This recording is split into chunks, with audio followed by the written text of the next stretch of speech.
Chapter 111. Drive. Rosen slightly increased the speed of the carriage and stopped in front of the old wizard, blocking his way. Master, I will not drive for you any more, but I am very interested in Master Cavendish's transformation array. Why don't we get in the car and talk in detail in the carriage? Seeing that the old wizard did not speak, he immediately said, Not much, just delay you for half an hour. In this case, the old wizard no longer refused, although I don't think there is much to say, since the Lord is so interested, we don't mind explaining it to the Lord in detail.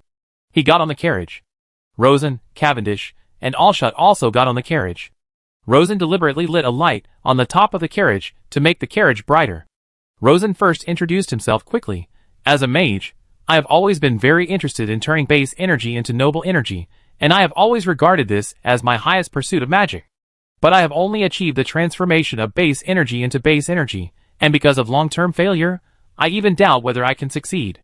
Now I suddenly heard that someone can successfully transform base energy into noble energy, which shocked me and made me admire him very much, and I regained my confidence. The three mages were all stunned. The old mage hurriedly asked, Bad energy into base energy? How to transform it? When Rosen saw that the old mage was interested, he immediately knew that there was a chance. It is to transform flame into lightning, and light into lightning. When these words came out, the three mages looked at each other. The old mage was surprised and said, Flame into lightning, can it be transformed? Lighting into flame and light are very simple, but the reverse is as difficult as ascending to heaven. Therefore, lightning is considered to be a more noble power than flame and light. Especially the flame to lightning thing touched Goss's heart the most. Because he had studied fire magic for a lifetime, he thought that his understanding of fire was far beyond that of ordinary mages, and he also thought that there should be no fire knowledge in the world that he did not understand at all. But he did not expect that he would hear such news not long after coming to the island. His youngest son Alshut said, I have vaguely heard of light to lightning, but I heard that related magic experiments are difficult to reproduce, and have no practical value, and are not recognized by most mages. The eldest son Kawindi said, It can definitely be turned. In my opinion, the essence of all power is the same. The reason why it cannot be turned is that we have not found the right method yet. Upon hearing this, Rosen felt that this magic master named Kawindi should be the most powerful one among the three fathers and sons. Come to think of it, if he was not powerful, he would not be able to come up with such a powerful conversion array. At this time, Rosen felt that the old wizard was hesitant to speak, and after a little thought, he knew that the other party should want to see the flame to lightning array. But he was worried that he would have nothing to return after reading it. Rosen immediately smiled and said, Because I have already put these two conversions into practical use, I really cannot share the specific conversion array, but I can briefly explain the principle. It has been put into practical use? The old wizard glared. It seems that the Baron has gone a long way in the road of power conversion. He felt that he had greatly underestimated the Baron's magic achievement. Rosen felt the curiosity of the three wizards, and did not hide it, and said, I found one thing after the experiment. He paused, and when the three people's attention was fully focused, he continued, I found that lightning is the flame of order, and flame is the lightning of chaos. And light is the smallest part of lightning. That is to say, there is actually no fire or light in this world, only different forms of lightning. The three mages' eyes widened. Rosen continued, I also found that light may be the fastest thing in the world. Hearing this, Mage Cavendish suddenly exclaimed, Light has speed? After shouting, he slapped his thigh. Yes. Why doesn't light have speed? As long as it exists, it must have speed. Cavendish kept slapping his head with his hands, and a series of inexplicable terms began to come out of his mouth. Rosen looked at his heart and said, This guy can actually have an epiphany. Looking at the other two mages, they all looked thoughtful. Rosen waited patiently for a while, and after the three mages calmed down, he asked, Master Goss, I would like to ask, what is your preliminary estimate of how much money Master Cavendish's conversion array will cost to research? This time Goss did not refuse to answer. He sighed lightly and frowned. Very expensive. It costs 4,000 ogs just to reproduce the results of an experiment. If you want to go deeper, you need a huge site and huge resources. Even according to the most optimistic estimate, I am afraid that 50,000 ogs will be invested every year. This is still the price in cow. If it is on the White Sturgeon Island, the cost will only be higher. And if it is not optimistic, there is no bottom. Although your territory is considered wealthy, Baron, I really don't think you can afford this expenditure, and even if you bite your teeth and take out this money, we can't guarantee any results. After all, this is a brand new thing. I am afraid that in the end, I will spend money and time, but get nothing. I am really sorry for the Baron. Rosen understood. And from the data marked on the conversion array he had just seen, the cost of achieving it was indeed very high. It was really expensive, and Rosen felt a lot of pressure. He now had a lot of income, but his expenses were also shockingly high. He just barely managed to maintain a balance between income and expenditure. If he took out 50,000 or 60,000 odd to support Cavendish, the progress of other things would inevitably be dragged down. The key is that everything he does now is very important, and will produce practical results in the future. And the future of Cavendish's research is not clear. It is very likely to be like controlled nuclear fusion, which will take forever for 50 years. If he doesn't wait until the day of success, all his money will be wasted. Feeling Rosen's hesitation, Goss sighed lightly. Lord, you don't have to force it. We will go to other places to have a look. Rosen gritted his teeth and decided to invest. Because Cavendish's research involves the exploration of the basic laws of the world, even if the conversion array has no results, there will be other discoveries during the exploration. One of the discoveries may be of great use in the future. As for the money, it is time to take out the 2 tons of gold he buried in the mountain. Of course, he has his own ideas on how to use the money. He looked at the 3 wizards and said, in my opinion, this conversion array was researched by Cavendish, and you two are just assistants, right? Goss nodded, yes. I originally mainly studied the flame and thunder magic weapon, which King Danger has been working on. Now the entire Wick continent is working on this powerful flame magic weapon. I am also working on it, and I have some experience, but I think no matter how well this thing is made, it is just a killing weapon, and its significance is far less than Cavendish's conversion array. Rosen sighed. I'm so sleepy, here comes a pillow. I'm just in need of a cannon expert, and here comes one. What about you, Master Allshut? I'm my father's helper. He studies the magic weapon itself, and I study the projectile. The projectile is what the fire thunder sends out to attack the enemy. He was worried that Rosen didn't understand, so he gestured with his hands to explain the fire thunder. Rosen smiled and said, I roughly know what the fire thunder looks like.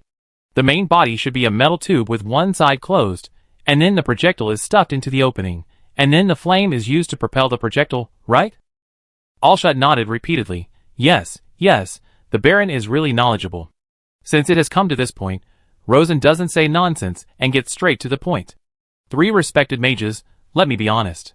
I am very interested in your research and I am willing to invest a huge amount of money to support you. He did not wait for Goss to object, and looked at the old mage first. Master, if you are worried that my money will be wasted, why not help me with Master Allshut to study the flame thunder magic weapon? He immediately added without waiting for the other party to refuse. I can see that you can't help Master Cavendish much in the research of pure force conversion array, right?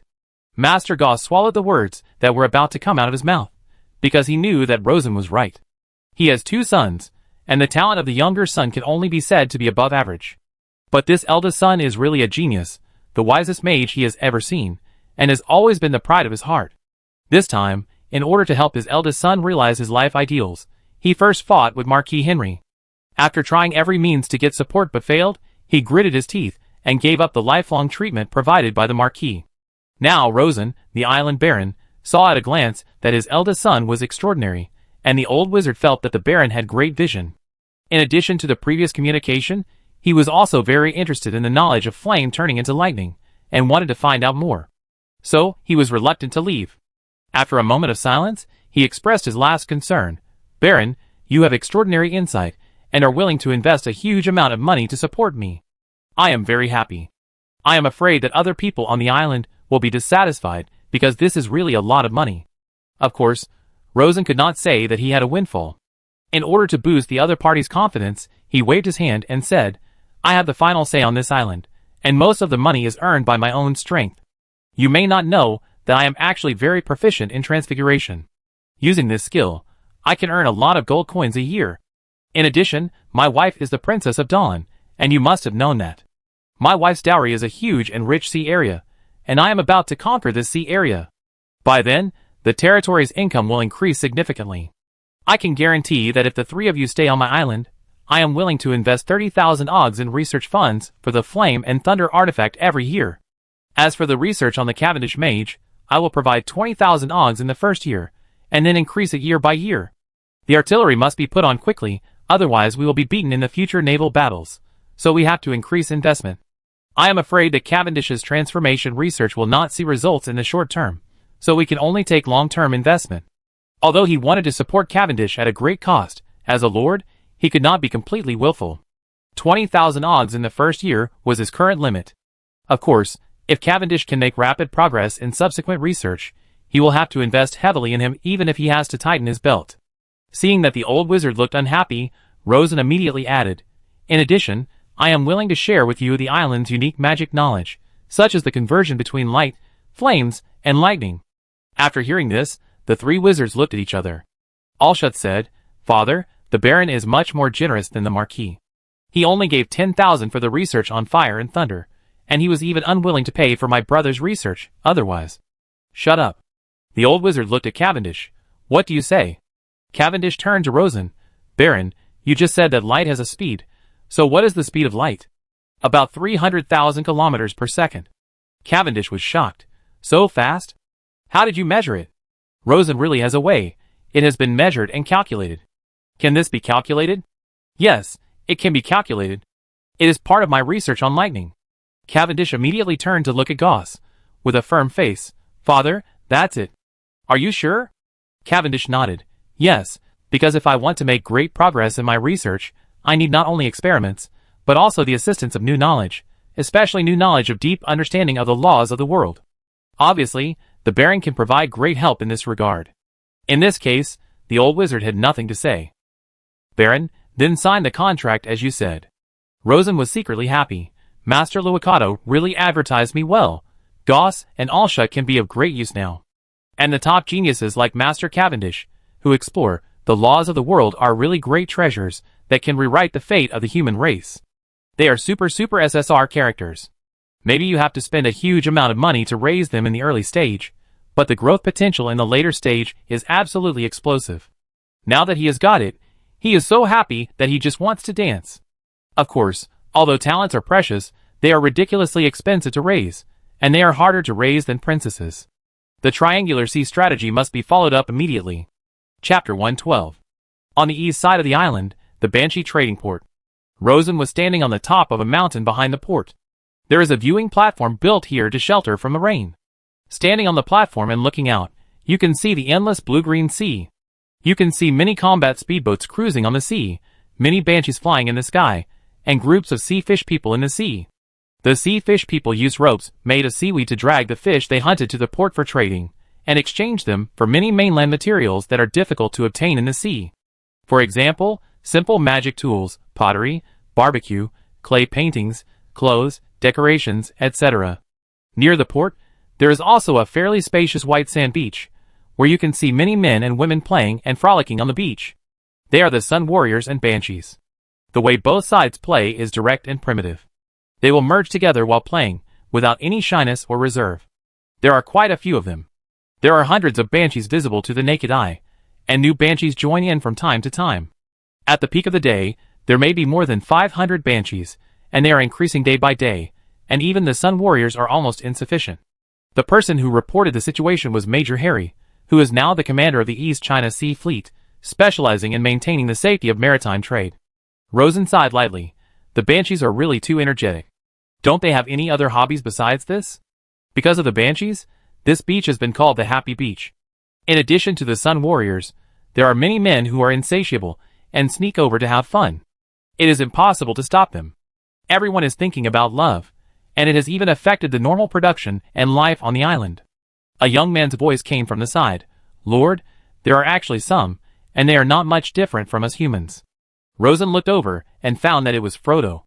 This man is a refugee from the Principality of Bohemia. Because of his outstanding performance, he is now the leader of the Sun Warriors, and his rank has been upgraded to lieutenant. He is really amazing. With his own strength, he married 3 Banshee wives, one of whom is a small Banshee lord, and tamed all 3 Banshee wives. Without a doubt, he is an expert in dealing with Banshees. Rosen asked with interest, "Tell me about it." Frodo immediately stepped forward, bowed, and said seriously, "Lord, Banshees are indeed energetic, but this is mainly due to the difficult life in the sea. You know, the sea water temperature is very low, and it takes a lot of strength to swim quickly in the sea. Banshees with poor physique and slow swimming can't survive in the sea at all. But not all Banshees like to stay in the sea. In fact, Many of them also yearn for the prosperity and tranquility of the land, but because of the teachings of their ancestors and their natural fear of the land world, they have to be bound in the cold sea water for generations. After a pause, he said, "My 3 witch wives, since coming to the land, have faced many new things every day, and their love for those primitive pleasure activities has greatly decreased. Of course, it is still much higher than that of normal women, but compared with those witches in the sea, it is far inferior." Rosen listened carefully and felt that the other party was down to earth, combining theory with practice, and was worthy of being a witch expert. He asked again, "How many banshees are there in the Triangle Sea?" Frodo immediately said, "My eldest wife is a banshee lord who once managed a sea area of several kilometers. She once had 15 banshee sisters, and a 400-man fisherman tribe under her. She said that at the annual Tide Festival, there are about 700 to 800 banshee lords like her. That is to say, there are about 10,000 banshees in the Triangle Sea. Considering that the Triangle Sea is an equilateral triangle with a side length of more than 300 kilometers, the total area is about 40,000 square kilometers, which is much larger than Hainan Island on Earth. Such a large area, so few sirens, the distribution is quite sparse. What is the Tide Festival? It is a gathering of the whole tribe in the Bay of Hank Island, about 300 kilometers to the southeast. At the gathering, the siren Queen Lertris will appear and give the newly born young sirens azure blessings."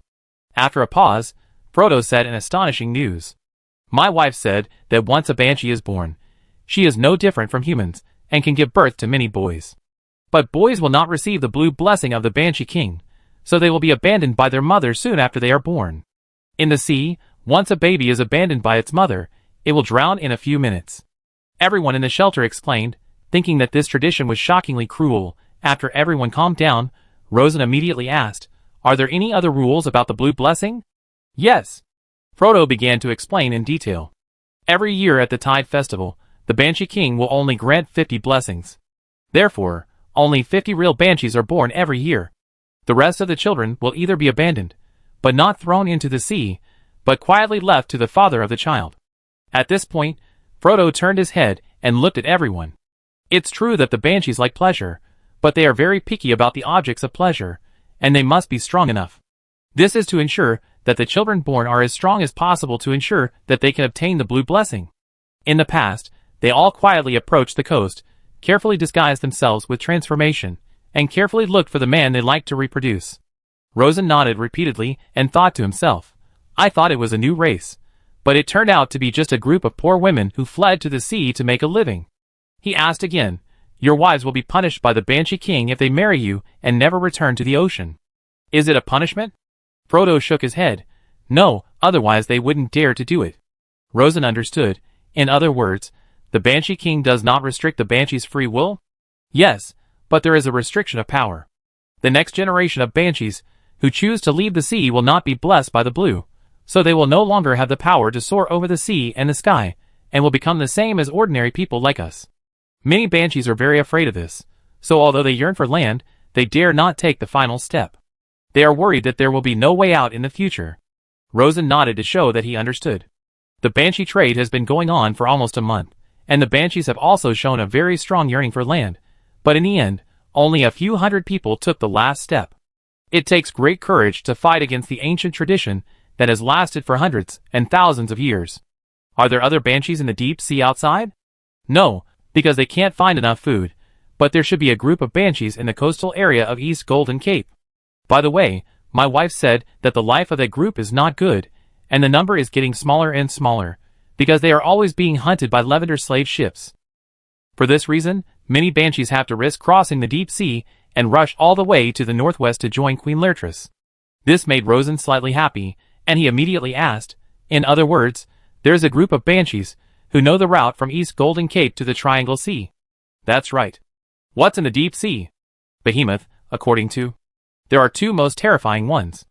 One is whales, giant whales. The big ones are 70 or 80 meters long. When they float on the sea, they are as big as islands. The other is deep-sea octopus, whose tentacles are 5 or 6 meters thick, hundreds of meters long when stretched, with a particularly large head and terrible mind spells. It won't be a problem if you encounter giant whales, because Banshees can fly.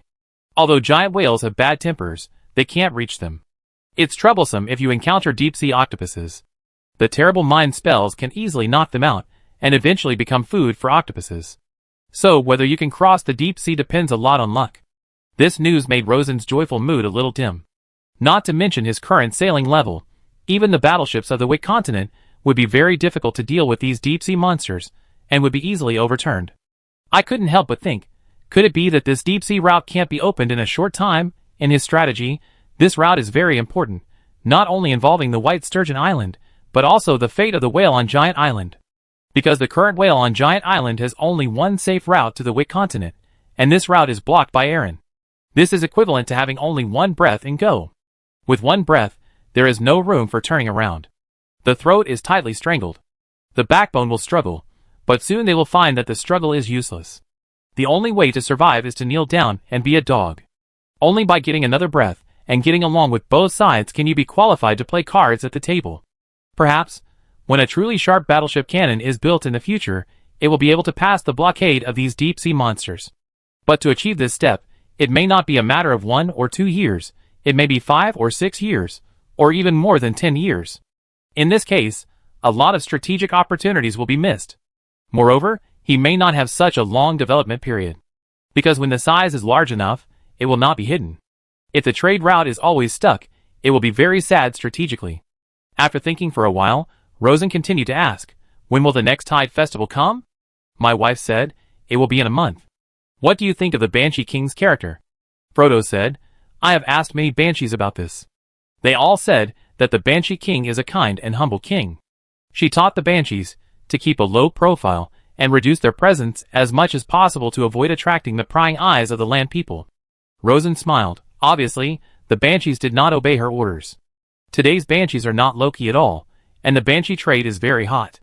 Frodo spread his hands. After all, life in the sea is hard, and everyone wants to live a good life, and the Banshees are no exception. Rosen nodded in agreement. That is to say, as long as he, the landlord, continues to maintain trade with his current open-minded attitude, he can capture the hearts of the Banshees little by little, and make the Banshee King a lonely king. Then is the Banshee King useless?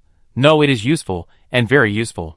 Because it takes time to change traditions, especially this kind of bottom-up change, which requires slow work. If there are a few years, Rosen will definitely win without fighting. But what he lacks now is time. If he can reach a direct cooperation with the Banshee King and start to change from top to bottom, not only will the speed increase greatly, but he can also gain a group of powerful maritime allies. In addition, Rosen feels that the Banshee King is likely to know how to pass through the deep sea safely and quickly. Because in ancient mythology, the Banshee is the master of the deep sea, and the Triangle Sea is not a deep sea. But can he reach a cooperation with the Banshee King? Rosen turned his head and looked at the blue sea, and many thoughts surged in his mind. It seems that he has to take a risk.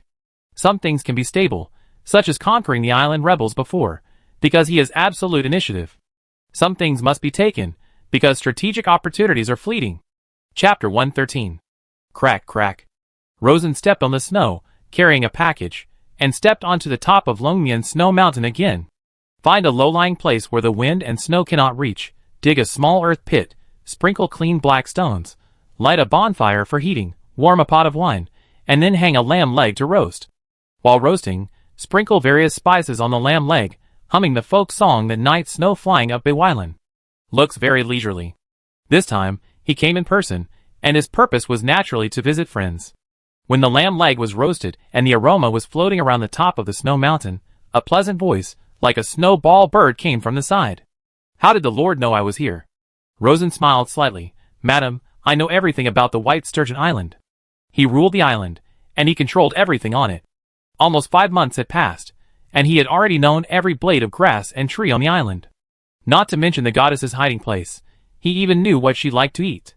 He even knew that a powerful natural nun had come to the island, and was hiding in the mountains and forests, searching for the goddess's traces. In fact, he had already developed an intelligence network outside the island. After all, the future goal was the giant island of Whalon, and if you want to achieve great things, intelligence has always been the most important thing. A figure flashed, and there was another person next to Rosen, sitting by the campfire, watching the roasted lamb leg on the campfire. Rosen was still concentrating on roasting the lamb leg, observing it only with the corner of his eye. You can't see people clearly with the corner of your eye, and of course he can't see clearly either. But Lai Fu was able to analyze the real image through the data collected by his peripheral vision. So, Rosen saw the true face of this mysterious girl. A beautiful black leather skirt wrapped around her plump body, black wavy hair like the deepest night, and a pair of black eyes as quiet as a dream. Pure and white skin like mutton fat white jade, soft and delicate facial features like a painting, and crystal clear red lips like crystal. All the details combined together form a mysterious, deep, smart and charming temperament. Rosen was stunned for a moment, and many thoughts came to his mind. The first thought was, TSK, there is such a beauty in the world. The second thought was, so this is the embodiment of the purest bloodline of the Iron Dragon, but why does it feel a bit like me? He himself also has black natural curly hair and black eyes, and the old Baron looks like this too. On the contrary, the forest elves who receive the blessing of the forest every year have green hair and golden eyes, and Rosen has always thought that the goddess is similar. The other party is very sensitive, and soon sensed Rosen's observation, so she said, since I have come out, I am naturally not afraid of you looking at me, just look at me directly. Rosen nodded, and the wine happened to be warmed up. It was the frost and fire wine brewed after Rosen improved the process. He took out 2 crystal glasses, and poured tea-red wine into each. He handed one of the glasses to the other party, took a sip himself, and looked at the goddess naturally and generously. Ms. Melchelina, your appearance is beyond my expectation. I even thought that you and I have the same blood. The goddess held the wine glass with both hands, sipped it gently, and nodded when she heard it. You do have the blood of the Iron Dragon in your body. Even most of the noble lords in the northern county of Whalon have it, because most of these nobles were originally nobles of the kingdom of Set. You should know that after Whalon was seriously injured by the 3 sages, they changed from conquest to marriage, so they retained a lot of Iron Dragon blood. Rosen nodded. I do know. The goddess said, and the bloodline you belong to has the thickest iron blood and the thinnest natural blood. I recently carefully checked the bloodline map and found that your father 12 generations ago should be my brother. Rosen grinned. This is really a bit outrageous. Indeed, a little bit. The goddess pointed to the roasted lamb leg. It feels almost done. Rosen has been controlling the heat, and said with a smile, don't worry, it's still a little short. By the way, he's slightly weakened the fire. Then, goddess ancestor, I want to ask you to do me a favor. The goddess frowned slightly. You lords, you have a purpose in everything you do. It's really expensive to eat your roasted lamb. Rosen laughed dryly. I'm just asking, and the ancestors can refuse. The goddess waved her hand. Let's talk about it, after we finish eating. Rosen nodded, and when he felt that the heat was almost done, he took out the mithril knife and silver plate, and cut a plate of tender and fresh roasted lamb slices for the goddess. After the other party took it, she ate it with relish. She took a bite of meat, sipped a sip of wine, and her big eyes narrowed with satisfaction. Speaking of which, you should be the most promising descendant of the Iron Clan in the past 1,000 years. Whether our Iron Clan can rise again on the continent depends on you this time. So, I have no choice but to help you. Rosen thought it was very good. Seeing that the other party was eating meat and drinking, he would probably feel greasy soon, so he took out the pickles he had prepared long ago. It's pickled with various seaweeds. It tastes good. Try it? The goddess followed suit. Well, it tastes really good. After eating for a while, she said, give me some of your blood. Rosen did, as he was told, and cut his fingertips with a knife. The goddess took a mouthful of snow, and took a big bite to wash away the miscellaneous taste in her mouth, and then sucked Rosen's finger directly into her mouth. After a few seconds, she spit out her finger, smacked her lips, and a hint of disappointment appeared in her black eyes. Well, I thought the blood of steel had refluxed in your body, but it didn't. She tilted her head slightly, and looked at Rosen, with a hint of awe in her eyes. Your iron blood is very thin, and your natural blood is even less, almost like an ordinary person. So, your current achievements are purely from your wisdom, which is even more terrifying. Rosen smiled slightly, and naturally would not say that he was assisted by Lai Fu. He said modestly, I am just good at practicing magic power. The goddess sighed. Then you are really good at it. After a pause, she continued, however, you have recently learned flawless Iron Dragon body, right? Rosen was not surprised that the goddess knew it, because after blessing this iron spell, a trace of iron power will remain in the blood. Yes, I have mastered it. That's great. With your strong magic power, the power of this spell will become very powerful. I guess even if the ancestor dragon comes, it may not be as good as you. After a pause, the goddess began to enjoy the roasted lamb leg again. She really liked the delicious roasted meat. After eating a few bites, she said again, actually, I roughly know what you want to do. You want to negotiate with Laertes, but you are not sure, right? That's right. I have prepared everything that can be prepared, but I think you have been neighbors with the Banshee King for so many years, and you may have unique insights. Seeing that she was almost finished, Rosen immediately cut a new plate for her, and cut the most tender and best leg meat for her. The goddess narrowed her eyes happily. Then you really came to the right place. In ancient times, the ancestors of the Banshees were originally on land, and even occupied half of the Dragon Island, which is now the giant island of Whalon, but they could not defeat our ancestors, so they were driven into the sea. This news made Rosen's heart skip a beat. So it's a feud? Yes, but it happened a long time ago. Laertes didn't care much, but she must have had some grudges in her heart. So, you have to pay attention to this.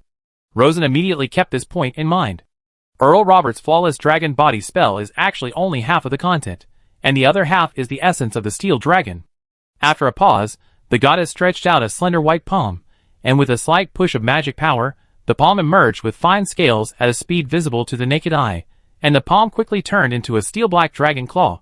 She placed the dragon claw on the campfire, treating the flames as nothing, and extended her nails to gently scrape the edge of the grill. With a slight sound, a thin piece of iron was shaved off the iron grill, as easily as cutting tofu. Just as the Banshee can change her appearance, so can I, the Iron Dragon. The goddess showed a hint of pride on her face. As she said this, a pair of black dragon wings suddenly appeared behind her. The whole person began to show steel black dragon scales. She became taller, and her facial features became more ferocious. After a while, she changed from less than 1.7 meters to a dragon man of about 1.8 meters, wearing steel black dragon scale armor and carrying dragon wings. Voila! She flapped her wings, a strong airflow flashed, and her body floated up. In terms of defense and attack capabilities, our tribe is stronger than the Banshee, and even in terms of flying ability, our tribe is much stronger than the Banshee. We fly faster than the Banshee, and our bodies are much tougher than the Banshee. The only shortcoming is probably the control of the pure water power. After saying this, she quickly returned to her human form and continued to sit by the campfire, eating barbecue cutely, as if the ferocious appearance just now was just a group of phantoms. Although it is powerful, it consumes a lot of mana. Don't use it unless you are desperate. Rosen was amazed. The perfect combination of transfiguration and iron magic is really amazing, but it seems that there is still a lot of room for improvement. What do you know? Well, you really know. The goddess sighed, and took out a scroll from somewhere, and handed it to Rosen. Here, this is the transformation part of flawless iron dragon body. You can improve it. With it, if there is a conflict at sea, you can at least run away. Thank you for the teachings of the ancestors. Don't call me ancestor, it makes me old, I'm still young. After eating the second plate of roast lamb, she said seriously, if you just want to be an island lord, the natural god blood will be your protection, but if you want to go further, the natural god blood will become your obstacle. The great island of Varen was snatched from the Iron Dragon by the god of nature. If it is taken back by you, the descendant of iron, then the conquest of the saint 500 years ago will become a joke. Rosen was stunned when he heard it, and felt that the cycle of history was very strange. But he soon thought of a hidden danger. If I continue to move forward, will the god of nature attack me again? The goddess sneered. We've fought many times before, and now the Emerald War Angel is still hunting me. Why not?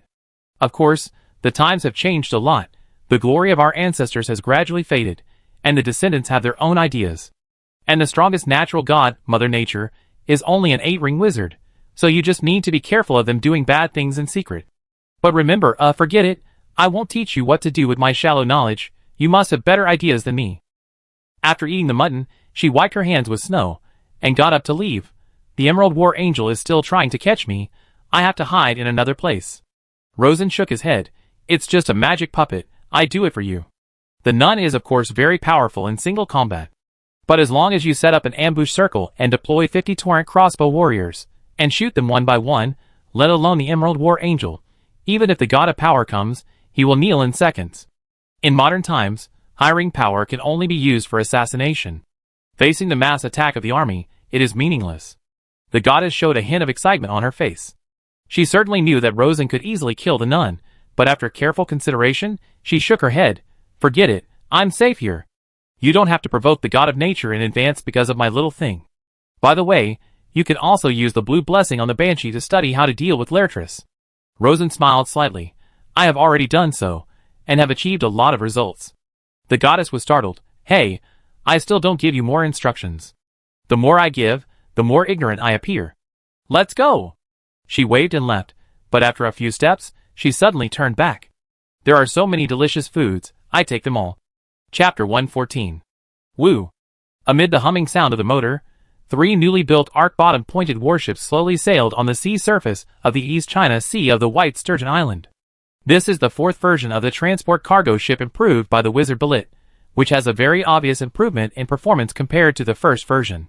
It also proves that passion is the best mentor. On the basic hull, Rosen made some additional power enhancements and added lightning defense runes, turning it from a cargo ship to a medium-sized warship with considerable combat capabilities.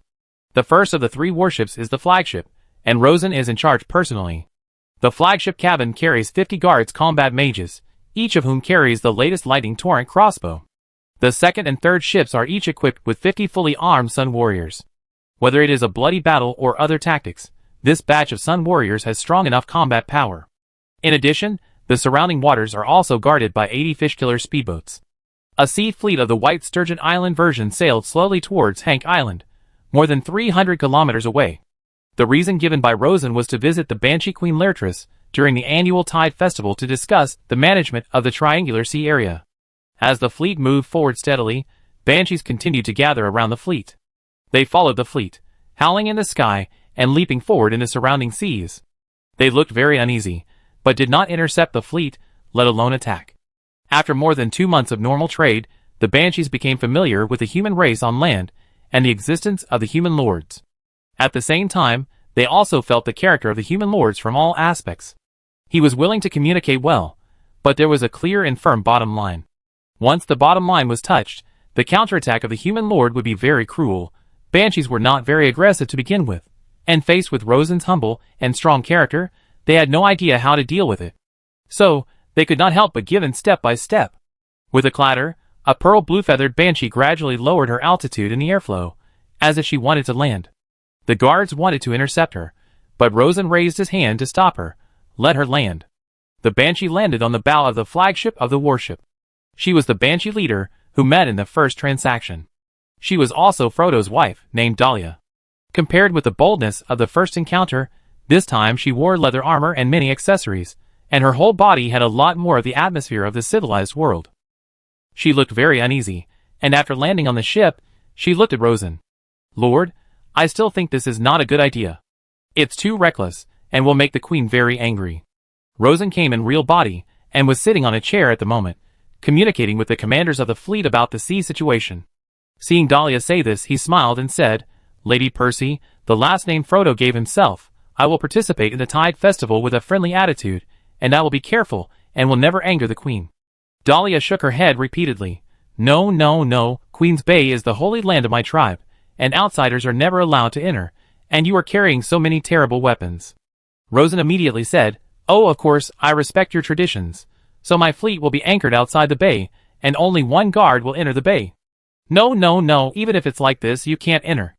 No foreigners can enter Queen's Bay. Rosen smiled and said, I came here with sincerity. These weapons of mine will never attack actively, but will only defend and counterattack. If the queen gets angry because of my disrespect, I will apologize immediately and leave Hank Island immediately. Finally, I will not enter the bay suddenly.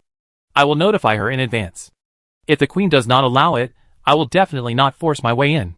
After hearing this, Dahlia's expression eased a lot. If that's the case, then it shouldn't be a big problem. The sisters are very worried. Just go and explain the Lord's intention to them. No need to bother, I have already explained it before I set off. Then he said, to show sincerity, the fleet also brought a full 100 extremely strong warriors. Maybe Madam can tell this news to your people. Hearing this, Dahlia's cheeks suddenly turned red, and she couldn't help saying, Lord, of course the sisters like warriors, but life is not just about warriors. Well, this is indeed very effective. After saying this, she spread her hands, and her arms turned into huge wings, and she flew into the sky again to communicate with other banshees. The news of 100 Sun Warriors was indeed very effective, and it could be felt that the banshees' reactions were obviously much calmer. Seeing this, Rosen immediately contacted the next modified warship and said, Let the Sun Warriors go to the deck and say hello to the girls. But be careful, at most give a warm hug, don't do things on the deck. Soon, many strong and handsome sun warriors appeared on the deck of the cargo ship, constantly waving to the banshees in the sky. With their appearance, the banshees' reaction became much more enthusiastic. They flew around the cargo ship and screamed excitedly. Some banshees even wanted to land directly on the deck. Fearing that the situation would get out of control, Rosen quickly turned on the lightning loudspeaker and shouted, "Passionate and beautiful deep-sea ladies, this group of warriors is a gift dedicated to the Queen. To show respect, don't consume their energy in advance before meeting the Queen. The Queen still has a high reputation among the banshees." After shouting like this, the banshees became more reserved. At least they no longer landed on the deck. But they still clung to the edge of the ship, winked at the favorite sun warriors, whistled, and looked like a group of female hooligans. So, under the escort of a large group of banshees, the fleet safely crossed a distance of more than 300 kilometers and arrived at the outskirts of Hank Island. When we got here, we could see countless murlocs in the sea, and even more densely packed banshees in the sky, flying in formation, like a huge flock of birds. If the two sides clashed at this location, it would definitely be a very terrible battle. The fleet soldiers all looked solemn. Rosen immediately gave an order: slow down the ship, show a friendly attitude, and don't show any provocative behavior. The fleet he brought this time was very powerful. If they really fought, they would naturally cause huge casualties to the banshees and murlocs, but they would definitely suffer huge damage themselves, and even the whole army might be wiped out. Losing both sides was not the result Rosen wanted. He brought the fleet here not for slaughter, but to show that he had the qualifications to negotiate. Look at these banshees and murlocs. What a great air and underwater force. If he could use them for his own benefit, he could double his sea power. The ship slowed down a lot and gradually approached the entrance of Queen's Bay. It can be seen that after the Holy Land was threatened, the banshees gradually became sensitive. They kept surrounding the fleet and issued a driving scream. The murlocs in the sea also gradually gathered. Although most of them were ordinary murlocs, many high-level murloc mages could also be seen. Rosen was afraid of accidental discharge, so he immediately issued an order: stop moving forward. The fleet stopped. Rosen walked to the bow, picked up the horn and shouted, "I am the Lord of the White Sturgeon Island. I come with great goodwill and great respect for the Queen. I hope to have the opportunity to meet the Queen. If the Queen disagrees, we will turn back now, and it will definitely not affect the subsequent trade." After shouting, Rosen waited patiently. About half an hour later, a team of 20 female demons with pearl blue feathers suddenly flew towards the fleet in an orderly manner. After arriving above the fleet, one of the female demons shouted to the flagship, "Who is Rosen, the Lord of the White Sturgeon Island?" "Stand up." Rosen was secretly alert and walked onto the bow deck. "I am."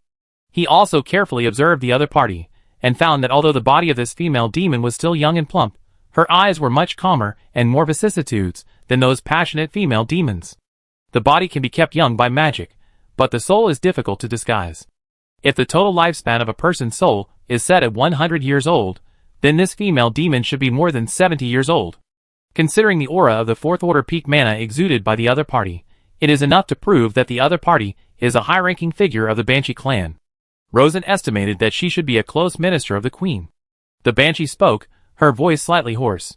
"The Queen has ordered that if you really come with sincerity, you should not stand on your fleet. You will enter the bay with us alone. You are not allowed to carry magic tools or wear clothes. Just treat us as we treat you, be honest." Hearing this, the deputy commander of the fleet, Harry, was unwilling and immediately walked to Rosen. "Lord, this is too risky. Who knows what the situation is in the bay? Who knows what the Queen on the other side is planning?" The previous Banshee spoke again. "If you can't do it, please go back the same way. Trade can continue, and the girls can like warriors, but no more in-depth communication." If it were before, Rosen really didn't dare to respond, but after a month of careful preparation, he had full confidence. He was confident that if the negotiations failed and the Queen wanted to harm him, he could break through the encirclement and run away. But if the negotiations were successful, the gains would be very, very huge. Thinking of this, Rosen couldn't help but think of Saint Whalon 500 years ago. She should have had similar ideas when she went to the north to negotiate with the 3 sages of the Kingdom of Set. Whalon must have known that the risk was extremely huge, but after weighing the pros and cons, she still chose to take the risk. This is the price that a high-level mage must pay to enter the game and create a kingdom. Because precious strategic opportunities are fleeting, and you won't have time to prepare comfortably. Otherwise, you can only laugh at the changing situation and be an insignificant spectator. You are nameless when you live, and you are nameless when you die. Rosen didn't want to be a spectator. A real man doesn't fight the waves, but lets time pass by. What's the difference between this and living in vain? So, he laughed and strode onto the deck. Since the queen has said so, I will obey everything. Standing at the bow, he took off his magic sword and clothes, and opened his hands. I can't fly, so I trouble the ladies to take me for a while. The banshee showed a hint of surprise in her vicissitudes of life. The Lord's courage is really extraordinary. In this case, I will carry the Lord for a while. She flapped her arms, came to the bow, stood in front of Rosen and squatted. Lord, hold on. Rosen lay on her back. The first feeling was that her skin was very smooth, and the second feeling was that it was very powerful and full of vigorous vitality. I thought to myself, no wonder the Sun Warriors are willing to marry banshees. Their vitality is really strong. Come to think of it, with excellent physique selected since childhood and surfing the sea every day, it is hard not to be strong. The banshee spread her arms and took off easily, carrying Rosen all the way, and flew into the Queen's Bay under the escort of a group of powerful banshees with high-level magic aura. Rosen had asked Lai Fu to raise the heart of the god of war to the highest alert level. As long as any abnormal movement was found, the iron dragon body that he had carefully improved would immediately appear, turn around and start running. Fortunately, no abnormalities have been found so far. Hula, hula. Amid the airflow and the screams of the banshees, Rosen gradually entered the Queen's Bay. The bay is approximately a perfect circle with a diameter of about 3 kilometers. The water is very deep, estimated to be more than 500 meters. The fishman algae nests that I saw last time were still there, but they were all pushed to the side, and in the water of the Central Sea area, countless banshees could be seen swimming around. There were countless banshees in the sky, whistling in and out. The entire Queen's Bay was filled with a strong exotic wind. Soon, the banshee brought Rosen to the innermost side of the Queen's Bay. There was a large white sandy beach, with many banshees lying or standing on the beach. They looked lazy, but they formed a big circle. In the big circle, there stood a short woman with pearly blue long hair. She was short because she was just 1.7 meters tall, and next to a group of tall and plump banshees, who were 1.89 meters tall, she looked petite and exquisite. But it was only her body that was petite, and her soul was an incomparable giant. The 7th ring of magic power was the first time Rosen had seen a strong man with more than 6 rings of magic power since he came to this world. If placed in the natural god history, it can be called a legendary strongman. Obviously, this is the Banshee Queen Lertris. Judging from the breadth of her soul lifespan is about 30 years old, still young. If she relies on sleeping to prolong her lifespan and does not encounter major changes, she can live for another 1,000 years. Plop. Rosen jumped off the back of the banshee and landed steadily on the white beach. The two sides stared at each other at a distance of dozens of meters. At this moment, no one moved, not even blinking. Rosen felt that his opponent was on full alert, and he was in the same state. High-level mages have their own tricks. Just like the king chess on the victory chess, when playing chess, the king does not see the king, and if the king sees the king, it is the end. At this moment, any misjudgment may lead to the king's fall. After staring at each other for about 10 seconds, the Banshee Queen Lertris spoke first. Oh, the Iron Dragon has produced an amazing descendant, powerful and courageous, daring enough to enter the lair of his old enemy alone. Her tone was extremely cold. Chapter 115. Hank Island, Queen's Bay. Blue waves, white sand, howling sea breeze, and banshees flying all over the sky. Facing the cold words of the Banshee King, Rosen had a calm and gentle smile on his face. He was familiar with history, and also received guidance from Melchelina. He knew that when high-level mages met, both sides were in a state of mutual fear. If there was no endless hatred, both sides would try to avoid direct action. And if they did, the biggest reason was actually misjudgment. Just like two gunmen pointing guns at each other, no one dared to bet that the other party would not shoot first. If they noticed something unusual, they would probably shoot directly to protect themselves. But if they really started fighting, Rosen's chances of winning would naturally be much greater. First of all, his mana was at the peak of the 10th ring, and after the 6th ring, the mana strength increased by 10% for each ring, so his mana strength was more than 30% higher than the opponent. Don't look at 30% as not much, this is an improvement on the peak limit. Just like in a 100-meter race, one guy ran 9.6 seconds with all his strength, which was already a human prodigy. As a result, the other guy ran 7 seconds directly. In the eyes of the former, the latter was an unattainable existence. But the Banshee Queen also had her own advantages, that is, there were tens of thousands of her own kind around her. Rosen might kill her, but if tens of thousands of her own kind rushed to avenge the Queen, Rosen would not be able to escape death. Neither side would benefit. It can also be felt that although the Queen's words were cold, her magic power was not affected, which also showed that she actually did not want to attack Rosen. But she was a low-level mage, and she must not be able to see through Rosen's situation. In order to reassure her, Rosen could only show his kindness in his expression. Queen Laertes, I'm only 21 years old since I was born, and I only know my true bloodline because of some coincidences. I know almost nothing about the grievances between our ancestors thousands of years ago. Humph, of course I know, otherwise I wouldn't agree to see you. Rosen smiled. It seems that Her Majesty has also carefully investigated my situation recently. That's right. Laertes raised her hand to dismiss the vigilant banshees beside her, and slowly walked out of the crowd. Under the sun, her petite but graceful body and the white sand under her feet complement each other, as if it were a burning white jade fire.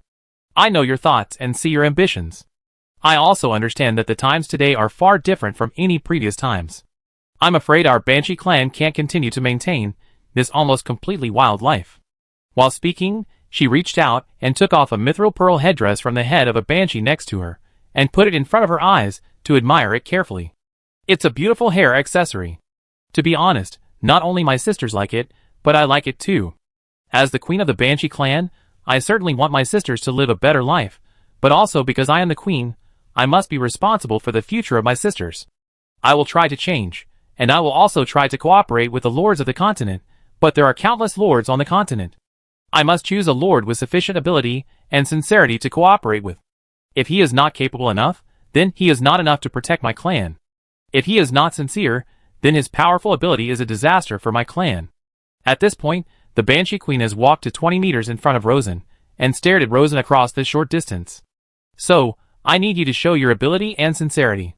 Rosen was a little confused. How to show it? Duel? Just the two of us. The Banshee Queen raised her voice, and shouted to all the Banshees, I will have a one-on-one duel with the human lord in the bay. No matter victory or defeat, life or death, none of you are allowed to interfere. If I win, and this human lord is lucky enough to survive, then let him go, but there will only be trade in the future, no deeper cooperation. If I lose, or even get killed by this human lord, then you don't have to avenge me, just submit to him and become his people. After that, she looked at Rosen. Then, young Iron Dragon, do you dare to accept it? Rosen could feel the other party's cold and resolute will, that is, if he accepted it, he would really have to fight a life-and-death battle. What if I give up now? Then I will gather all the sisters, kill you together, and then destroy your fleet parked outside the bay. Of course, this cannot stop the trend of human expansion in the sea, but at least it can delay it for decades, and buy time for our race to change. Rosen smiled faintly. It's really a difficult decision, but since I'm here, I'm naturally prepared to deal with all challenges. I choose to accept the Lord's invitation to duel. What a courage! The Banshee Queen clapped her hands lightly. But I must tell you that mana cultivation is only a small part of strength.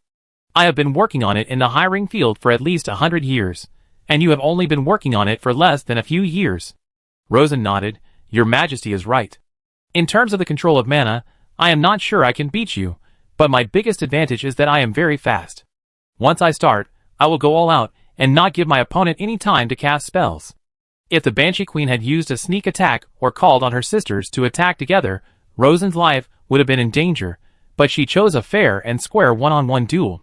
This is Rosen's best and most inhuman area. Because it's not him who's fighting, it's Lai Fu, an artificial intelligence that has been trained to the extreme. Maybe his fighting skills are not perfect, but they are very stable and extremely fast. The Banshee Queen looked solemn. It's normal for young people to react quickly. I want to know how fast you are. Rosen smiled and said, Your Majesty. Before he finished speaking, he saw the mana in his body surge, and his originally strong body instantly showed the color of blue-black steel, and his body rushed forward like a stream of light. Instantly leaping 20 meters, he came to the Banshee Queen, and then flashed like a ghost, avoiding the Banshee Queen's instinctive defense, and went around the Banshee Queen, and his fingers turned into sharp blades were already against the Banshee Queen's neck. Your Majesty, don't be impulsive. I just want to prove to you that I am really fast. The Banshee Queen felt a slight stinging sensation on her neck, and felt the hot and hard steel dragon body on her back, and a trace of fear flashed in her eyes. Yes, you are really amazingly fast. Rosen immediately let go of the Banshee Queen, and at the same time his body returned to its original state, and walked 20 meters away again, standing opposite the Banshee Queen. Your Majesty, I suspected that I was sneaking up on you just now. You must not be ready. Why don't I prove it again? The Banshee Queen did feel that she was not ready, and she was a little unconvinced, and nodded, I am ready this time. As soon as the last word fell, she felt a black shadow flash in front of her eyes. She also quickly opened her arms, turned into wings and prepared to fly high. At the same time, her magic power burst out, and a layer of pure water shield burst out on her body. This is the shield of the 7 rings, which is very powerful. But just when she was less than 1 meter away from the ground, and the shield was just formed, she felt her ankle being grabbed, and at the same time a huge force came, suddenly pulling her back to the ground. In the crisp vibration, the blue-black steel dragon finger pierced the 7-ring shield and pressed against the neck of the Banshee King again, and Rosen still restrained the Banshee King's body from behind. Your Majesty, have you forgotten that the Iron Dragon's body ignores spell shields? The Banshee Queen let out a long sigh. I didn't forget. I thought I could delay the time a little bit. Unfortunately, she still underestimated the opponent's mana strength. She used a 6-ring spell, but the final power exceeded her 7-ring spell, so she greatly misjudged the delay time. Rosen let her go again, but this time he did not return to his original state, but maintained the Iron Dragon body. He walked back to 20 meters away. Your Majesty, you are much better than me in using the power of pure water, and the beach is not your home ground. Why don't you go into the sea and I will show you my speed again? The Banshee Queen stared at Rosen. Young man, are you humiliating me? No, I just want you to lose with conviction, and let your sister see clearly that I definitely have the ability to lead everyone to glory. What a big tone. Okay, I wait for you in the sea. She spread her wings and jumped into the sea. The moment she entered the sea, her body quickly transformed into a human body, with a fish tail that is most suitable for swimming in the sea. The sea surface was gushing, lifting her up on a wave. She looked at Rosen from more than 50 meters away. Young man, be careful, one of your ancestors was defeated by my tide spell. If she hadn't run fast, she might have sunk into the sea. Rosen smiled. Your Majesty, are you ready? Of course. This time the Banshee Queen learned her lesson. As soon as she finished speaking, she waved her arm and formed a spherical tide more than 1 meter thick around her body, which expanded violently outward. Pure magic could not stop the impact of the steel dragon body, but the rapidly exploding sea water could repel the opponent. Splash. The sea water rushed in all directions, but the next moment, the Banshee Queen saw a flash of black shadow. After another moment, the terrifying sharp fingers were on her neck again, and the hot steel dragon body was still close to her back. How did you break through the tide? The Banshee Queen couldn't figure it out. A voice with a hint of laughter came from behind my ear. Your Majesty, I'm sorry, I secretly learned your Banshee power and also have some power to control the tide. With these words, Rosen went around to the front of the Banshee King and showed his current form. A steel mermaid with a human body and a fish tail, and a body covered with dark blue steel. The Banshee King's eyes widened in shock, as if he had seen the most incredible thing in the world. Rosen flicked his tail, and the sea surface rose up and dragged his body. Then he stretched out his hand, dragged the Banshee King's chin with his fingers, stared at her dreamy blue eyes, and smiled slightly. Compared to the glory of the ancestral bloodline, I respect the wisdom of the mage more. The Banshee King's body trembled slightly. I am defeated. Kill me. All my people belong to you. Splash. A 5-meter diameter tide rose from the sea, covering the 2 people in the sea. In the tide, Rosen shook his head slightly. Your Majesty, I am a mage and a lord, but not a butcher. The Banshee Queen sneered. Humph, you still say you are not a butcher. You just slaughtered 2,000 forest elves a few months ago. Rosen spread his hands and sighed. Some people are useless no matter how you persuade them. They just want to kill me. Don't you allow me to fight back? If you were in such a situation, would you still show your mercy? The Banshee Queen opened her mouth, speechless. After a long time, she asked back, You have won completely. What do you want? I want a deep-sea route to the East Golden Cape. We Banshees can't help you. Other Banshees don't have it, but you definitely do. You overestimate me. The name of the deep-sea Banshee is not given by me, but by historical myths. And this triangular sea area in front of us is not worthy of the word deep sea. The Banshee Queen pursed her lips and looked at the Iron Mermaid in front of her, with a very complicated look in her eyes. Is this the wisdom of modern mages? Yes, We study everything in the world and look for the subtle logic within through all appearances. Oh, I remember you said there is no logic in the real world. Why are you talking about looking for internal logic now? Rosen smiled slightly. Speak mortal words to mortals so that mortals can feel at ease. Speak wise words to wise men so that you can enter their hearts. You are a wise man, so of course I will communicate with you as a wise man. The Banshee Queen was stunned again, staring at Rosen with her blue eyes for a long time, and then sighed softly. Your ancestors endowed your flesh and blood body with the toughness of steel, but you have made your steel body as smooth as pure water. If there is anyone in this world who can defeat the descendants of the gods of nature and the gods of light in the Wick continent, it may be you. At this point, the Banshee Queen cancelled her body transformation and returned to human form from a fishman. But I have one last request. You say, our two tribes can merge, but if you want my tribe to completely submit to you, it is useless to defeat me in battle. Rosen was stunned. What does your majesty mean? You have to conquer me in front of all my tribe members. This is the ancient ceremony of the enthronement of the true king of my tribe. Only in this way will all the banshees sincerely submit to you. This, don't you dare? Or although you have a body of steel, you don't have a steel gun, let alone a steel will? The Banshee Queen looked at Rosen provocatively, but disappointment was revealed in the depths of her eyes. Rosen was stunned for a moment, then shook his head. No, it's not that I don't dare. It's that the long civilized life has restrained the wildness in my heart. Of course I dare, but I'm afraid your majesty can't bear it. In addition, in order to avoid worrying my subordinates, I also hope to let them know my specific situation. As long as you dare, these are all small problems. The tide fell, and Rosen and the Banshee Queen walked hand in hand onto the white sand. The Banshee Queen shouted loudly, Lord Rosen has shown enough power to defeat all powerful enemies, and all the sisters have seen it, right? Yes. Thousands of banshees answered together.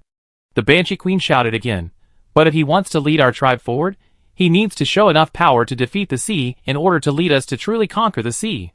So next, I asked the sisters to witness this. After saying that, she looked at Rosen again provocatively, and the meaning in her eyes was very clear. It depends on how capable you are. Rosen took a deep breath, silently used the Ten-Ring magic power to bless himself with the highest version of the magic gun, and silently chanted in his heart. Any means are to enable me to realize the grand strategy of changing the world. A real man is born between heaven and earth to conquer everything. So this is no big deal. Gritting his teeth, under the witness of thousands of banshees, Rosen evolved the power of nature with the wisdom of a wizard and began the final conquest. The enthronement ceremony of the true king of the banshees officially began. Thousands of banshees were flying and singing in the sky, looking eagerly at the wild ceremony on the white beach. Time passed by minute, and it was unknown how long it had been, and the Banshee King Laertris let out a high-pitched scream. I declare that Baron Rosen Saxon is the true king of my race, and I will submit to him. We will submit to the true king. The banshees also sang together, and their voices condensed into a stream and rushed straight into the sky. On the outskirts of Queen's Bay, many human officers were watching the wild ceremony on the beach with telescopes, and they were all stunned. Major Harry felt that he couldn't close his mouth. This world is really ridiculous. But he was also very emotional. The Lord is really the king of the sharpshooter. Chapter 116. 3 days later. Hank Island, Queen Bay, bottom of the sea. There is a secret entrance underwater. After entering it, go straight inside, and you will find a huge cave shining with sunlight and pearl light. The sunlight is guided from the sea surface through a special pure water light guiding technique, and the pearl light comes from the pearls on the ground. Yes, pearls, countless pearls. In a circular depression with a diameter of 10 meters, there are countless pearls. Big, small, round, and irregular. White, blue, purple, black, gold, and colorful. Just like sand piled up on the ground casually. But although the stacking is casual, it takes some thought to store it, and it is always nurtured by a faint pure water force. So it shows an amazing luster. The sunlight guided by the seawater is reflected on it, showing a layer of colorful misty light. At this moment, Rosen lazily lay in the bright light, picking up a handful of pearls with his right hand and letting them flow through his fingers. Your Majesty, this is an amazing fortune. This batch of pearls is of excellent quality, and many of them are rare treasures. The huge number of them made Rosen have an amazing plan in his mind. If this plan is implemented perfectly, it will be enough to gather an extremely rich fortune. Based on this, the Sturgeon Island can quickly become the strongest county in the north of Whalon. Yes, it is a county, Whether it is manpower, material resources, financial resources, or even military strength, it is far ahead of the strongest county in the north of Shire County. Of course, this kind of fierce pocket-grabbing plan is very noisy and can easily be resisted. It is very difficult to implement it perfectly, and a lot of preliminary preparations are needed. Don't call me your majesty, call me Lily from now on. A soft, slightly hoarse voice came from Rosen's left hand. Looking in the direction of the voice, it was the white body of the Banshee Queen Lyrtless, which was shining with pearls. Different from the cold face 3 days ago, the Queen King now looked lazy, wrapped around Rosen like a snake, and turned slowly. Lily, I think we should take a break.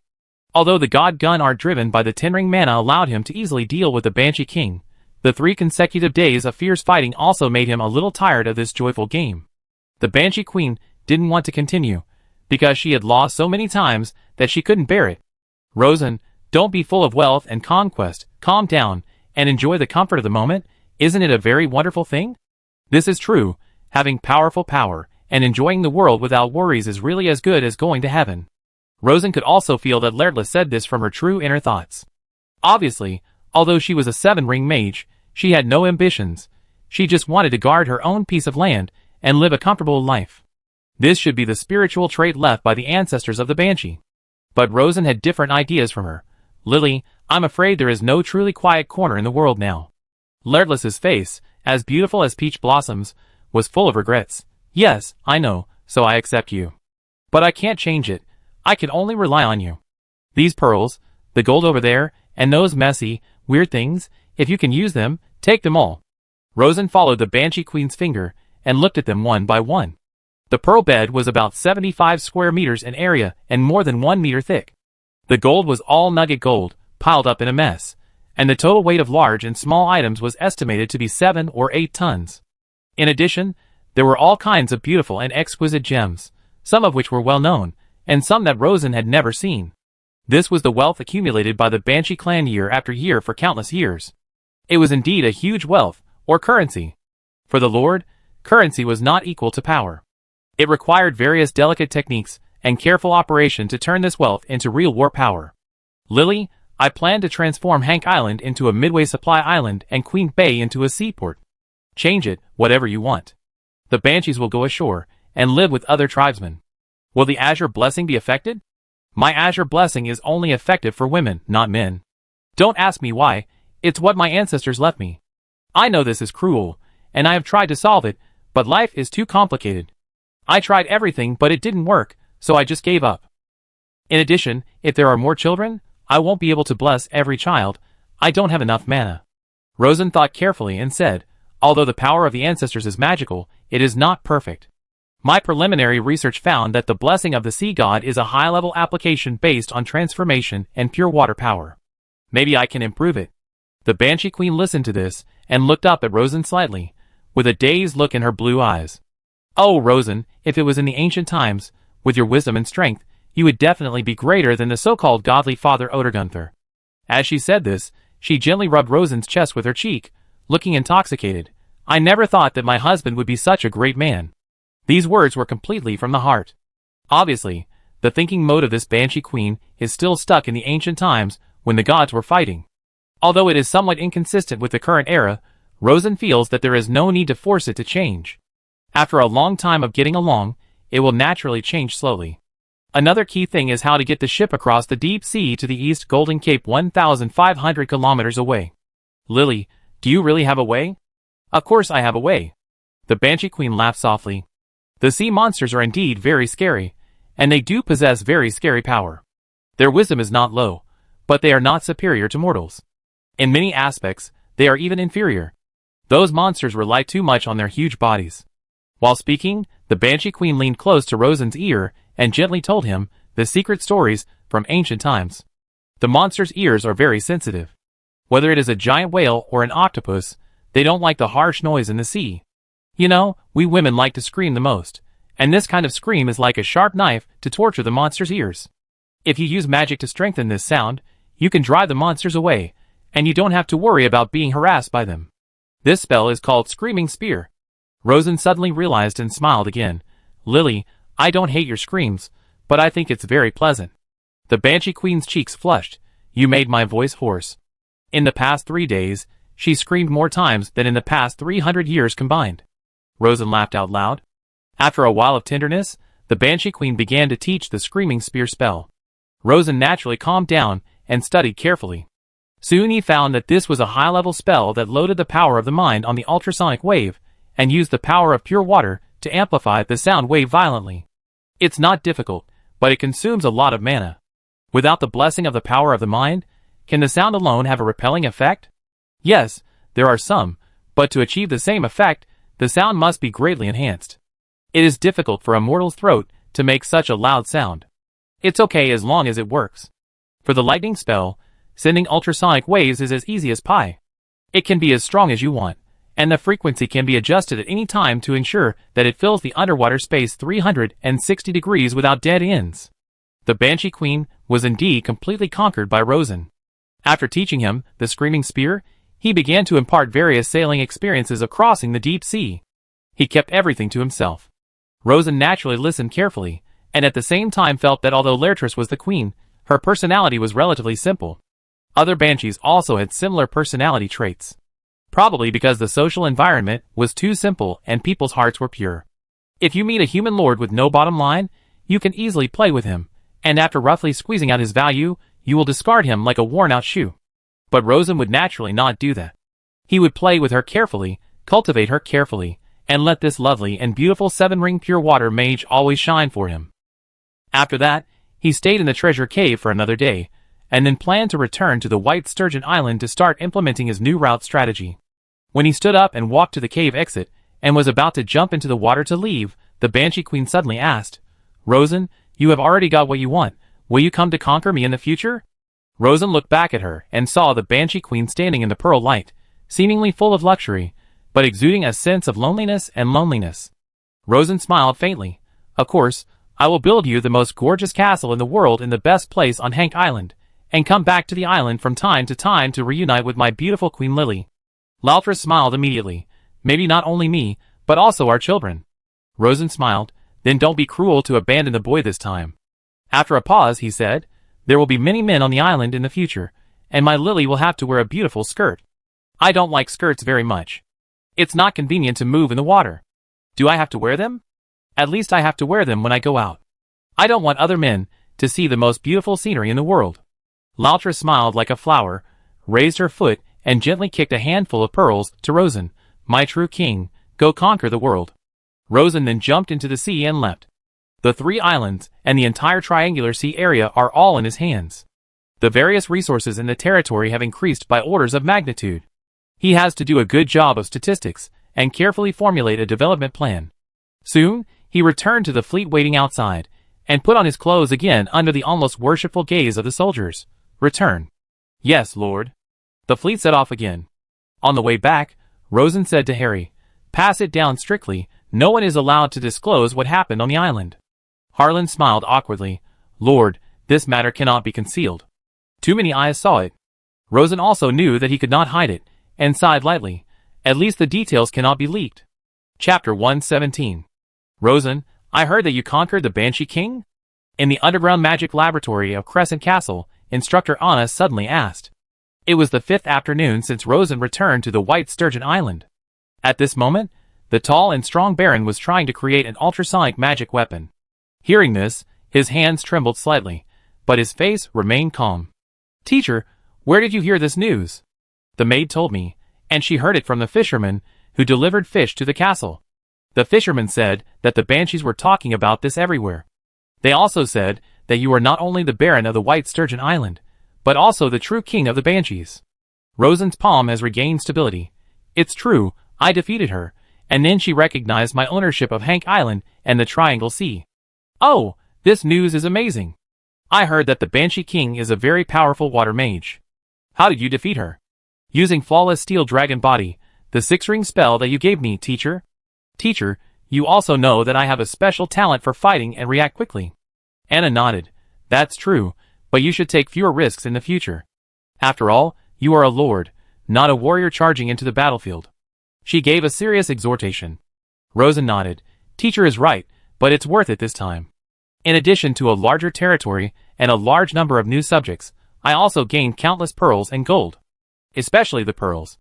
If you handle them well, you can definitely gather a lot of wealth. Pearls are very beautiful. They are occasionally used to make potions and create magic tools, but their main use is as decorations.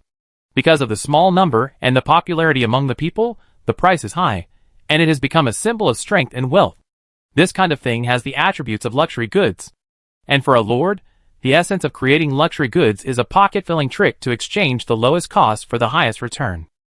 No matter how much money is, it is worthless compared to life. But then again, the harvest this time is indeed very huge. After a pause, Anna glanced at Rosen again. I also heard that the way of conquest is a bit diverse. Rosen's hand trembled again to an invisible degree. Teacher, the Banshee has its own tradition, and I don't want to force it, so I respect it. No wonder it is said everywhere that you are the king of the gun. Anna didn't think it was a big deal. It was normal for the Lord to sacrifice his personal reputation in order to expand the territory. She was just a little unbelievable and very curious. I heard that it takes the Sun Warrior 1 or 2 hours to conquer an ordinary Banshee. How long did it take you to conquer the Banshee King? 3 days. TSK.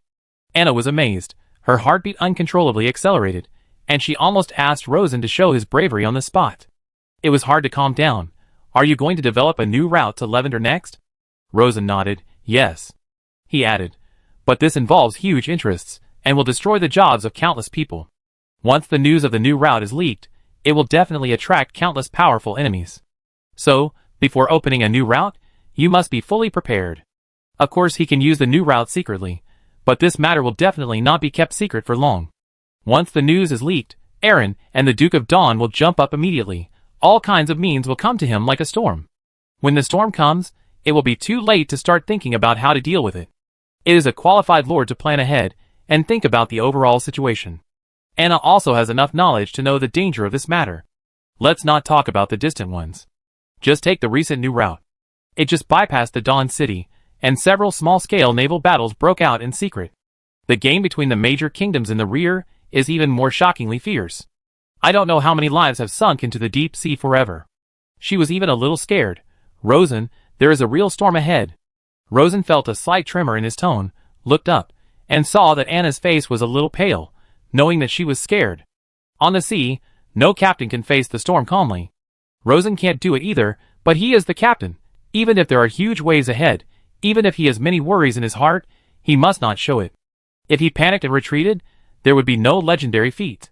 So, he put down his work, walked up to her, grabbed her hand, and comforted her in a gentle voice.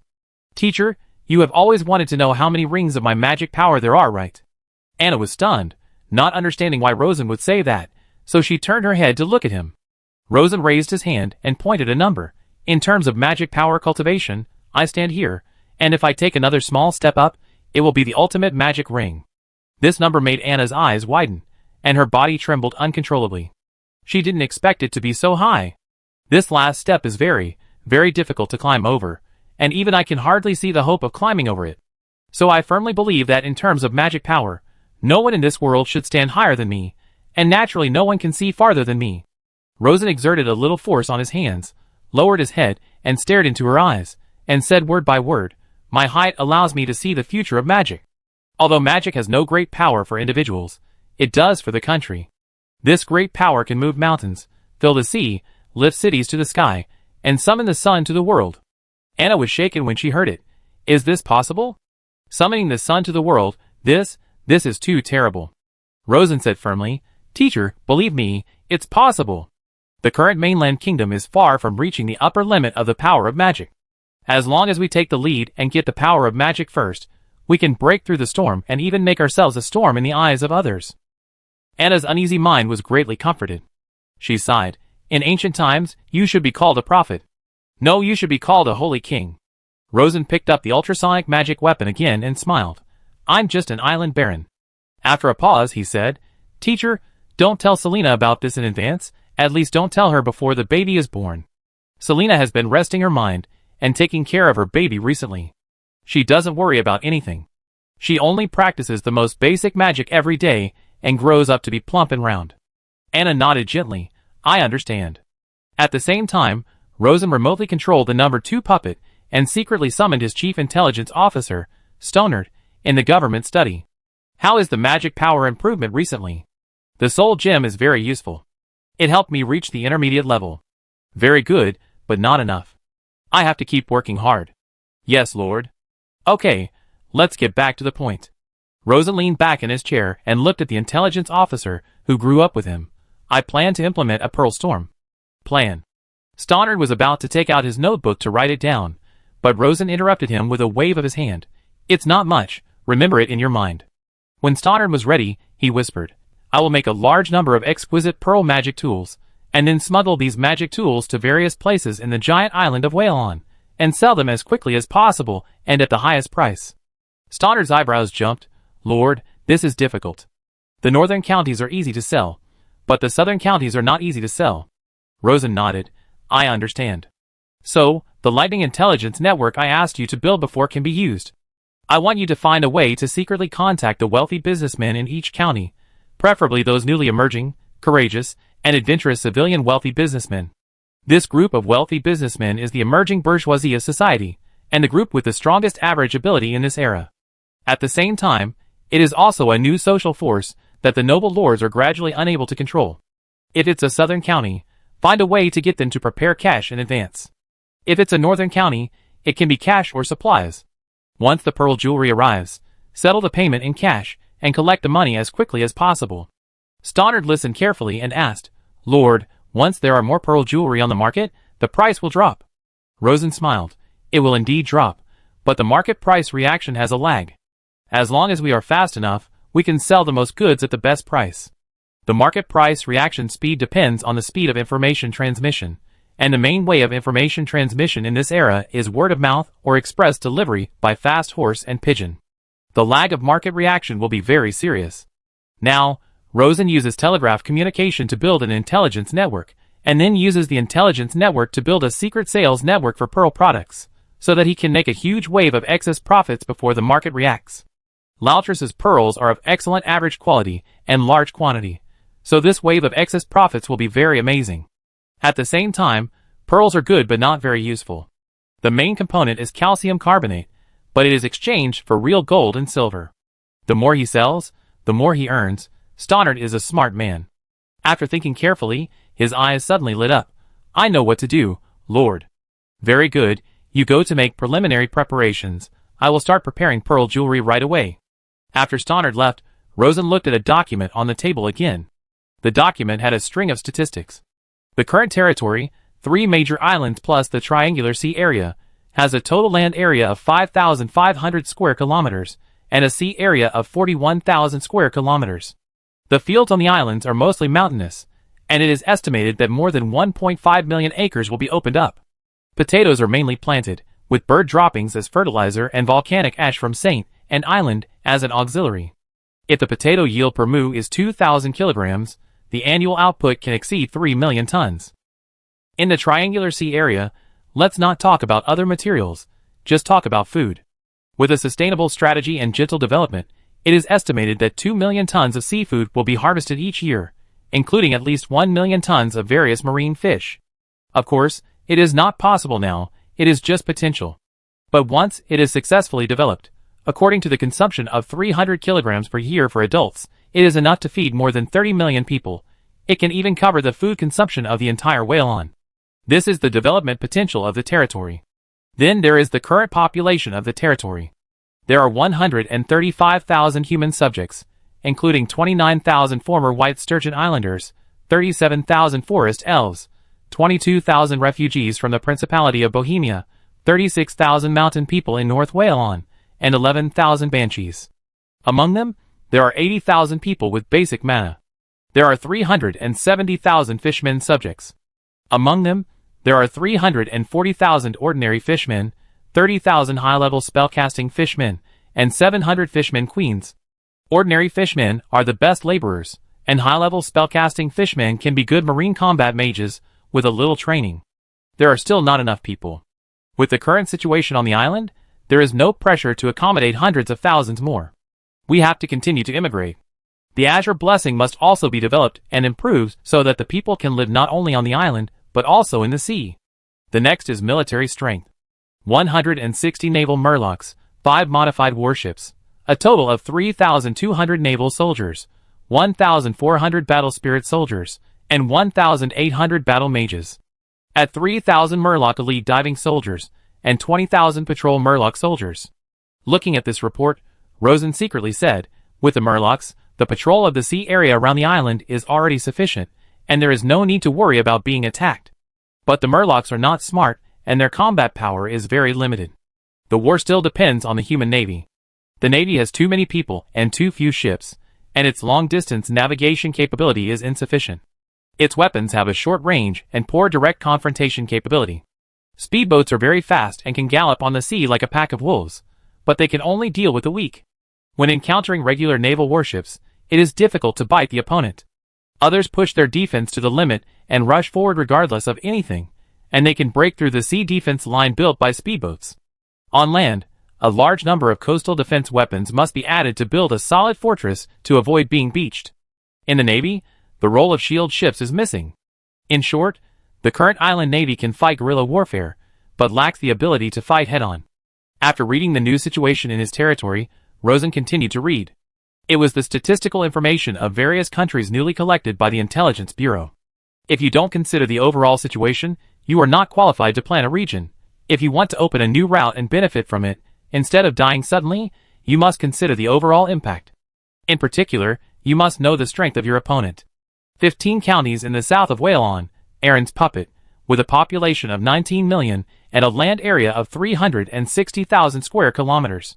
The Dawn Storm Fleet has 8,000-ton warships, and each county has an average of 1,000-ton warship. There are 23 warships over 1,000 tons in total. Aaron, with a population of 110 million and a land area of 1.03 million square kilometers. The Lion Fleet, with 153 warships over 1,000 tons, including 45 2,000-ton Lion battleships, and has begun to build a 4,000-ton Lionheart battleship. Aaron's royal power is concentrated, the nobles are weak, and the rise of the new class is really a terrible behemoth. Let's look at Cow. Population 130 million, land 900,000 square kilometers, Black Rose Fleet, 69 warships over 1,000 tons. Although the fleet is a little worse, Cow's army is extremely powerful, and the Red Moon Knights are the first in the alliance in terms of combat power, and are located in the northeast of Aaron. Cow and Aaron have always been at odds with each other, and there have been many frictions on the border. It's a pity that the king is old and no longer ambitious. Otherwise, Cow would be a great ally to contain Aaron. Let's look at Lavender. With a population of 90 million and a land area of 1.1 million square kilometers, the Golden Fleet has 130 warships of more than 1,000 tons, including 32,000-ton Golden warships. The fleet strength is not much different from Aaron, but Lavender lives in the East Golden Cape, and its main maritime trade targets are the Glorious Empire and its vassal states, and there are no major conflicts with members of the Alliance.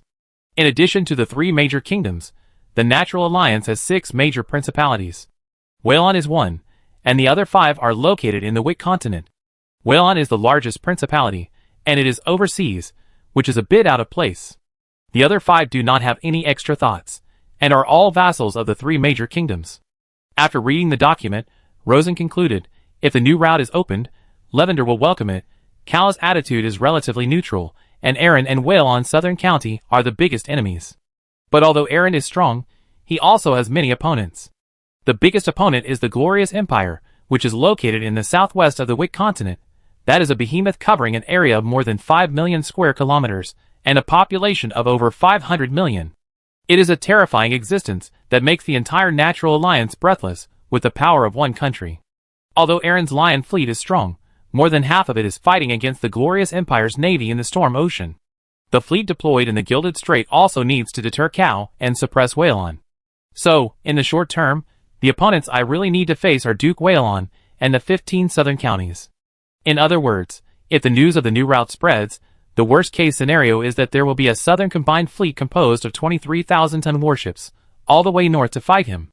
After looking at the entire situation map, Rosen breathed a sigh of relief. I am stronger now than before, but I am still just a small fish trying to survive between the big fish. The first step to improve our navy is to use the Whalon Southern Combined Fleet as the imaginary enemy. Chapter 118. Woo. On a hidden forest road, 3 specially reinforced electric carriages were driving smoothly and quickly. Due to the limitation of construction capacity, The road is less than 10 meters wide, but the road surface is made of tempered yellow clay. The road surface structure is designed to be drained, anti-skid, and anti-thermal expansion and contraction, and the road slope is strictly limited, never higher than 5 degrees. In addition, the road is only a kind of mountain transportation. At present, Alonso and his apprentices have begun to demonstrate the feasibility of mountain trams. Rosen was sitting in the second carriage, carefully feeling the riding experience of the electric carriage, and then came to a conclusion. The speed is faster than the carriage, resulting in more noise than the carriage, and the up and down bumps and turning tilt are much more serious than the carriage.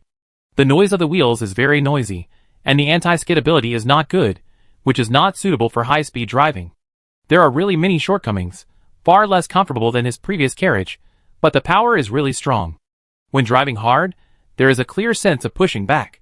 With more iterations, we should be able to make an electric rune tank, which will be used for plane assaults in the future. Just thinking about it, there was another wave of strong pushback. Rosen immediately said, "Alia, drive slower, aren't you uncomfortable with the bumps?" Alia shook her head excitedly. "Bumps? This is much more stable than horseback. The speed is faster, and there is no headwind." Well, since she likes it, Rosen let her drive as much as she wants. The car drove around the mountain road for about 10 minutes, and arrived at a secret valley in the mountains. Woo! The electric carriage slowed down in front of an inconspicuous high wall of tempered clay. There is a big iron gate on the high wall.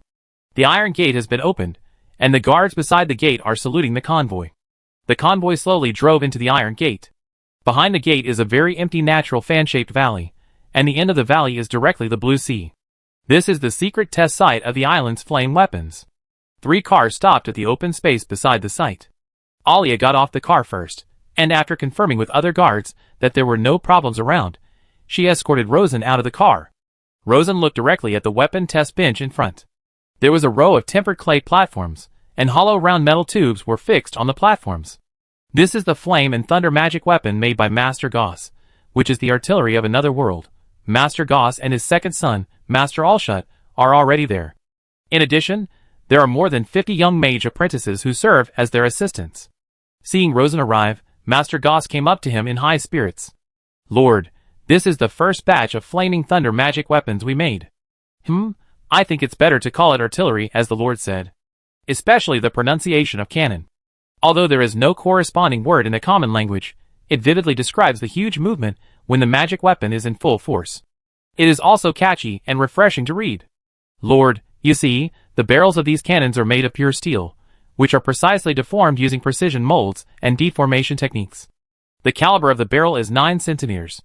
Each time it is fired, it is loaded with about 3 kilograms of thunder powder, which can eventually hit this heavy iron ball 1.5 kilometers away. Here, this is thunder powder. Its full name is Order Thunder Powder. We call it yellow powder. It was developed by Master Bell. Although it is less powerful than the newly discovered flame soil of Aaron, it is much more stable and safer than the flame soil." He showed Rosen the Order Thunder Powder. This is a yellow-brown fine powder with a slightly fragrant aroma. Because of the need to prevent moisture and agglomeration, it is specially made into small, smooth round particles. At first glance, it seems nothing special, and no one will take a second look when it is thrown on the ground. Of course, Rosen knows the existence of Order Thunder Powder. In fact, he knows the details of all the important new achievements in the territory. But he has been very busy recently, so this is the first time he has seen the true appearance of this thing. "Master, show me its stability." Master Goss put a handful of powder on the ground, took a hammer, and smashed it hard. Bang! The tempered yellow clay ground was smashed into a small pit, and the Order Thunder Powder was scattered everywhere, but there was no abnormal movement. Following this, Master Goss released a 3-ring breath of flame at the powder from a distance. After the high-temperature flames dissipated, the powder was still intact, and its flame retardancy was almost the same as that of soil. Rosen was amazed. It is indeed stable. I heard that only special excitation spells can ignite it. "Master, can you open my eyes?" Goss immediately did as he was told. From a distance of 5 or 6 meters, he pointed at the order potion, and did not see any abnormal movement. He saw the powder he brought with him suddenly burn violently. The intensity and brightness of the burning were much stronger than the black gunpowder in the previous life, but not as good as TNT. Clap, clap, clap. Rosen clapped his hands lightly and praised sincerely. What a good thunder potion! He knew that the activation spell of the Order Thunder Medicine was essentially a constant decryption spell. When used specifically, the activation spell can be adjusted at any time according to safety needs. And if there is no activation spell, it is useless to toss this thing. In other words, the Order Thunder medicine invented by Bell is not only safe and stable, but also can prevent enemy spies, especially mage spies, from using spells to remotely destroy their own ammunition depots. In the world of magic, this is particularly important. If you directly copy the knowledge and experience of the Earth without any localization transformation, it will be difficult to adapt to the local environment at best, and it will be a dead end at worst. After showing the Thunder medicine, Goss began to show the shells. This is a solid iron ball, weighing about 3 kilograms. After being activated, it can fly several miles away in a few seconds. Its strength is more than 10 times that of the master-level throwing technique. According to this calculation, even if Rosen uses 10 rings of magic power to trigger the 4-ring throwing technique, the power of the iron ball thrown in the end is much less than this cannon. In other words, even if it is just the most common and primitive small-caliber solid bullet artillery, after arriving in the other world, it can still disperse all the monsters. The artillery roared, and all the gods and demons ascended to heaven, but Rosen certainly thought it was not powerful enough. Is there a way to make the launching iron ball hollow, and put Order Thunder inside? Because I heard that Aaron's launching bullet can be loaded with fire soil, so the attack power is particularly strong. I'll shoot on the side immediately shook his head. No, it can't be loaded. Order Thunder is too stable, and triggering it will be a problem. In addition, although Aaron's launching bullet is loaded, I heard that they have not solved the problem of exploding. Of course, putting magic potions in the projectiles can greatly enhance the attack power, so we have been trying to solve the problem of remote activation of Order Thunder. Rosen nodded to show that he understood, and then said, "Have you ever thought about making the shells into the shape of a pointed gyroscope?" Alshot was stunned and didn't understand. Why do you have to make it into such a complicated shape as a pointed gyroscope? A round ball can ensure the sealing of the barrel, right?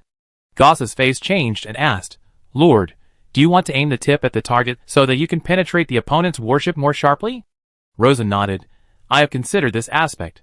In addition, I also think that the tip has a stronger impact, so I put a nail behind the tip, or maybe it can stimulate the Order Thunder powder." Alshot heard it and frowned. Then maybe it can be made into an arrow tip. No, the shape is too complicated and the barrel is difficult to seal. Rosen smiled and said, "That's why I said the shape of a pointed gyroscope. The tail of the round gyroscope just ensures the sealing." Alshot's eyes lit up. "Yes, but that's not right. If that's the case, the shell may roll after flying out of the barrel, and the tip may not be aimed at the target."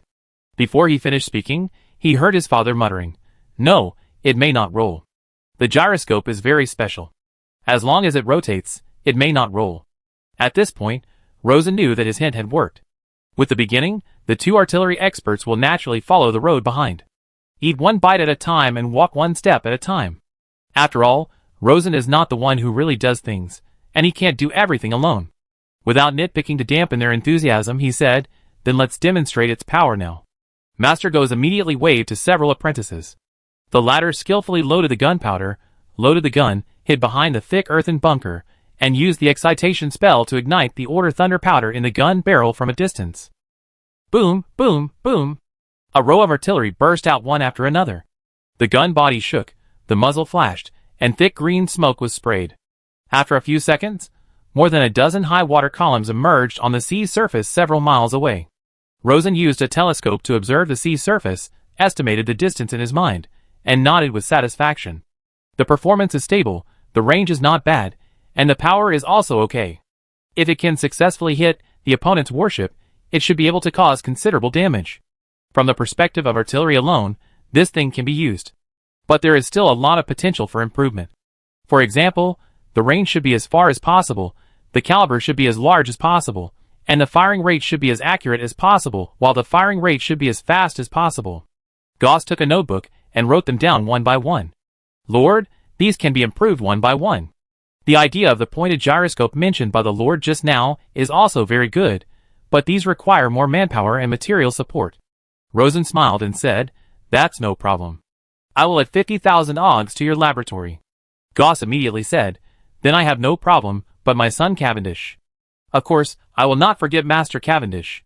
I gave him an additional 30,000, which is enough to start the research in the early stage. After conquering the Queen, he has been very rich recently. Gauss immediately became very motivated. Lord, just wait, I will definitely make a cannon that will surprise you. Rosen laughed. Then I am looking forward to it now. Now there are usable cannons, but the warships are still not very powerful. Although the shipbuilding skills of the Bullet Wizard have improved rapidly, the size of the warship is greatly limited by the strength of the materials. So, after leaving the weapons test site, Rosen immediately went to find his best potion master Wei Gu. He now wants a better steel potion. After listening to the request, Wei Gu tilted his head and thought for a while, and said, Lord, I have been thinking about this problem recently, and I have a very wonderful idea. The initial test has been successful, but due to the limitations of the magic theory, it is difficult to move forward. As she spoke, a potion bottle flew into her hand, and the bottle was filled with dark blue powder. I call it frost dust. At this point, she chuckled and asked, Lord, have you guessed my idea? Chapter 119. As the head of the magic department, Wei Gu rarely makes medicine herself. She usually arranges a project, points out a research direction, and then lets her apprentices make medicine to practice. In this way, she has trained at least 200 apprentices with basic medicine-making ability, including many excellent medicine-making geniuses. This frost dust was discovered by an apprentice named Elena by accident. She said so, with a look of satisfaction on her face. This Elena is a genius potion master with great growth potential. The Lord can train her more in the future. Rosen was also very happy. Of course I will. He carefully looked at the dark blue powder in his hand, and had guessed the purpose of the powder. It's a wonderful idea to use water as the basic tempering material.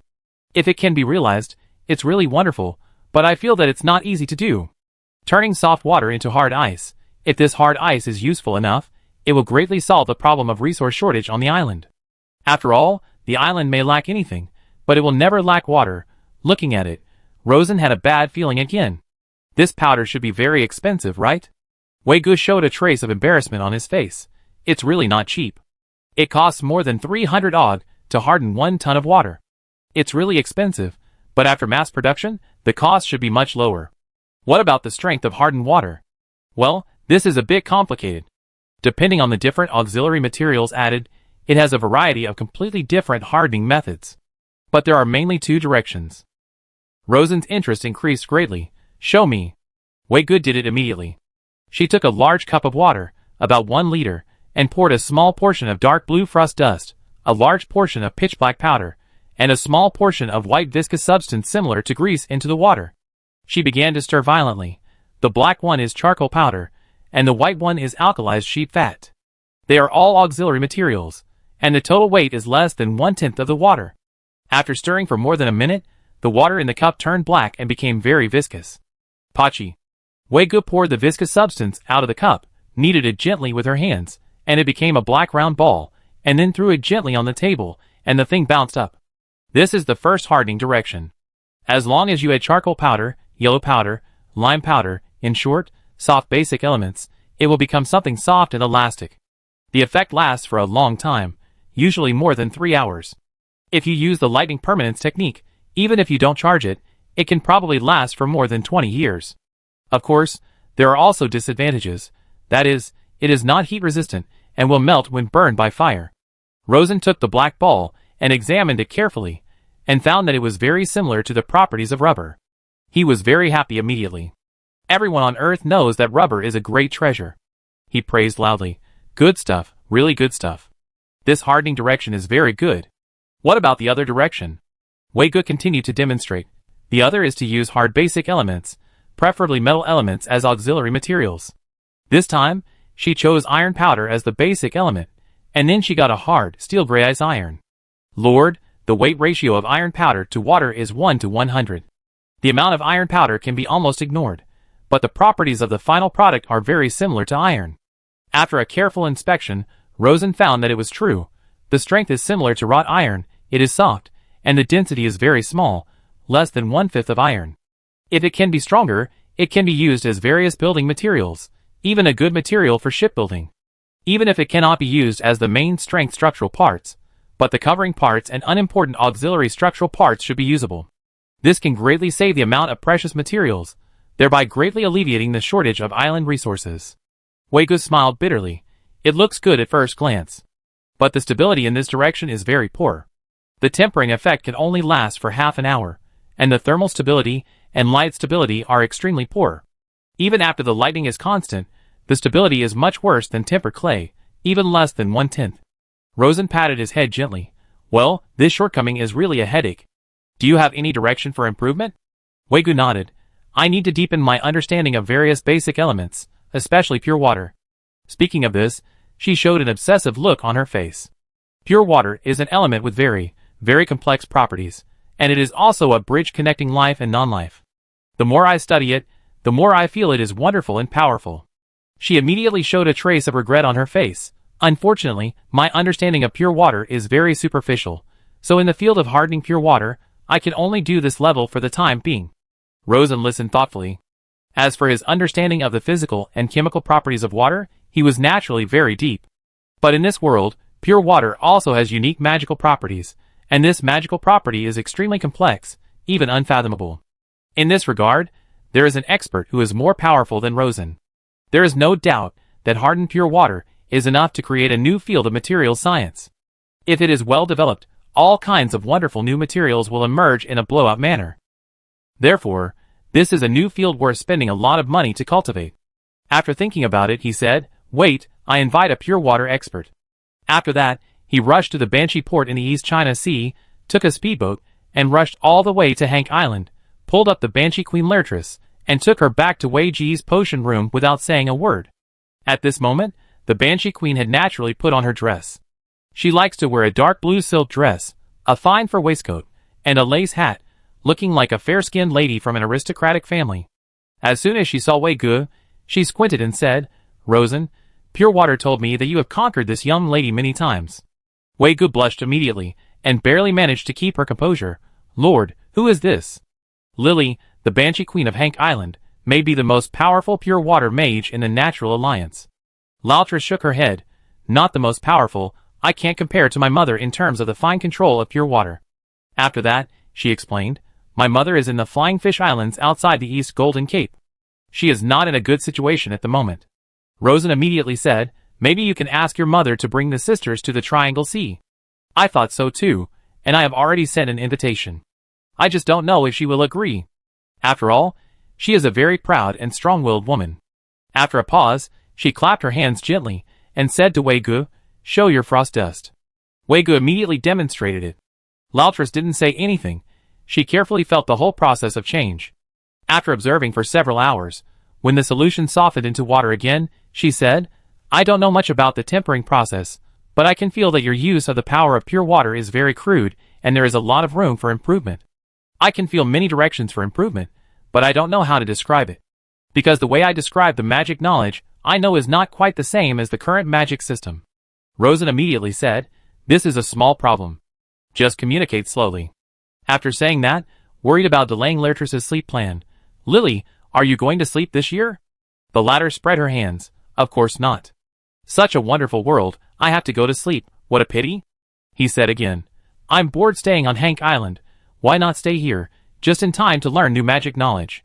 Rosen naturally wanted it, but worried that the Banshee Queen would not be able to adapt to the new environment for a while, and immediately said that he would join in the study of the topic of hardening pure water, and would spare as much time as possible. In the following time, he really fulfilled his promise.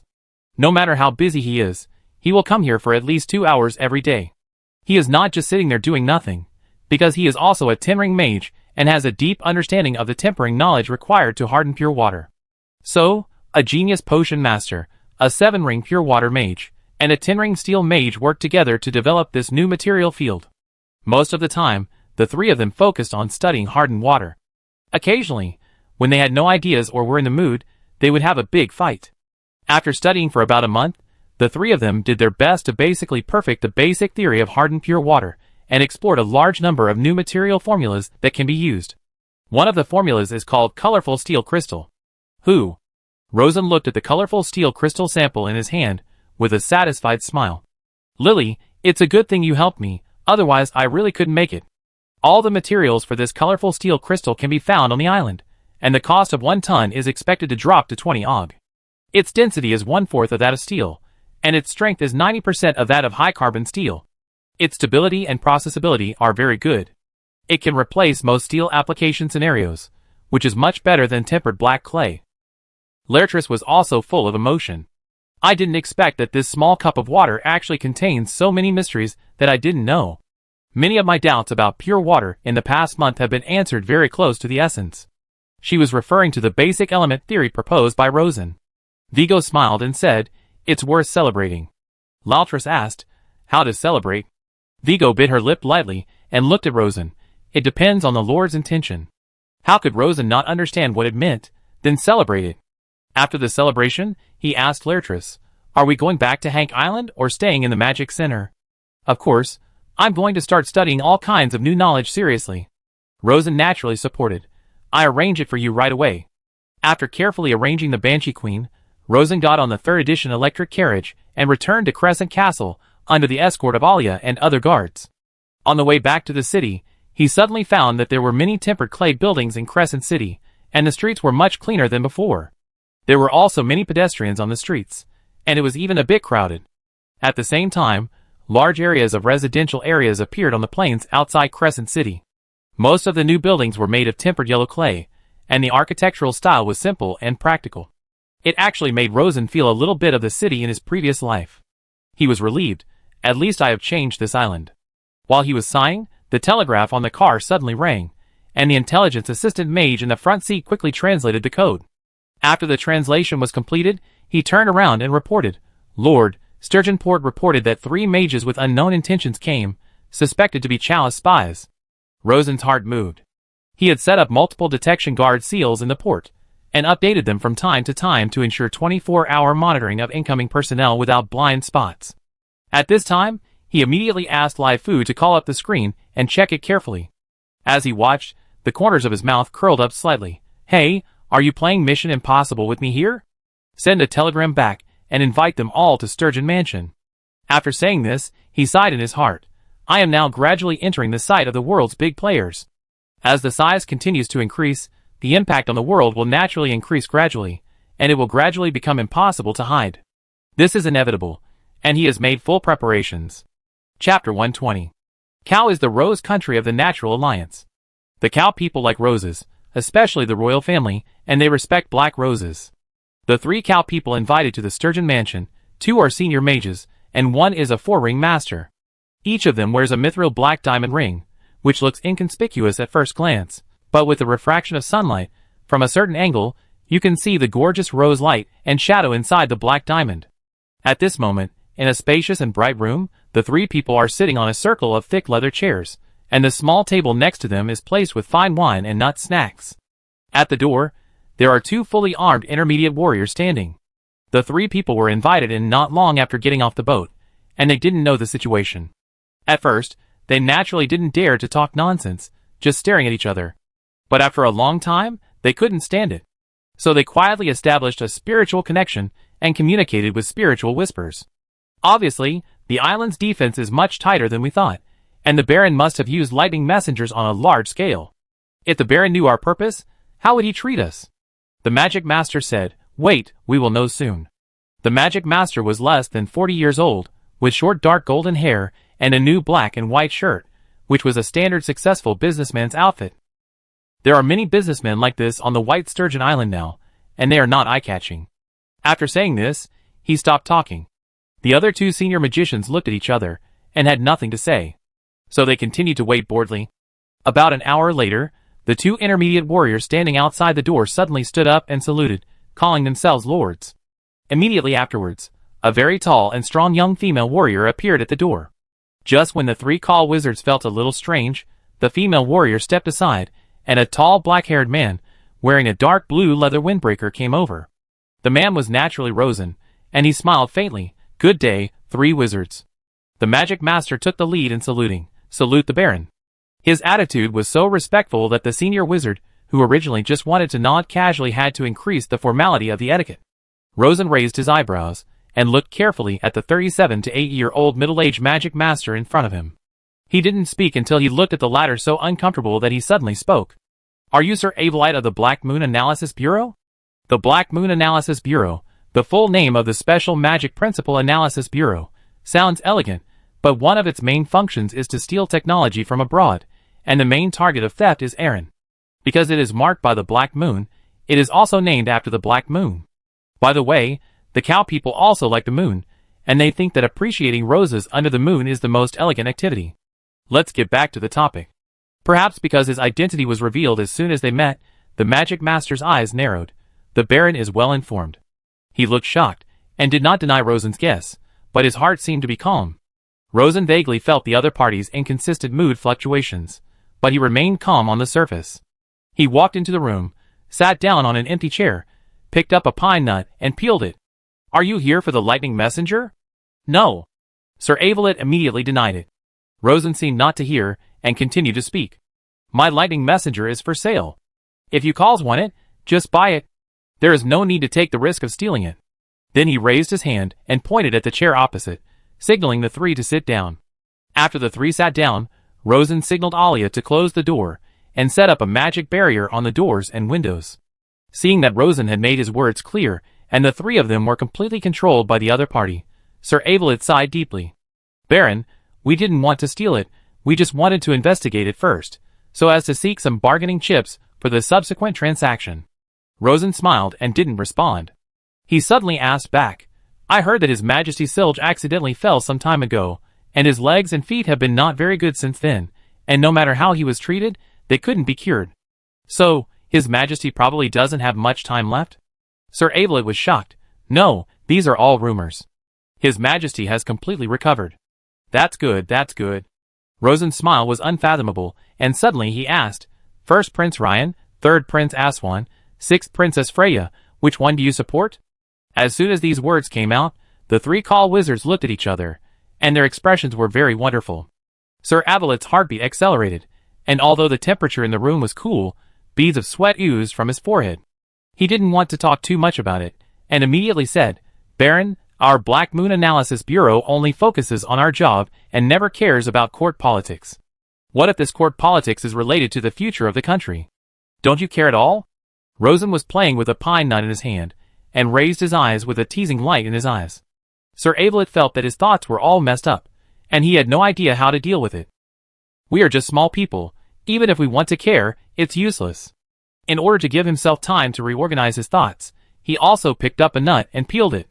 Rosen ignored his answer again, and said with certainty, "You support the sixth Princess Freya." Sir Evelyn was just about to put the nut meat into his mouth, and when he heard this, his hand trembled, and the flesh that was about to be put into his mouth fell to the ground.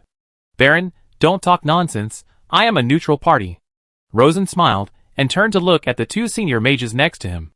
The Black Moon Analysis Bureau has always been in charge of the third Princess Swang, but this lord went to support the third prince's political enemy, the sixth princess. "This is unacceptable, isn't it, you two?" The minds of the two senior mages had long been led by Rosen's rambling topics. At this moment, the two of them subconsciously followed his words, turned their heads, and looked at Sir Evelyn with hostile eyes.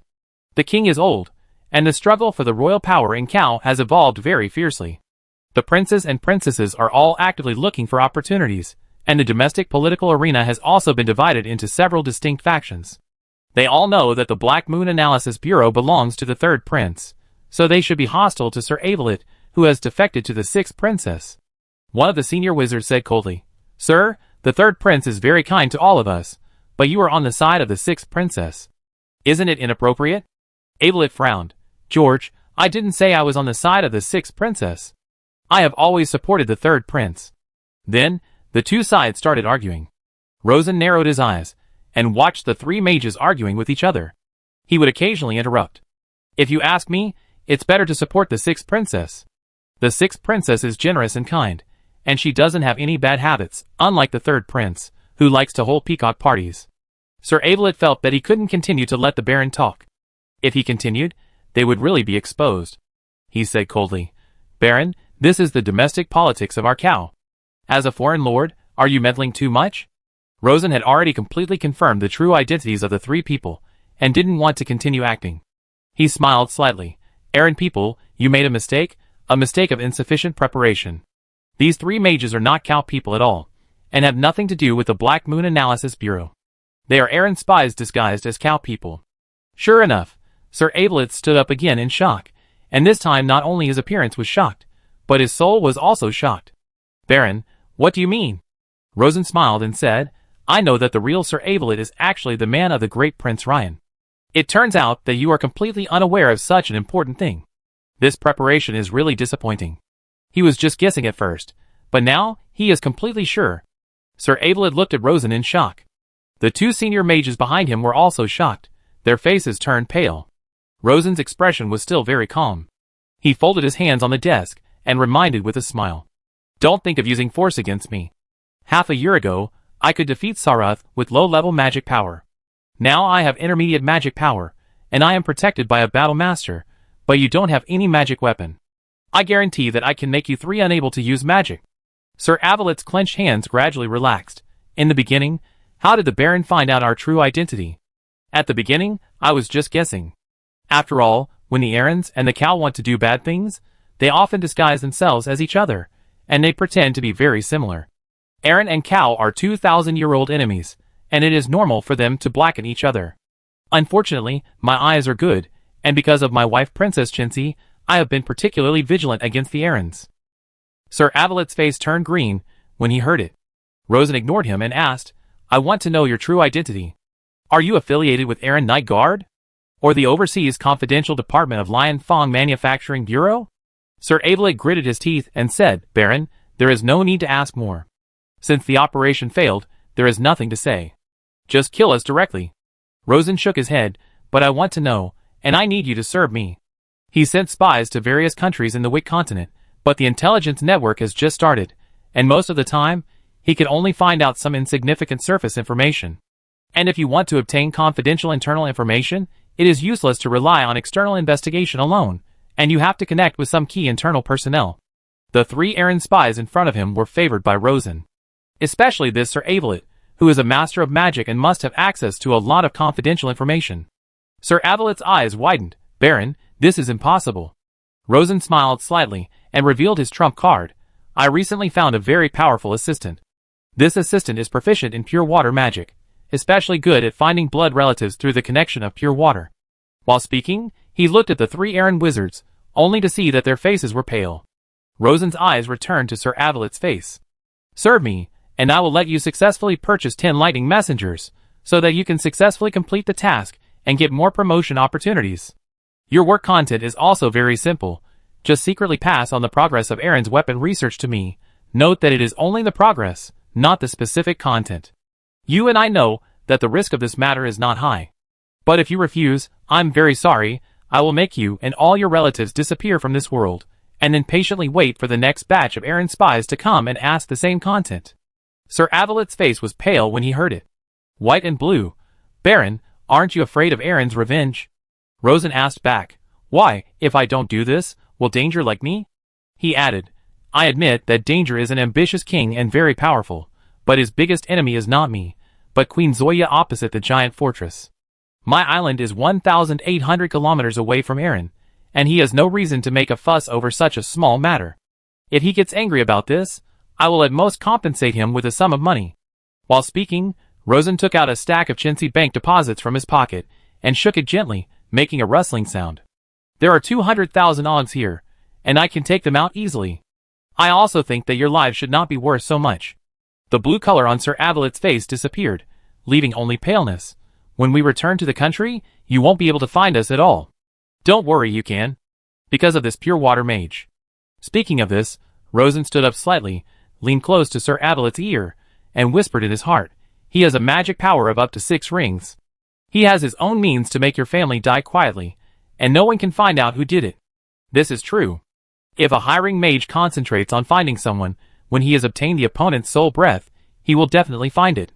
Not to mention the Banshee Queen who is proficient in pure water, even he has many ways. In this era, high-ring mages are not good at frontal fighting, but they are still very good at stealth assassination. The most important thing is that these 3 spies are civilians with no foundation at first glance, and such people are the easiest to threaten. Sir Avelid was indeed deeply threatened. His body shook violently. Impossible. Rosen sat back down. Is it possible? You can try it. As he said this, 3 fist-sized blue water vapors suddenly appeared on the 3 Arryn mages. The water vapor appeared quickly, and then quickly disappeared into the void. During the whole process, the 3 Arryn mages did not feel anything unusual, not even the fluctuation of mana, let alone stop it. Rosen explained at the right time. Okay, the pure water breath on your body has been locked by this powerful mage. Let alone returning home, it will be useless even if you escape to the glorious empire. Sir Avelite collapsed on the chair with weakness, and the other two senior mages also looked ashen. After a long while, he said weakly, "Baron, you are really a devil. When danger wanted to hang me on the street lamp of Glory Square, he was not more merciful than me." He gently patted the bank deposit slip in his hand. "Okay, 3 gentlemen, go back to Erin with peace of mind. Someone will contact you later. I hope you work hard and help me develop some downlines. Don't worry, I won't treat you badly, I will give you generous rewards. If you are in danger, my people will do their best to rescue you, and my Sturgeon Island will always be your retreat." After saying that, Rosen turned and left. He was busy. To open a new route, Erin needs to make a layout. Erin's old rival Cal needs to make a layout. But Cal's old king is really dying, and it is estimated that he will live for at most 1 year. At present, the situation in Cal is really chaotic, and he has even lost his sensitivity to important foreign information. This is not a good thing for Rosen. At this moment, the old king of Cal cannot die, at least he has to live for another 5 years. I have to go to Cal. I have to go in person, because there are some things that only he can do. Chapter 121. The high-level mages in this world may not be able to move mountains and fill the sea, but they can certainly turn decay into magic. Because high-level mages have far greater sensitivity than ordinary people. The sensitivity to future fate, the sensitivity to the surrounding environment, and the sensitivity to find power are all far beyond the reach of low-level mages.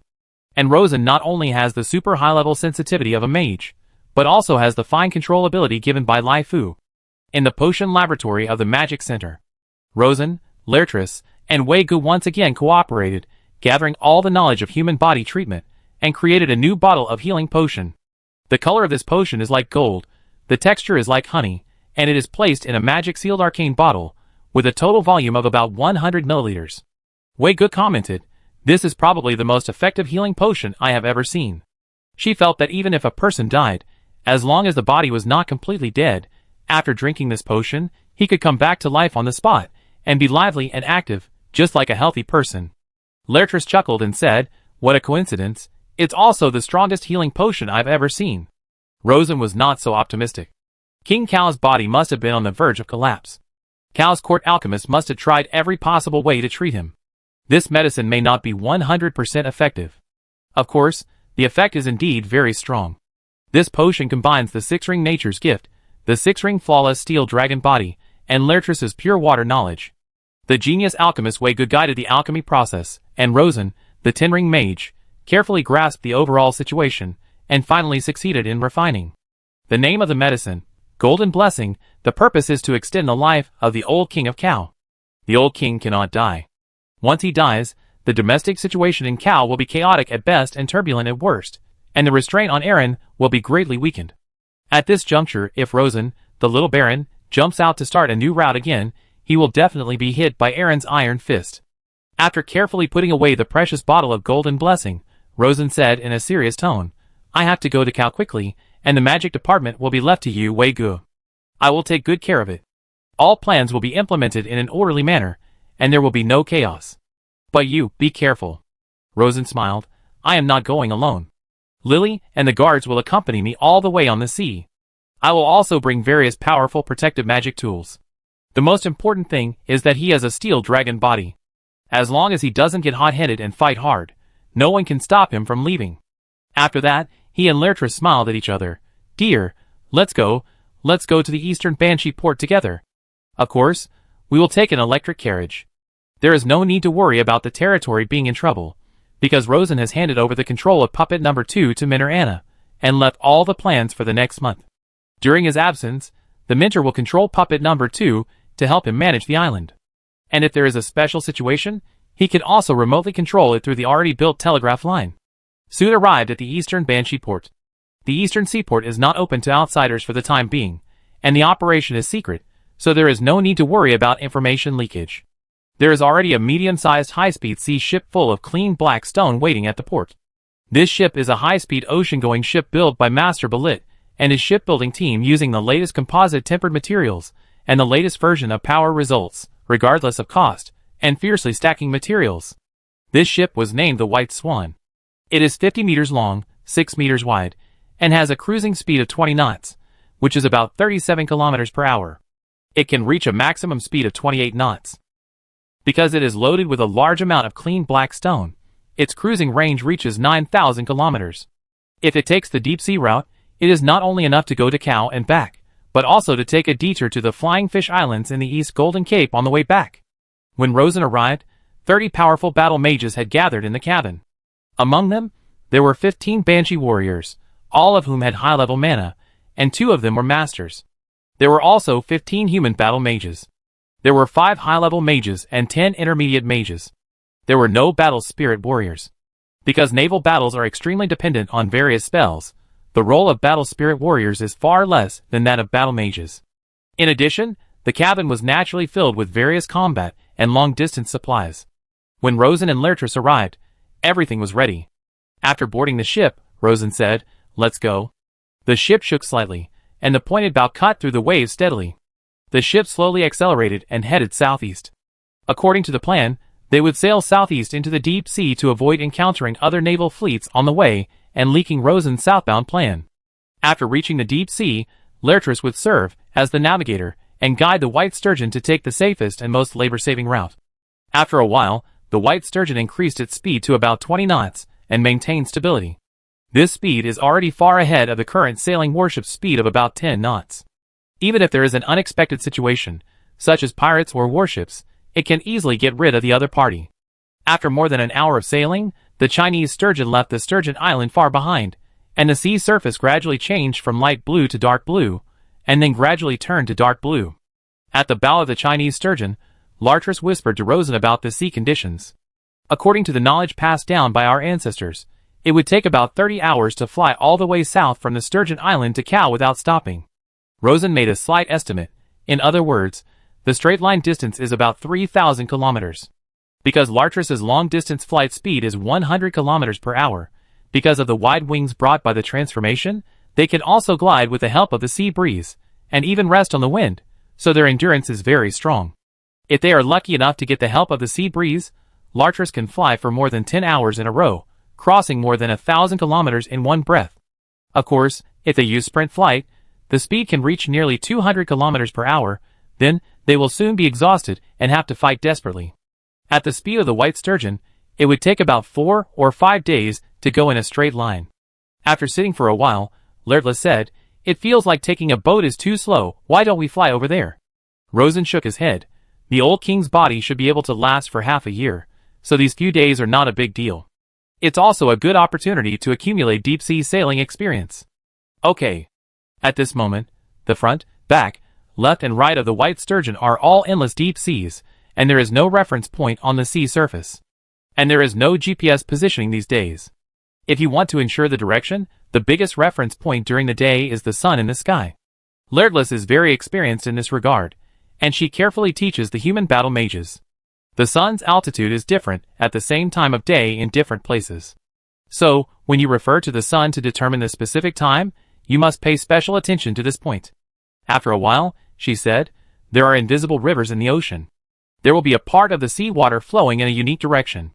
When ships enter this kind of current, they are easily led off the direction. The direction and position of these currents will change with the seasons of the year, but don't worry, I remember every current in the Golden Ocean carefully. A battle mage asked, "Madam, if there is no sun and the sky is full of dark clouds, how can you tell the direction in the deep sea, and how can you determine your position?" Lertris clapped her hands gently. "Good question. According to my recent understanding, in this case, even if you are close to the coast, you can still find the direction of the deep sea. Sailing ships will also lose their direction and fall into an extremely dangerous situation. But fortunately, pure water will tell us the answer." 2 methods. One is pure water divination. Of course, it is not the pure water divination you use now. The method you use is somewhat useful in the near sea, but it is blind in the ocean. This is the pure water divination unique to our people. I dare not say about other seas, but it is quite accurate in the Golden Ocean area. Unless it is interfered by magic, it will not go wrong. The second is to use the seabed terrain for positioning. She looked at the human warriors and mages on the ship, and sure enough, she saw surprised expressions on their faces. Yes, there are mountains and plains on the seabed. Using the Banshee Scream technique, you can get the detailed terrain of the seabed, and then compare it with the seabed map in your mind, you can know your exact location. With these two methods, it will be difficult for you to get lost in the Golden Ocean even if you want to. Rosen was very happy watching Laertes impart knowledge of ocean navigation. In the future, I will ask the Banshee to open a special ocean magic class. Because the White Sturgeon is equipped with a unique underwater ultrasonic magic device, there is no need to worry about being disturbed by the giant beast. The ship sailed smoothly all the way, and fortunately, there was no storm on the way. By dusk on the 5th day, the White Sturgeon successfully arrived at a desolate coast in the north of Kau. 70 kilometers to the north is the famous seaport city of Kau, Baisha City. Following the Oral River flowing through Baisha City, it is more than 200 kilometers southeast to the capital of Kau. Silver Moon City, known as the Rose City, the Middle Gold City, and the hometown of knights. The last 270 kilometers, of course, cannot be taken along the river on the Sturgeon, because Rosen does not want electric power to appear in the Wick continent so early. Naturally, he couldn't transform into a steel dragon body and fly over, because the strong fluctuation of mana would make Rosen a spotlight in the sky. Approaching the capital of the Natural Alliance in this state would simply be a way to his own death. The safest way is to find a good horse, and run all the way over quietly from the ground. If you keep changing horses, you will arrive soon. Plop. Rosen jumped off the boat alone, carrying a long wooden box filled with various magic tools. You find a secret bay nearby to wait for me. I'm going to the capital of Kau now, and will be back in a week at most. Looking at Laertes again, we can contact each other by telegram at any time. Okay. Be careful along the way. Although she wanted to go with Rosen, she was a deep-sea banshee, and didn't dare to go deep into the heart of the Natural Alliance kingdom easily. After everything was ready, Rosen cast a divine movement on himself and ran towards the nearby village. Soon, his figure disappeared into the night. Chapter 122. Early morning. Silver Moon City, by the Oral River, morning mist curls. Rose, freshly picked rose, rose with dew, St. London's Day is here, buy one for your beloved girl. Sir, would you like a bottle of fresh goat milk? Or today's newspaper is also fine. Hi sir, do you need me to carry your box? Rosen walked alone on the riverside avenue paved with gravel and coal slag. He wore a wide-brimmed round hat, a brown leather vest on the upper body, a vertical striped white shirt inside, and a combination of wide-leg pants and brown boots on the lower body. A pair of hands were not idle either. He had a leather windbreaker on his left forearm, and a large wooden box in his right hand. He looked like a young wizard who came from a small city, and made a living in a big city. As he walked forward, various vendors kept coming up to him and hawking enthusiastically, but they were all dodged by Rosen. He was new here, and didn't know anyone. The news about Silver Moon City came entirely from various rumors, and the news sent back by the intelligence agents.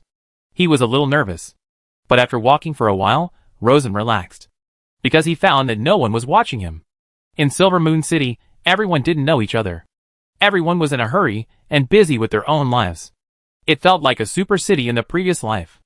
After walking along the Riverside Avenue for a while, Rosen turned right into an alley, and had breakfast in a small shop that looked relatively clean. Before leaving, he took an extra portion in an oil paper bag. The takeaway packaging was actually standardized. In other words, even this small field has formed a separate industry. This is a bit scary. It feels like Whalon is a generation away from here.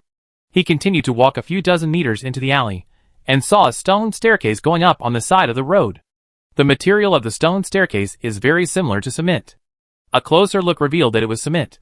In fact, Rosen also wanted to develop cement, but there was not much limestone on his island, so he had to choose tempered yellow clay.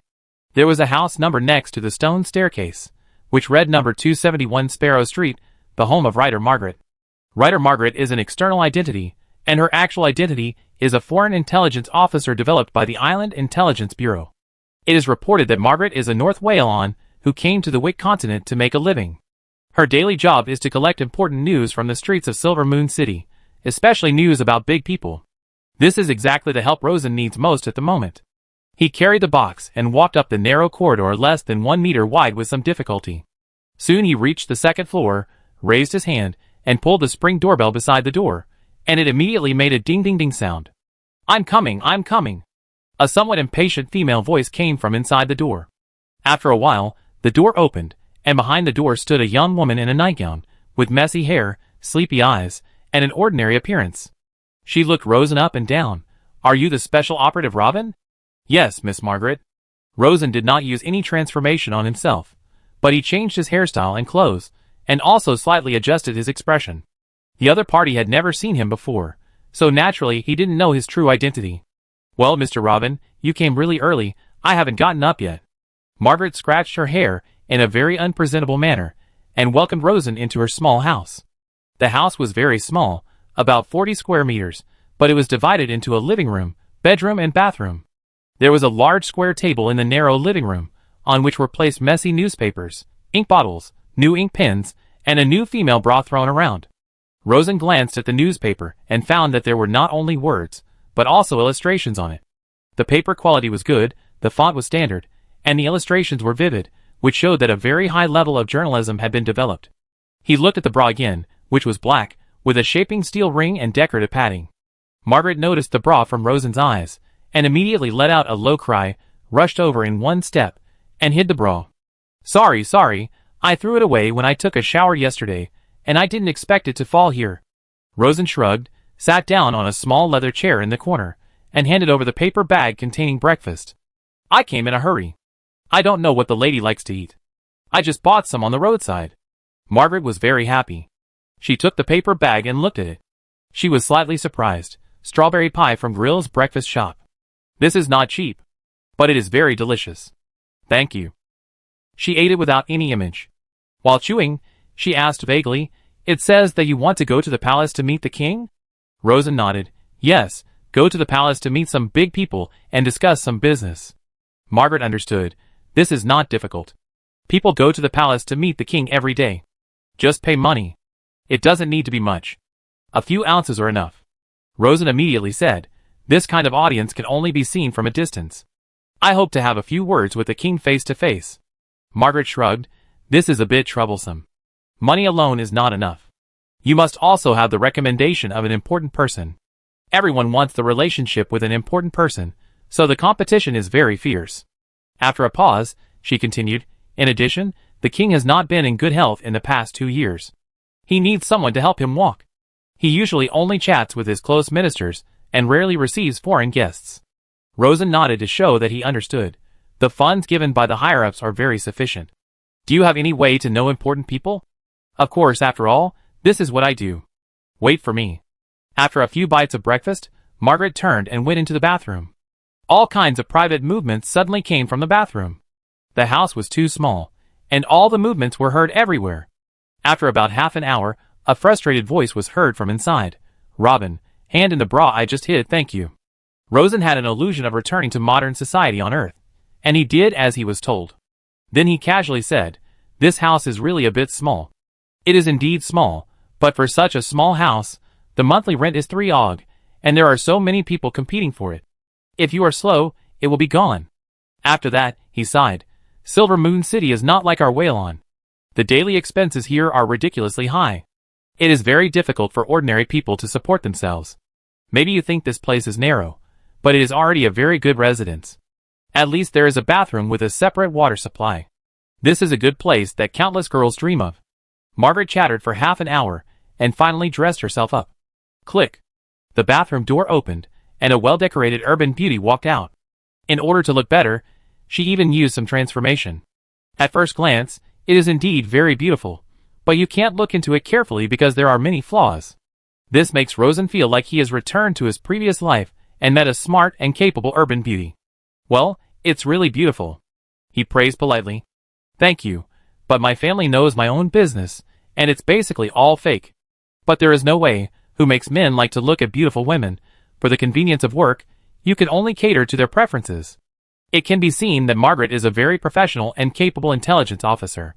She didn't have any extra emotions, picked up a lady's handbag, and waved to Rosen. Do you need to prepare? Wait a minute. Rosen put on his windbreaker, opened the wooden box, quickly stuffed some magic tools into the inner pocket of the windbreaker, and then used some magic to carefully hide it. I'm ready. Very good, come with me. Margaret walked to the door first and explained, You came at the right time, today is St. London's Day. Go to the great temple of St. Violet now, and you can see many big names watching this ceremony. I can only take you to the place, and then give you the basic information of the big names, but whether you can grasp it depends on your own ability. Rosen nodded to show that he understood. That's enough. After going out, Margaret said again, by the way, this is an additional action, so all the funds have to be paid by you. I understand. So straightforward, it seems that the funds for the operation are really sufficient. After leaving the alley and arriving at a brand new avenue, Margaret waited patiently by the roadside. About 5 minutes later, a big guy with black smoke drove on the road. The big carriage made of black stone is a new thing. There are only 30 of them in the whole city. A ride costs 2 krin. Do you want to try it? Of course. Rosen took out 30 krin and handed them all to Margaret. This is our action fund for today. You can use it. If there is any surplus, you don't have to give it back to me. Very good. Margaret smiled and took Rosen to sit on the black stone carriage. Rosen sat for a while and completely understood the principle of this car. The Rune steam engine drives the gears and then drives the wheels. The output power is more than 40 horsepower. The utilization efficiency of black stone heat energy is about 10% to 20%. He had heard that Cal had a senior wizard named Vakri who was studying this thing. He didn't expect that the finished product has been produced and even used. It has civilian use, and military use must be stronger. From this point of view, Cal is most likely already developing black stone battleships. Cal is working on it, so Aaron and Levender can't help but work on it, so his news about the warships has begun to fall behind. It is estimated that in the near future, a large number of big guys with black smoke and rumbling sounds will appear on the sea. It's developing so fast. Rosen has a feeling that the tide of the times is rolling forward.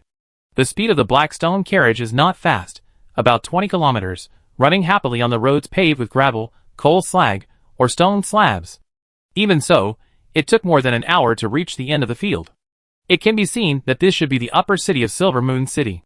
Because the streets are wide and flat, the roadside buildings are tall and exquisite, and the pedestrians on both sides of the road are well dressed. The number of carriages running on the road has increased significantly, and occasionally 1 or 2 private black stone carriages can be seen. Rosen smelled the faint stench in the air and asked, why don't they process the black stone and burn it directly? Margaret shrugged. It costs money to process black stone. These days, everyone is trying hard to save money and wants to make every penny count. Of course, the smell is really bad. More and more black stone is burned, and Silver Moon City is getting more and more smelly. These words made Rosen's heart move slightly. Extreme cost saving is a huge driving force for promoting technological progress. Because many technological developments are not derived from theoretical breakthroughs, but simply from details. Your steam engine efficiency is 20%, and mine is 25%. The same coal runs a little farther than yours, so the cost is lower than yours. No matter whether it is market competition or battlefield competition, there are some advantages. Countless small advantages accumulate together and become a huge advantage that cannot be ignored, thus causing the opponent to be defeated bit by bit. The bad thing is that the current Whalon society does not have such a competitive soil. At this time, Margaret took Rosen to a very spacious square. Behind the square was an extremely exquisite and magnificent temple. The temple square is in front, and the end of the square is the great temple of Saint Valette. Walk on the side, and be careful not to block the way of the big shots. Rosen followed suit. Soon, the two entered the temple square. There were no carriages in the square, and carriages were prohibited from entering. Everyone walked.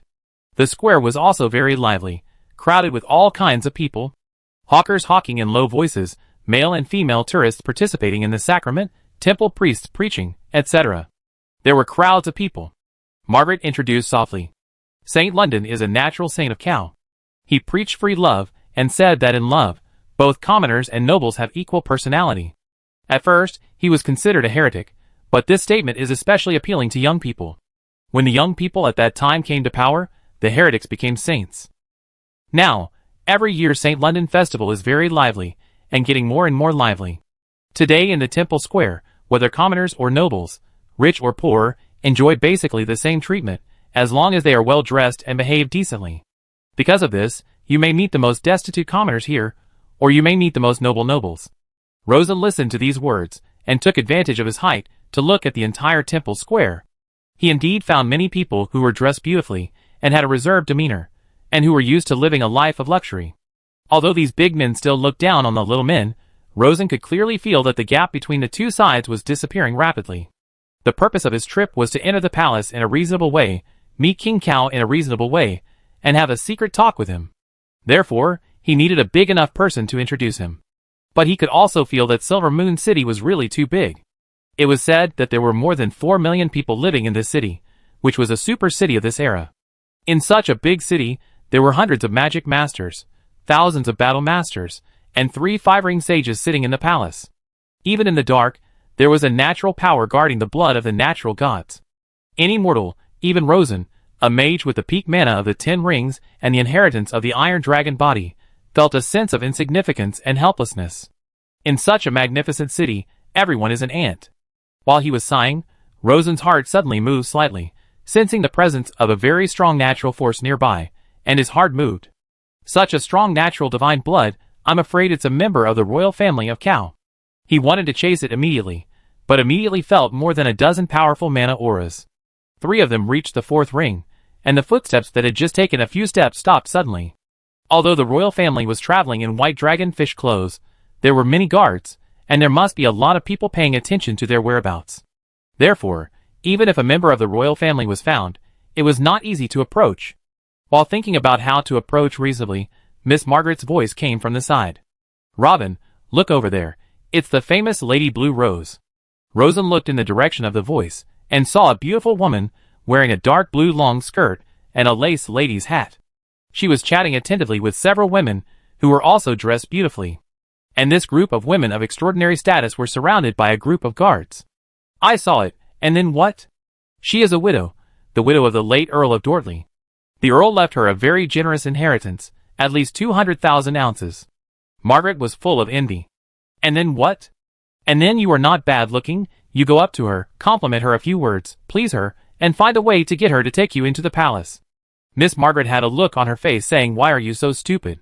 She can enter and leave the palace freely? Of course. Otherwise, why do you think she can get so much inheritance? Because she is the niece of the current queen.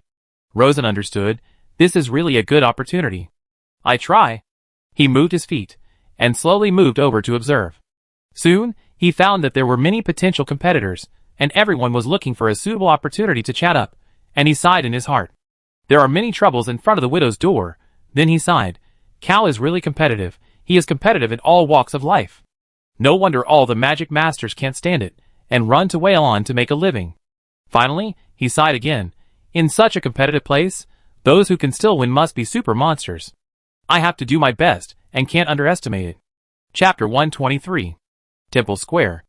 Mrs. Dudley, your beauty is like this blue rose, which makes people unable to sleep all night. A tall and handsome blonde man presented an expensive dark blue rose to the elegant and charming Mrs. Blue Rose. Mrs. Blue Rose smiled slightly, took the blue rose and inserted it into her lace hat, and bowed and thanked her appropriately. Thank you very much, Mr. Wright. Then he said, but I still want to chat with the sisters. Can we chat later? Of course, of course. The handsome man looked disappointed, but politely returned to the crowd. As he walked away, Mrs. Blue Rose sighed softly. Hey, this is the 6th person who came to chat with me today. Maybe I shouldn't come to this square. The brown-haired woman standing beside her shrugged lightly, with jealousy on her face. Okay, Luna, don't be so ungrateful. The sisters are all thinking about men, but you have taken them all. Mrs. Blue Rose Luna narrowed her eyes and smiled. Sister Naya, I am very sorry. But since I am here, I have to choose carefully, right? Standing on the other side of her body was a petite blonde lady. She asked curiously, Sister Luna, what kind of man do you want? I think the gentleman just now is very good. If he is willing to give me flowers, I will definitely be willing to chat with him. Mrs. Blue Rose thought for a while, and was about to speak when she saw a well-dressed gentleman in black walking towards her. She glanced at him and whispered to the guard, who reminded her with her mind, this guy doesn't look good, don't let him get close to me. The guard immediately blocked the gentleman out. I don't really have any requirements. I don't even require the other party to be a noble, nor do I require the other party to be particularly good-looking, but I require the other party to have enough talent. It must be a real talent that can change the world, not a talent that is pretentious, artificial, and clever. This charming lady originally spoke fluently and had rich expressions, but for some reason, her eyes suddenly became a little dizzy, as if something attracted her attention, so that her words became intermittent. Sister, what's wrong with you? The blonde asked curiously. Nothing, I just saw the back of an acquaintance, but I couldn't remember who it was for a while. While speaking, her eyes were still turning around in the crowd, looking for the figure that flashed just now. Naya laughed. Hee hee, Luna, you must have seen your ideal person, right? Nonsense, I didn't. Then why did you suddenly seem to have lost your soul? Whatever you say. I didn't come to this square just to chat. I have to take a good walk. Let's talk another day, sisters. After saying this, Luna held the hem of her skirt with both hands and quickly chased after the figure that was walking farther and farther away. The 5 senior warrior guards around her also hurriedly followed, always protecting her in the middle. Madam, walk slowly. Be careful not to be hit by civilians. But Luna ignored the guard's reminder. She just followed the figure, wanting to catch up quickly. The rose poet Gacho said that there will always be some wonderful people in this world who will make you unforgettable after just one look. In the past, Luna sneered at this, but now, she believes it. The world is really wonderful. Such people really exist. Compared with the common people, Luna, who is of noble status and has a bulging wallet, has a lot more decisive action. She resolutely chased after him. She turned around in the crowd and thought she had lost him several times, but just when she was about to despair, he would always turn out from some unexpected corner. After chasing for nearly half an hour, she finally caught up with the man. Hi, sir. The other party stopped, turned around, and looked at her with a puzzled look. After taking a look, Luna couldn't help sighing in her heart. It's not in vain that I chased him. This guy really grows on the tip of my heart. At first glance, he is just a young and tall young man, not even particularly handsome, but he just happens to be what she likes. Every part is aimed at her, as if it was specially grown for her. Especially those eyes, deep and bright, a person with extraordinary talent at a glance. Madam, what's the matter? Luna asked back. Are you going to the temple square alone? Is it not possible? Of course, but today is St. London's Day, and young men and women usually go together. I happen to be alone, so why don't we go together? The young man shook his head and refused. No, I don't like chatting with strangers. So, excuse me, madam. After a slight nod, the young man turned and left. This move made Luna's eyes light up slightly, and she became more and more moved. She had never been rejected so straightforwardly by someone, and the other party was obviously a gentleman who kept himself clean. She hurriedly ran after him, staring at the other's face, and couldn't get enough of it. Can I know your name? By the way, my name is Luna. Robin. This is naturally Rosen. To be more precise, it is Rosen who has used the secret transformation. He has always made plans before he moves. After observing the target for a long time in secret, he used his sensitivity as a Tenring mage and Lai Fu's fine analysis ability to formulate a transformation plan specifically based on the target's preferences. Where are you from? Welland. Welland is not close to Silvermoon City. What are you doing here? Ms. Luna, this has nothing to do with you. Rosen focused on playing the new role because he had figured out the other person's personality. The more you push her, the more she will stick to you. If you pester her, she will be reserved. So he walked faster, as if he wanted to get rid of Luna. Luna felt this, and felt a strange sense of freshness in her heart. Because in the past, others chased her, but now it's her who chases others. She didn't believe that she would not catch up. So she also quickened her pace. You look very young, but I can feel your magic power. Are you an intermediate mage? Yes. Are you looking for a job in Silvermoon City? Yes. After saying this, Rosen stopped and frowned. Dear lady, I just came out to relax and don't have time to chat with you. Can you stop following me? This was a bit rude. Luna's guard stepped forward and raised his hand to push the young man's shoulder. Boy, pay attention to your identity. It's your honor that the lady likes you. Rosen's face also showed anger, and he snorted fearlessly. Sorry, I don't need this honor. The guard was furious and raised his hand to hit. Stop! Luna shouted and glared at the guard in dissatisfaction. Yale, this is my business. Don't meddle in other people's business. Step aside, all of you step aside. Don't come here without my request. After the guards left, she immediately apologized softly. Mr. Robin, my guards were a little rude, but they didn't mean any harm. I apologize to you on their behalf. Rosen also slowed down his anger and nodded to Luna. It's nothing, ma'am, but I'm serious again. I just want to find a lively place to relax, but I don't want to chat with anyone. So I'm sorry, ma'am. Seeing Rosen turn around and leave again, Luna was anxious and raised her hand to grab Rosen's arm. Mr. Robin, are you in trouble? Rosen struggled a little, but finally held back, as if he was afraid of hurting Luna, and Luna also clearly felt the other's thick and hard arm. This made her a little confused. At this time, she heard the other's voice full of emotion. Who doesn't have troubles in this matter? She immediately felt protective. Can you tell me about it? Madam insists on listening, so I tell you. Rosen had already thought of the words, and now he told them all. I came to Cal to look for investment. I created a new storage lattice that can be used to store a large amount of lightning power. I came here with high hopes, but after more than 2 months, I found that my invention seems to be of no use. Speaking of this, Rosen sighed lightly. Maybe I overestimated the invention, or maybe Cal doesn't need my invention. He raised his hand and wiped his face, as if wiping away the frustration on his face, and this action broke Luna's heart. I plan to go to Lavender again to look for opportunities. I originally planned to leave today, but today is St. London's Day. I thought that I had been in Cal for so long, and had not been able to experience the customs of Cal, so I came to take a look. After that, he stood up and said, Okay, madam, now that you know, it's time for me to go.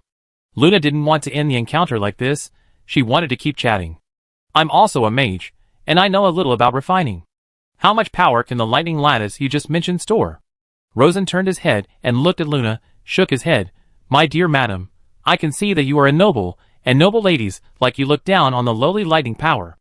Although the words were polite, Luna felt a sense of contempt.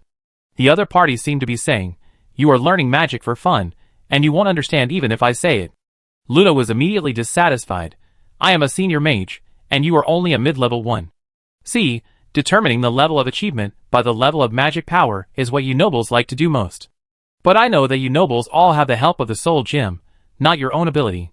After saying that, Rosen exerted a little force on his arm, broke free from Luna's hand, and then turned around and left without hesitation. Maybe he exerted too much force, and actually caused Luna's body to tilt, and she was about to fall. Ah!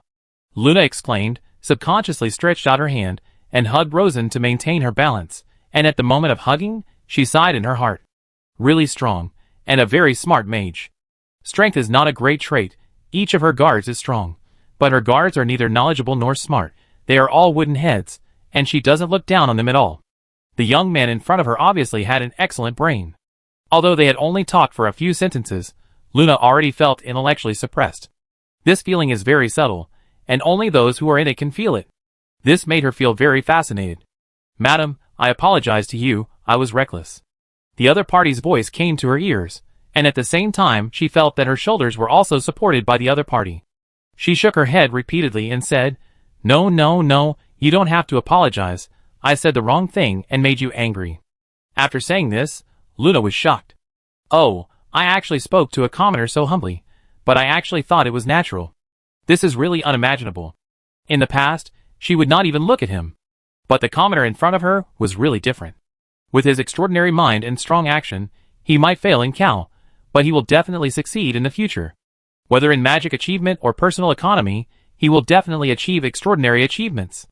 This is not her fantasy, but something happening everywhere in the entire Natural Alliance. These days, noble family background is gradually becoming useless. Talented civilians can always achieve higher personal achievements than nobles, with their courage to forge ahead despite difficulties and obstacles. She pleaded softly, Mr. Robin, I really want to see your invention. Can you tell me about it? Rosen sighed, Okay. As he spoke, he took out a strange cylinder as thick as a forearm, and as long as a middle finger from his pocket. Strange runes were drawn around the cylinder, and 2 metal joints were pulled out. This is a finished product I made. Of course, I also use it for self-defense now. Self-defense? Yes, don't look at it as small, it can store the power of 2 master spells. Luna was shocked. So strong. That is to say, this thing is a super master level lightning lattice. Rosen picked up the cylinder, moved his mind slightly, and drew out a trace of lightning power from it. There was a light snap, and a hair-thin shining arc of light appeared in the air, and a faint spicy smell appeared.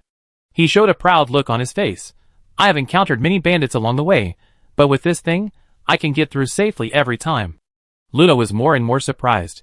Such a powerful thing, why is no one willing to invest?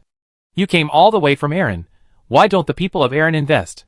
Because I am from the north of Whalon, I hate the vampires in Erin. After a pause, Rosen sighed again, his expression gloomy. Although the product is good, the production process is very complicated, and the initial investment is huge, which most people cannot afford. I am a small person, and I don't have the connections of big people. Luna understood and subconsciously said, How about you stay here and I will help you find a way? As soon as she finished speaking, she felt something was wrong. No, no, this is not a small matter. I can't promise it easily. Rosen was happy, knowing that the matter was half done. But only half. He immediately showed a strong sense of vigilance on his face. Madam, I suddenly feel that your intention is very suspicious. We don't know each other, but you took the initiative to approach me, and your attitude was surprisingly good. I suspect that you have some ulterior motives towards me. At this point, he quickly put away the lightning lattice and stepped back vigilantly. Luna was stunned. Oh, what was I thinking just now? Others didn't ask me for help. I was just being sentimental from beginning to end.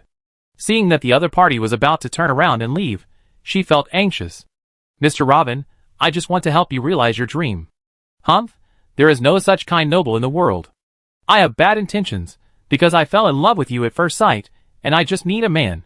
These words were whispered in the heart, and after saying them, Luna felt her cheeks burning. She felt like a slut. She didn't act like this before, but today, for some reason, she couldn't help it. Rosen was shocked and whispered in his heart, Madam, we meet for the first time today. So what? Some people are strangers after meeting for a lifetime, while others have children after meeting once. Rosen was even more shocked. We Whalon people are not as dissolute as you Chow people. I admit that I am dissolute, but who makes Chow the country of roses? Luna was afraid that the other party would turn around and leave again, so she hurriedly said, Your results are amazing, and I happen to know the eldest Prince Ryan, who is in the great temple in front. He is the most open-minded person. I will take you to see him now, and you will definitely be valued by him. Rosen was secretly surprised when he heard it. Oh, there is such a gain. But he doesn't want to see the eldest prince now, because the eldest prince is fighting for power and certainly doesn't want the old king to live too long. So he shook his head again and again. No, no, no, I won't see the prince. I heard that the princes and princesses of Cao are all fighting for the throne, and I don't want to get involved in this muddy water. This made Luna more intoxicated. He is indeed a young man with extraordinary knowledge. She immediately said, Then I will take you to see the queen. The queen is my aunt. If you can get her attention, you don't have to worry about your future. Thinking to himself, if my aunt pays attention to him and finds him an official position, then he can settle down in Silver Moon City, Rosen was secretly happy. The queen should hope that the old king is alive. But he looked a little hesitant, as if he didn't believe this good luck from heaven, and his face was full of vigilance. Luna was anxious and immediately said, I know you don't believe it, but I will prove it to you right away. Come with me, I will take you to see my aunt now. She is also in the great temple of Saint Verret. She took Rosen's arm, and pulled him away without saying anything. Chapter 124. Cathedral of Saint Verret. The rear hall is a prayer hall for the royal family. At the top of the hall stands a plump female sculpture holding a water basin, which is the statue of Mother Nature, Siglerna. She holds the water basin high, accepts the gifts from the Supreme Creator, and turns these gifts into endless blessings, spreading them all over the world. On the thick cotton mat under the statue, kneeling is a beautiful woman in her early 30s with graceful posture. The woman is wearing a dark black dress embroidered with dark silver roses, and a rare black rose is inserted between her thick wine-red hair, indicating her very noble status. At this moment, she clasped her hands in front of her chest, lowered her head, and prayed silently to Mother Nature. Merciful Mother Nature, may my husband recover from his illness, and may my children always live in peace. Whoever inherits the power of the Rose Kingdom in the end, do not kill each other. Of course, as a mother, I also have my own selfish desires. I think my sixth daughter Freya is too young, and my third son Aswan is too weird.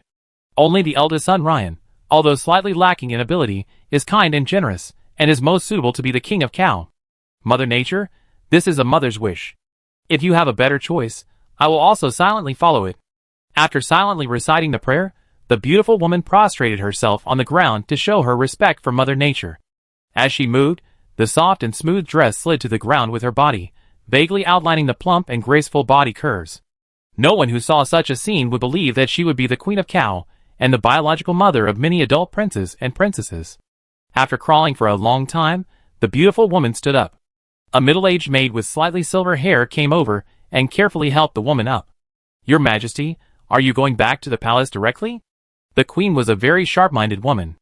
After hearing this, she immediately asked, Does anyone want to see me? The middle-aged maid nodded. Your niece Luna brought a young man, and said she wanted you to help take a look. She added, It's a young man, a civilian, said to be from the north of Wales? The queen frowned. When did Luna become so ridiculous? Or is there something special about the young man? In her opinion, her niece Luna is a senior wizard with a calm personality, and she should not be fascinated by a man. I saw that this man is indeed good-looking. In addition, he has a very amazing invention, and is looking for investment for it. Invention? Investment? The queen wanted to refuse directly because this matter was not her business at all. But then again, it is very normal to rely on personal connections to get things done these days, and she also likes her niece Luna. Since her niece has come to her door, and she is not in the palace with heavy etiquette and complicated sight, it is not a big deal to give her convenience.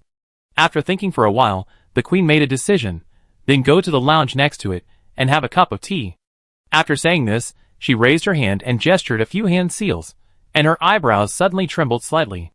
Immediately added, I want to see her alone, don't let Luna come with me. Yes, your majesty. The middle-aged maid helped the young and elegant queen to the lounge next to the hall, then turned and left in a hurry. In the rest room, the queen raised her hand and wiped her face, and suddenly she changed from a young and beautiful girl to an old and wrinkled face. About 10 minutes later, the maid came back quickly. She was used to the queen's old appearance, because it was the queen's general appearance when meeting foreign guests. Your majesty, the person was brought alone and is outside the door. The queen asked, have you removed your weapons? Yes. Very good, let him in. Click. The door was pushed open. A tall young man walked in, it was Rosen. At this moment, the queen looked up and her eyes were focused on the other person. At the same time, Rosen's eyes also fell on this legendary queen who had been the Queen of Cow for 40 years and raised 7 children for King Silge. At just one glance, he saw that she had used the transfiguration. He was startled. What transfiguration did the queen use? He immediately said in his heart, Lai Fu, try to restore the original appearance. As a master of transformation, it is a basic skill to infer the true appearance from the appearance. But ordinary transformation masters can only infer the approximate result, while Rosen can infer it almost accurately with the help of Lai Fu's high computing power. It can be seen that the queen's transformation skills are very ordinary, so Lai Fu quickly revealed her true appearance.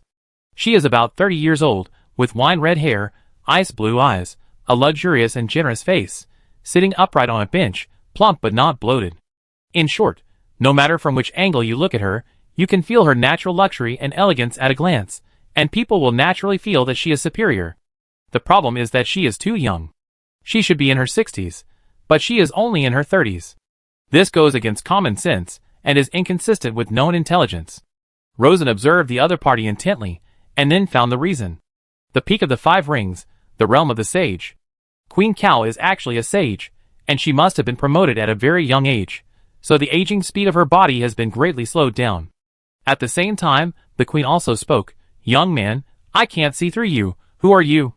There was doubt and vigilance in her voice, and she had obviously noticed Rosen's abnormality, but she did not react excessively, as if she had anticipated Rosen's arrival.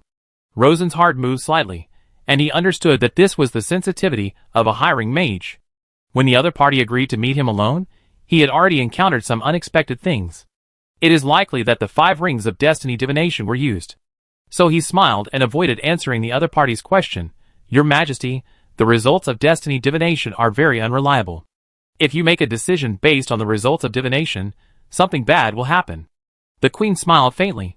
Of course I know this, but I carry some very powerful magic tools with me to protect myself. Rosen nodded in agreement. That's true. The queen asked again, I can feel that you have very powerful magic power, much stronger than me. You should have 6 rings of magic power, right? Almost. Oh, it's really enviable. The queen's face showed a yearning, and asked again, then, respected master of magic, what is your purpose? Rosen said directly, I hope to help His Majesty Silge recover his health. The queen shook her head. I don't think you have this ability, because my husband is really old. He is just a senior warrior, and he is already 68 years old. After a pause, she added, the kings of the Natural Alliance are all sons of the gods of nature.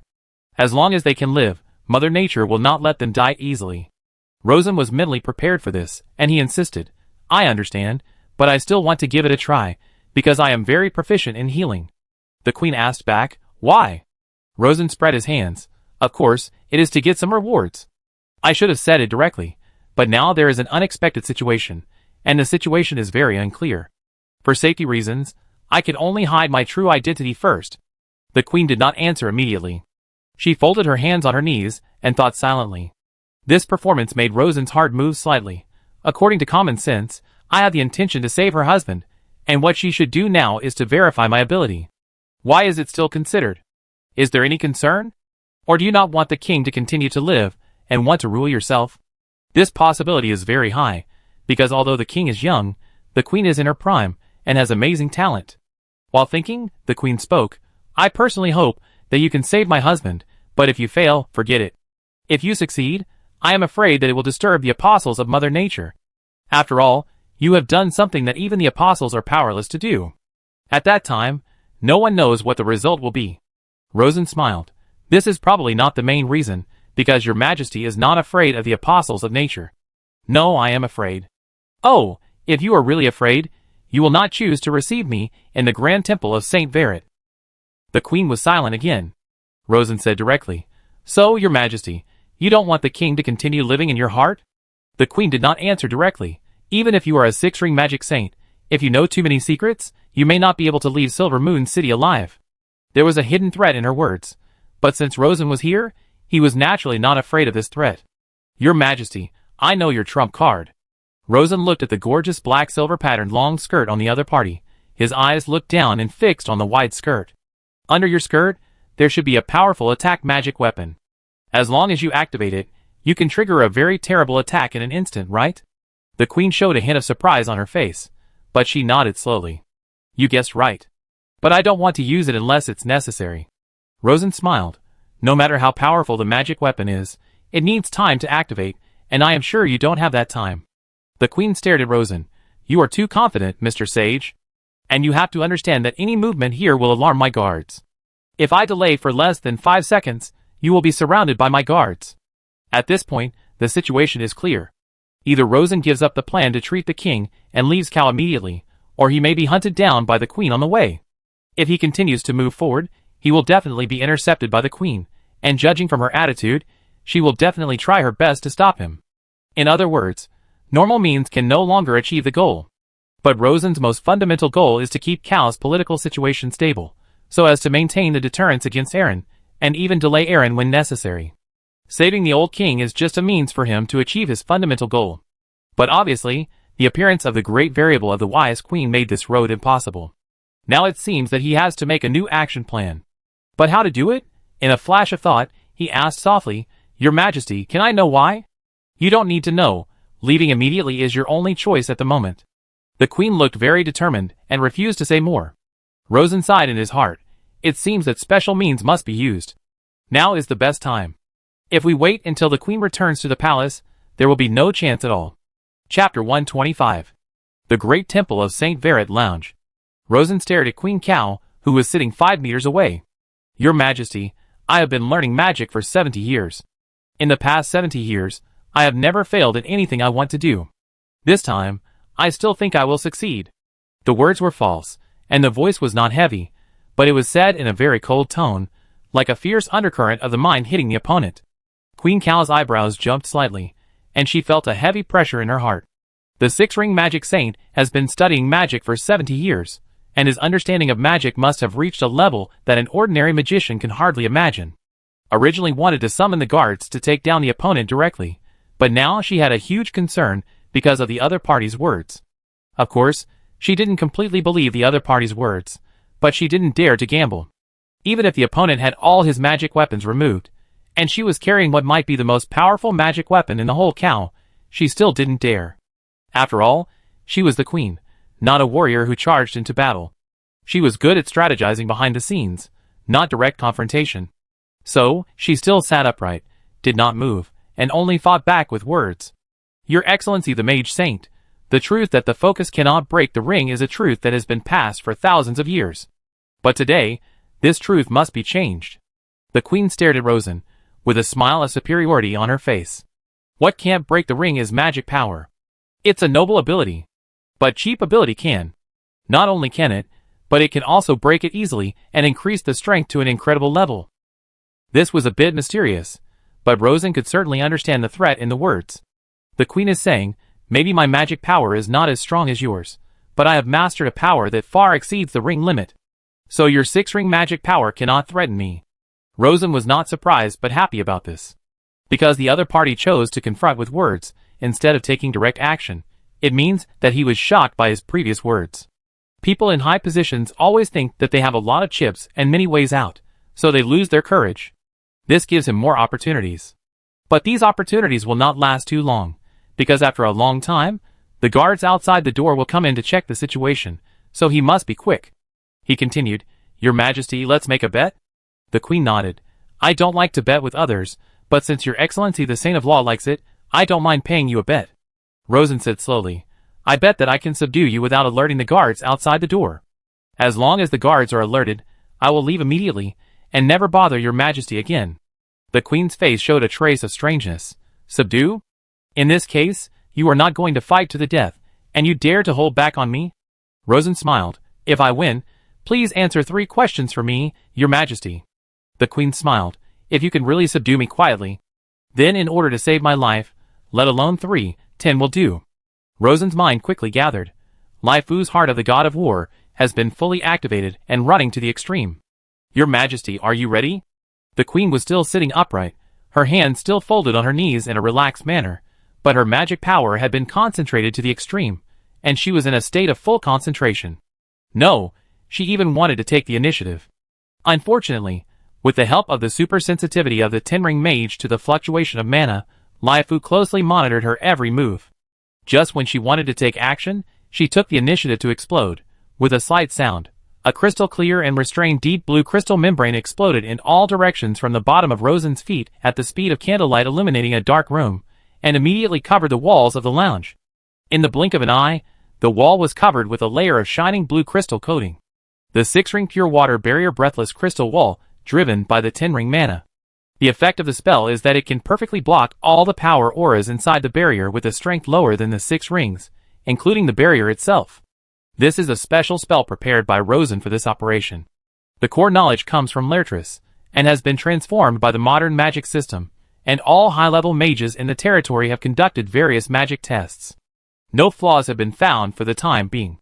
Because it was driven by a higher 10-ring mana, the final spell reached the peak strength of the 7th ring. Why was the spell cast so quickly? Because this was a pure water spell assisted by a crystal lattice, and the storage crystal lattice of the pure water spell was essentially a bag of water containing mana. After hiding close to the body, it could not be discovered at all. Finally, Lai Fu's reaction speed was also extremely fast.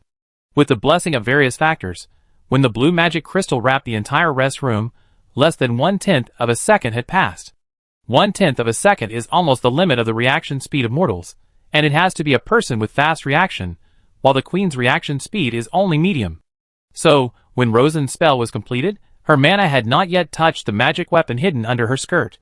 But the reason why Heart of the God of War is so powerful is not only because it reacts quickly, but also because it can operate on multiple lines.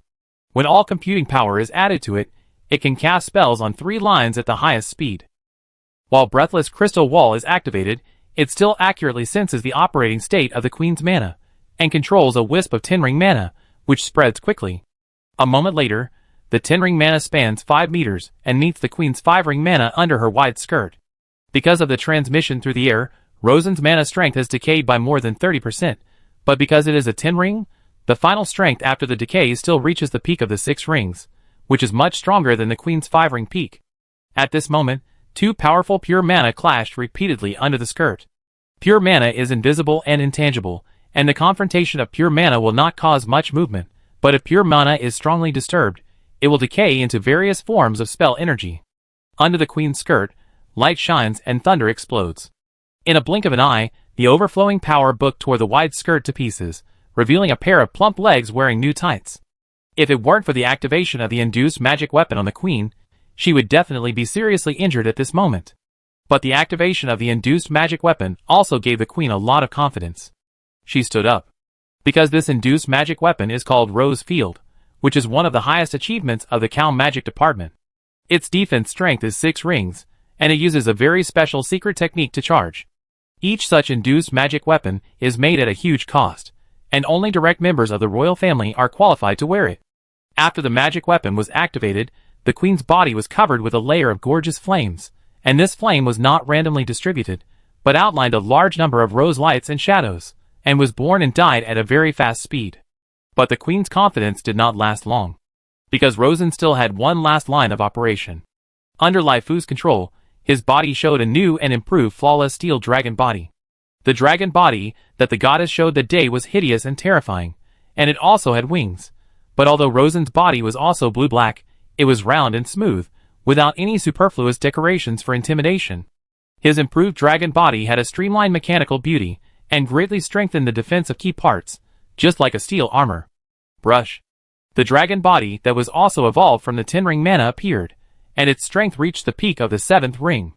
The huge force of the peak of the 7th ring burst out, turning Rosen into a stream of light, flashing like a ghost, and arrived behind Queen Cow. With his right hand on the queen's shoulder, he exerted a little force, and penetrated the rose field composed of 6 rings of flames, pressed on the queen's shoulder, and gently pressed her back to sit. With his other hand, he reached for the hem of the queen's skirt and took out a long dark purple Krypton gold magic weapon from it, and held it in his hand. When he completed this series of actions, less than 2 seconds had passed. Under the wrapping of the breathless crystal wall, he did not alarm the guards outside the rest room. The queen still sat upright in her seat, and the surface of her body still shone with gorgeous flame roses. The only change was that the gorgeous wide skirt was torn. Rosen pressed the queen's left shoulder with one hand, making her unable to move, and held the Krypton gold magic weapon in the other hand, observing it carefully. The hollow tube has complicated runes painted on the outer wall, and is surrounded by 6 5-ring strength flame magic crystals. There seems to be some kind of flame potion placed in the tube. Rosen took out the potion, and saw that it was brown soil, exuding a spicy smell, very similar to Aaron's flame soil in the intelligence. There is reason to believe that Cow obtained the formula of the flame soil through espionage. There is also a cylindrical paper bag stuffed in the front of the flame soil, which contains hundreds of tiny metal beads. Rosen took a look at the material of the beads and his eyebrows jumped, all hard and spell-breaking Krypton gold iron beads. Krypton gold is a name from another world. On Earth, it is tungsten alloy. So, this is an amazingly powerful rune armor-piercing fire gun. The technology is not yet mature, and it can only be fired once it is loaded. When firing, the power of the 6 5-ring flame crystals will be poured into the Krypton gold barrel together, and with the violent explosion of the flame soil, the intensity of the flame condensed in the narrow barrel is estimated to exceed the 8th ring. Then, this 8-ring intensity flame will push the Krypton gold beads violently, and shoot a cone-shaped barrage of magic-breaking and armor-breaking bullets in front of the body. I am afraid that the Mother of Nature will die on the spot if she is hit. Rosen feels that even if his Iron Dragon body greatly strengthens his defense, he will be seriously injured and dying after being hit. It can also be expected that with the birth and continuous improvement of the rune musket, whether in a single duel or on the battlefield, the attack strength will be much higher than the defense strength, and the significance of stacking armor to resist the front will be greatly reduced. And with such a powerful weapon, it is no wonder that the queen is so confident. Rosen is not surprised at all, because the rune steam engine has come out, and Aaron next door has started to make cannons, so there is no reason why the musket cannot come out. Look at the queen again. Although she was still sitting upright, the confrontation in the blink of an eye obviously caused a huge shock to her heart. Her calm face finally couldn't hold back, revealing obvious horror. Rosen smiled slightly, leaned over to her ear, and whispered softly, "Your Majesty, I know you must regret meeting me alone now, but there is no regret medicine in the world." What he feared was the group attack, and the high-ring sneak attack in secret. The head-on single-handed fight was his strongest point. Since he practiced the heart of the god of war to the extreme, he has never met a real opponent. After saying that, seeing that the queen was still motionless and seemed to be stunned by him, he gently reached out and pinched her smooth, tight, and silver rose-embroidered black new pantyhose. The latter was shocked and finally came back to her senses. "Your Excellency, the Saint of Law dared to go into the world alone. He really has amazing skills. I am convinced of my defeat." She took the initiative to withdraw the rose field. Rosen also used the magician's hand to pick up the torn hem of the long skirt, and then used the transformation alchemy to repair it as much as possible, and put it back on the queen.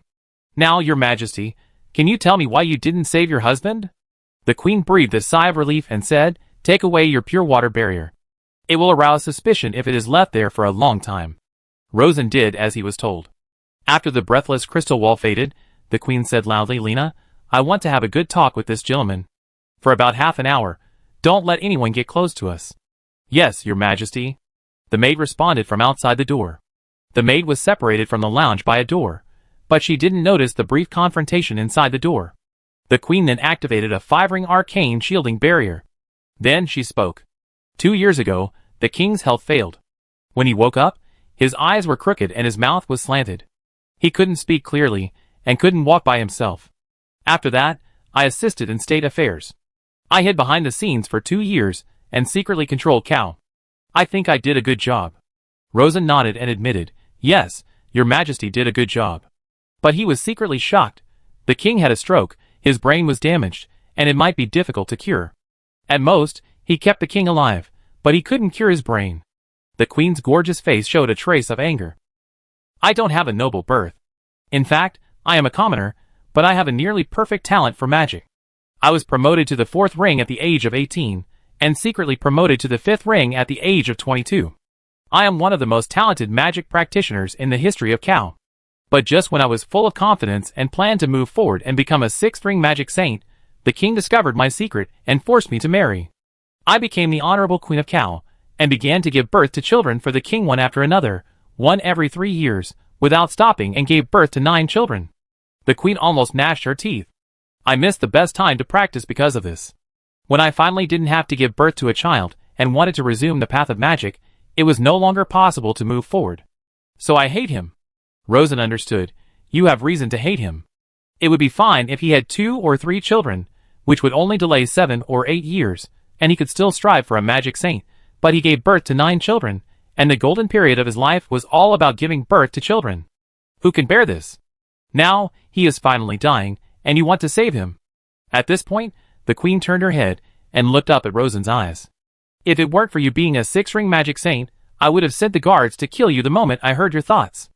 Although you are strong in single combat, you will definitely die when facing dozens or hundreds of fully armed guards. This is of course correct. Because dozens or hundreds of people attack together, it is equivalent to a bug-level master who can operate dozens or hundreds of lines and has endless power. Rosen can only flee, and he may not be able to escape. After all, personal magic power is limited. He didn't expect to step on such a thunder, and spread his hands. Your Majesty, I didn't know the situation before, I apologize to you. Besides, I don't have to save the king. My purpose is to get a reward. This made the queen's face much more relaxed. What reward do you want? Money or treasure? Rosen shook his head. Power? The queen guessed again. If you are willing to be the royal family's patron saint, I am also very willing to employ you. Rosen still shook his head. He has no foundation in Cao, and joining the royal family is nothing more than becoming a top worker. No matter how good the treatment is, he is still a worker. He put shackles on himself, and he won't do it if others want his life. He directly gave the answer, I am a Wellan, and I hope Cao can help us well and loosen the shackles. As soon as this came out, the queen thought she understood. Are you from the Duke of Dawn? Rosen smiled and said, to be more precise, I am from the Adrian family. The queen pondered for a moment and said, I am afraid that Cao today is unable to restrain Aaron. Rosen certainly knew this, but in a previous series of conversations, he had touched a card that was enough to make the queen's heart move. He played this card. Your Majesty, I guess you support the eldest prince, right? The queen did not deny. Everyone knows that I support Ryan. Rosen stared into the queen's eyes, and said in a very light, but very clear voice, Prince Ryan is a mediocre person. You support him. I'm afraid you are thinking of becoming the iron-fisted queen mother? The royal power is something that cannot be easily put down once it is picked up.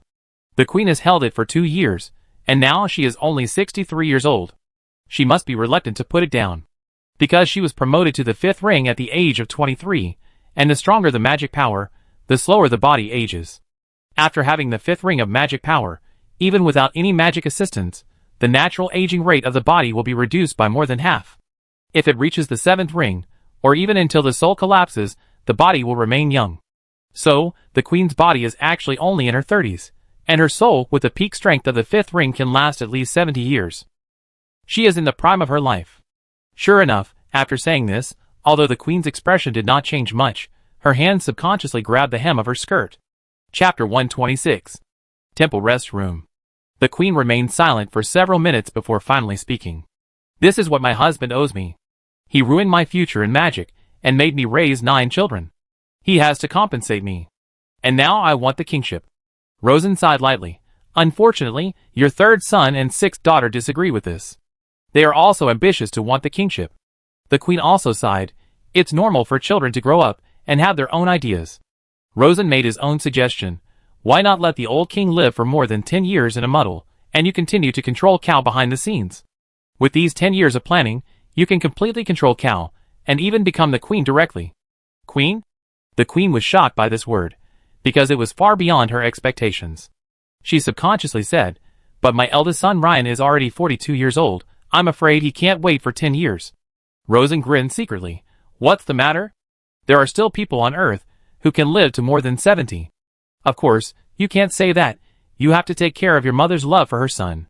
Your Majesty, the royal power has no family affection. The current world situation is like a gathering storm. At this time, the most capable captain should be selected. It doesn't matter what the captain's identity is, as long as he is capable. Besides, you are not an ordinary person, you are the queen. You are the mother of all the people of Cal, not just the eldest prince. You should put the interests of all the people first. The queen was obviously persuaded. If you really let the king live in confusion, it will naturally be a good thing. But what if you lie to me? Rosen took out the carefully hidden golden blessing potion from his clothes. Your Majesty, my medicine can only treat the body, but it can't save the soul. From your description, I guess the king's mind is confused, right? Indeed, he is almost as useless as a useless person. Rosen handed over the golden blessing potion. If you don't believe it, try a sip. The queen was shocked. It won't be poisonous, right? Or is it a soul puppet potion? Rosen drank a small sip without hesitation and treated it as a tonic. I spent a lot of effort to refine this medicine, and ordinary people don't give it to me. It's a pity if you don't drink it. He wanted to control the soul, but this was a taboo. Once discovered, he would become the target of public criticism. In addition, he had no relevant knowledge of the soul. So, the most harmless way at present is fair trade. There are two ways to use his healing potion. One is to drink a large amount at a time, about 2 liters. Completely restore the body to its peak, and then the body will be young forever. Even if the soul collapses, the body will still be young. The other way is to take a small amount multiple times, and adjust little by little. As for transactions, naturally, you can't give things away all at once. On the other side, seeing that Rosen drank it himself, the queen thought about it and took a small sip. As soon as less than 5 milliliters of the potion entered her stomach, her whole body shook violently, her eyes glowed with amazing spirits, and her internal organs were warm and comfortable, almost like returning to her girlhood. She was shocked. There is such a powerful healing potion in the world. As a queen, she has seen countless good things, but in terms of efficacy, she has never seen such a strong one. But what the mysterious mage said was right. It only heals the body, and does not affect the soul at all. Take me to see the king. I will try my best to let him live a few more years in confusion. If you need it, Queen, I will also bring you enough healing potions to make your body return to youth. And with your soul strength at the peak of the 5th ring, as long as you are healthy, you can live to 134 years old. If your body can be rejuvenated, you may be able to break through to the 6th ring in the future. The queen's heart was pounding, but she smiled bitterly. I can't control Cal all the time. After a long time, Mother Nature will definitely interfere. After all, this is the kingdom of the Natural Alliance, and it is not allowed to be controlled by outsiders for a long time, even the queen. 15 or 16 years will be fine, right? That should be fine. Who knows what the world will look like in 15 or 16 years? Maybe even the Natural Alliance will no longer exist. The queen was shocked, then laughed. Your Excellency the Saint of Law, you really dared to say anything. In fact, she also had similar feelings, because of the emergence of a large number of new forces. Her awe of God and fear of divine power were rapidly disintegrating. If the Natural Alliance continues to run wildly for more than 10 years at this momentum, no one knows what it will look like. But there are still problems. The queen's face showed embarrassment. The king is protected by 3 great sages. Even I can't let outsiders get close to him easily, let alone feed him. The royal family's laws are extremely strict, and the protection of the king is meticulous. Even the queen, his first wife, will be carefully guarded. Rosen was prepared for this. Your Majesty must have a way, right? The queen nodded gently. We must convince the 3 sages to agree to use the medicine. And the only legal way to convince the 3 sages is to call all the royal family members to vote together. Rosen snorted and laughed. By the time the vote is over, the old king may have died, right? You can tell with your knees that the 3rd prince and the 6th princess will desperately delay time. The queen nodded. Yes, it is indeed too late to pass the normal plan. So there is a second plan, which is to bribe the 3 sages and secretly treat my husband. After saying this, the queen subconsciously shook her head. No, no, no, I can't go this way. She pinched the hem of her skirt tightly with both hands, so hard that her knuckles turned white. Rosen knew why she was so nervous. Because the essence of this road is to usurp the royal power of the Silch family. If this road is successful, the queen's control over the Chow royal family will suddenly reach an astonishing level. Since she could bypass the royal family and secretly feed medicine to treat the old king, she could naturally kill him at any time. When the subsequent king comes to power, if he is disobedient, he can be replaced by the queen at any time. Therefore, once this thing is done, the queen will have no way back. The queen deeply understands the seriousness of this matter and murmurs, "This can't be done. No, it really can't be done. It will really cause God's punishment." Although she kept muttering to herself, Rosen saw the blazing flames in her blue eyes. He knew that the other party was standing at a crossroads, and by the way, it also put Cao's fate at a crossroads. As an island lord far away overseas, he naturally couldn't stand by and watch such a thing. Anyway, even if there was a divine punishment, it wouldn't fall on him. So he pushed it. He gently shook the rune musket in front of the queen and said softly, "Your Majesty, with this, what are you afraid of from divine punishment?" "Ah?" Rosen said softly, "Look, it's a single shot now, but it can be changed to double shot, triple shot, and set to continuous shot. I believe that the wizards of the Cao magic department must have similar ideas to me, right?" The queen stared at the rune musket. Rosen continued, "With this, and using it to form an army, why do you have to passively wait for divine punishment to come? You can take the initiative." The queen shuddered violently, and the fire in her eyes became more and more fierce. "But I'm not sure I can convince the 3 sages. I can only convince 2 of them.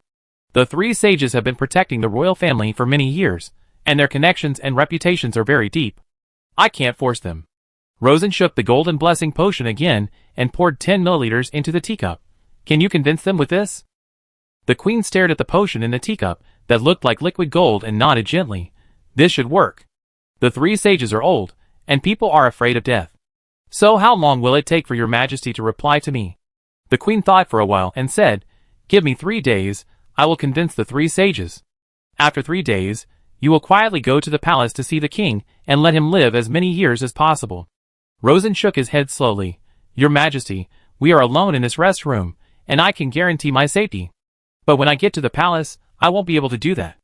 After I treat your Majesty, if you regret it and attack me together and imprison me, then my life will be over." The queen glanced at Rosen and regained some of her sense of superiority as a queen. "Your Excellency the Saint of Magic, are you also afraid sometimes?" Rosen spread his hands. "Your Majesty, there are no gods in this world, they are all mortals pretending to be gods. I just took a few more steps on the road of magic." The queen was a little curious. "How long have you lived?" Rosen shook his head. 82 years, nearly 20 years older than your Majesty." The queen showed a trace of doubt in her eyes. "But I feel that you are very young, younger than me." Rosen naturally thought of an explanation. "Your Majesty was promoted to the 5th ring at the age of 23, but I was promoted to the 5th ring at the age of 17, and the 6th ring at the age of 19, and then my body almost stopped aging. And the soul of a magic saint can naturally exist for 200 years, which is 60 to 70 years longer than you. So whether in body or soul, I am indeed younger than your Majesty."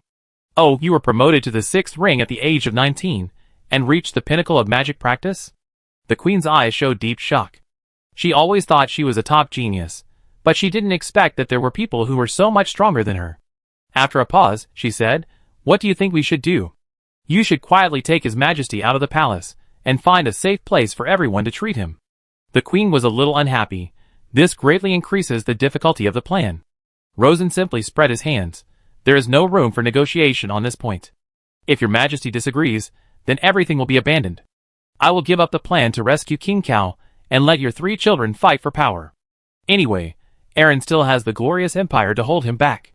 If Queen Zoya attacks the giant fortress, Weilon will still have a chance to break free." After saying that, he was about to turn around and leave. "Wait!" The queen called him. "You won, you choose the place, and we will send the people over." Rosen narrowed his eyes and smiled. "That's right." He reminded again, "Don't play tricks on me.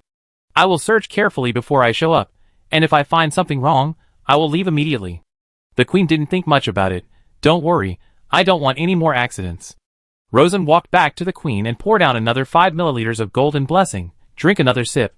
It will be my small gift to your majesty. The queen drank it decisively. After drinking it, she felt that she was several years younger, and she didn't feel any side effects. If the medicine was not tightly held in Rosen's hand, she really wanted to drink it all in one gulp. Rosen smiled. If our cooperation is achieved, I will continue to send medicine to your majesty. As long as you take it regularly, your majesty's body will always stay young. The queen was moved. Next, the two agreed on a specific secret treatment location. After all the details were discussed, Rosen bowed deeply to the queen and turned to leave the rest room. Outside the rest room was the side of the royal prayer hall, where you could see the statue of Mother Nature holding a holy basin and showing mercy to all living beings. Rosen glanced at the statue and sighed in his heart. The royal power is not eternal, and neither is the divine power. Chapter 127. Rosen deliberately walked out of the side door on the other side of the Grand Temple, and took the Queen's rune fire gun with him. He also deliberately avoided Lady Blue Rose Luna. His goal had been achieved, so he naturally would not continue to entangle with the other party. After entering the crowd, he quickly cancelled the secret transformation spell and restored his original appearance. But this was not enough. He began to cast various anti-tracking spells. Pure Water, Fate, Arcane, Mind, etc. As long as he knew the anti-tracking spells, he cast them all.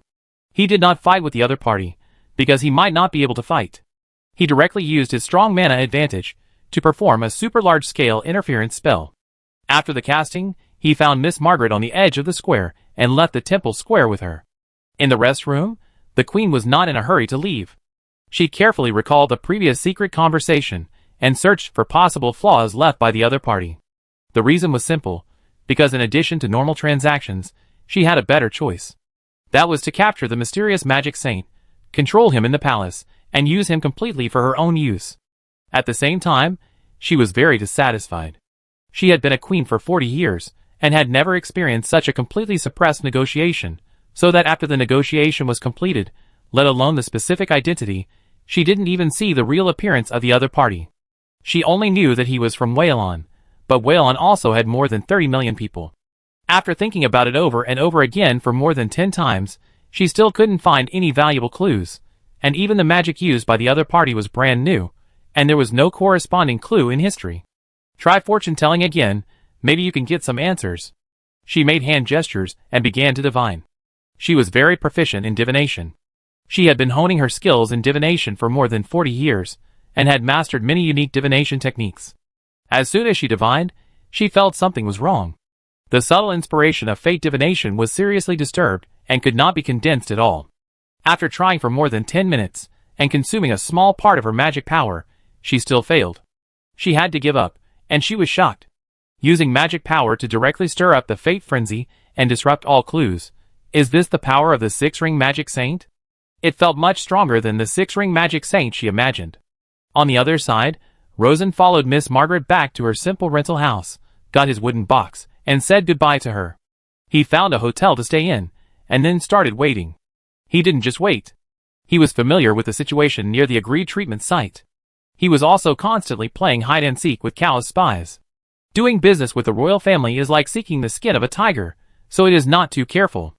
At the same time, he also remotely connected his territory and the giant island of Waylon through the telegraph machine hidden in the wooden box and the established telegraph line, and sent telegrams from time to time for remote control. When Cow made this move, the threat from Aaron would be gone for the time being, and I could start selling pearls on the giant island of Waylon.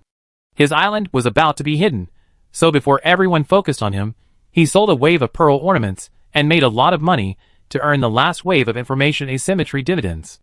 3 days passed in a flash. 3 days later, Rosen came to the agreed location and used fortune-telling to calculate his fate, but there was no result. Because the interference he had released earlier was still effective, it also interfered with himself. This divination was indeed unreliable. Then, he could only seek truth from facts and investigate on the spot. After making a long circle around and confirming that there was no ambush, he quietly sneaked into the luxurious suite on the top floor of a top-level mansion. As one of the 3 golden capitals of the Natural Alliance, the luxury of this mansion in Silver Moon City is naturally far superior to the original Blue Whale Mansion, and it is even catching up with Waylon's Dawn Castle. When he came to the door of the suite, and knocked gently, the door opened immediately, revealing a spacious and bright living room with 4 people sitting in the living room. To be more precise, there were 4 sages, one of whom was the queen. Apart from this, there were no other irrelevant people. Rosen was very satisfied with this. When it comes to conspiracy, the fewer eyes the better. Seeing Rosen arrive, except for the queen, the 3 sages showed a hint of hostility on their faces. These 3 sages are the top mages in the Natural Alliance, and they have been famous for many years. Their exact ages are unknown, but they all look quite old, with silver hair and wrinkles on their faces. But if we look at the age of the soul based on a 100-yard scale, the youngest is 40, and the oldest is 60. For sages, they are still in their prime. Rosen slowly walked into the room, and closed the door. "Where is your majesty?" He had actually felt the natural power of King Silger, who was in the bedroom next door. The queen confirmed with some concern, "Your Excellency the Mage Saint, if the situation exceeds expectations, I hope to keep it as it is." "I will." At this time, the oldest sage spoke, "Your Majesty, once you embark on this road, there is no turning back." Her Majesty the Queen sighed, and said in a serious tone, "Sage Leighton, Aaron is frantically preparing for war. At this time, if we do not unify our forces, internal strife will occur, and the consequences are unpredictable. I assure you again, sages, that my purpose is to help Cal overcome difficulties, not for personal selfishness. National affairs are not decided by me alone, but by the 4 of us together." Leighton sighed deeply, did not nod, but did not deny it. He acquiesced somewhat unwillingly. This conversation made Rosen's heart move slightly. This Leighton's rebellion is not thorough. If the rebellion is not thorough, it means that there is no rebellion at all, and sooner or later there will be chaos. But it doesn't matter. As long as there is no chaos in the next 3 or 4 years, this internal rift will become a handle for him to re-enter Cal's political arena in the future. So Rosen treated himself as an outsider and knew nothing. At this time, another female sage with silver hair spoke up. "Sir, you look very young. Is it because of the golden potion?" She seemed very interested in the potion, which meant that she wanted to regain her youth. "This is very good, because desire is the driving force of the transaction." "That's right." While answering, Rosen walked to the door of the bedroom, pushed the door open, and saw the old king lying alone on the bed. He was even awake, at least his eyes were open, but his eyes were dull, and his body was motionless. Apart from breathing, he could hardly feel the movement of life. He walked into the bedroom, put his hand on the old king's forehead, carefully sensed his soul, and then gave his conclusion. A soul with 3 rings of strength, although only 68 years old, but the soul is already very old. Even if the body is completely healthy, it can only last for 15 years at most. It stands to reason that a 68-year-old should not be so old, but the symptoms of the stroke greatly consumed the old king's soul. It would be fine if he had a stroke. As long as the right treatment is given, with the exquisiteness of the magic, he can naturally be saved, or even fully recovered. But the magicians of this era do not understand the principle of stroke.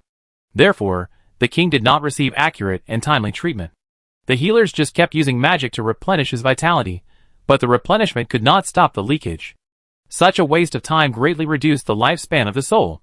Therefore, even if the body is cured and the root cause of the stroke is eliminated, the king's brain cannot be cured. At this time, the 4 sages also followed into the bedroom.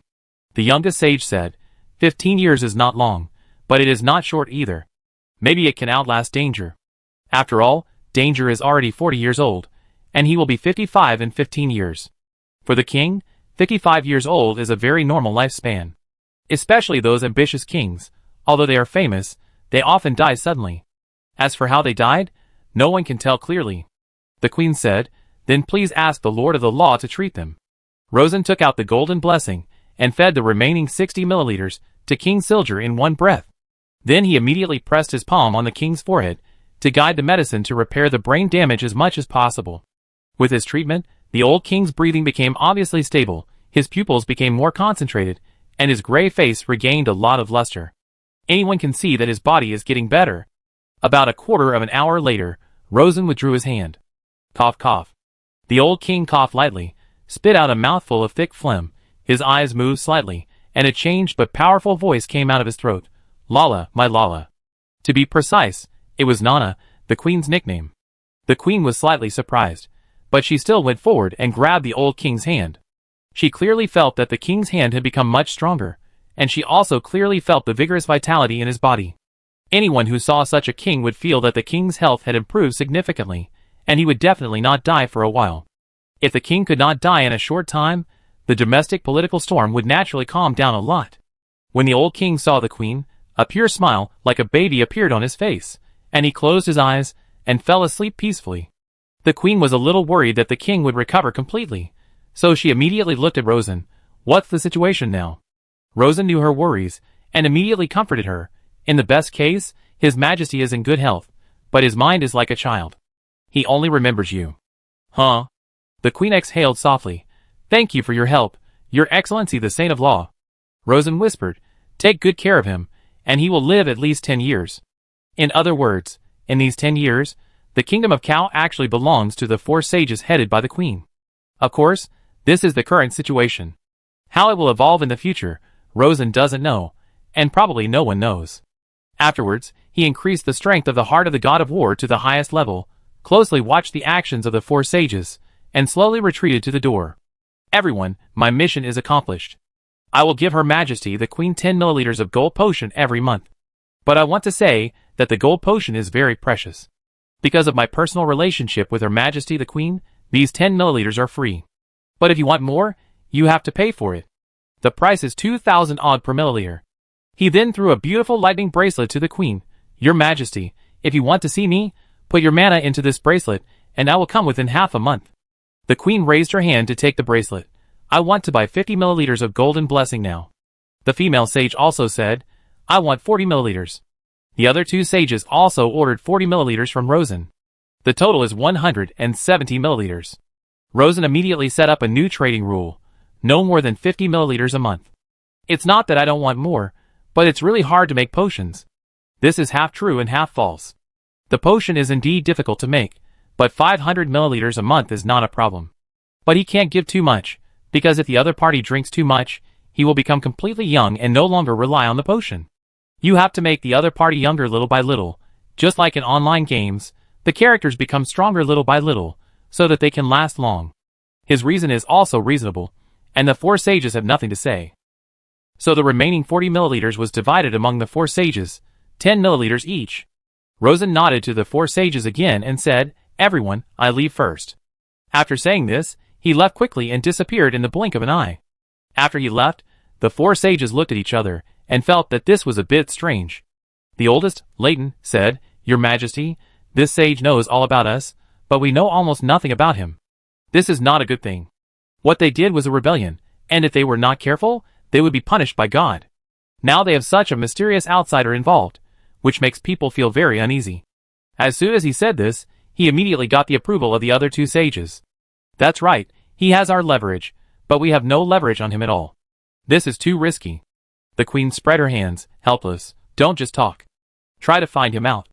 As soon as these words came out, the 3 sages were all stunned. In the past 3 days, they tried all kinds of methods, but they just couldn't find him. Some of them couldn't fight with magic, and some were seriously disturbed. In addition to magic, worldly means were also used, but none of them worked. The other party hid very well. Anyway, we knew that the other party was hiding in the city, but we didn't know where. Silver Moon City is so big that it would take 3 days to find him. The queen continued, "Besides, we didn't do anything bad, but a good thing. Because we let His Majesty receive the best treatment and live for more than 10 years. Even if Mother Nature comes, she can't blame us for this, right?"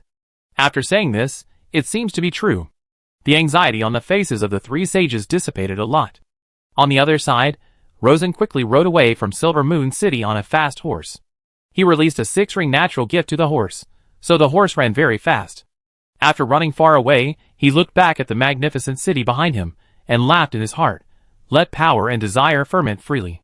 If you don't get the country right, there will be endless troubles.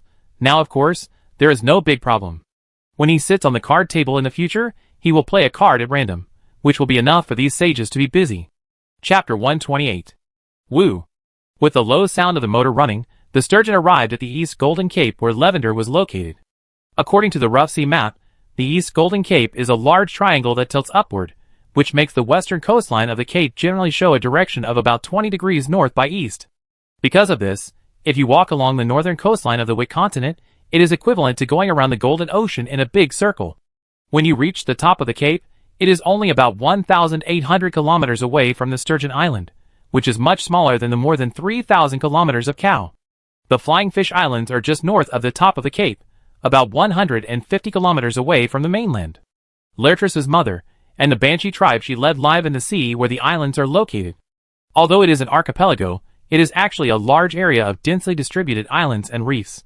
The largest island is less than 500 meters in diameter. But this sea area is very rich, richer than the triangular sea area, and the area is also very wide, probably more than 500 kilometers in radius. By the time I left, the number of sisters living here exceeded 20,000. Laertris stood on the bow, looking at the islands and reefs in the distance, and quietly introduced the situation of the Flying Fish Islands. Rosen listened carefully and asked curiously, "What is your mother's name?" Nephronia. When I left, she had the magic power of the middle stage of the seventh ring, but it was more than 400 years ago. It is said that there was some progress later, but I don't know how much progress. After all, we are far apart and rarely communicate with each other. After a pause, Laertris showed a trace of reverence on her face. My mother is the most powerful woman I have ever seen.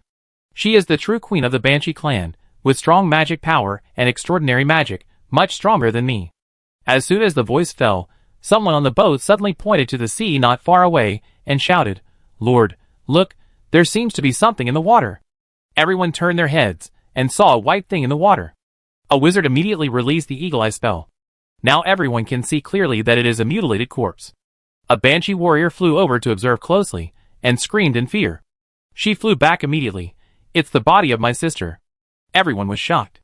Rosen immediately ordered, "Pull the person up and take a look." A few minutes later, with a splash, the body was pulled up on the deck. Rosen approached and examined it carefully. The body was swollen, but not rotten, and the death time was no more than 2 days. The dark blue hair shows the identity of the deep-sea banshee. The limbs were basically intact, but there was a severe blood hole in the chest and abdomen, even through the body. Swords can't inflict such injuries, and spells are difficult to do either. It seems that it was blasted out by a powerful flame weapon. Or, it was blasted out by a musket. But why would someone go to a place like the Flying Fish Islands, and use a new weapon, like a musket to attack the banshee? It's hard to figure it out, but the terrible power of the weapon made everyone look gloomy. Laertris released a pure water divination on the banshee's body. 10 seconds later, a group of light blue breath emerged from the body, extending to the distance along the sea surface. Divination tells me that the body of this sister floated over from the front. After that, Laertris injected pure water power into the corpse of the banshee, and then pushed it back into the sea. The corpse gradually dispersed, decomposed, and finally disappeared in the sea. After doing all this, Rosen issued an order to the helmsman without her saying anything. Follow the breath and chase it all the way. Laertris also began to point out the safe route in the Flying Fish Islands. The sturgeon flew all the way between the islands and reefs. After about half an hour, there were more and more things on the sea. There were corpses. There were human beings, banshees, and fishmen, all of which were fresh corpses that had just died a few days ago. Among them, the corpses of banshees were basically injured by fire guns, while the fishmen were killed by various group spells. The corpses of the human race were either drowned or fell to death. The human corpses were wearing standard leather armor. But strangely, although the leather armor was very sophisticated, no identity mark could be found, as if the identity was deliberately concealed. In addition, there were many broken wooden boards, sealed wine barrels, and various floating daily necessities. Finally, everyone saw a stranded ironclad warship of more than 70 meters long next to a hard island reef. Judging from the size, the displacement of this thing is at least more than 1,000 tons. From a distance, it can be seen that there is a big hole in the bottom of the warship, and the whole ship is lying on the island reef. It can also be seen that there are a lot of corpses above and around the sunken ship, with the most fishmen, followed by humans, and then banshees. An extremely tragic battle took place here. Laertris stood at the bow, and began to release the pure water divination again. As the spell took shape, a large piece of blue light appeared in the air in front of her, and a looming picture appeared in the light, and occasionally there were shrill screams. Rosen was also observing carefully. According to the war readiness information of various countries recorded in the database, he said, "This is a mid-level golden warship, fully loaded with about 450 soldiers. From the damage, it doesn't look like it was destroyed by the fishmen, but it was unlucky to hit the reef. The body is very lightly decomposed, and the damage is also very fresh. Various details show that the battle should have broken out yesterday at noon.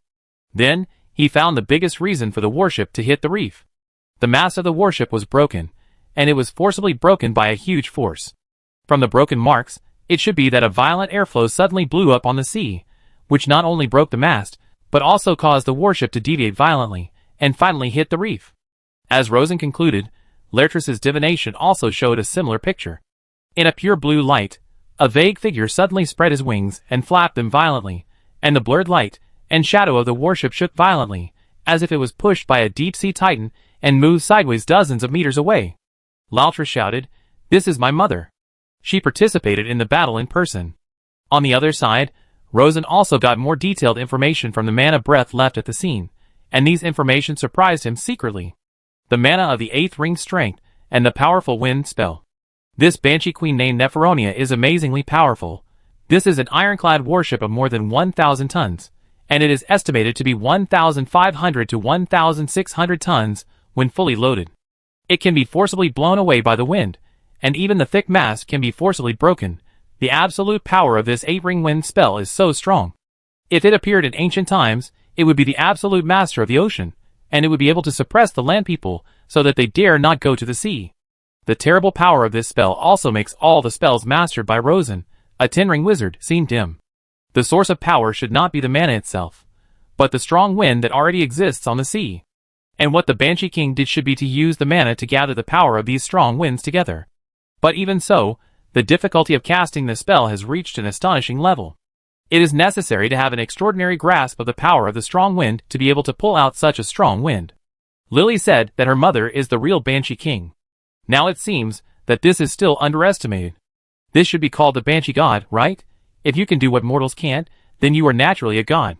At this moment, Rosen suddenly felt a few fast-approaching mana fluctuations in the sea water, which was similar to the situation when the Banshee was discovered in the Triangular Sea area. Laertes also noticed it. She immediately walked to the side of the ship and cast a silent screaming spell towards the sea. Hiss hiss hiss. Splash. A dozen blue-haired banshees suddenly rushed out of the sea, began to circle in the sky, and kept screaming at the sturgeon. There was both anger and confusion in the voice. Laertes stood at the bow, opened her hands, and transformed into azure wings, flapped them violently, and rushed into the sky to join the banshees. After the two sides communicated in the sky for a while, the other banshee hesitated to approach, and then hesitated to land on the deck of the sturgeon. Rosen looked over, and found that this group of banshees was not quite the same as those in the Triangle Sea. They were not completely naked, and they were wearing simple clothes sewn with broadleaf seaweed to cover the private parts of their bodies as much as possible. One of the enchantresses with pearly blue feathers followed Laertes, and walked towards Rosen cautiously. Rosen sensed the other party's hidden hostility, so he slowed down his expression and tried to make himself look gentler. "Lily, what happened?" Laertes was anxious. "My sisters told me that a group of evil warriors took my mother away." Rosen was also surprised.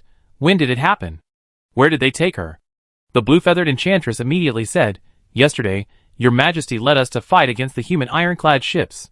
There were 3 ships in total, very powerful, and the sisters were no match for them at all. Your majesty tried her best to summon a strong wind to blow the ironclad ships off course, and sank one, but she herself was hit by many spells from the human wizards, and was knocked unconscious. After those evil humans took your majesty away, they immediately turned around and left, even disregarding the lives of their companions." Laertes was already anxious, and immediately said, "I sense my mother's location." As she spoke, she began to release the pure water divination technique. About 3 minutes later, she raised her hand and pointed in a direction. "Over there, right over there, my mother is still alive, but her breath is very weak, and her condition is very bad." Since this is the case, Rosen immediately waved his hand, "Turn around and chase her at full speed." Seeing this, the Banshee Lord of the Flying Fish Islands immediately said, "There is a very scary place on the coast over there, in the direction pointed out by the princess. Many sisters were locked up there after being captured. They tortured the sisters crazily, and we could hear the sisters' screams from more than 10 kilometers away. Those humans are very powerful, very evil, very cruel, and simply demons on Earth." Rosen understood that it was most likely that Lavender had set up a magic laboratory specifically to study banshees. But why study banshees? Rosen was not sure yet, probably because he was curious about the power of banshees. Because he had done something similar before, that is, studying the body of banshees and studying the azure blessing that gave them a strong body. Of course, Because he had a magic sensitivity that ordinary mages could not match, he did it very gently. At most he would let some banshees bleed, or borrow Lai Fu's fine control to use magic power to explore the banshees' internal bodies. But if there was no such magic sensitivity, no Lai Fu's assistance, and completely ignored the banshees' right to life, then it would be all kinds of inhumane live experiments. This is not uncommon at all. Not to mention the other world, even on Earth, such things have been happening all the time, and even in modern times, they are everywhere. On the deck, Loutrus was so anxious that tears were about to fall. My mother is a very gentle person. She would never resist so fiercely unless she was forced into a desperate situation. Why do these Lavender people treat my sisters so cruelly? Selling them as slaves is fine, but they tortured them with all kinds of torture. This is too cruel. When Loutrus thought of her mother suffering such a fate, she was almost crazy. Rosen had nothing to say, so he could only hug her and comfort her softly. The speed of the sturgeon reached the extreme, cutting through the waves all the way. After running wildly for about 3 hours, a line of coast was seen in the distant sky. The little Banshee Lord, who had followed along, quickly introduced the situation. There is a hidden bay ahead, where several large ships and thousands of human warriors are parked. They are not very powerful, but they carry very terrible fire weapons, which will emit a fierce roar and are extremely powerful. If you are hit, you will die. By the way, there are also very terrible fire weapons on the coast, which are more powerful than the weapons in the hands of the warriors. Even if you are touched, you will die, and if you are hit, you will be directly turned into meat paste. The tone of the little Banshee Lord was full of deep fear. Obviously, it was the artillery. Aaron got the artillery, and Lavender and Cal quickly followed. Not only were the soldiers equipped with individual muskets, but they were even equipped on the coast as coastal defense weapons. There was no artillery on the sturgeon. If it was hit, the hull would be fine, but if it was hit on the power components, it would be troublesome. He immediately ordered, "Slow down, don't rush to get close." Then, he came to the bow, and took out a glass telescope to observe the black line on the horizon from a distance. This distance is actually very far, and even with a telescope, it is not clear. But Rosen has a rifle to assist in analyzing the field of vision, which can provide a lot of additional information. However, due to the curvature of the planet, only the top of the cliff high on the coast can be seen here, and the bay below, and the ships in the bay cannot be seen at all. It can also be imagined that unless the other party sets up an observation post on the top of the cliff, they will not be able to see themselves. Will the other party set up an observation post on the top of the cliff? Of course, any commander knows the importance of intelligence. The good news is that they are far enough away, and the sturgeon is not big, and its color is also dark blue. Even if the other party sets up an observation post on the top of the cliff, it is likely that they will not be able to see themselves clearly. But they certainly cannot move forward. How do we get there? Rosen thought for a moment and said, since there is a powerful army stationed in the bay, a direct confrontation is definitely not an option. We have to sneak over secretly from the bottom of the sea. Lily, let's go by the two of us, so as not to be discovered by the opponent's pure water mage. Loutrus nodded immediately. You retreat further, stay hidden, and meet us in the sea. Once we rescue the people, get on the boat and leave at full speed. Yes, Lord. Everyone obeyed in unison. While speaking, Rosen jumped directly into the sea. After reaching the deep sea, he moved his magic power, and showed the form of a steel mermaid. Loutrus followed immediately and followed Rosen's side. Following that, Rosen had an idea and activated the 6-ring pure water barrier crystal wall without breath, wrapping both of their bodies inside. Let's go, and slowly dive over. Chapter 129. High Cliffs by the Sea. The high cliffs are concave, forming a secret and safe sheltered bay. Under the water near the entrance of the bay, Rosen and Lertless are quietly hiding. In the water, the hiding effect of the breathless crystal wall spell is maximized. It is like a black hole, which perfectly conceals the power aura of the two people, but at the same time, it does not prevent various external auras from entering. So, the two can hide in the crystal wall and safely use spells to detect the situation outside.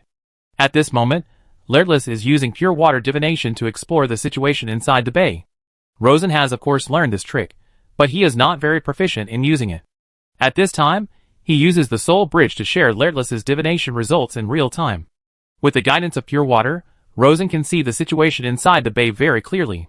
The entire bay is oval, about 500 meters wide, and more than 800 meters deep. It is not a big place, but it is crowded with 2 sailing warships over 70 meters long. Although the main body of the warship is made of wood, many key parts are equipped with iron armor, which looks ferocious and majestic.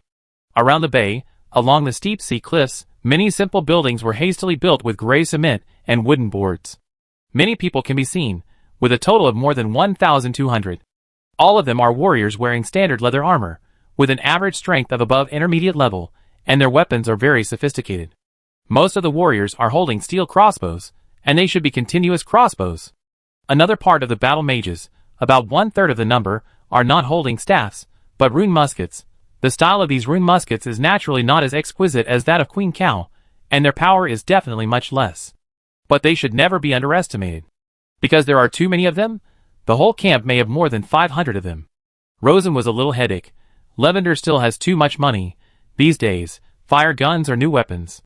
These battle mages can all be equipped with fire guns, which means they are Lavender's elite warriors. They hide their official identities in a deceitful way, which means they are doing something shady. Where is the laboratory? Chunshui quickly told Rosen the answer. It is hidden in a natural cave at the innermost part of the bay. Obviously, the Banshee captives are locked up inside, and the Banshee King is probably also there. But the defense strength outside the bay is so high, and the defense of the laboratory inside the bay is naturally even more strict. It is extremely difficult to sneak in and rescue people silently. Rosen thought about it, and had an idea. Lily, can you contact your mother? I mean, can you let her know you are here and let her cooperate with us as much as possible? Under the current situation, it is definitely not possible to force it. The only way is to infiltrate quietly. The safest way to infiltrate is to have the cooperation of internal personnel. Laltris pondered for a while, and nodded gently. I can use the blood resonance spell to tell my mother secretly. She then introduced. This is a spell that combines the mind and pure water. It is very secret, and should not be perceived by non-blood relatives. After saying that, she closed her eyes, lowered her head, clasped her hands in front of her chest, and cast the spell silently. As the spell ran, Rosen saw her palms covered by blood-red light. The light spread out in all directions, and after spreading out for about 30 centimeters, it disappeared into the water out of thin air. After the spell lasted for 10 seconds, Lertris spoke slowly. I contacted my mother. She is not in good condition. Her magic power is imprisoned and her body is injured, but fortunately, she is not in danger of life for the time being. She told me that she was imprisoned in a solid cage built with Krypton gold. There is a very powerful six-ring Frust mage beside her. They are talking. Rosen's heart suddenly moved. Six-ring Frust mage? What's his name? I asked my mother to find a way to ask. Lertris was silent for a while, then nodded and said, It's called Lafinga. Rosen's mind was slightly startled. Oh, there is such a big fish in the laboratory. Frost Messenger Lafinga, the guardian sage of the Lavender royal family. Now he has been promoted to the 6th ring, which means he is a guardian saint. This guy is a remarkable person. He guarded the royal family, and went to bed with the queen. Not only did he cheat on the king, but he also pushed his own son to the throne. Now, he himself has touched the 6th ring and achieved the status of a magic saint. It can be seen that he is also a peerless genius. Such a person is actually the head of the secret magic laboratory, and things are getting more and more difficult. But on the other hand, it also shows that this laboratory is very valuable and must hide extremely precious magic knowledge. Not only for the sake of saving people, Rosen is also very envious of this batch of knowledge. At the same time, he is also very interested in Lafinga. Because this guy is the actual supreme king of Lavender. After thinking for a while, he said, Lily, let your mother stabilize Lafinga, attract his attention, and let him not wander around. Okay. Mother said she would try her best, but Lafinga is a very cunning person, and I don't know how long she can hold out. Since this is the case, they naturally have to speed up their actions. After thinking for a while, Rosen said, Lily, you go back and let your sisters fly over in a group to attract the attention of the Bay warriors from a distance, and I will sneak in during the chaos. Laltris couldn't think of any other good ideas, so she could only nod in agreement. Lord, you must be careful. I will, go with peace of mind. Laltris turned around and swam away quietly from the bottom of the water, while Rosen continued to sneak forward carefully from the bottom of the water, and finally hid under a small wooden boat on the shore. After a while, he heard the whistling of a banshee in the sky in the distance, not far away, about 1 or 2 kilometers away. The sound was very sharp, and naturally very harsh. The garrison in the bay was immediately alarmed. Rosen heard shouting near his head. Beware, beware, the banshees are here to rescue their queen. Gudong, gudong. The warriors ran on the wooden planks of the dock, and quickly entered the battle position. "Sir, do you want to take action?" "Sir, there are not many, just a dozen." "Wait until they are closer, but I don't think they dare to come over, haha."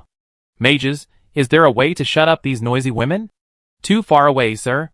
Amidst the chaotic conversations, Rosen seized an opportunity and transformed himself into a lavender battle mage underwater, and then took the opportunity to climb ashore.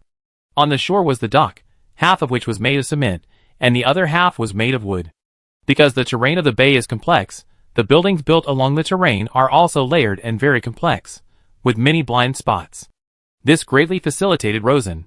Because there were only a dozen banshees, and they were far away, they did not cause much chaos. There were more than 1,000 warriors in the bay, and only a few dozen warriors were on guard, and most of them did not even move. Some warriors were chatting, some were patrolling, and some were hiding in the corner smoking. Rosen used the secret transformation driven by the 10-ring mana to transform into a small officer.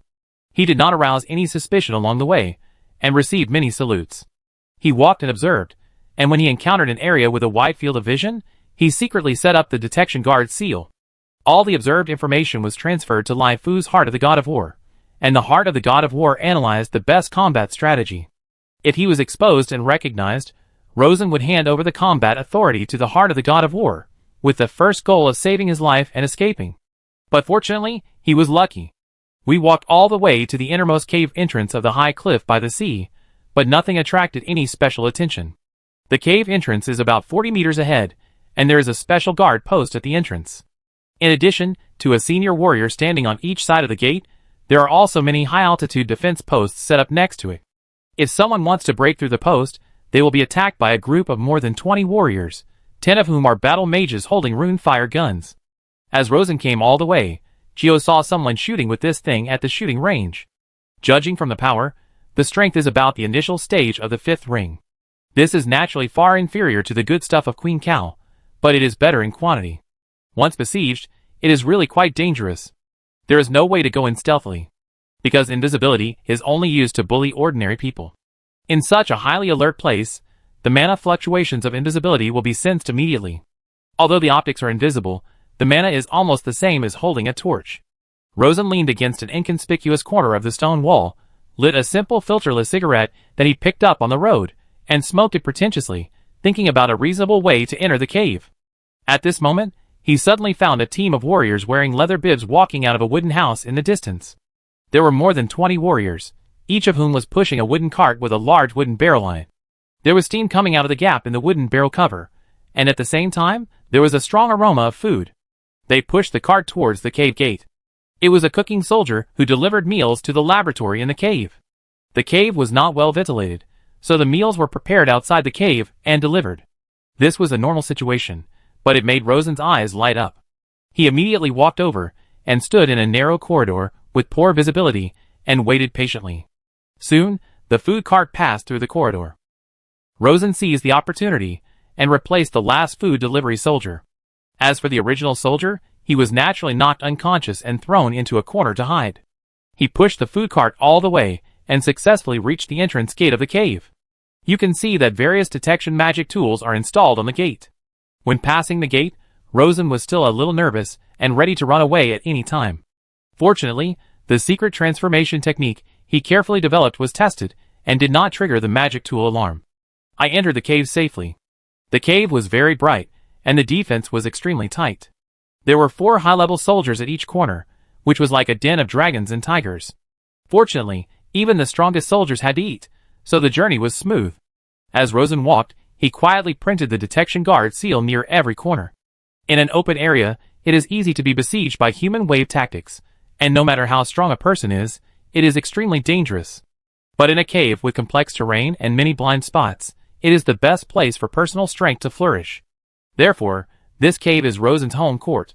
In addition to detection guard, he also used his newly acquired pure water knowledge to quietly sense the direction of water vapor flow in the cave to determine the terrain inside the cave.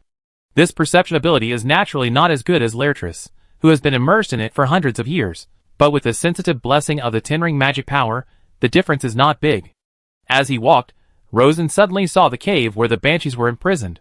It was a very large room, with rows of special round cages made of thick iron bars.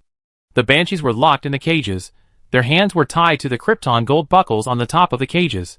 Their waists and feet were also tightly bound with the same shackles, and the whole person could only stand still.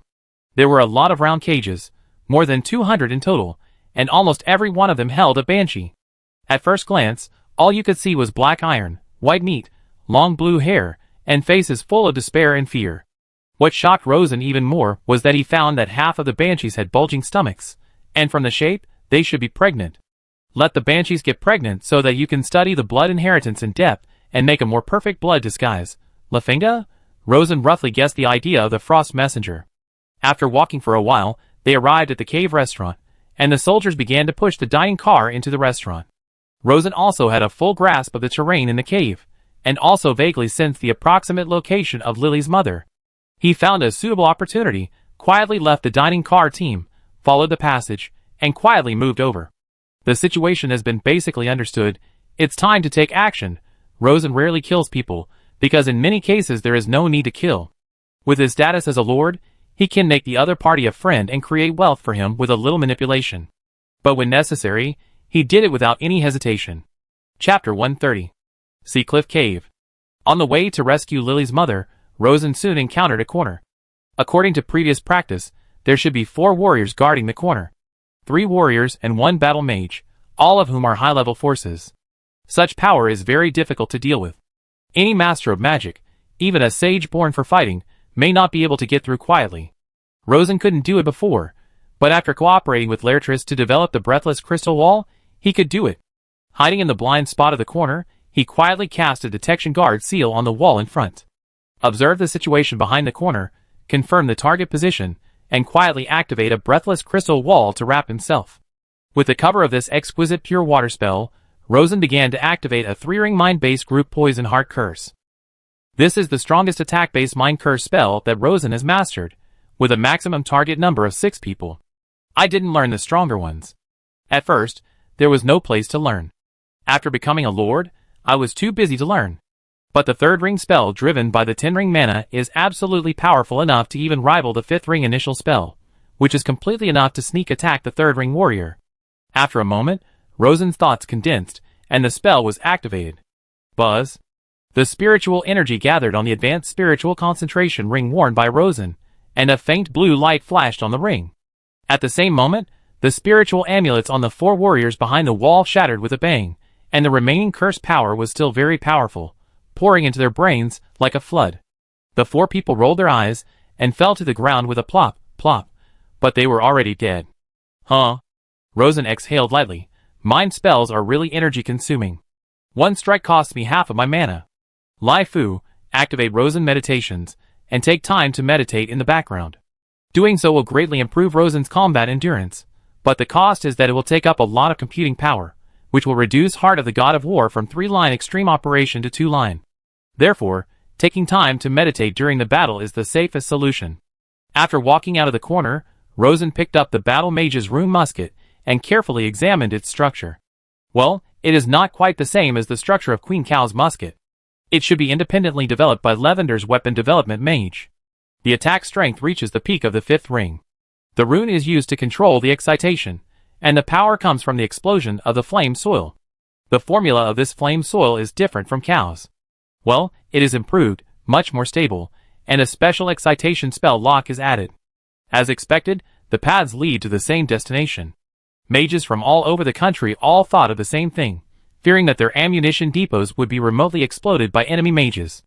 Rosen carefully studied the Land of Fire, and a few minutes later, he successfully cracked the magic lock. It's not that the lock is not exquisite, in fact it is quite exquisite. Without the secret key, mortals can't crack it in their lifetime, but Rosen can't stop the high computing power of Lai Fu from violently cracking it. He reassembled the fire gun, and put it back in the hands of the battle mage, and patted the 4 dead warriors again, injecting some puppet spirit energy. The 4 stood up again, looking like they were alive again, but in fact they were just standing, which didn't arouse suspicion. If you want to further fine-tune the control, there will be a lot to say. If all the power comes from the mage, it is puppetry. If it is to activate the power of the corpse itself, and the mage is only responsible for control, it is necromancy. The former will consume a lot of mana, and the latter is a forbidden technique that everyone hates. Rosen certainly does not plan to control it carefully, He continues to move forward. Soon, he came to another corner. Rosen used the same trick again, and used detection guard to observe carefully. Behind the corner is a solid frost wall, and two very subtle but extremely strong mana auras are faintly visible behind the wall. Rosen closed his eyes, and concentrated on sensing carefully, and felt that one was in the early stage of the 6th ring, and the other was in the middle stage of the 8th ring. Obviously, the former should be the frost messenger Lafinga, and the latter is Lautras's mother Neferonia. Lafinga's mana is nothing special, but Neferonia's mana is amazing.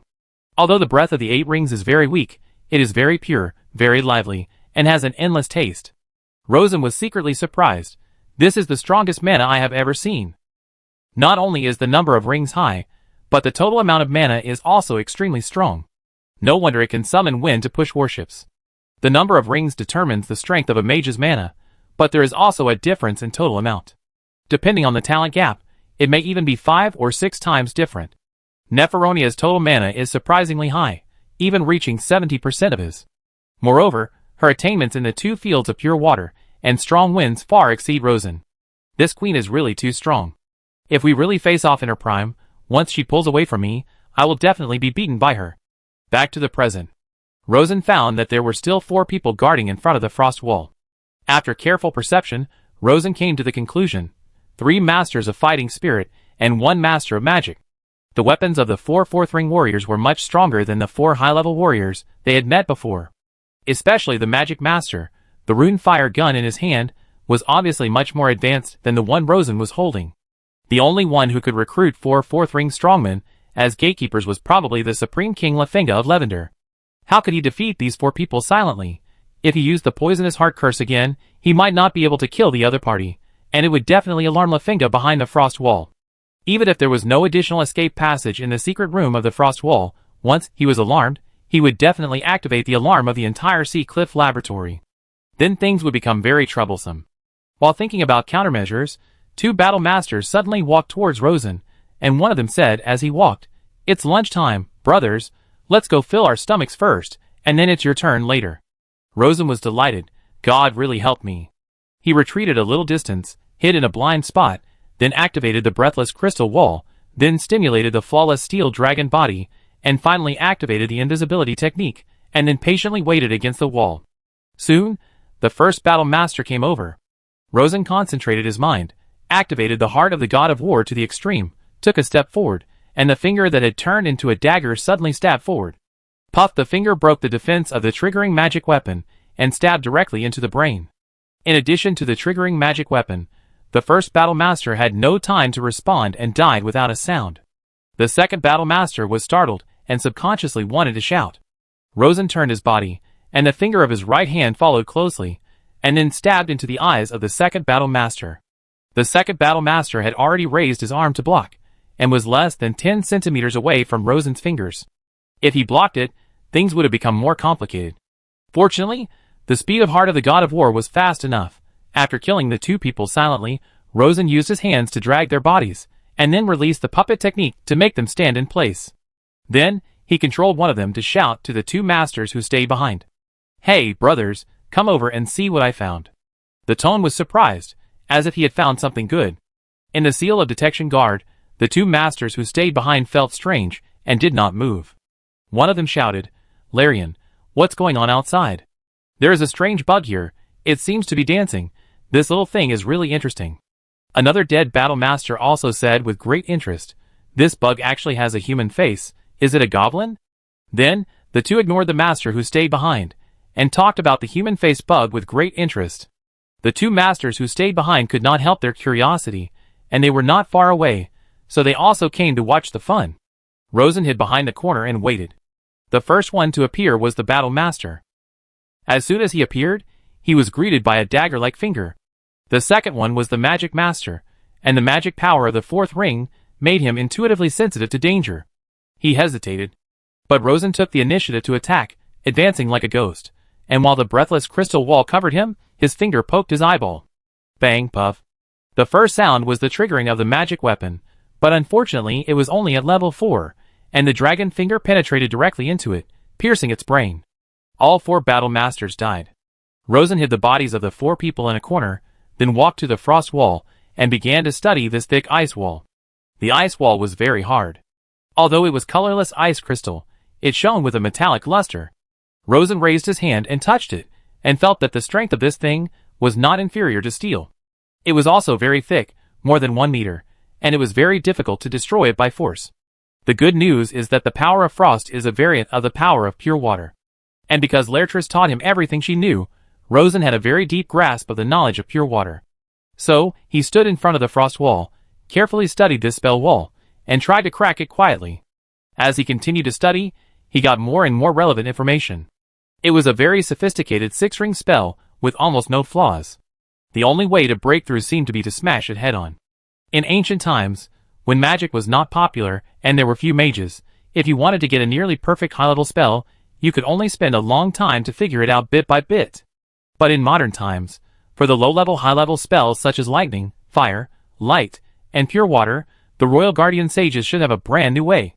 That is to use magic tools to achieve high-level power, and then use this high-level power to continuously test your own high-level spells. With Lefenga's noble status, he naturally has the manpower and material resources to carry out massive tests. Therefore, his 6th-level spell is really nearly perfect, even more perfect than Rosen's natural gift and iron flawless dragon body, and similar to his newly developed 6th-level breathless crystal wall. The reason is very simple. Rosen's breathless crystal wall was also tested using a similar method. The test conditions were even more mature than Lefenga's, because he himself had 10 rings of magic power, and was assisted by a 7-ring pure water mage. For the 6-ring level alone, this spell is already impeccable. But for me, there are still some very subtle flaws that the 6-ring mage cannot feel, but are real. Just this little flaw is enough to become Rosen's breakthrough. He gathered all his mind, figured it out bit by bit, and put the relevant data into Lai Fu's Heart of the God of War, and used the built-in simulation of magic confrontation ability of Heart of the God of War to simulate cracking. After more than 10 minutes, Rosen raised his hand and tapped the ice surface a few times. Every click was infused with a trace of pure magic power. After clicking more than 20 times in a row, he raised his finger and tapped the ice surface gently. Turn into mist. Huh? With an inaudible sound, the 1-meter-thick ice layer turned into a ball of thick water vapor. The water mist dissipated silently in the underground space, revealing an ordinary wooden door behind the ice layer. The sound of talking was faintly heard from behind the wooden door. A male voice, triumphant, but also implied anxiety and fear, like frost that could break at any time. A female voice, weak and tired, but calm and gentle, exuding a soft firmness, like an ocean that embraces everything. Chapter 131. A spacious underwater chamber. A square cage was carefully built with purple krypton gold as thick as an arm. In the cage was a young woman with long dark blue hair and dark blue eyes, whose appearance and figure were almost flawless. Although she was captured and became a prisoner, and her clothes were confiscated in a humiliating manner, she did not need any external decoration. Her body alone showed a solemn and gorgeous sacred feeling, like a goddess of the sea. There was 1 point of anger, 3 points of sadness, and the remaining 6 points on the woman's face, but it was a calmness in facing fate. It seemed that she had already expected this day to come.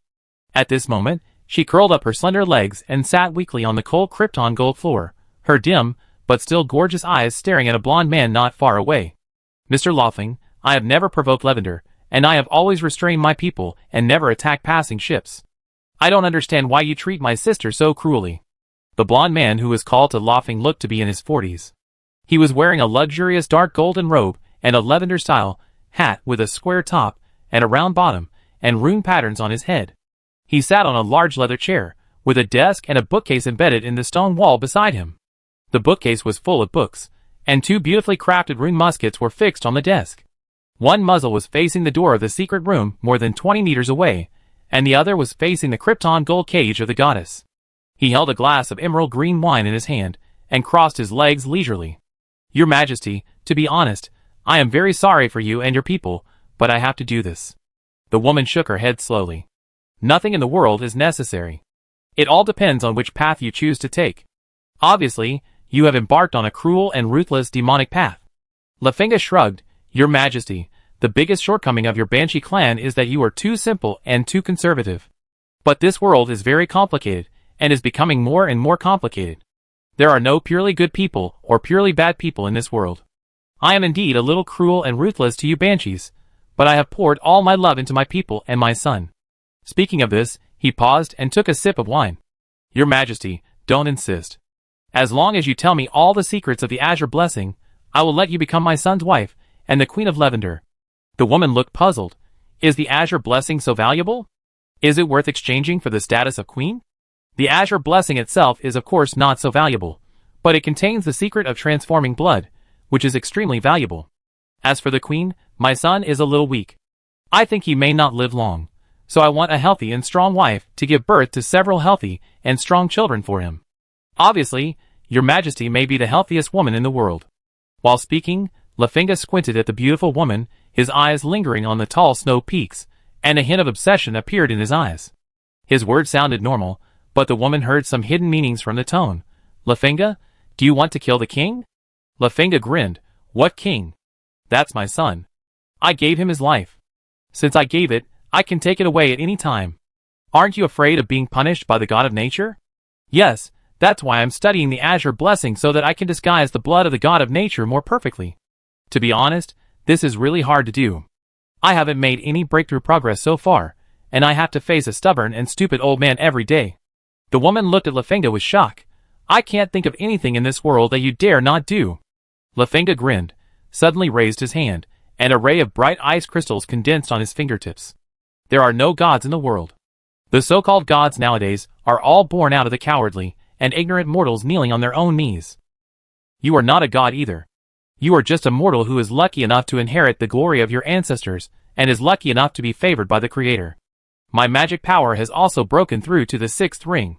I also believe that I can break through to the 7th ring, or even the 8th ring. By then, I will be the god of the new era. I understand the magic knowledge of the new era. I control a huge kingdom, so the power I have is much more powerful and terrifying than those barbaric and ignorant gods in ancient times. At this point, Lafinga suddenly looked at the Krypton gold cage. If you refuse, it doesn't matter. I even hope you refuse. Because I have found a secret method that allows people to break through the high ring power, and this secret method requires the soul of a high ring mage as a guide. What I lack most now is the soul of a high ring mage, and you just meet my requirements, ha ha ha. Lafinga laughed, his face full of almost rampant pride. The woman did not show fear on her face, but instead showed pity. Lafinga, don't pretend in front of me.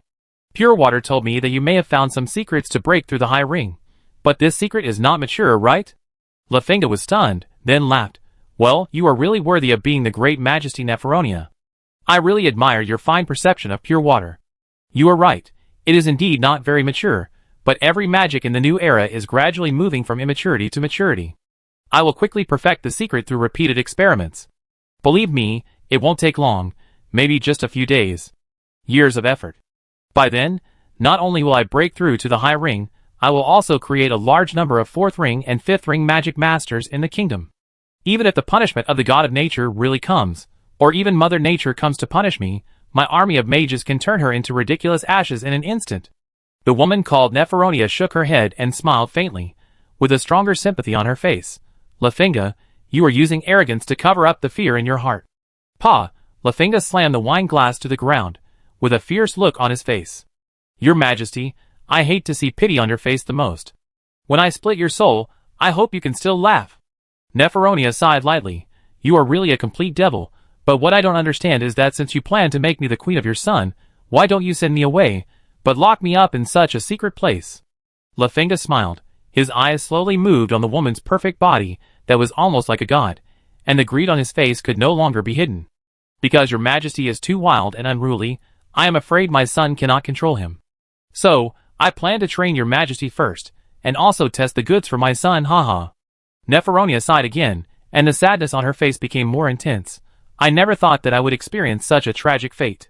My ancestors certainly didn't expect the world to become what it is today. So, for the fate of my sisters, and for my own fate, I must make changes. Speaking of this, the Banshee Queen struggled to support her body with her arms, and stood up in the cage with difficulty. She squeezed her full chest into the gap of the iron cage, which was severely deformed. She was full of sorrow. Mr. Lafinga, as long as you are willing to let my sisters go, I can do anything. Lafinga looked at the deformed mountain in the gap of the cage without blinking, and the corners of his mouth unconsciously curled up. Your Majesty, you are right to think so. Before he finished speaking, he suddenly felt something strange in his heart. Immediately afterwards, he saw a crystal blue water film burst out from the cave behind him, and at the same time, a black shadow quickly approached him. The speed was amazingly fast. He was shocked by the sneak attack. But he was indeed a strong man. The moment he felt something was wrong, he began to react. His magic power immediately wrapped around the fire gun pointed at the door of the secret room and activated it. Boom! The fire gun roared, and a large number of magic-breaking Krypton gold bullets were violently directed at the black shadow. Plop! A large amount of blood burst out from the black shadow, and the whole body shook violently, and it fell to the ground immediately. Lafinga's mind was slightly relaxed, but he immediately realized that something was wrong. Because there was another black shadow on the side of the black shadow, whose figure was more secretive and faster, and had already rushed 6 meters away. Oh no, puppetry! At the critical moment, Lafinga's thoughts were as fast as lightning, and his mana surged. He borrowed the mana pure water he carried with him, and instantly condensed countless hard ice spikes, shooting at the second black shadow. The 6-ring Frost spell Ice Crystal Storm. The black shadow was indeed very fast, but this move was specifically designed to restrain fast targets. And he believed that this move would definitely make the opponent suffer a lot, or even kill him on the spot. At the same time, he went to get another rune fire gun on the table. But the next moment, he found that he had miscalculated. He saw the black shadow passing through the ice spikes, and the ice spikes that were harder than steel were cast on his body at high speed, but did not cause any damage, but exploded into fine ice powder. In such a battle between strong men, one miscalculation would leave no chance. A moment later, the black shadow crossed the last distance and rushed in front of him, pressing down with one hand to grab his rune fire gun and slapping Lafinga's cheek with the other hand. Puff, bang, Lafinga felt his cheek go numb, and he was slapped hard. The 6-ring induced crystal lattice magic weapon Frost armor he carried was clearly activated, and a large amount of ice blue Frost power appeared on the surface of his body. But this Frost armor was directly shattered by the opponent's slap, and it did not play any defensive role. The severe pain hit his heart, and all the thoughts in his mind were interrupted by the severe pain. A white light flashed before his eyes, and his whole body quickly turned to the ground. Immediately afterwards, he felt a big and hard boot stepping on his cheek, with great force, making him feel that his head might be crushed at any time. So he didn't dare to make any abnormal movements. A low and slightly hoarse old male voice came into his ears. "Mr. Lafinga, I have heard your name for a long time, but I didn't expect that we would meet in this environment and under this situation." Lafinga's face was stepped on, and his vision was blocked by the sole of the boot, so he couldn't see the appearance of his opponent. "Who are you?" "The guardian of His Majesty Neferonia." Lafinga's heart sank quickly. "How did you break through my frost barrier?" A chuckle came from above his head. "Your frost barrier is indeed very exquisite. It took me a lot of effort to find a way to remove it. But maybe you progressed too fast, or you were too impatient and didn't have time to carefully study your spells. So although your spells are exquisite, there are still some loopholes." "Impossible, I have tried with countless mages, and no one can remove my spell lock, not even myself." "Then you probably haven't tried with a 7-ring mage, right?" Lafinga immediately said. "Hiring mages of the old era? They can't unlock it, they don't even understand mathematics. What about hiring mages of the new era?" Lafinga's heart was shaken violently, and he was uncontrollably jealous. "How did you do it?" "I won't tell you." Lafinga wanted to vomit blood. He then heard the other party ask, "Your Majesty Neferonia, how do you think I should deal with him?" This made Lafinga feel desperate, because he had completely pissed off Neferonia, and he didn't need to think about how the other party would treat him. Then, he heard Neferonia say, "He is your prisoner. Do whatever you want with him." This gave Lafinge hope in his heart, and he shouted hurriedly, "Hero, as long as you can let me go, I can give you whatever you want." He didn't know if this would work, but this was the only thing he could do at the moment. On the other side, Rosen stepped on Lafinge's head, thinking about how to maximize the benefits. If he was simply stepped to death, it would be too cheap for this guy, and it would be too wasteful for his adventure. After thinking for a while, he had an idea in his mind. He asked knowingly, "Frost Messenger Lafinge, your duty is to assist King Lavender, right?" Lafinge immediately admitted, "Yes, if you kill me, you will have to bear the king's revenge." "But you just said that the king of Lavender is your son, is it true?" Hearing this, Lafinge was immediately filled with hatred. He wanted to tear his mouth apart. Chapter 132. Underground Secret Room. "No, I'm kidding. How could the king of Lavender be my son? Of course he belongs to the Sheila family." Rosen chuckled. Do you think I'm a 3-year-old child? LaFinge could only smile bitterly. Then what do you want? I just heard that you have a secret method to help people break through the ring wall. No, no, no, I don't have it. I give it to you. LaFinge wanted to tear his mouth apart more and more.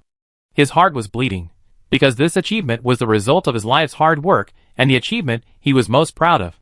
If it wasn't for saving his life, he would never give this thing away. He heard the voice coming from above again. During this period, you have been hunting banshees and conducting inhumane experiments on the bodies of innocent people. Your Majesty Neferonia, how many of your people have been killed in total? There are 543. Very good. Rosen nodded and said to the frost messenger at his feet, 543, which is almost half of the number of warriors in this secret sea cliff laboratory. We will pay 1 life for 1 life, so let's say 543 warriors die. LaFinga was shocked. No, no, no, that's not right. My people have also lost a lot because of hunting banshees, and I can't let half of the people in the camp commit suicide. Nelophilia was also surprised. Of course, she was mainly shocked by the identity of the visitor. In other words, it is indeed unrealistic to let 500 or 600 people commit suicide. She thought for a while and said, it's not necessary to pay with all their lives. Just let those mages who conducted evil experiments pay with their lives. There are probably more than 50 of them. LaFinga immediately wanted to refuse, because these mages were the researchers he relied on the most. Not only is he of high level, but he is also trustworthy. He spent a lot of effort and resources to cultivate him.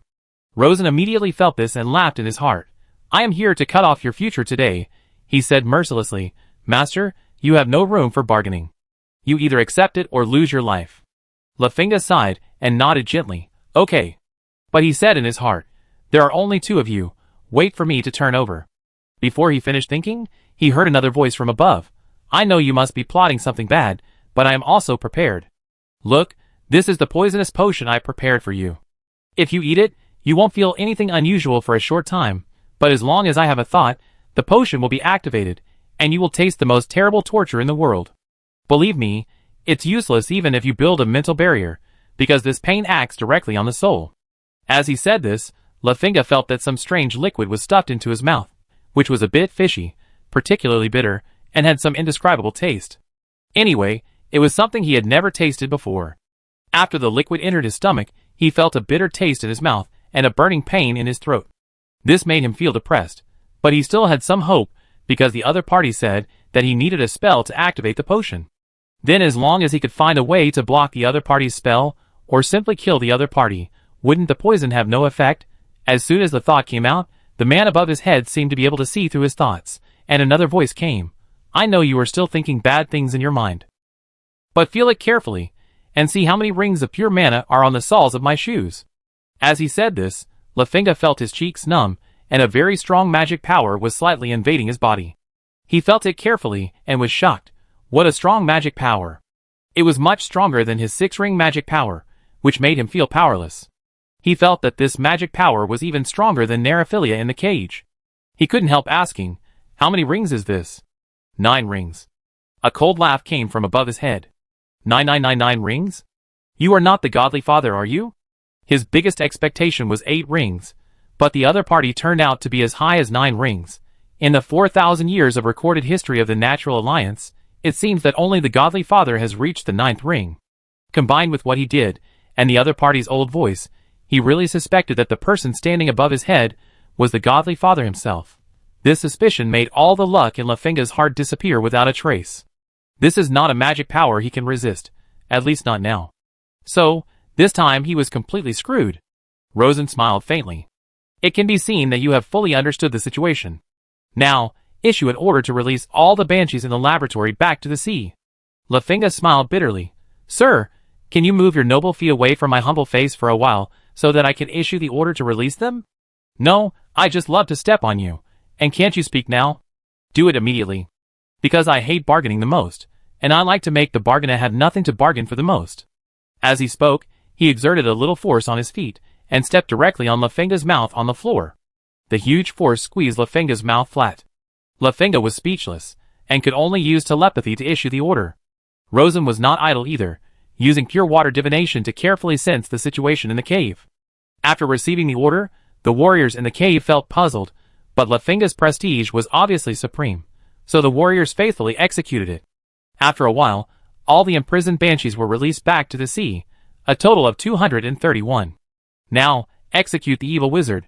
Rosen put a little force on his feet again. Lafinga sighed in his heart, telepathically transmitted again, and arranged the execution order. So, under his arrangement, a group of combat mages gathered the research mages in the laboratory in a secret room. The reason was that the sage wanted to give a lecture. After the research mages entered the secret room, like sheep, a line of combat mages blocked the door. Without saying anything, they took the rune fire gun and shot randomly. After a while, more than 50 research mages, with at least high-level magic power, were all killed. Finally, give me your secret technique to break through the ring wall. Don't delay. I know you must have it with you, because people like you have no one to trust. Lafinga's thoughts were guessed again. With trembling hands, he took out a spell book from his clothes. It had no cover, and about 50 pages. When handing over the spell book, he was ruthless again.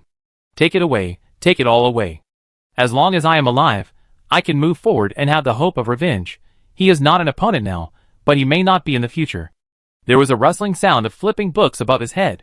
After about 3 or 4 minutes, the spell book was thrown back to the side of Lafinga's cheek. It's very interesting and very helpful to me. Thank you. Have you finished reading it? Lafinga was stunned. How long do you need to read such a small thing? Immediately afterwards, Lafinga felt his cheek tighten. Then, this mysterious strongman used his cheek to gain momentum, and suddenly stepped on the spell book with his other foot. With a little force, the spell book was crushed into powder, and then a gloating voice came over. I bet you must have forgotten many key parameters, but I remember them. Because I have a good memory, ha ha ha. Lafinga was so depressed that he wanted to vomit blood. Just as he was about to speak, he heard a voice behind him. Mr. Lafinga, you are the mastermind, and your punishment will certainly not be less. Lafinga was shocked. What do you want? Just be your 5-ring sage obediently. As he said this, Lafinga felt a sudden shock at the back of his head, and a very subtle but extremely powerful magic power invaded his brain. In an instant, Lafinga felt a sharp pain in his head, as if it was about to split. If it weren't for his strong will, he would have fainted at this moment. A voice came from above. I use my magic power to destroy part of your soul. From today on, no matter how you practice, your magic power will no longer increase, and will inevitably regress bit by bit. Lafinga felt as if he fell into an ice cave, and he screamed miserably, No, no, you can't do this to me, eh. He felt his brain shake, his eyes went black, and he fainted completely. On the other side, Rosen kicked Lafinga unconscious with one foot, and then collected the 2 rune guns on the table. Then, he found the cage key from Lafinga, and opened the cage door of the Krypton gold cage. Are you okay, your majesty? Naricophilia nodded. The effect of the magic binding drug has gradually weakened. She walked out of the cage, but after taking 2 steps, her body softened slightly, and she quickly raised her hand to hold the cage column to avoid falling. Seeing this, Rosen knew that the other party was very weak, so he simply stepped forward and hugged her horizontally. After holding her, she felt much heavier than Lertris. Looking at her height, she was half a head taller than Lertris. Looking at her figure, she was also much rounder and taller than the latter. Of course, he took a glance and retracted his gaze. Your Majesty, this secret room should have an additional exit, right? Yes, there is a small door over there, which should lead directly to the outside of the cave. After a pause, Nariphilia whispered, Can you find me some clothes? Rosen was startled and nodded quickly. Of course, of course. He had a preconceived notion that banshees did not like to wear clothes, but now it seems that the banshee customs on the East Golden Cape are not quite the same as those in the Triangle Sea. He did not lead directly, but took the Banshee King back the same way and carefully erased his traces. After confirming that the other party could not track him, he turned around and left. Nariphilia was puzzled. In this case, why don't you kill Laughing directly? Rosen explained, he can't die easily. Once he dies, there will be extremely huge turmoil in Lavender, and countless people will die because of him. There is another sentence he didn't say, which will greatly affect his subsequent strategy. But as it is now, cutting off his path to magic while still holding a fatal handle on him will greatly help balance the power between the king and the eldest princess. Once the power of both sides is balanced, he will be able to have the best of both worlds. The Banshee Queen certainly didn't understand the domestic situation in Lavender, but she also knew that Laughlin was a big shot in Lavender, so she had nothing to say. When the two walked in the passage leading to the ground, she finally couldn't help wondering. I don't understand why my daughter followed the Iron Dragon. Did you coerce her? When she said the latter sentence, Nephanolia frowned slightly, revealing a trace of sadness. Rosen thought carefully, and found that there were indeed many elements of coercion in what he did, but of course, he couldn't say it directly, otherwise the other party might turn against him. After a little consideration, he said, I strictly followed the tradition of the Banshees, and defeated and conquered her. Nelophilia was stunned when she heard it, but then shook her head. This is the tradition of the Banshees, and it has nothing to do with you Iron Dragons. So you coerced her. Rosen was a little speechless for a while, because the other party was telling the truth. Fortunately, the queen was not prepared to pursue it. But since my daughter has recognized your conquest, and you risked your life to save me and my sisters, I am not qualified to judge you. Just when Rosen was relieved, he heard the other party say, You spared Lofeng's life, which means he will retaliate against my tribe at any time. So we can't stay in the Flying Fish Islands. If I kill him, you can't stay in the Flying Fish Islands. Nephronia was stunned, and then sighed, You are right. After a moment of silence, the Banshee Queen said in an extremely reluctant but helpless tone, I really don't want to bow to the Iron Dragon, but I really can't solve this problem. So. She took a deep breath, as if she was gathering her courage. What I said to Lofenga at the end will work for you too. As long as you help me and my sisters find a way out in the new era, I will do whatever you want to me. After saying this, the proud Nephronia closed her eyes, and a deep sadness appeared on her divine face again. Rosen didn't want to make such a simple and crude transaction, because such a transaction that made one party completely give up its dignity would have great potential consequences, and would hardly have good results. Your Majesty, I think you think too badly of me. I am not Lofenga. But you are the lord of the human race, and your actions just now have clearly shown that. Compared with personal love and hate, what you really care about is benefits. But apart from this relatively good-looking body, I am afraid that I can't bring you more benefits. Rosen laughed when he heard it, lowered his head to her delicate earlobe, and whispered, Your Majesty, then you underestimate yourself too much. You are the most talented mage I have ever seen, even better than me. This Banshee is really strong. His current flawless steel dragon body is a 6-ring spell, and the power after the 10th ring is driven is the peak of the 7th ring. But Nephronia can at least activate the 8-ring power of the wind spell. In the battle, as long as the distance between the two sides exceeds 50 meters, Rosen will most likely be beaten to a pulp by the wind spell, unable to get close or run away. Ah? Nephronia was startled, but I don't know the magic of the new era, and I don't know the so-called mathematics. I tried my best, but I could only overturn one warship, but there are 3 warships in the bay alone, and there are hundreds of warships in the whole of Lavender. Her eyes showed deep despair. In this world, the power I once took pride in is completely useless. Rosen chuckled. Mathematics is just one of the ladders to gain power.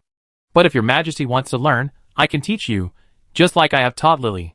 Even if you want to learn the Iron Dragon body, I can teach you. Nephronia was surprised again. Do you ignore the honor of your ancestors? Rosen smiled lightly. Yes. According to the principle of fair trade, your Majesty must also teach me your unique skills. Well, fair trade? Nephronia looked at Rosen carefully and suddenly asked, Why are you willing to trade fairly? Because I think this is the only way to create a better world. Create a better world. Nephronia fell into deep thought again. Rosen did not speak, and continued to cross the secret passage with her in his arms. As he walked, the words of the Banshee Queen rang in his arms. You are indeed different from Lofenga. He is an out-and-out demon, but you have the potential to become the king of gods. I will share my magic experience with you, but let me make it clear first, my magic is very difficult. Don't blame me if you can't learn it. Rosen was moved. This can arouse my competitive spirit. After that, he said, I invite you to move to the Triangle Sea, where there is a wide enough sea area. The Triangle Sea is very rich, but in fact the surrounding areas are also very rich, with a total area of more than 100,000 square kilometers. Although the Duke only allocated the Triangle Sea to him, there are no other sea lords around him, so if he wants to occupy and develop it, no one else can control it. Nephronia pondered for a moment and asked, That is also my daughter's sea area. You have no say. I have to ask my daughter first after we get out. Rosen nodded in agreement and said, Wait for me after we get out. I have to sneak back to the bay. The Banshee was shocked. Why take this risk when you are already out? Of course, blow up the ship to prevent them from catching up and causing trouble. How to blow it up? Rosen smiled slightly. I have my own way. This is just a small matter, and it will be done soon. Chapter 133. In the afternoon, the sky of the Flying Fish Islands is as blue as a gem, and the waves are as blue as emeralds. Woo woo. Swish wow wow. Above the sky, seagulls and banshees fly together. Above the blue sea, Rosen, Laertius, and Naricophilia stand side by side at the bow of the sturgeon, looking at everything ahead. Naricophilia changed into a dark blue leather armor, which is the spare uniform of a banshee warrior. Although they are about the same height, the other sizes are a bit small, so the leather armor is very full, as if it will break at the next moment. Fortunately, the leather armor is of good quality. It seems difficult, but it actually holds the plump body of the Banshee King securely. In the waves, the fishmen and banshees are not idle. They are loading pieces of natural doghead gold and plates of the best quality pearls onto the sturgeon. Although the sturgeon is not a cargo ship, its structure is very solid and it also has a very good cargo capacity. Moreover, a lot of black stones were burned along the way, so a lot of cargo space was freed up. More than 10 years ago, Lavender slave ships often came to harass us, and we couldn't drive them away no matter how hard we tried. Many sisters were captured, and they had no intention of reproducing, so the number was getting smaller and smaller, and there were only more than 15,000 left. Looking at the worried Banshee sisters, Naricophilia felt helpless and sad. Laertius whispered to comfort them, "Mother, everything will be fine.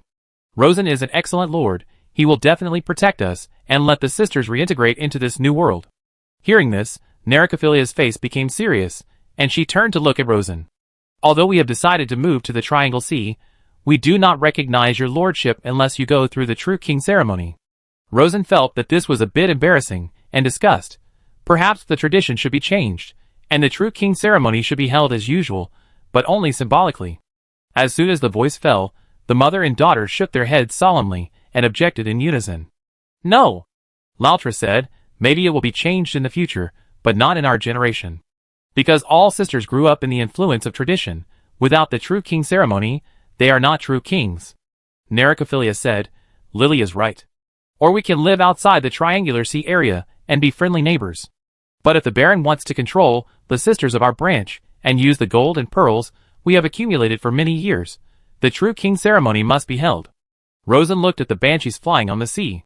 More than 15,000 banshees, more than 500,000 fishmen, about 15 tons of gold, and more than 30,000 exquisite pearls and various precious minerals. This is a very powerful force. If they were neighbors, it would be really uncomfortable, and it might even cause the conservative banshees in Laertius's branch to become alienated. Because Nephaloia's personality charm is too strong, she will definitely attract a large number of banshees to follow her willingly. So, they can't be neighbors. In the face of huge practical interests, he could only nod. "When we return to the Triangle Sea, we will hold the True King ceremony." Seeing Rosen nod, Naricophilia also secretly breathed a sigh of relief. After all, she didn't want to be a neighbor of a powerful lord who was ambitious and had a strong talent for magic. She didn't want the tragedy of the Flying Fish Islands to happen again. Seeing that Rosen seemed a little bit unable to accept it, she smiled and said, "Although Lily and I are mother and daughter, the banshees live independently as long as they reach adulthood, and their relationship is more like sisters, so it's no big deal." After a pause, she added, "In addition, I don't plan to give birth to royal descendants anymore." Rosen's heart was slightly moved when he heard this, and he asked curiously, "Royal descendants?" "It means the offspring who inherit the power of the High Ring. If you want to give birth to them, it will not only take a lot of time, but also require the use of secret methods to split a part of the soul." At this point, Naricophilia turned to look at her daughter, with a look of emotion. "In order to give birth to Lily, I spent half my life." Laertius gently hugged her mother to express her gratitude. Rosen was very curious and pointed in the direction of the sea cliff. The sage should have gained the inspiration to break through the ring wall from a similar secret method, right? Naricophilia nodded. "It should be, but he is indeed a magic genius, yes, a cruel and ruthless genius." Rosen was also very interested in this secret method. He bet that any mage would be interested. Because Lafinga's secret method of breaking the wall is far from mature. "Can I know the details?" Naricophilia smiled. "You can let Lily tell you now, or I will tell you after you go through the True King ceremony. But this is a secret method passed down by our ancient ancestors, and it is only useful for women. I don't know the reason either." After a pause, she told another secret. "It is said that the god of nature and the god of glory also encountered this problem, and they have never been able to solve it." Rosen thought it was amazing. Indeed, the first generation of the Lord of Glory and the god of nature were both men, but in modern times, one became the goddess of glory, and the other became the mother of nature. Laltris added, and Melchelina of the White Sturgeon Island is also the same. I once fought with her. Rosen carefully recalled the historical context and found more and more evidence. Even ordinary sons of God have similar situations. Women seem to have a natural advantage in inheriting divine blood. The divine blood of his wife Selena is thicker than that of her brother. Saint Waelon is one of the few descendants of God in the natural alliance, who has been promoted to the 6th ring by her own strength. After careful thinking, Rosen guessed that it might be because the gene that affects the talent of magic power is written on the X chromosome. And this chromosome, women have too. It may also be on the mitochondrial gene, because this thing is inherited from the mother. Genes and chromosomes naturally exist in the other world. As a rigorous mage, he has confirmed their existence many times through magic experiments. Thinking of this, he had a feeling that if he wanted to thoroughly study the secret method of breaking through the ring wall, it might not be possible to rely on rough dissection, drug testing, and other superficial means, and he still had to start from the underlying genes. Thinking secretly in his heart, after returning, I will open a blood research bureau and make an optical microscope. No, this is not enough. Perhaps we need to develop a special magic microscope, increase the magnification to the extreme, and study the problem of blood inheritance. On the other side, Naricophilia saw that Rosen was silent and thought that he minded that he didn't have children, so he said, if the Baron wants a son of Gao Huan, I can also have another one. Rosen was startled, then came to his senses and smiled. No, no, no, madam, don't be embarrassed, I don't have this idea. I was just thinking about the problem of blood magic just now. Seeing a trace of panic on the other party's face again, he immediately understood that the other party was still in shock and was afraid that he had misunderstood, so he added a sentence. Madam, I hate what the sage did very much. I think he has lost his basic humanity, and I will never go down this path. Laltris immediately said, Don't worry, mother. Rosen is a kind lord who treats every citizen of the island equally. Nariphilia also felt that she was worrying too much and relaxed her mind. At this point, the matter of the Banshee joining was basically discussed, but Rosen still had a small concern. Your Majesty, I am worried that I can't beat you and pass the True King ceremony. Although the chances of winning are very high, there is also a small probability of overturning, because once the first wave fails to suppress the opponent and is pulled away by the opponent, his chances of winning will quickly decrease. Neferonia smiled lightly. The Baron risked his life to save us, which has fully proved your bravery, so there is no need to fight. In other words, you only need to conquer. But even this matter seems not simple. But of course a man can't say no, so Rosen silently prepared for a hard battle. After a while, all the good stuff was packed. As for the trivial items, Rosen waved his hand and said, the most important thing now is to leave quickly. If we wait for a long time, something might happen. In this case, the Banshees and fishmen of the Flying Fish Islands all traveled lightly, followed the sturgeon, and began to migrate to the Triangular Sea area in the northwest. Nariphilia is worthy of being the king of Banshees. She is extremely strong. After resting for a while on the White Swan, she fully recovered her strength. She stretched out her arms, and turned into a flying state. She spread her wings and rushed into the sky like an arrow, becoming the wind-breaking leader of the Banshee clan in the sky. Rosen looked at it, and said, Lily, your mother's flying skills are amazingly powerful. It feels much stronger than Laltris. Laltris looked at her mother flying in the sky, with a proud face.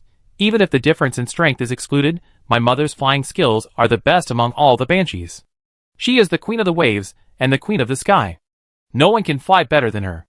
Rosen looked at Neferolia's agile figure, and his heart moved slightly.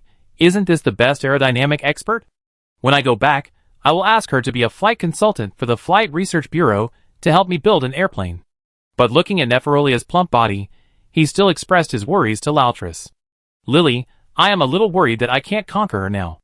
Neferolia is obviously stronger than Laltris, and her physical strength and endurance must be extraordinary. Laltris smiled softly. Don't worry, it's much easier than mine. Seeing Rosen puzzled, she added, you know when the time comes.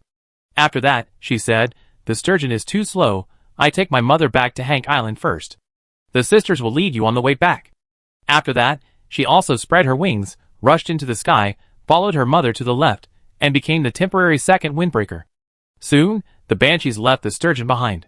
Perhaps it was because of the large-scale migration, or perhaps it was the effect of the ultrasonic magic weapon. Anyway, the deep-sea monsters were scared away. About 7 days later, the sturgeon, with a large group of fishermen, successfully crossed a distance of more than 1,500 kilometers and arrived at Hank Island.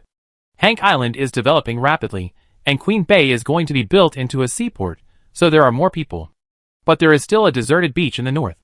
As soon as he arrived, Rosen was welcomed by a large number of banshees to the beach to hold the true king conquest ceremony.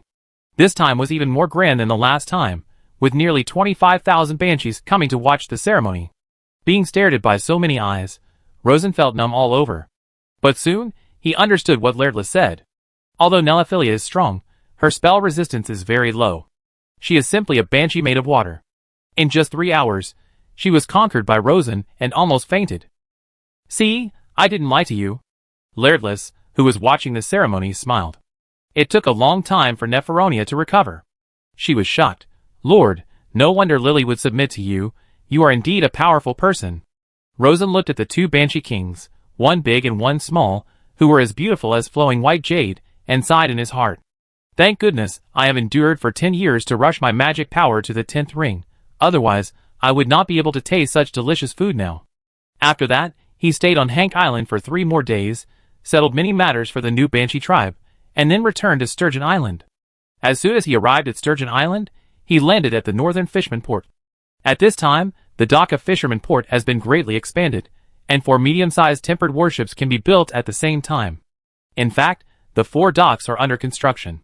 The 4 high-speed warships have been completed by a small half. At most, they can be launched in half a month. Of course, super high efficiency means huge investment. At least half of the money earned from smuggling trade is spent on these high-speed tempered warships. At least half of the manpower and material resources of the entire island were invested in shipbuilding-related fields. When the Sturgeon docked, the dockmaster Belit was already waiting at the dock. "Lord, how is the new ship?" Rosen smiled. "Very good." He handed over a booklet. "This is my logbook for the journey south, which records some of my ideas for improving the warship." Belit's eyes lit up, and he immediately took it with both hands. "Oh, this is too important to me.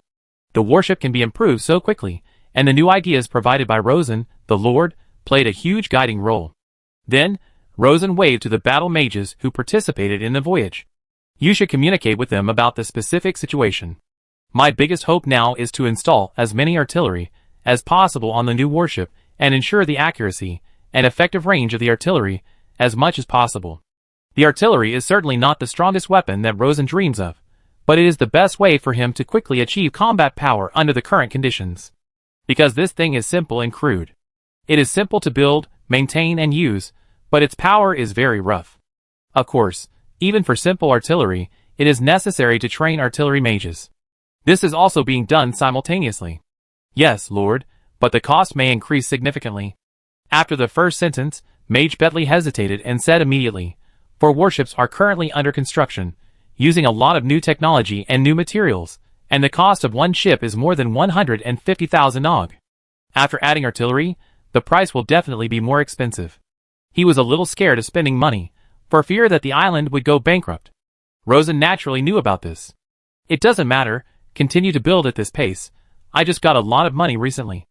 "Understood, Lord." When Mage Bentley heard that he could keep spending money, his eyes immediately lit up like a light bulb, and at the same time, he really felt that the Lord was really capable. Rosen returned to Crescent Castle and found Mage Stonard, the director of the Island Intelligence Bureau. "Pearl merchants, are you ready? Why did you spend so much money on building ships? In the long term, it is to compete for the ocean. In the medium term, it is to protect the interests of new shipping routes. In the short term, it is to sell pearls. Everything is ready, just waiting for pearls, Lord." Rosen was very satisfied. "Then let's get started." He thought to himself, "Lords of Whalon, use the real money in your hands to exchange for my cosmetic calcium carbonate." Chapter 134. Beluga Island. A factory in the mountains. In an extremely spacious workshop, there are more than a dozen long magic workbenches. On one side of the workbench, a lightning-driven craftsman puppet is arranged every 5 meters. On the other side, ordinary women sit one by one. Most of these women are refugees from the Principality of Basilia, many of whom are single and have no family ties. They have just walked out of the refugee shelter, with a low social status, no land, and no money in their pockets. The purpose of coming to the factory is very simple, just to find a place to stay and save some money. because the factory provides food and accommodation and pays wages according to the number of finished products. As long as you work hard, you can have a pretty good income. On the workbench, the craftsmen puppets and the women cooperate with each other to quickly process and shape the pearl ornaments one by one. In addition, on average, a magician is assigned to every 3 craftsmen puppets.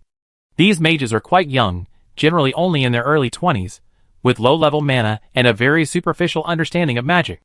The only skill they are proficient in is controlling the craftsmen puppets around them. They are natives of the White Sturgeon Island, who have just graduated from the Island Magic Academy. They have a social status above the standard, good mana talent, and some mana foundation. After receiving formal education and focused practice in the academy, their mana has improved by leaps and bounds, and soon broke through the low level. But they have missed the best learning period, and their thinking is somewhat fixed. It is very difficult for them to do research, so they become specialized puppet control mages. The hard-working and skillful female workers, the low-level mages with certain skills, and the craftsman puppets made by high-level mages, when combined together, have exploded with amazing production efficiency. Batches of medium-quality pearls were quickly transported into the factory, and then turned into batches of exquisite pearl jewelry leaving the factory. Just like running water, it never stops. Of course, these ordinary assembly line products are only used to supply the middle and lower level markets, and they can't make real money. The biggest use is actually to cultivate skilled workers. The high-end pearl jewelry that really makes a lot of money is all produced by the underground magic laboratory of Crescent Castle. It uses the best pearls, the most sophisticated craftsmanship, and the best auxiliary materials. Underground Laboratory. Rosen is controlling several craftsman puppets to put the shining pearl jewelry into equally exquisite jewelry boxes. His wife Selena and mentor Anna happened to be there.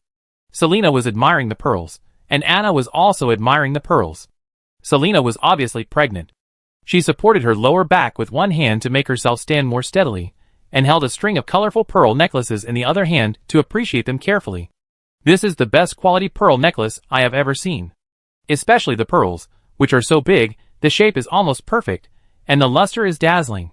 It is simply a rare treasure. Her eyes lingered on the strings of pearl jewelry. Anna was more concerned about the processing technology of pearl jewelry. Because she has seen too many pearls recently, she is a little numb to pearls themselves. The pearls are indeed very good, but these transparent soft wires and exquisite jewelry boxes are also very beautiful. They match the pearls, just like keeping the pearls in a pool of clear water. She asked, "Rosen, these new materials are expensive, right?" Rosen nodded. "They have just been produced, and have not yet been scaled up. They are indeed expensive, but compared with the selling price, it is nothing." He picked up a few strings of unpackaged top-quality pearl jewelry, and put them on Selena and Anna, making the two women look delighted. He picked up a jewelry box wrapped in a transparent water film similar to a thin plastic wrap. Such a top-quality gold pearl bracelet has always been a family collection of great nobles in the past, and the market price can be sold for more than 2,000 og. I will sell it to the middle agent for 1,600 og now. They will be very happy to take it, and we can make a net profit of 1,500 og. Using the lag in the flow of information from various places, as long as all places are launched at the same time, all pearl agents in Whalon can get the goods at almost the same time. Selena asked, "Then what?" Rosen smiled. "Then it has nothing to do with us. We have already received the money. Whether they sell it directly or save it, and sell it slowly, it is their own choice." Selena knew that this wave would definitely make a lot of money, but she still had no idea how much. She asked, "How much do you think you can earn?" "I think at least 1 million og." Anna gave an estimate. Rosen was the operator of the whole thing. He knew more comprehensive information, and his estimate was much higher than Anna's. But he didn't plan to say it in advance, so he said, "I think so too." Selena was very happy. "Oh, that's really a lucrative income." Then asked, "How long will it take to earn it?" "About 3 weeks. After all, it takes time to distribute the goods in advance." In the following time, a large amount of pearl ornaments flowed out of the White Sturgeon Island through different channels. The Fishman Bay in the north. One by one, the pearl ornaments were packed in simple wooden boxes, sent to flat-bottom cargo ships and speedboats, and transported to various smuggling points. At the dock, the supervisors repeated the Lord's orders over and over again. The Lord has ordered that all these ornaments be exchanged for supplies, real supplies. Don't think about selling them for money. The Northerners don't have money in their pockets. Don't take them carelessly. These things are worthless. Go to the factory scrap area to pick them up when you have time. There are plenty of them there. The Sturgeon Harbor in the south. Late at night, batches of mid to high-end pearl ornaments were loaded into higher-quality wooden boxes and put into the rear cabin of the speedboat. Afterwards, these speedboats quietly set off at night, crossed the Wind's Rest Strait, and headed for the Shire County across the sea. But they did not go to the broken Gold Harbor, but randomly found an agreed landing point on the shore and quietly handed over the batch of goods to the overseas agents of the Island Intelligence Bureau. Most of these pearl ornaments are mid to high-end goods, with good pearls, high craftsmanship, and small size. They will be quietly transported by intelligence agents to pearl agents in various counties of Whalon. There are differences in this. For the mid and high-end pearls sent to the northern county, both cash and materials are accepted. For the pearl transactions sent to the southern county, only cash is accepted. One hand exchanges money, the other hand exchanges goods. And for several weeks, similar pearl transactions continued. During the entire transaction period, various transaction information ran around Whalon quickly with the radio waves, coordinating and cooperating with each other. It was like a high-level beast with an advanced nervous system and fast reaction, violently devouring the whale on Giant Island, a large but slow-reacting low-level beast. This situation lasted for about 3 weeks, which was almost exactly the same as Rosen's estimate. 3 weeks later, almost all the pearl ornaments made by the White Sturgeon Island were shipped at high prices. The delivery of materials in the northern county was still delayed, and many materials have not been received. But the cash in the southern county has all flowed back to the White Sturgeon Island. It's all cash, and the deposit certificates have all been exchanged for gold currency. When the preliminary statistical report was sent to Rosen's government study, Rosen looked at the numbers on the report and couldn't help but curl up his lips. That night, in the bedroom, Rosen shared the good news with his wife and mentor. He sat lazily on the thick leather recliner, crossed his legs, and gently read an astonishing number. The northern county received various cash, materials, and population, with a total value of 2.2 million OG, including 650,000 OG in cash. In addition, it also includes 89,600 mountain people, with an average price of 10 OG. It is equivalent to buying a person for 15,000 on Earth, and human life is really like grass. A total of 70,000 low-end pearl ornaments, 12,000 mid-range pearl ornaments, 1,300 high-end ornaments, and 120 top-quality ornaments were spent. Anna was sitting in front of the dressing mirror, unpacking her hair ornaments. She was shocked by the scale of the transaction, but also felt strange. Didn't we agree to sell only 50,000 mountain folks? Why did we sell so many more? Rosen smiled. Maybe the northern lords have become more generous? This shows that the lords of the northern counties were bankrupted by his wave, and they were reluctant to sell supplies for pearls, but they wanted pearls, so they sold more mountain folks. Of course he accepted it, because his territory still lacked a large number of farmers willing to grow potatoes in the mountains. After these mountain folks came, they were given land, fertilizers, and potato sprouts, and the production of mountain potatoes would soon explode. Rosen continued to read. Southern counties sold 16,600 mid-range pearls, 8,000 high-end ornaments, and 900 top-quality ornaments, with a total income of 3.6 million OG. The harvest is all cash, plus the income of the northern county. It is 4.25 million OG.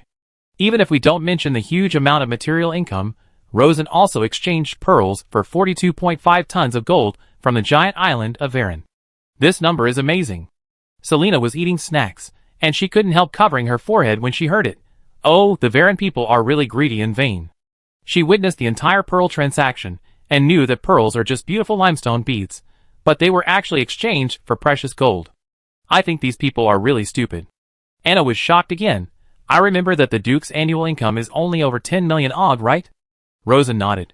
About 11 million OG. The problem is that the Duke of Dawn's more than 10 million OG is income, and he will spend this amount every year to maintain a balance between income and expenditure. The 4.25 million OG cash exchange from the White Sturgeon Island this time is basically pure profit that can be freely disposed of. So it can be used to do many big things. Rosen smiled and said, it's just this wave of profit. Of course, this money is indeed a lot. Selena began to worry. Ryder will notice it. Rosen nodded. He will notice it, but not immediately. It will probably be a month before he finds out about us. He made a total profit of 5.5 million OGs from this pearl trade. Whalon has 25 counties, and more than 30 million people. It is equivalent to earning 220,000 OGs from each county, and each Whalon citizen handed over 2.8 krones of silver coins on average. It's like receiving a huge war reparations. Such a large-scale flow of wealth will certainly cause huge disturbances to the domestic market of Welland. For example, the northern county. The grain, wool, minerals, and other materials produced in the northern county were bought in large quantities by the White Sturgeon Island. The market is short of goods, so the price will rise significantly. But the buyers of the materials in the northern county are not only the White Sturgeon Island, but also the southern county and Arran.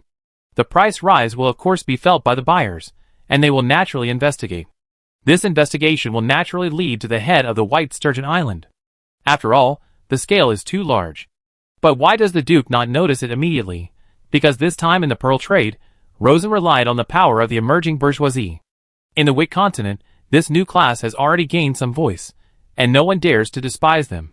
But in Whalon, this class has just emerged and is not valued by the ruling class. The nobles despise them very much, calling them mud-legged merchants, upstarts, and vulgar country bumpkins. Naturally, they are completely disdainful of understanding them. So, the information is delayed, and the delay gives Rosen more and longer preparation time. But Anna still clearly felt the seriousness of the matter. "Rosen, are you ready?" "What are you ready for?" "Of course, to fight against the Duke. Because this is to take money out of the Duke's pocket, and half of it. No one can stand this.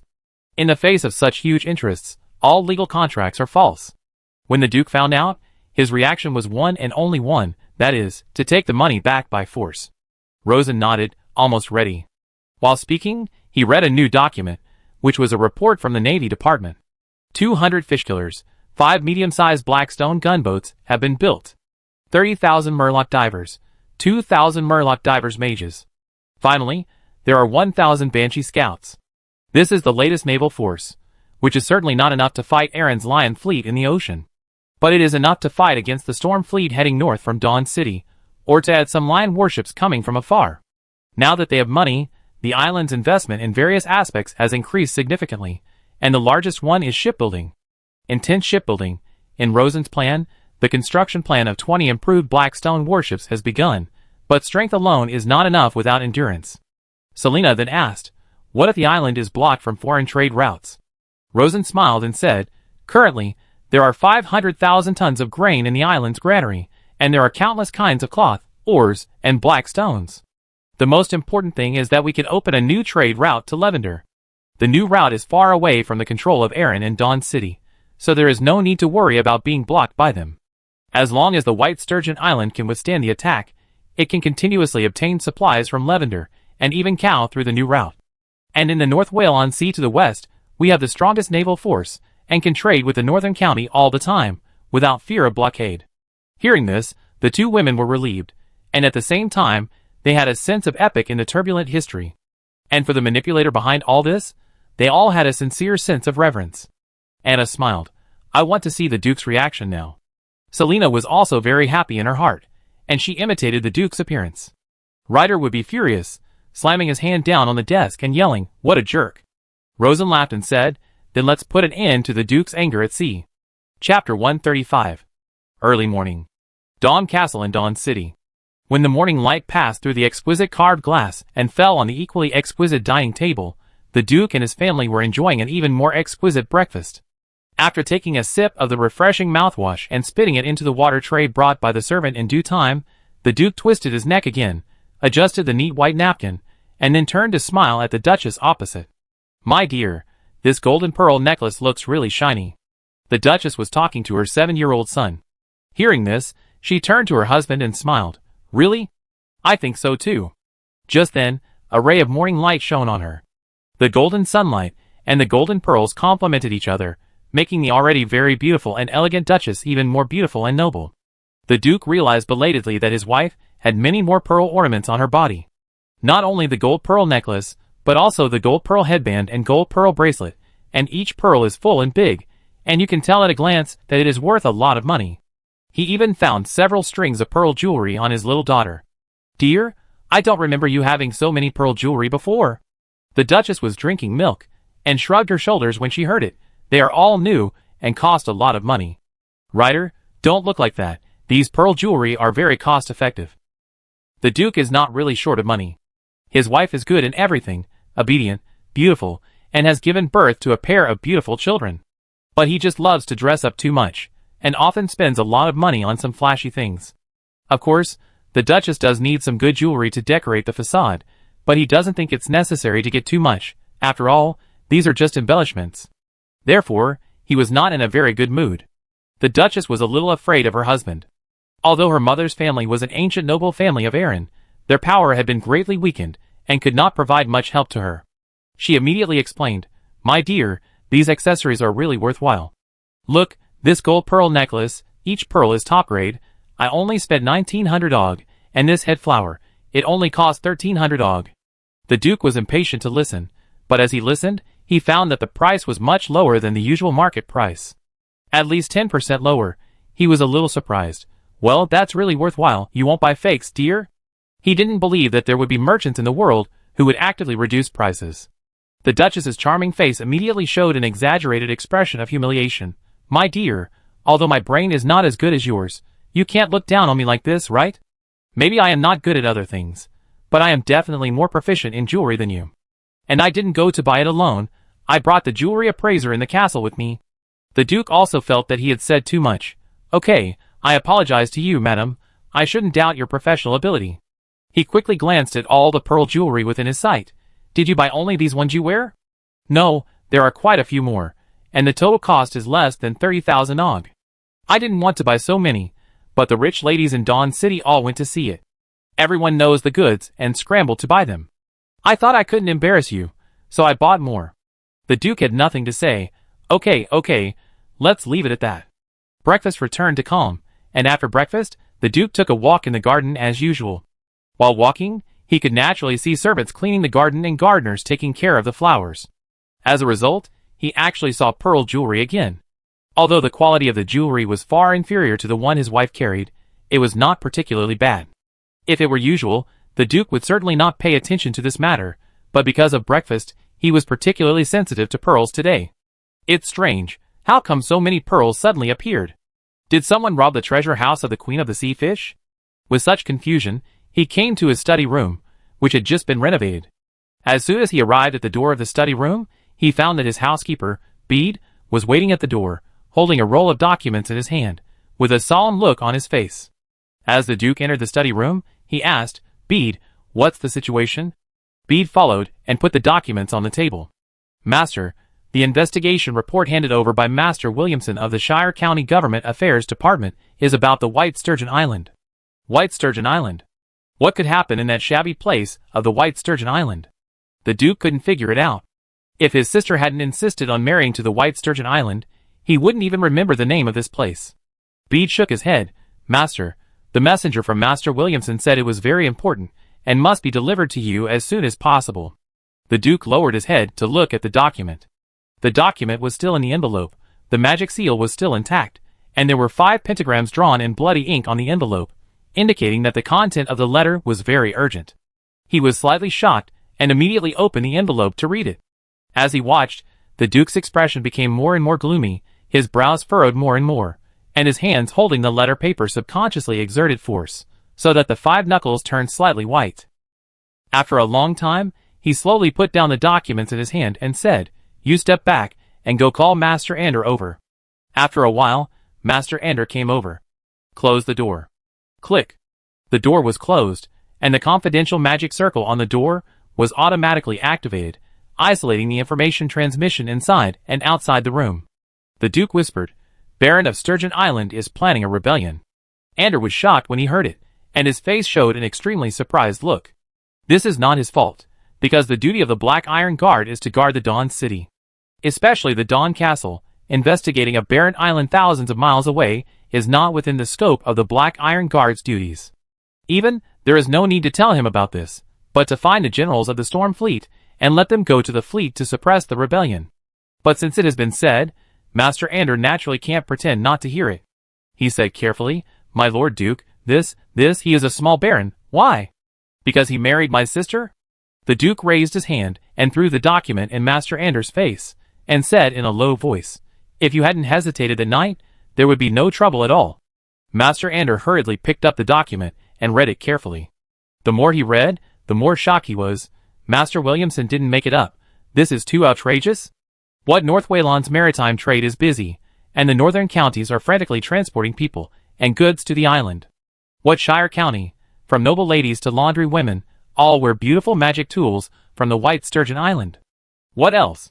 Pearls are everywhere. The pearl ornaments in the Shire County market are almost free.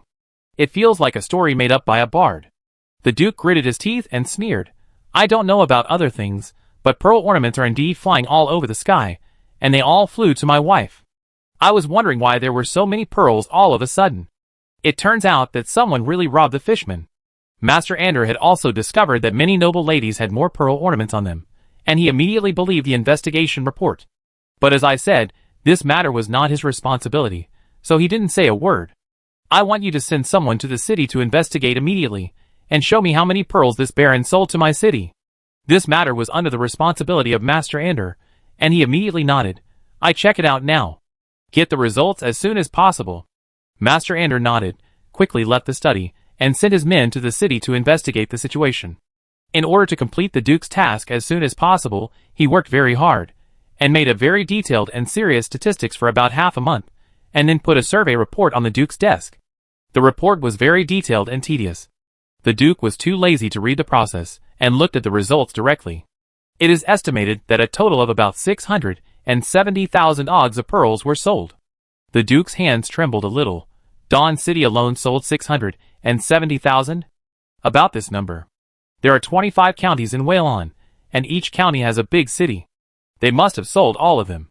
How much money did they make? Mage Ander whispered. Combined with the results of Mage Williamson's investigation, the total value is estimated to be more than 5 million ogs. The Duke almost jumped up when he saw it. 5 million ogs? Just to buy a bunch of pearls that can't be eaten or used, and can only be used for viewing? The entire Principality of Wayland only had a fiscal revenue of 11 million ogs for the whole year, and half of it was taken away in one go. The Duke suddenly remembered something and immediately shouted, Send people to various Dawn banks to do statistics, and see how much gold is left in the bank vaults. Yes, Duke. Master Ander went to do it immediately.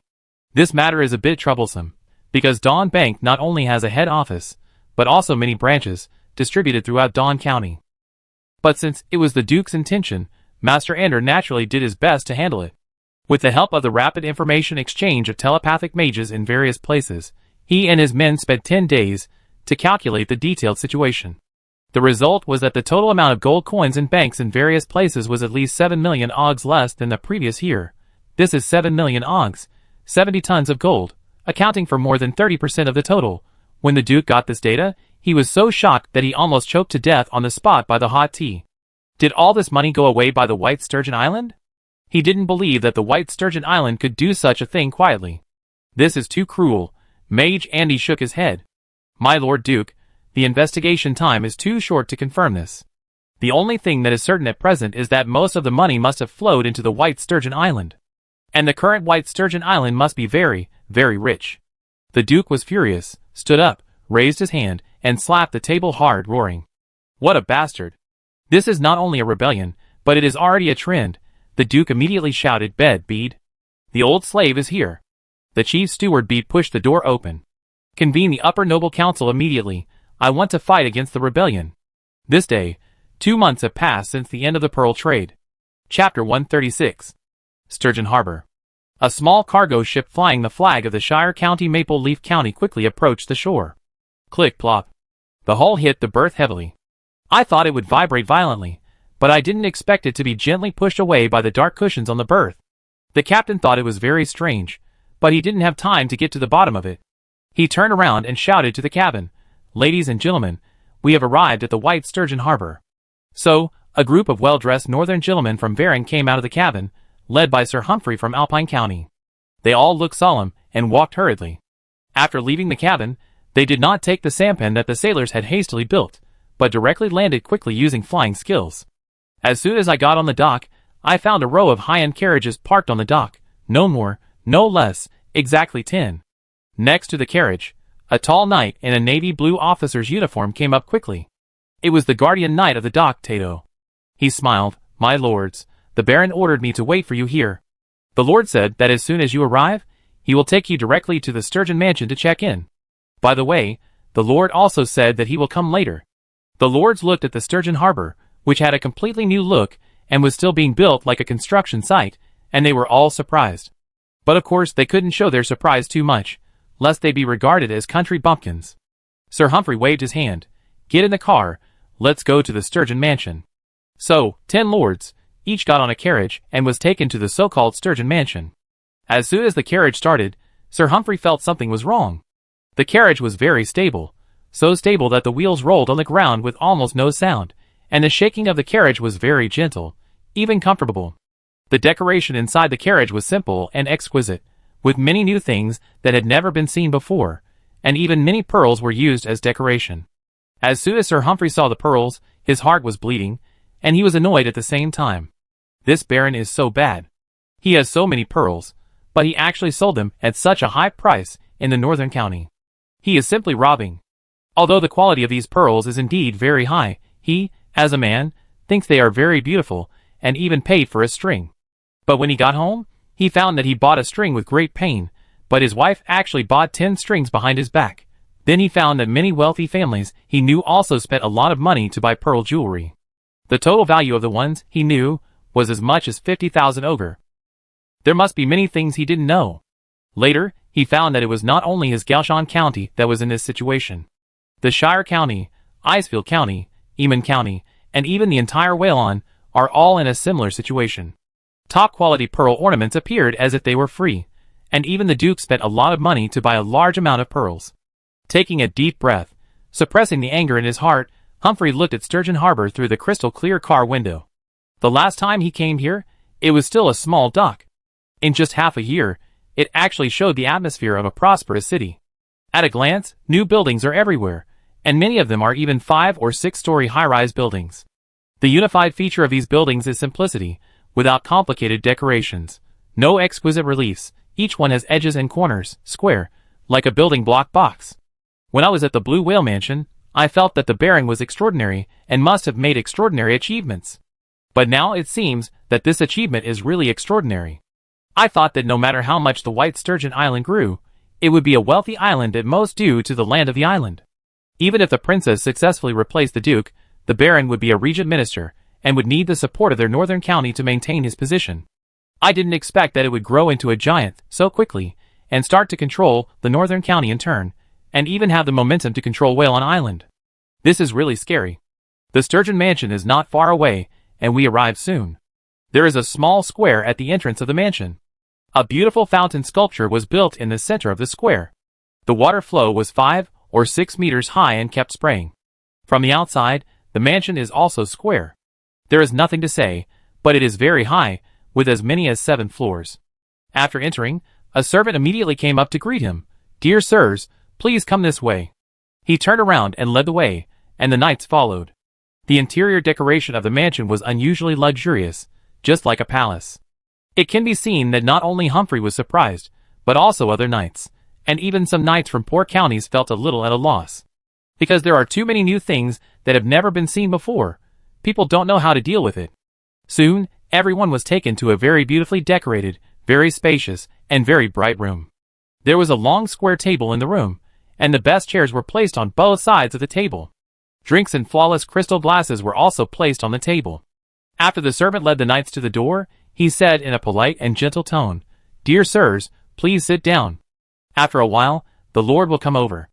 The knights walked in, and found their nameplates on the table, so they sat in their corresponding seats.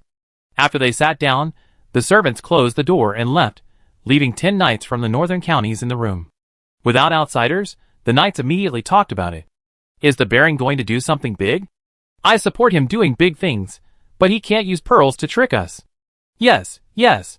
What's the difference between this and the vampires in the southern counties? If he is this kind of person, why should we support him? The storm fleet is about to go north, and I don't know if the Baron can handle it."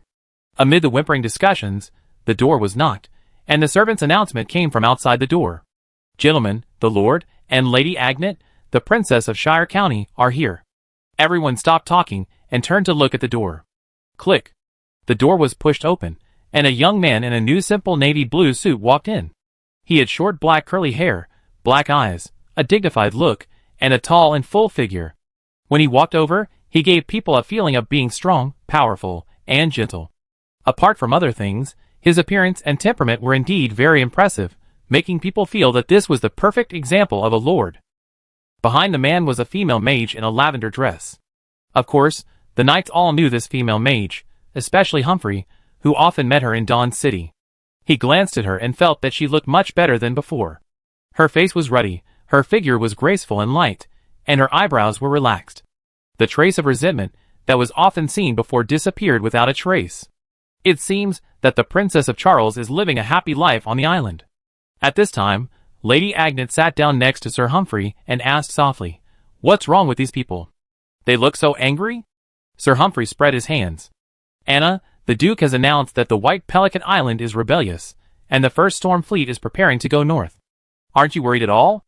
Anna smiled slightly. "Didn't the Sir play a victory chess with Rosen? Don't you know Rosen's style of doing things?"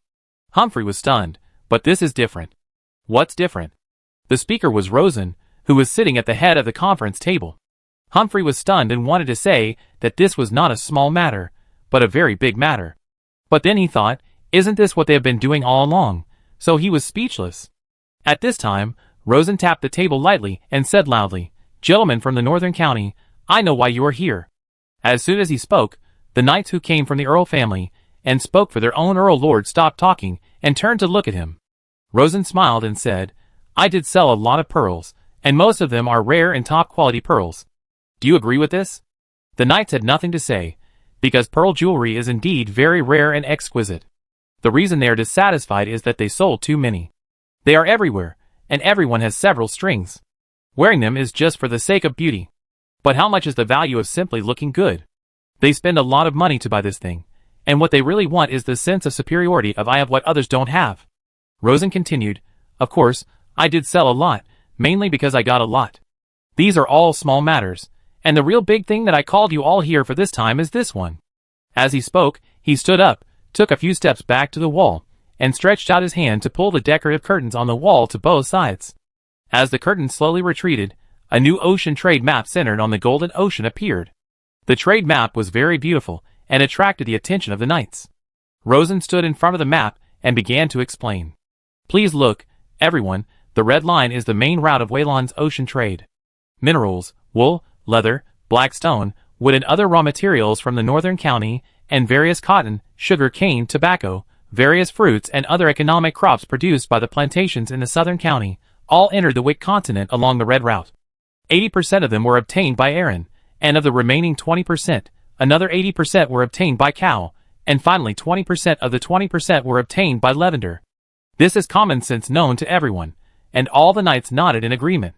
Rosen pointed to the blue route again. "We sold the raw materials, and the three kingdoms gave us back various magic products, especially high-end finished products. Magic instruments, high-level magic tools, precision scales, fine carriages, cargo ships, and luxury goods with various unfounded meanings. Usually, a high-level staff with 4 rings of enchantment is worth 1,500 ogs, which can be exchanged for 500 tons of high-quality black stone, or 600 tons of cotton, or countless fresh fruits. Isn't that right?" The knights nodded again. Rosen continued, "But think about it, black stone can be burned for heating, cotton can be made into warm clothes, and fresh and sweet fruits can keep us healthy and happy. What can this staff be used for? When it's just here, what can it do except look good?" While speaking, Rosen took out an exquisite arcane staff and slammed it on the table. "Yes, it can give the mage stronger fighting power, but as we all know, this is by no means Aaron's best magic creation, and it is not enough to deal with Aaron's warriors. It's just a bone thrown to the watchdog, a bone that looks sweet but is actually useless, just like the pearl jewelry I sell. It's not worth such a high price at all." Sir Humphrey said, "We all know it's unfair, but we have no choice." Rosen smiled slightly, and took out a black stone from his pocket. He took the black stone and walked to the trade chart, starting from the Shire County Broken Gold Wharf, connecting the White Sturgeon Island, Hank Island, and finally connected to the East Golden Cape. A black line outlined a new route. Click. The dirty black stone was gently placed on the shiny new table. The young baron gently patted the powder on his hands, and looked up at the knights. He saw deep shock on the faces of every northern knight. So he smiled and slowly said the answer to the guest. "Yes, I found a new safe route to Lavender, a new deep-sea route that the Aaron people can see but can't touch. It only takes 15 days at most to transport the raw materials produced in our northern county to Lavender. It's 25 days shorter than the current 40-day transportation time. Clang. The knights were so shocked that they all stood up, everyone's face flushed, their eyes widened, staring at the somewhat simple black stone route, as if they saw a peerless beauty taking off her clothes. Sir Humphrey could hardly suppress his shock. Baron, is this true? Rosen smiled. Is there any point in lying about such a major event involving the fate of countless people? It is indeed meaningless, because it will be exposed soon. Rosen said softly. Once the new route is opened, the raw materials of the northern county will have another trading partner besides Erin. We can freely choose Erin, Lavender, Cow, or other principalities to trade. We will sell to whoever offers the highest price. We will buy from whoever has the lowest finished products. Staffs are not necessities of life. You can still cast spells without a staff. You can wear gems, gold, and gold without pearls. But the things we provide are used every day and are difficult to replace. We don't have to worry about selling them at all. And my wife, Princess Dawn, has always considered the interests of all Whalon first, and will never be a running dog of the Erin people like Ryder and Adrian. Therefore, on this new route, the transit tax we collect will be much lower than that of Dawn City, as low as 1/5 of the current one. 1/5? Is it really that low?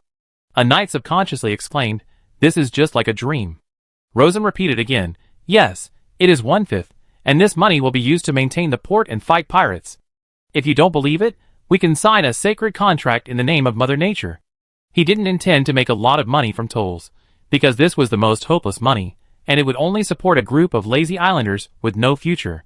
He would use various magical industrial products that were hard to refuse to complete the profit harvest of the northern county. But no one knew his plan, so his promise was very attractive, making every knight's heart beat. Rosen looked at the knights again. As we all know, protecting the new route requires a group of navy, and building a navy requires a lot of money, so I have to borrow some money from you with pearls. Here, I apologize to you and offer the most sincere gift as compensation. While speaking, Rosen clapped his hands gently. The door was pushed open, and a group of beautiful girls walked in, each holding an exquisite jewelry decoration box in their hands. The Heart of the Ocean necklace uses the best quality azure pearls, matched with gold, arcane, and hardened mithril to create this gift from the deep sea. Believe me, this may be the best pearl necklace in the world. Because in addition to being beautiful, it also comes with a 5-ring induced pure water shield. It is a gift for the Earls of the Northern County created by me, my mentor, and many magic masters. As soon as these words came out, the knights' hearts beat again. The resentment caused by the pearl ornaments in my heart was greatly appeased by this extremely precious 5-ring magic weapon. Everyone had the same feeling. This Baron is really capable. Not only did he open a new route, but he was also able to come up with such a good thing. He is a good person, and the new route is almost like not charging money. It is right to follow him. Humphrey was also shocked again. How can there be a 5-ring so high? This time it was Anna who explained, because she is a master of magic, and her words are more convincing. Humphrey, pure water is cheap energy, and cheap energy can break the focus, which is already the latest knowledge in the magic world of Wick Continent. It just so happened that we went to Lavender from the new route, so we gained some relevant knowledge. After careful study, we achieved the destructive focusing of pure water. Sir Humphrey suddenly felt that he was far behind the times. But the backward knowledge was the knowledge of magic, not military common sense.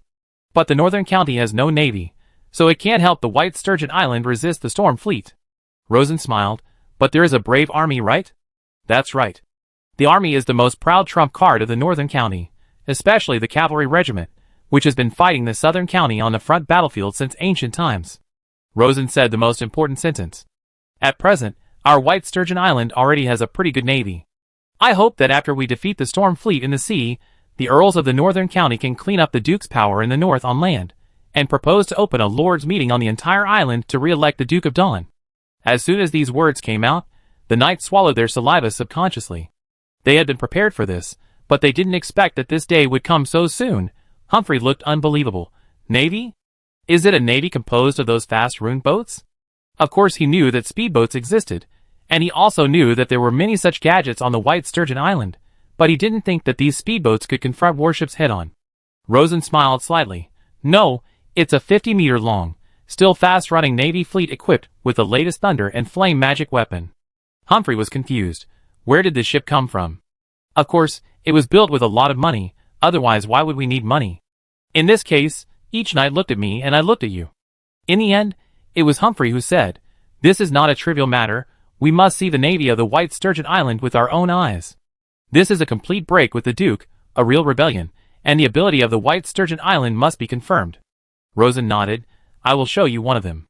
We already have 5 ships like this, and we are still building more, but it also costs a lot of money, so I hope the Northern County can continue to support us." A knight said without hesitation, "As long as it is a really powerful navy, then for the safety of the new route, we will of course fully support it." "That's right, I want to beat up that bastard Reed every time I see him. And those vampire earls in the Southern County, now we don't have to be sucked blood by them. Let Reed go to hell." Chapter 137. The sky is blue, and the clouds are light, and the waves are blue. The knights of the Northern County were invited to an observation deck hidden in the mountains. Looking from the mountain to the northeast sea, you can clearly see a vast blue sea. "Gentlemen, I will demonstrate the power of the new battleship in the sea." Rosen said so, and in the curious eyes of the knights, he said to Harry beside him, "Lieutenant Colonel, let the Banshee Queen come over." The Banshee Queen is the second high-speed battleship. It has many improvements over the first Sturgeon. The biggest improvements are 2. One is that it is equipped with artillery. The second is that in addition to the Lightning Storm rune, the Pure Water Shield rune array, the Psychic Immunity rune array, and the Storm Calm rune array are added, which greatly increases the defense capabilities of the hull and crew. Due to the rapid expansion of the Navy, Master Harry's rank was promoted to Lieutenant Colonel. He had already prepared everything and immediately issued a detailed execution order to the telegraph signalman. The knights immediately found the telegraph box. They were the Earl's agents, and they were all first-rate people in their counties. When they saw the telegraph box, they all felt it was very strange. Sir Humphrey wanted to ask for details directly, but at this moment, the Banshee Queen arrived. In the northern waters, a light blue painted pointed warship slowly approached. After the second wave of improvements, the size of the warship remained basically unchanged, 50 meters long, slightly increased to 8 meters wide, and 10 meters high on the water deck. Because a large number of heavy combat equipment were added, the full load displacement of the hull has exceeded 2,800 tons. The reason why it is heavy and large in size is of course on the one hand, and on the other hand, it is because the average density of the hull material is much greater than that of wood, and a large number of heavy metal parts such as artillery, metal ammunition, and hybrid power core have been added. If it is a wooden sailing warship of the same size, it will not exceed 1,000 tons when empty, and 2,000 tons when fully loaded. As soon as the warship appeared, it immediately attracted the attention of all the knights. The knights immediately found a lot of things wrong. Where is the sail? Why is there no sail? Hey, it's running against the wind. It's running quite fast. Why is this ship so narrow? It's narrow and long, and it's made into a pointed head? Shouldn't the warship have a round head? What are the rows of windows on both sides of the hull for? I seem to see a dark hole. Lieutenant Colonel Harry immediately stepped forward to explain the basic situation to each knight. "Dear gentlemen, this is the Blackstone Flame gunboat independently developed by our White Sturgeon Island. The force that drives it forward is no longer the uncontrollable sea breeze, but the fiercely burning black stone." Upon hearing this, Sir Humphrey, who has been staying in Dawn City for many years, frowned. "I heard that the naval powers in the Wick continent are all trying to build Blackstone warships, using a high-temperature pure water magic tool called Rune Steam Engine, which can provide extremely powerful power and push warships weighing thousands of tons very fast. Is it the same for the Baron?" Rosen nodded vaguely. "My warships have some minor innovations, but the principles are not much different, all of which are powered by Blackstone." Sir Humphrey nodded thinking he understood, and asked again, "It is indeed good to burn Blackstone to gain power, and it can get rid of heavy sails, but how fast can it run?" Rosen immediately winked at Harry. "Major, let the Lord see the speed of the Banshee Queen." Harry knew it well, and immediately passed down the order. "Go forward at medium speed, 27 kilometers per hour. That's about 15 knots, and the fastest speed of a sailing warship in strong winds is about 12 knots, so this speed has exceeded all sailing warships." Following the order, the Banshee Queen slowly increased its speed. The pointed bow began to slightly chop the waves, and conical waves appeared on both sides of the hull, spreading to both sides. The momentum of the Banshee Queen became somewhat amazing. Such a big ship can run so fast. It's really fast. This is against the wind. It's worthy of being a new Blackstone warship. It feels like a beast on the sea. Listening to these praises, Lieutenant Colonel Harry on the side laughed in his heart. What a group of ignorant country bumpkins. The maximum speed of this ship is 45 kilometers per hour. Now it can only be said to be a simple warm-up. Running to the maximum speed is called wild. Sir Humphrey looked at it carefully for a while, and then asked, Baron, are the new Flame Thunder magic weapons installed in the windows on both sides? Yes, it is the Flame Thunder magic weapon. We call them cannons on the Sturgeon Island. Cannons? It sounds quite smooth. Among the 10 knights, Sir Humphrey's knowledge is obviously better than others. Even Sir Robert from Shire County can't compare. Of course, the most knowledgeable person in Shire County is not Sir Robert, but the Earl's sister, the Magic Master Lady Agnet. Can you show the power of the cannon? Sir Humphrey asked. Rosen nodded. Of course, this is the focus of this battleship demonstration, and we will show you the great power of this new weapon. To make the Earl stand firmly with the White Sturgeon Island, it is natural to show strong strength, so this time, Rosen made a big move. He nodded to Lieutenant Colonel Harry, who immediately issued an order according to the action plan formulated in advance. Banshee Queen, enter the designated sea area and attack the designated target ship. Following the order, the Banshee Queen on the sea began to adjust its direction of advance. At the same time, the Fishkiller boat on the sea quickly followed to maintain order on the sea surface to prevent irrelevant people from entering the dangerous sea area. Sir Humphrey has been observing closely, and found that the ships on the sea cooperated very well, as if there was an invisible collective will. He couldn't help asking, Baron, is each ship equipped with a telepathic mage? The telepathic spell is very subtle, and the difficulty of practicing is a bit high. It is normal for large warships to be equipped, but it would be quite luxurious if a small boat is also equipped. What puzzled him even more was that he did not see the figure of the telepathic mage. Rosen smiled. It's not a telepathic mage, but a lightning messenger invented by our island. Yes, that's the big black box over there. The lightning messenger is another brand new thing, and the Northern Knights were stunned. Sir Humphrey said, Is it better than telepathy? It's much better. If you need it, I will give you a lightning messenger for free to achieve real-time communication between the White Sturgeon Island and the Earls. Hearing this, the knights were even more surprised. Will this work? The Black Sea County where I am is more than 600 kilometers away from the White Sturgeon Island. Yes, and is this thing reliable? Rosen smiled and said, I will introduce the performance of the lightning messenger to you later, but now, let's continue to look at the battleship. The Banshee Queen is basically in place, and its target ship is a simulated ironclad battleship built on an island reef 1,000 meters away. Although it is a simulated battleship, it still took a lot of effort. It took 5,000 ogs to build it, and the hull is 70 meters long. From a distance, it is almost exactly the same as the current mainstream ironclad battleship. On the other side, Sir Humphrey felt that the White Sturgeon Island seemed to have a lot of new magic achievements. He was very curious, but since the battleship was already in place, he could only turn his attention back to the battleship. Rosen began to introduce again. The battleship is equipped with smoothbore rear-mounted guns that use explosive spherical shells, with a total of 32 guns. There are currently 2 specifications. The 2 large guns in the front are the front-firing main guns, with a caliber of 12 centimeters, a charge of 5 kilograms, and a maximum range of more than 2 kilometers. There are 15 auxiliary guns on each side, with a caliber of 10 centimeters, a charge of 3.5 kilograms, and a maximum range of 1.5 kilometers. These data are quite professional, and the knights didn't understand them at all, but they all felt that they were very powerful, and there was something real. Sir Humphrey listened carefully, and then caught a word he didn't understand and asked, What does blasting spherical bomb mean? Rosen explained intuitively, The essence of artillery is a powerful throwing weapon. Its function is to throw an iron ball to hit the opponent. We call this iron ball a cannonball. Oh, what about blasting? Explosion means that there is a certain amount of gunpowder inside the iron ball. At the moment of hitting the target, the gunpowder inside will be ignited and become a powerful explosive fireball. The gunpowder in the explosive bomb was newly developed by Bell Labs. It is as powerful as the Order Thunder powder and safer.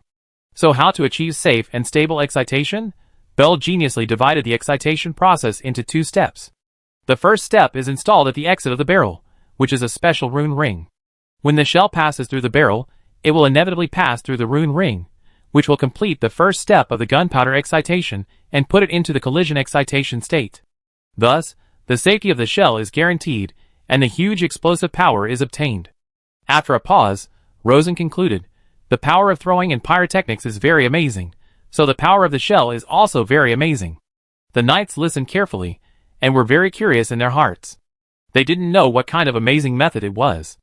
At this time, the Banshee Queen completely reached the predetermined position, the ship swung sideways, and the 15 side guns were all aimed at the target 1 kilometer away.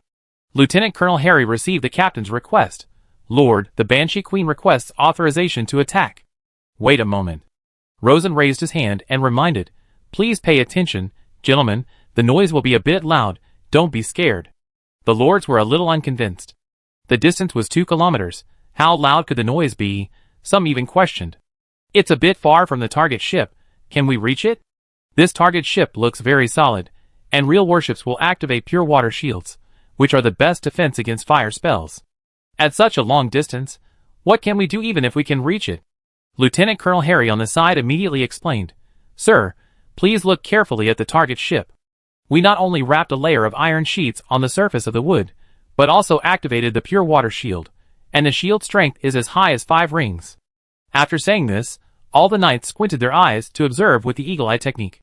As expected, they found that the surface of the target ship was covered with a thick layer of water light. Considering the heart of the ocean necklace given by the Baron before, the claim of the 5-ring pure water shield was still credible. Sir Humphrey observed more carefully, and he directly confirmed, it is indeed a very solid target ship, and its defense should not be lower than all the current mainstream ironclad warships. Since everyone was ready, Rosen ordered the guns to open fire. 10 seconds later, the Banshee Queen began to roar. 15 side-firing guns burst out in sequence. Boom, boom, boom, boom. The sound was like thunder shaking the sea, and flames burst out from one side of the hull like a giant cloud-clearing palm, and the target ship set as the target in the distance was instantly shrouded in flames and thick smoke. Countless seagulls on the beach flew away in panic, and birds in the mountains and forests also soared from far to near, as if disturbed by an invisible terrible force. Just when the knights were puzzled, the shock wave of the artillery arrived. Everyone felt that their bodies were shaken by waves of fear sound waves. Not only were their internal organs impacted, but they even had the illusion of being unstable. It was as if they were violently shaken by the hand of a giant. The knights couldn't help but cry out in a low voice, with a deep shock on their faces. It's so loud, it's really a raging fire and thunder. Such a loud noise, the power must be extraordinary. Look at the target ship, look at the target ship. The wind was strong on the sea, and the smoke from the gunpowder explosion was quickly blown away, revealing the true appearance of the target ship. The ironclad warship that was extremely solid and majestic the moment before was now hit by Qian Song by Kong and almost broken into 2 pieces. The solid iron armor defense and the 5-ring pure water shield had almost no defensive effect. The knights were stunned. They looked at each other. After a long silence, someone spoke. This attack power must have reached the 6th ring, right? It must be the 6th ring. After all, the 6th ring is the ultimate power. Sir Humphrey also followed the old idea and asked, Baron, the strength of this magic weapon is at the peak of the 6th ring, right? Rosen smiled and nodded, almost. Not only is it strong, but the scale of the spell is also very large, resulting in the absolute power of the spell being very amazing. So far, no mortal can withstand the artillery bombardment head-on, even if they are prepared in advance. Lieutenant Colonel Harry wanted to laugh when he heard the Lord's answer, but he didn't dare to laugh out loud. The Lord's words were really funny, but he was not wrong. Indeed, no one could withstand it head-on. These days, he has been testing the power of this new magic weapon. The more he tested, the more he felt the horror of the artillery power. He now felt that even a god would die on the spot if he was hit. But Rosen's very conservative answer has already shocked the knights, and they feel that their worldview is about to be overturned. Because of the law of focusing without destruction, the strength of spells is the most difficult attribute to break through. Now it has reached the extreme of 6 rings, which is enough to easily tear apart the magic defense of all sailing warships in the world. Although the number of warships on the White Sturgeon Island is still a little small, only 5, but this ship runs fast, hits hard, and hits so far, it is simply the nemesis of sailing warships. But after all, the number is a little small. Although it brought great confidence to the knights, they were still a little worried. Sir Humphrey asked, Baron, 5 ships, are they really enough? He immediately added, the first fleet of Storm Fleet is heading north this time, with 20 warships, including 3 storm ships of more than 1,000 tons. The storm ship is the largest ship in Whalon, with an empty displacement of 1,200 tons. There are also 800-ton wind ships, and 500-ton wave ships. There are only 3 fleets in Dawn City, and 1/3 of the force has come at once. They attach great importance to the White Sturgeon Island. Rosen naturally knew the news. He observed the faces of the knights, and found that the knights from the poor counties had firm faces, and they had made up their minds to follow. But the knights from the rich counties, such as Gauchon County and Shire County, still had hesitations on their faces. Because the northern counties are generally poor, most of the knights have been convinced by the new warships. The purpose of this demonstration has been achieved. So he smiled and said, in addition to the warships, we have also formulated detailed tactics and have sufficient confidence to defeat the storm fleet at sea. After saying this, he looked at the knights in the northern counties. The problem is, once the island-wide lords meeting is launched, the Duke will definitely declare the northern county a rebel and send troops to attack it. So, does the northern county have the confidence to defeat the Duke's army on land? Hearing this, the knights subconsciously wanted to say yes, but when the words came to their lips, they couldn't spit them out in the end. Because they were guilty.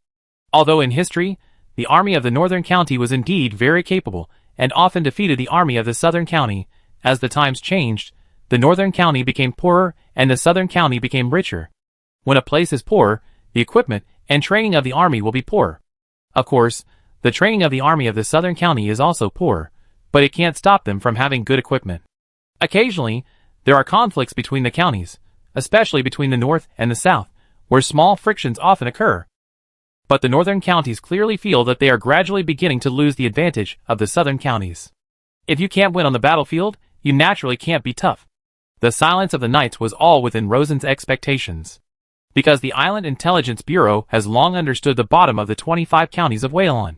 In fact, Rosen even knows their strength better than the earls of the counties, and sees the rise and fall of the power of the north and the south at a higher level. Whalon is a huge island, with more plains in the south and more mountains in the north. The plains are good for economic development, but difficult to defend. The mountain economy is difficult to develop, but it is easy to defend and difficult to attack.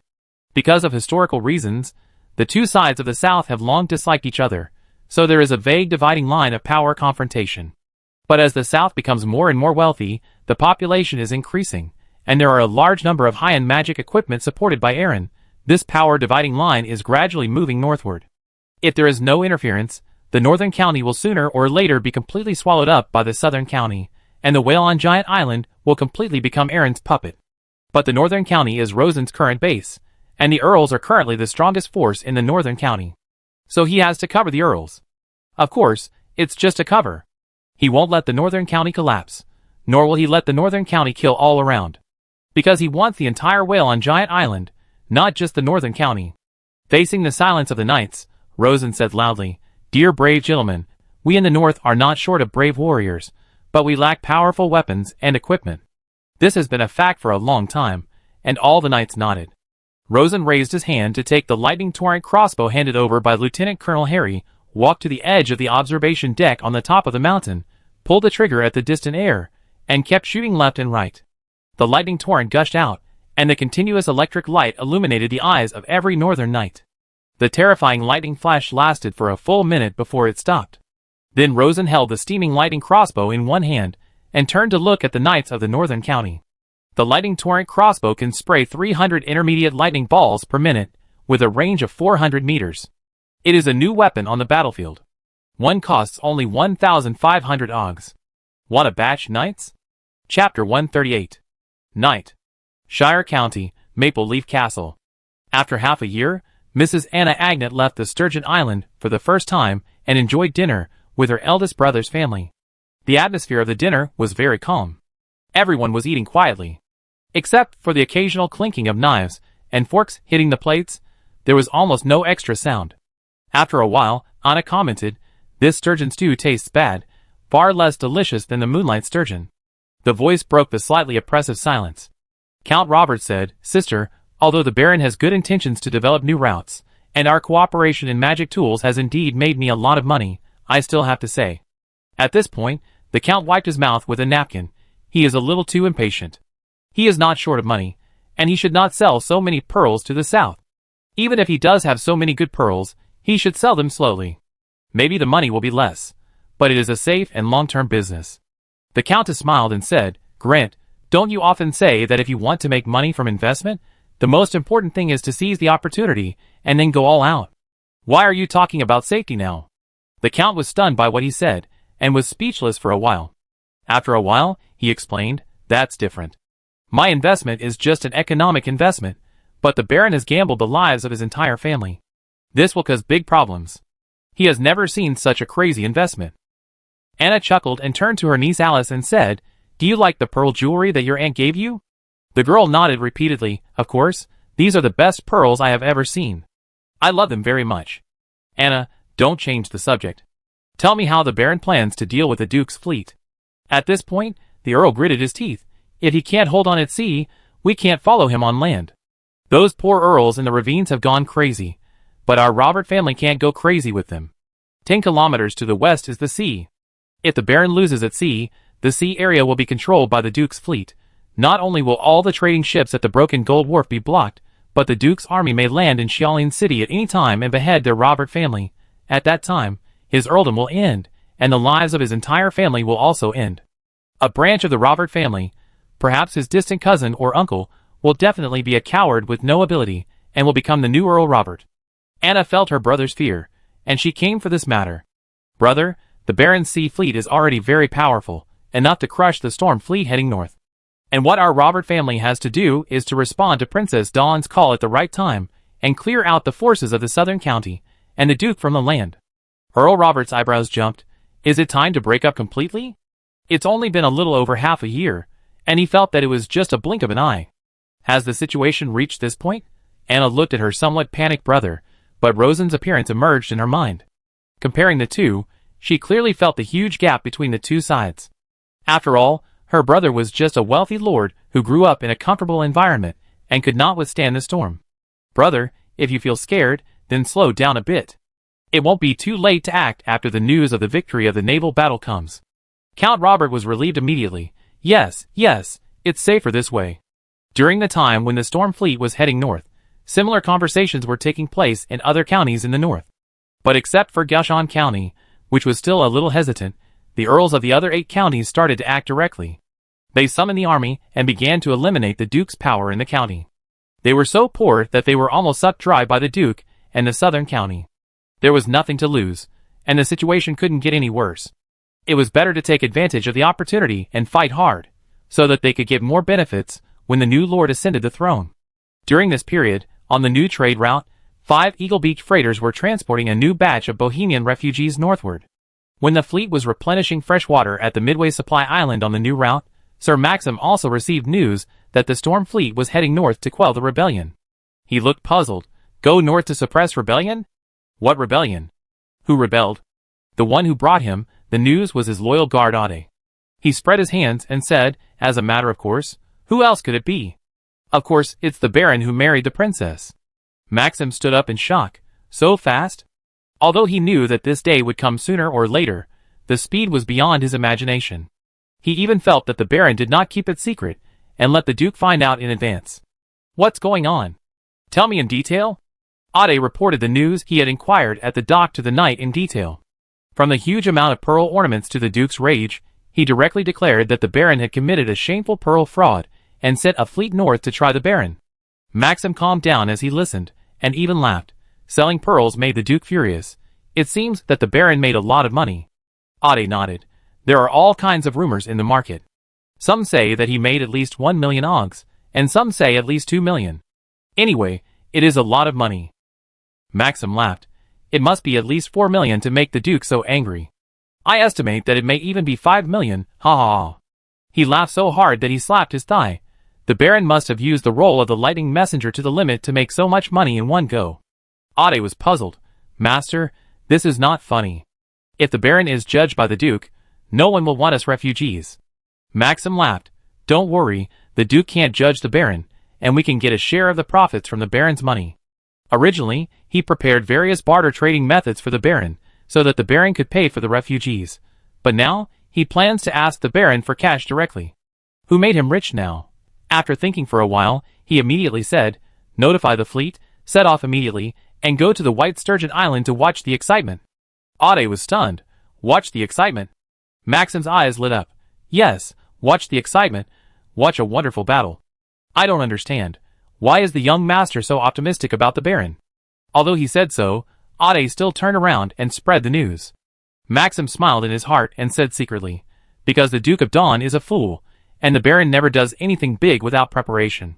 Soon, 5 eagle-beaked cargo ships raised their sails, and were blown by the warm wind of late spring and early summer, heading north along the new route around Dawn City. Because the new route was much shorter, at noon on the 3rd day, the fleet actually encountered the storm fleet heading north to suppress the rebellion on the east coast of Hongyuan County. As the warships moved forward, civilian cargo ships naturally had to give way. While announcing the deceleration, Maxim observed the storm fleet in front of him with a telescope. Well, there are 20 ships, which is really large in scale. It is really important to use them to deal with a small island baron. For a big country like Lavender, these warships in front of him are actually very ordinary, and Maxim is even not interested in observing them. He was not worried about what the other party would do to him. After all, Whalon was just a principality, and he didn't have the courage to bully him, a noble son from a big country, out of thin air. He issued an order to his telegraph officer, notified the entire fleet to keep a distance, and slowly follow the fleet in front. Ade immediately reminded, "Master, be careful not to get involved in the war. Don't worry, we are far enough away, and I also want to see how the Baron will deal with such a large fleet." He really couldn't think of what the Baron would do, and he firmly believed that the Baron would not lose, so he thought that the Baron would definitely come up with some powerful secret weapon. Just like the lightning messenger he created, an unprecedented but surprisingly effective weapon. So a merchant fleet, sailed to the White Sturgeon Island one after another. A few days later, the fleet crossed the border of Hongyuan County and entered Xiar County. Gradually, more and more cargo ships gathered on the road, and even more small fishing boats. Sir Maxim could vaguely feel that a large part of them must have the same purpose as him, that is, to watch the fun. The storm fleet did not drive them away. As long as they kept a safe distance, they would let them follow. It can be imagined that the fleet commander must also be fighting to establish his prestige. Therefore, the further north they went, the larger the fleet became. When the shadow of the Longmian snow peak of the White Sturgeon Island appeared on the northern horizon, hundreds of ships of all sizes had gathered on the sea. It was less than 15 kilometers away from the White Sturgeon Island. Sir Maxim issued an order, slowed down and watched from a farther distance. As a senior mage and a well-informed businessman, Maxim faintly smelled a dangerous breath. He felt that the battle might break out soon. And his sense of smell was indeed sensitive. After only 10 minutes, the lookout sailor reported loudly, "There is a ship ahead. What a strange ship. I have never seen it before, without sails, but it runs very fast, as if sliding on the sea." Maxim was very surprised, and immediately flew to the watchtower with flying skills, snatched the telescope from the lookout sailor and looked. Then, he saw the strange ship. There were 5 ships in total, lined up on the sea, cutting through the waves all the way, and heading straight for the storm fleet. As soon as he saw the warship, especially the green smoke coming out of the middle of the warship, Maxim's eyes suddenly widened. It turned out to be a Blackstone warship. Lavender was also studying the Blackstone steam warship, and had already made some finished products and started sea trials. Although it was just a test, the performance of the Blackstone warship, especially the performance of sea movement, has completely crushed the sailing warship. But I didn't expect that the north of Whalon, which has always been a magic desert, has actually used this new warship and has formed a mature combat capability. At this moment, the well-informed Sir Lavender showed a deep shock on his face. A lot of thoughts floated in his mind, and finally turned into several amazing judgments. Storm Fleet, finished. Veland, will change hands. The Natural Alliance will rise as a new maritime power. Chapter 139. The First Storm Fleet. To old Marshal Adrian, a senior warrior, a member of the royal family of Adrian, the cousin of the current duke, and the supreme commander of the fleet to suppress the rebellion. Before the strange warship appeared, he was very relaxed. The fleet has 20 ships, and a total of 6,500 soldiers. He believes that with the military force he has now, it is enough to easily cross the ocean blockade of the White Sturgeon Island, and then forcibly land on the White Sturgeon Island to take back all the gold coins that the hateful little baron plundered with pearls. By the way, bring the little baron back to Dawn City and try him in public. It may be life imprisonment or beheading in public. Anyway, the little baron is finished in this life, and his wife, that is, his niece, will become a widow. Her fate will definitely be very tragic afterwards. However, when the strange warship appeared, he felt something was wrong. He may not have any outstanding talents, but he is a qualified combat commander and has good knowledge. He recognized at a glance that it was the Blackstone warship that the navies of various countries were madly developing. Damn, how could there be a Blackstone warship? He was a little shocked, but after all, it was the first time he encountered a Blackstone warship, and he didn't know its combat power. Fortunately, there were not many of them, so they should be able to deal with them. Thinking of this, Todd quickly issued a combat order. Disperse the fleet and enter combat status. Prepare the explosive crossbow. Once the opponent enters the range, attack immediately. Battle Mage Group 1 is in place. Establish a joint mental formation, and prepare to curse the opponent's fleet commander. Battle Mage Group 2, summon the gale and rush towards the opponent at full speed. Under the strong wind, the speed of the warship can be temporarily increased to 13 knots, and the disadvantage of sailing warships relying on sea breeze can be partially overcome. Battle Mage Group 3, raise a giant pure water barrier to maximize the ship's defense. A series of orders were issued in an orderly manner, meticulously following the Naval Combat Manual of the Dawn Naval Academy, which was perfect and almost impeccable. However, the maximum attack distance of all powerful attacks in the fleet does not exceed 800 meters. Even if the Battle Mage's mental spell wants to achieve enough power to penetrate the opponent's mental defense, it must first search for the target's location, and the search distance does not exceed 1,000 meters. In other words, the farthest approach distance of traditional sailing warships in sea battles is 1,000 meters. But when the distance between the two sides reached 2,000 meters, the light blue warships lined up in a row in the sea ahead actually began to attack. The bow of the strange warship was constantly flashing with fire and bursts of white smoke. Just when Tuol was confused, he heard an unprecedented whistling sound in the air, and then he saw a scene that he would never forget for the rest of his life. A 500-ton wave warship that took the lead suddenly burst into a violent flame on its side. This flame was like the fist of the legendary Flame Titan, not only pushing the hull sideways for half a meter, but also directly smashing a 3 or 4 meter hole in the hull. The deep blue pure water barrier and the solid iron armor did not provide any protection. This was just the beginning of the nightmare. Boom, boom, boom.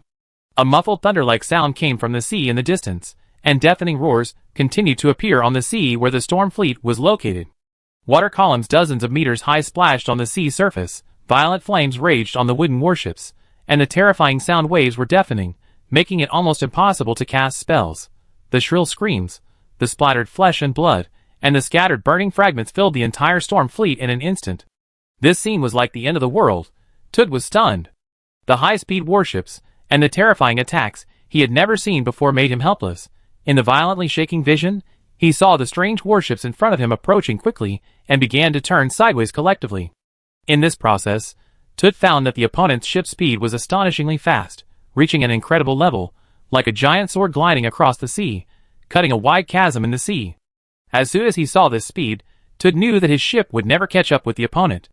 At the same time, he didn't understand the meaning of the opponent's actions. What are they doing? Is it because there is only one wave of attack, and they will leave after the attack? Although this wave of attacks was very fierce, it was not enough to cause a devastating blow to the fleet. Just as Tool was hoping so, the warship in front had completely crossed the ship, and flames and white smoke began to emerge from the side of the ship. At this moment, Tool finally understood the reason. He was so scared that he issued an order with no predictable effect based on his past combat experience. Disperse, disperse, rush forward at full speed, rush forward, rush to the White Sturgeon Island. The enemy ship was so fast, the attack was so far, and it did not rely on sails, it could go wherever it wanted. There was no way to fight with it at sea. The only way to survive is to rush to the White Sturgeon Island and fight a landing battle. Immediately afterwards, Tuold issued a second order with unknown results. Battle mages, take off, all take off, and rush to the opposite ship. This order is almost like asking people to die, because the opposite warship will definitely not let people board the ship easily. But this is the only way to reach the opponent at present. Otherwise, you can only passively take the beating. There are 6,500 fighters in the fleet, more than 1,500 battle mages, and the opponent has only 5 ships, which will definitely cause considerable interference to the opponent. But because the situation is very chaotic, and the order is not conveyed in place, so they take off sparsely. In the end, only less than 500 mages flew up. There were a few unlucky battle mages, who were hit just after taking off. They disappeared in the air. The defensive magic weapons they carried were almost useless. The number of unlucky people was small, but it caused a terrible blow to morale. The opponent's attack was so fierce that it seemed like a punishment from God. Such a tragic and desperate battle, let alone the warriors in it. Even the spectators watching from a distance were all cold. Sir Maxim stood on the watchtower, listening to the thunderous roars in his ears, looking at the dense, rising water columns, the ironclad warships that were easily torn apart by the flames like paper boats, and the sails that were quickly swallowed by the flames. He felt a chill on his forehead, his legs were weak, and his heartbeat was pounding, as if he saw hell coming to the world with his own eyes. Is this the combat effect of the Blackstone warship combined with the thunder magic weapon? It was terrible. It was really terrible. At this moment, more than 300 battle mages crossed several kilometers of sea and flew to the vicinity of the Blackstone warship. Maxim was immediately worried about the Blackstone warship. Don't let these battle mages get on board. If they get on board and fight on the deck, the Blackstone warship will suffer heavy losses. Tuold has also been paying attention to the situation of the battle mages. Seeing that the other party was approaching the enemy ship for more than 400 meters, he was suddenly happy. Fortunately, there is still a fight. But the next moment, something unexpected happened again. On the deck of the Blackstone warship, dense lightning flashed. The lightning flashed back and forth in the air like the whip of the god of lightning. Because the battle mages used the flying spell, their ability to cast spells was greatly limited. Facing such a dense attack, they could not make any effective response at all. So, wherever the whip hit, the battle mages there fell down like swifts with broken wings. The whips were so dense that they almost formed a lightning net, leaving no room for dodging. In less than half a minute, the battle mages could no longer be seen in the sky. The order issued by Tuold in a hurry was equivalent to asking these battle mages to line up and commit suicide. At this moment, Tuold felt like he was falling into an ice cave. At this moment, Maxim, who was watching the battle, was trembling. At this moment, all the people who came to watch the battle were also stunned. Before the war, no one understood why a small white sturgeon island dared to stroke the Duke's beard, but now, every spectator understood it. Although the white sturgeon island is small, it has the world's first-class warships. 5 warships are 5 sea beasts. In comparison, the storm fleet, which seemed so terrible in the past, is as weak as a sheep. Boom, boom, boom. Amid the dense roar, 5 high-speed warships actually circled the storm fleet on the sea. They took advantage of their high speed to bite the flesh of the storm fleet one bite after another. The behemoth could only be bitten and bled continuously, but because of its slow movements, it had no room for counterattack. Soon, a 1,200-ton storm fleet was sunk. It was hit by more than a dozen fierce flame fists in a row. Its keel was directly broken, its mast was broken, and it slowly sank into the sea in the blazing flames. The remaining 2 storm fleets were also hit by thousands of holes, and it was only a matter of time before they were sunk. When the storm fleet passed through the heavy artillery fire and rushed to the island of Styracis, there were only 5 ships left in the fleet of 20 ships. The fastest warships in this era were as slow as turtles in the last few kilometers of the voyage. At this time, the 5 terrible warships suddenly stopped fighting and turned to withdraw. Perhaps it was the favor of Mother Nature that the supreme commander of the fleet, Sir Tuold, was still alive. He breathed a sigh of relief and almost had the urge to cry. Charge forward, keep charging forward, and rush to the island. There are still 5 warships, and more than 1,000 soldiers alive. As long as they land on the island, they still have a chance to fight. However, the fleet had just rushed out less than 100 meters when they saw flames on the high cliffs on the seashore of Styracis Island. Immediately afterwards, the flaming fists that were more dense and more accurate than the warships fell from the sky. The storm warship at the front was smashed into pieces in the blink of an eye, and almost no one survived the hundreds of soldiers on board. On the high cliffs of the coast, there were also terrifying thunder and flames, and it was much more accurate than before, and the power was obviously much greater. Sir Tuold was completely desperate, looking at the remaining 4 broken warships and the distraught expressions of the soldiers around him. His fighting spirit completely collapsed. Surrender, surrender immediately. Quick, throw the sun ball into the sky, tell the Baron, we admit defeat. Quick, throw it quickly. If you don't admit defeat, the whole army will be wiped out. Puff, puff, puff. The remaining battle mages immediately shot the dazzling sun balls into the sky, forming a vertical ellipse pattern in the sky. In the naval battles of this world, the vertical ellipse means surrender. It means I am a woman, you are a man. I lie down, you can do whatever you want. However, the shore attacked again. Tuold was terrified. You don't accept surrender? Selena, are you going to kill your uncle? Boom, boom, boom. Thunder erupted about 100 meters away from the side of the fleet, and it erupted 10 times in a row.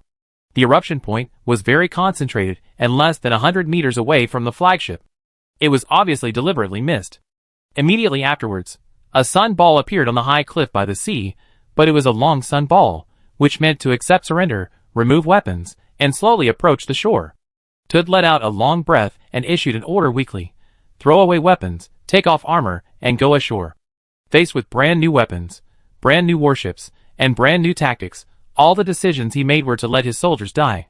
If the opponent was another kingdom or principality, he would probably choose to die in battle. But since the opponent was his niece, he naturally did not want to sacrifice his life in vain. So, there was only one way: surrender. As the surrender mark was played, the captain of the Eagle-beaked cargo ship, Sir Maxim, slowly fell back to the deck from the observation deck.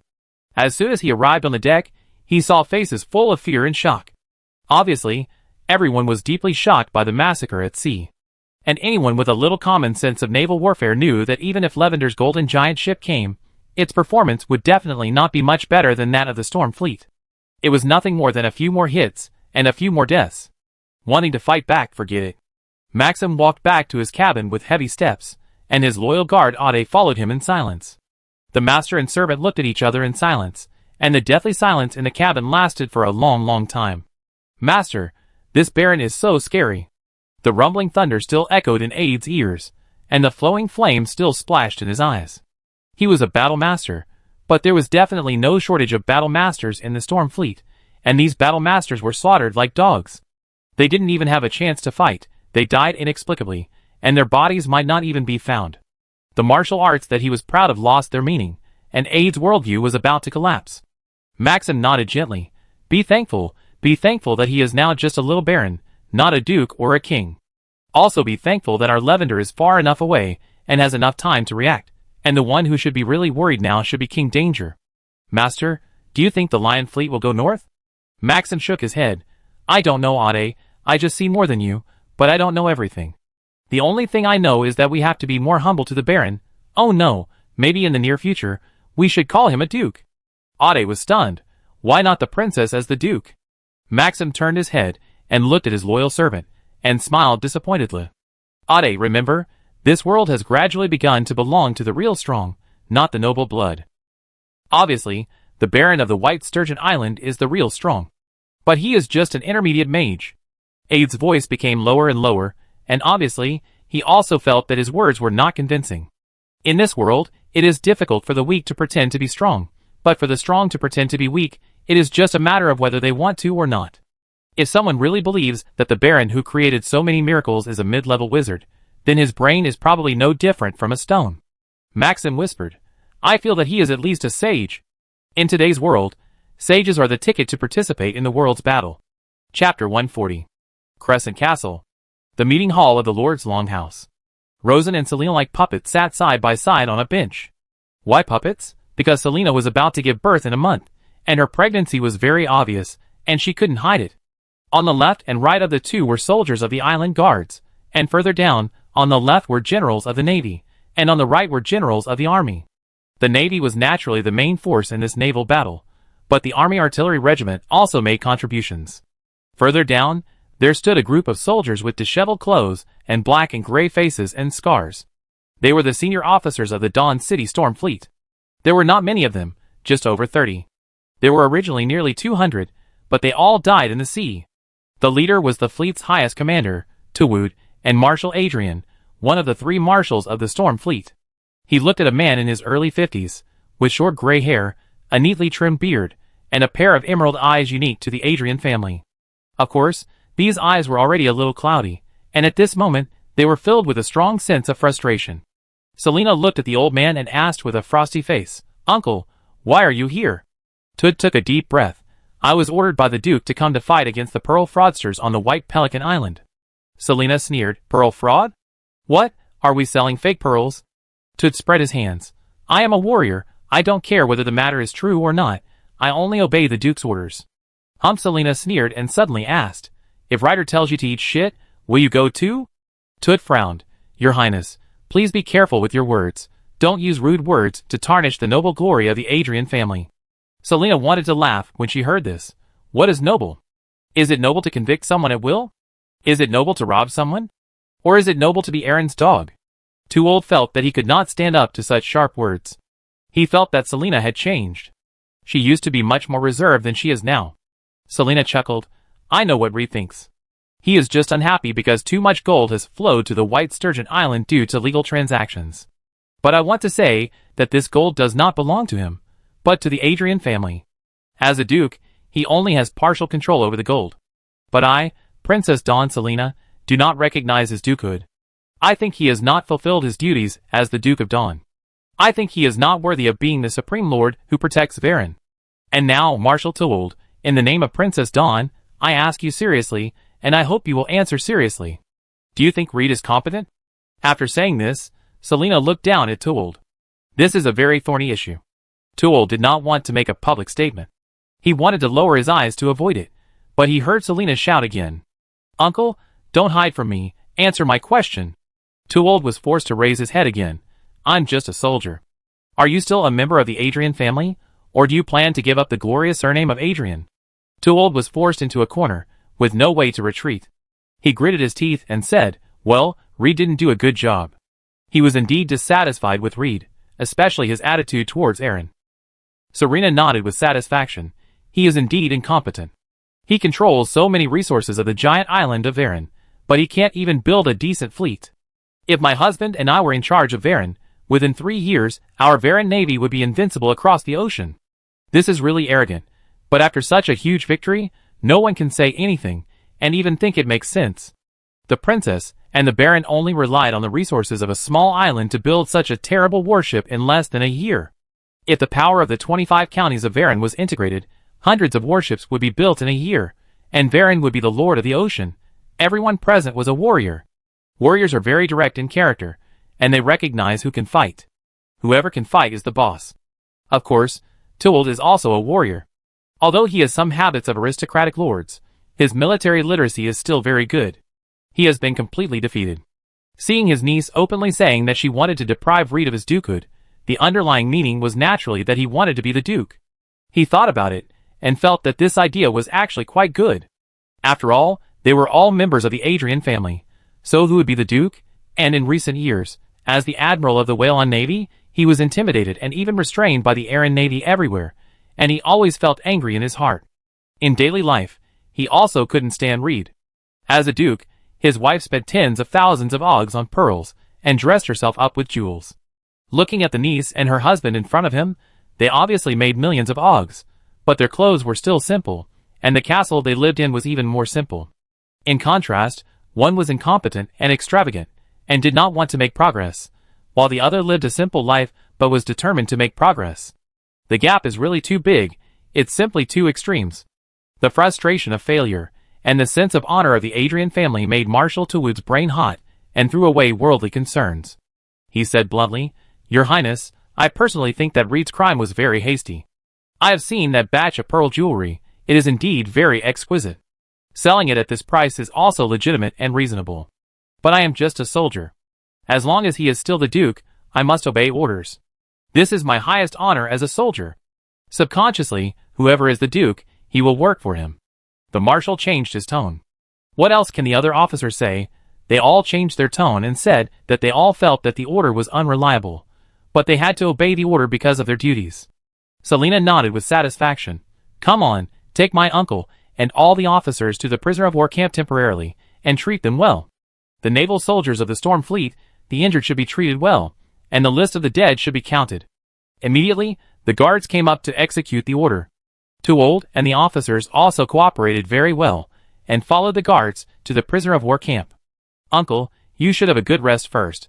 I will talk to you in detail in a few days. Toowold turned and saluted Selina. Yes, Your Highness. After the surrendered officers left, Rosen spoke. In this battle, the soldiers of each unit performed very well. After the battle statistics are completed, the medal awarding ceremony will begin. Naturally, everyone is happy. But the joy of the two soldiers is different. The Navy Department is very happy, even proud. With such a powerful warship, they will be able to travel across the ocean in the future, and the islands will rely heavily on the Navy, so they have huge room for development.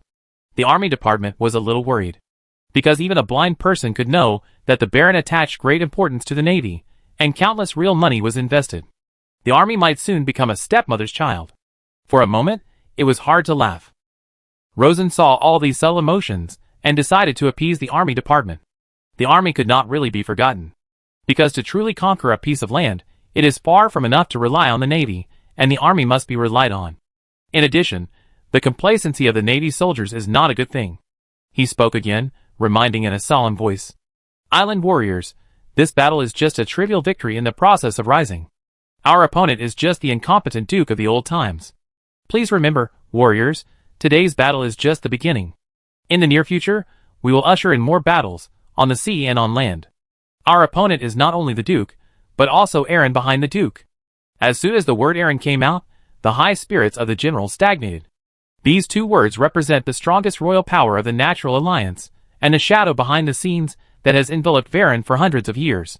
Varen had countless people rise up in rebellion, and even several dukes tried to get rid of Aaron's control, but they all failed in the end, and all ended up in a tragic end.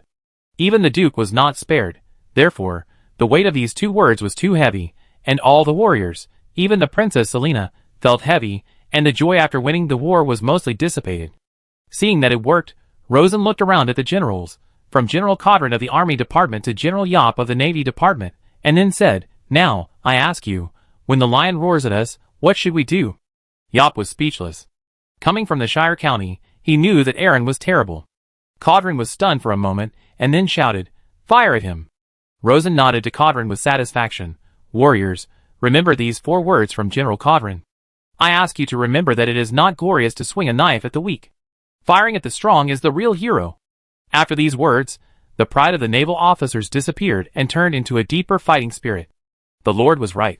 The journey of thousands of miles has only taken the first step. Rosen saw that he had said it well, so he waved his hand. "Go for it, warriors." After the officers withdrew, Rosen still had a lot of things to arrange. The warriors only waved their knives, but the Lord had to prepare everything. The victory was refreshing, and the people on the island were still celebrating, but the Lord must see the underlying problems. The biggest problem of the White Sturgeon Island at present is that there are not enough people. Without people, no matter how many resources there are, it will be useless.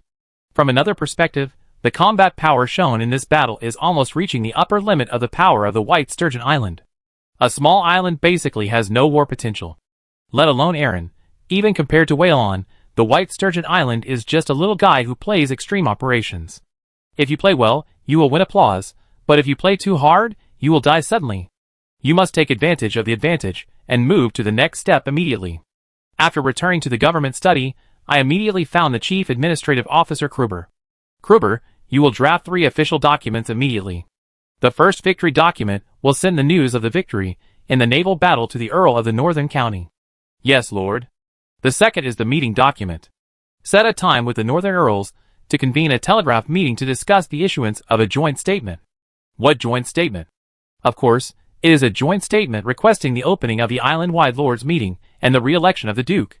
According to the tradition of Whalon, as long as more than 1/3 of the Earls on the island make a statement, the Duke must convene the island-wide Lords' meeting within 1 year to re-elect the Duke.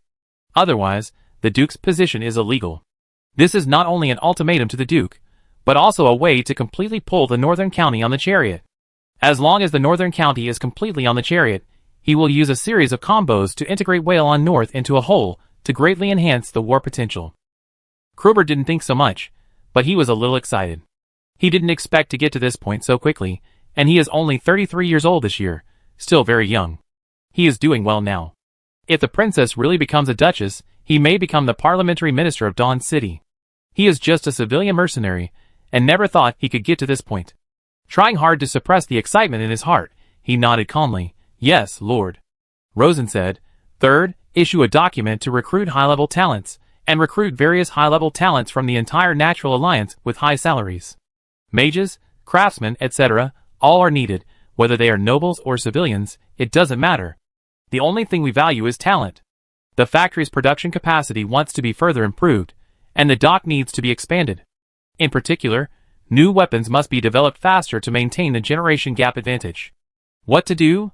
Of course, take advantage of this great victory, and the money earned from selling pearls, to recruit talents from outside the island." "Yes, Lord." Kruber loudly accepted the order again. After he left, Rosen found the director of the Intelligence Bureau, Mage Stonard. The first thing is to collect the post-war reactions of the counties in the north and south, keep an eye on the movements of the armies in the counties, and keep an eye on the mobilization of the Duke's Dawn Legion. Finally, pay more attention to Aaron's reaction. If Aaron's army shows signs of moving north, report to me immediately. Yes, Lord. After a pause, Stonard asked, Lord, will Aaron's interference be strong? Rosen narrowed his eyes and smiled. Whether it is strong or not depends on how much free hands Aaron can spare. He has already moved Cal's chess piece, and he believes that Aaron will soon feel the pressure from his old enemy next door. Rosen continued, Second, the Southern civil propaganda plan can begin. There are 3 propaganda focuses. First, the news of the victory in the naval battle. Second, the evil deeds of the lords of the southern county, and vigorously publicize the generosity, kindness, and enlightenment of the island lords. The second one made Stonard's eyes light up. Lord, are you not going to keep the Earl of the southern county? Rosen was not surprised by this question. The friendship they grew up with made the two of them have a very high spiritual understanding. He smiled and said, Stay to continue sucking blood? Or keep it for Aaron to rebel? The northern county is poor and backward, and the Earl is powerful. However, the emerging bourgeoisie and working class have emerged in the southern county, and the Earls are all Aaron's compradors. The emerging bourgeoisie is confused, and the large number of working class that emerged with the bourgeoisie is in pain. Rosen only needs to guide them a little bit, and he can use their power to uproot the Earl of Southern County. Another deeper consideration is that if he wants to go against tradition and ascend to the Supreme Lord position, he must not only convince the top leaders to accept it, but also cultivate a new consensus among the people. The consensus among the people is cultivated through public opinion. Stonard chuckled, Then I know how to promote it. Rosen raised his hand to signal the other party not to rush, and he said in a serious tone, The third point is to publicize the news of the new route. Stonard was stunned. Lord, shouldn't the new route be hidden first? Rosen grinned. What to hide? You must show it generously. Not only not to hide, but also to vigorously promote our relationship with Lavender. The key is to make the Southern County, and even Aaron, believe that we can win not because of ourselves, but all because of Lavender's support. Even the new warships were provided by Lavender to make him misjudge the strategy. Stonard was startled. Will Aaron believe this? Of course he won't believe it without evidence, but don't we have evidence? Stonard's eyes lit up. Sir Maxim. Seeing that he understood it completely, Rosen finally reminded. The intelligence team is growing stronger, and the interests involved are becoming more and more huge. Don't fall behind in ensuring the purity of the team. Not only should the team be kept pure, but the intelligence bureau should also be split according to the different functions of the main department in the future to avoid a single dominant company. Mage Stonard was startled and vaguely understood Rosen's intention. He felt a little sad and felt that there was a gap between him and the Lord, so he was a little unmotivated. Rosen could see it naturally, and he spoke directly. Stonard, you and I grew up together. No matter what, you are the intelligence chief I rely on the most. But we are creating a brand new kingdom. Our descendants will not have our deep friendship, and most likely they will not have our courage. Therefore, we must establish a stable intelligence agency for them to emulate. Do you understand? Stonard was very smart. He understood it immediately, and his grudges were gone. Lord, I will still call you master from now on. He always felt strange and uncomfortable to be called Lord. Whatever you want. Then he pointed to the door and said, Young man, go and scare the Duke into a nightmare. Stonard saluted Rosen and left excitedly. After he left, Rosen called the butler again. Affu, bring Sir Maxim here. Soon, Sir Maxim arrived. Compared to the last time, his expression changed significantly. There was more visible humility on his handsome face, and his demeanor seemed a lot more restrained. Obviously, he was shocked by the new naval warfare. Rosen stood up and raised his hand to pour him a glass of wine, and the latter hurriedly took it with both hands, looking a little flattered. After sitting down again, Rosen smiled and said, I heard that the Sir has won the favor of the Queen Mother. Maxim was slightly shocked, and immediately knew that the Baron in front of him had also planted spies in Lavender. Of course, these spies should not be deep, because it is no secret that he is favored by the Queen Mother. He nodded gently. It is all thanks to the Baron's constant sharpshooting that I was able to conquer the Queen Mother. He was still a little strange in his heart. After all, Lavender and the White Sturgeon Island are far away from each other. Why does this Baron care about the situation in Lavender? Rosen seemed to be able to see his thoughts and laughed. The Sir must want to know why I pay attention to Lavender, right? Oh yes. Rosen smiled gently. lifted the curtain behind the desk, showing a sea chart, and he pointed to a line on the sea chart. Because we are not far away. It's not far, but it's across the deep sea. But I found a way to cross the deep sea. Rosen pointed to the specially marked new route. Ah! Sir Maxim was so shocked that he almost jumped up, and the wine in the glass shook violently, soaking the clothes on his chest. At present, Sir is the only one who knows about this in the whole of Lavender. Don't you plan to make good use of this good news?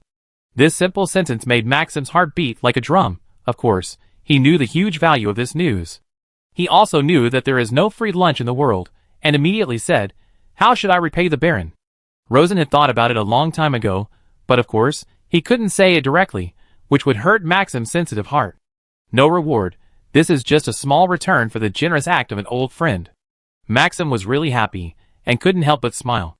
Rosen continued, "We in the Northern Alliance need secondary magic materials that have been processed, and we also need various low dash, medium and high-end magic instruments and equipment. I will draw up a purchase list for you later.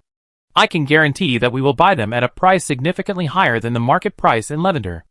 After all, the island has only been developed for a short time. Although some aspects are outstanding, there are still many shortcomings. If we rely entirely on our own development, it will not only cost a lot of manpower and material resources, but also consume a lot of time, resulting in the loss of many strategic opportunities. Trade with Lavender can make up for this very well. Lavender will definitely agree, because this is a delicious new cake, and everyone will swallow it in one bite." Sure enough, his words made Maxim's heart beat faster, because he felt a huge opportunity. But he still had concerns. How to solve the problem of lost routes and deep-sea monsters on the new route. We will provide a special navigator. The navigator is naturally not a banshee, because the appearance of a banshee will cause trouble for the frost messenger Lothan. So, a human mage trained by a banshee is used. How long does it take for a sailing cargo ship? It's not easy to sail a sailing cargo ship. After all, the wind direction is uncertain, and the route is unstable, so the time is unstable. The fastest is 8 days, and the slowest is 12 days. Maxim was very happy to hear this. This is fast enough, more than twice as fast as the old route. Born from the famous Nobundo family of Lavender, he can mobilize huge resources. Now that he has this advantage, he has countless ways to use the information advantage of this month to earn a very lucrative income. So, he is really very grateful to Rosen. Seeing that it was almost done, Rosen threw out the most core idea. "Sir, I have a wonderful idea. Do you want to hear it?" "Of course." Maxim immediately sat up straight. Rosen said, "I intend to open a dock on the White Sturgeon Island to build civilian black stone freighters, but I am currently short of money and people." Maxim understood immediately. "I will invest in this dock 1 million og." He didn't have so much money, but after he returned to Lavender and told the news of the new route, he would be able to raise the money immediately. He also believed in Rosen's credibility and ability, and this dock would definitely make a lot of money. Rosen laughed. 1 million was enough for him to build a big dock. He also made a promise. In at most half a year, the dock will produce brand new black stone freighters. This first batch of black stone freighters will be used specifically for the new route. This new dock was built on the White Sturgeon Island, and the relevant technology was naturally strictly confidential. Usually, he made a lot of money by selling cargo ships. At a critical moment, he can also requisition the dock to produce warships. Through this dock, the fake news that Lavender is the big backer behind the White Sturgeon Island can be confirmed. It can be said that 3 birds are killed in 1 stone. After this matter was finalized, Rosen leaned back slightly in his chair and squinted at Sir Maxim, who was excited. "Did you bring the Queen Mother-size data and personal preferences?" "Of course." "Oh, very good. I will make targeted modifications to you right away. In addition, let's have a good chat about the new route, and see how it can benefit both of us." Of course, we have to talk carefully." Maxim felt that this Baron was a great benefactor in his life. Whether his personal happiness in the second half of his life, his personal future, and even the glory of his family can continue to be maintained or even carried forward, all depends on this respected, powerful and mysterious Baron. As for Rosen, he was full of emotion. The affairs of the Lord are really complicated.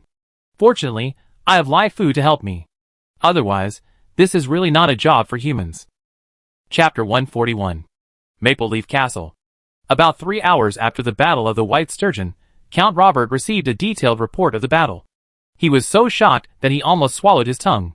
The storm fleet was almost completely destroyed. Only 4 of the 20 warships were left, and the surviving soldiers were forced to surrender. The White Sturgeon Navy was unscathed. How could this naval battle be fought like this? In his impression, naval battles were a replica of land battles. It was nothing more than two ships approaching each other, using various spells and arrows to shoot at each other, and then rushing to the opposite ship to fight fiercely, when the two ships were close to a certain extent. Even if one side won, there would definitely be damage. So how could it be a lossless annihilation war? He couldn't figure it out. A few days ago, his cousin who was sent to the White Sturgeon Island reported to him about the situation of the Blackstone battleship, and he exaggerated it, saying that it was the best battleship in the world. Although he thought it was good at the time, firstly, there were too few warships, and secondly, it had not been verified in actual combat, so how could it be called the best in the world? But now, he was really shocked. The spy who got the news was Aeson, the most trusted confidant of Earl Robert. He still had a deep shock on his face. My Lord Earl, the warships of the White Sturgeon Island are running very fast as the best horses, almost splitting the sea in half. The Thunder Flame artifact can hit hard and far, 2 or 3 miles away, far exceeding the range of the explosive flame crossbow. Although it is not very accurate, the power is very, very amazing. As long as it hits, it will definitely penetrate the defense of the warship. During the entire battle, the White Sturgeon warship has been moving in an 8-shaped trajectory in the sea, hitting the left side, and then the right side, and then hitting the right side, and then back to the left side, back and forth. The battle mages were forced to risk their lives and flew over. As a result, the White Sturgeon warship deployed a large number of lightning torrent crossbows, and fired countless lightning balls. Mother Nature, I have never seen so many, and so dense lightning balls in my life. It was simply a terrible massacre. The storm fleet couldn't run away, couldn't chase, couldn't hit, and was beaten in the sea for more than an hour. The Earl understood it completely. This is a group of archers against a group of infantry, with only melee weapons. The only fate of the infantry is to be shot by the archers. He exhaled a long breath, and after a moment of silence, he made the final decision. Pass my order, the 1st, 2nd, and 3rd Maple Leaf Regiments will gather, and go to the Ministry of Government Affairs. Drag Master Williamson out of the Ministry of Government Affairs building, and chop off his head on the street. The destruction of the first storm fleet completely strengthened his confidence. Yes, Lord. Aeson left with the secret order document. Earl Robert looked at the closed door, and suddenly felt a little depressed, so he poured himself a glass of wine and drank it by himself. He subconsciously looked in the direction of the cross-shaped window, and immediately recalled the young man who had stood at the window. At that time, he had a feeling that the young man was not like an ordinary person, but then he thought it was an illusion. Now, time has proved that his feeling is correct. The black-haired young man is indeed not an ordinary person. He said that there would be a new world that no one had ever seen. At that time, he thought that when facing the new world, both of them would be passive spectators. But now, he suddenly realized that he was a spectator, but the other party might be the creator of the new world. When he thought that such a powerful person was only more than 60 kilometers away from him, he felt cold in his heart. But then, he felt a strong sense of luck. Fortunately, his sister is his magic mentor, and he also respects his sister very much. Otherwise, it would be terrible. This thought made him feel much more at ease, and then he felt regretful. It's a pity that the number of Blackstone warships is still too small. If there were 100 ships, they would rush directly to the Gilded Strait, and might be able to destroy the Lion fleet. But then he shook his head and laughed. Such invincible warships must be very expensive. 5 ships are already a miracle. 100 ships are really too much. About an hour later, the news of the defeat of the Storm First Fleet was transmitted back to Dawn City. There is a subtle detail. The Duke learned the news through the telepathic communication mage. He wanted to block the news and hide it from the people, but he found that the people knew it earlier than him and in more detail. Dawn City has been in an uproar. Everyone in the streets and alleys is discussing this matter. As the discussion went on, some terrible theories came up. It was the princess who defeated the Duke. The Duke was so useless. Why did he live in a gorgeous castle while the powerful and beautiful Princess Dawn stayed on a remote island? The Baron of the White Sturgeon Island fought with King Aaron for the princess and defeated the Duke's fleet. He was truly an unprecedented hero. In addition, there was another shocking piece of news. The White Sturgeon Island discovered a deep-sea route to Lavender. After this news came out, ordinary people thought it was nothing, but those who knew about it were stunned. Some were terrified, some were excited, and some immediately took action. Similar situations occurred in every big city in the southern county. But the city was very lively, but the Dawn Castle was dead silent. It was a castle as gorgeous as heaven, but it was shrouded by a terrifying low pressure. Everyone was cautious, fearing that their lives would be in danger for no reason. At this time, in an extremely sturdy Duke's study, two people were talking in secret. One was the Duke of Dawn, and the other was Sir Yalak, Aaron's special envoy. The Duke's face turned pale. My sister is coming back. I'm afraid I can't stop her. And when she comes back, the first person to suffer will definitely be His Majesty Danger. Sir Yalak sighed lightly. This is really unfortunate news, but the Duke is too unconfident. It's just a naval defeat. In his opinion, the Blackstone warships of the White Sturgeon Island are indeed powerful, but not invincible, just half a step faster than the progress in Aaron. After this news is passed back to the country, His Majesty Danger will definitely increase the investment in the Navy significantly, and this half-step gap will soon be eliminated. Why is it half a step? Because the giant ships of the Lion Fleet have begun to replace the Flame Thunder magical instruments on a large scale, and the maximum range of the main guns exceeds 3 kilometers, which is farther than the main guns of the White Sturgeon battleship. When encountering the White Sturgeon battleship, the warships are naturally not as mobile, but they will not be completely beaten, and they can even attack before the opponent. Considering that there are only 5 Blackstone battleships on the White Sturgeon Island, their Lion Fleet can completely win with a huge numerical advantage. And Aaron's Blackstone battleship is also on the way, and it will be mature in a year at most. By then, Aaron will build ships on a large scale, building 100 ships a year, and can easily crush the small White Sturgeon Island. But the Duke naturally didn't know this information. His face became increasingly livid, and he asked in a voice that was almost whispering, "Can your country send some powerful assassins to let some people meet Mother Nature in advance?" Sir Yalak spread his hands. "Can't the Duke do this kind of dirty work himself? My sister is protected by the sage, and I have no confidence in success. But your country is different, your country." Sir Yalak's face showed a mocking look. "Your Majesty does not want to provoke the sage's doom curse. Although this curse may not be effective, if it is effective, it would be very unpleasant."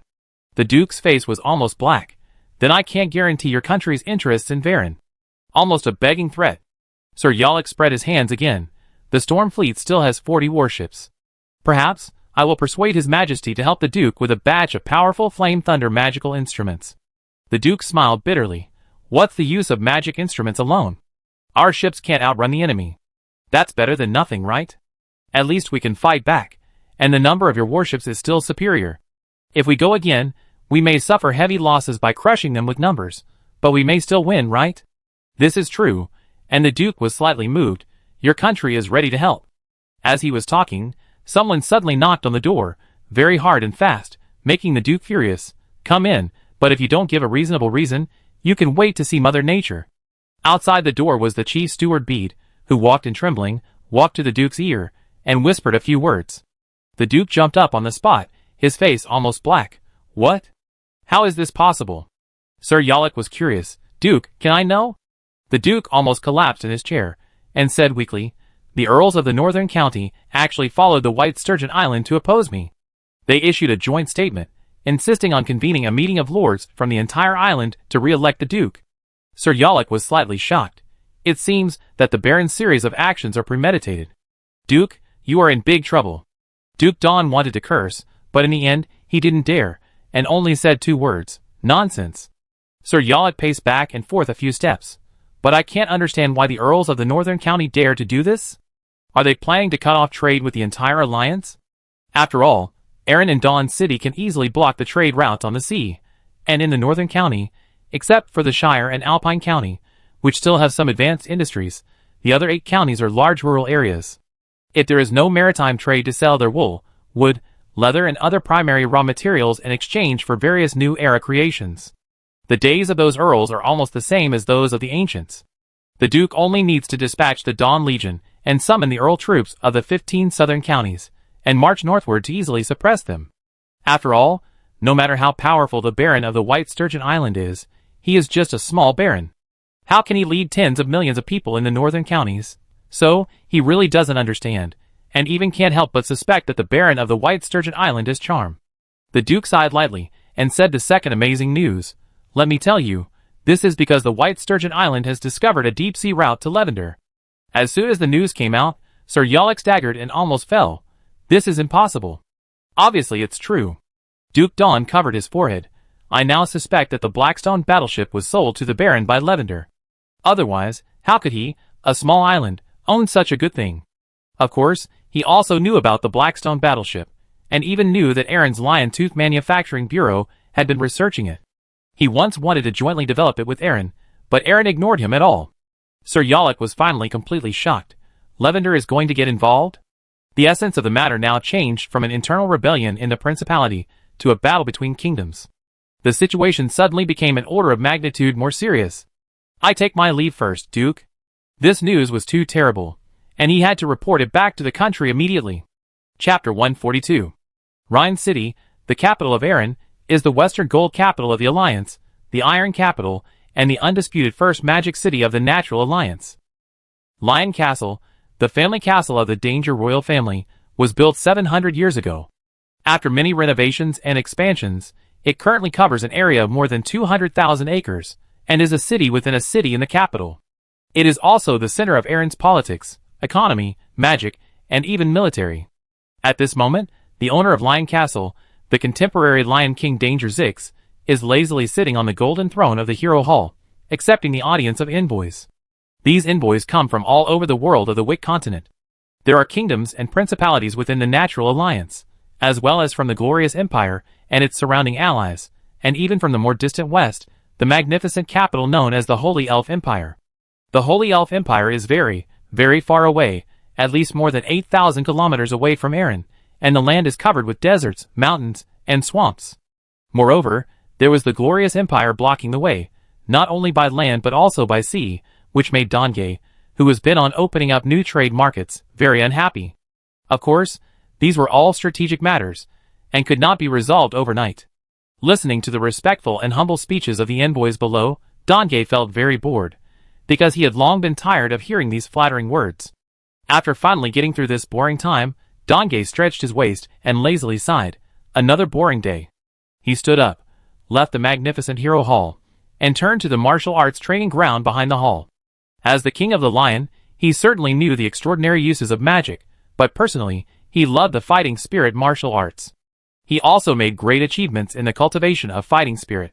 Not only did he have superb martial arts, but his fighting spirit strength also reached the peak of the fourth ring, which made his body very strong.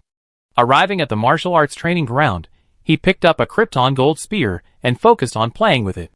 Just as he was practicing with great concentration, an old voice suddenly came from not far away.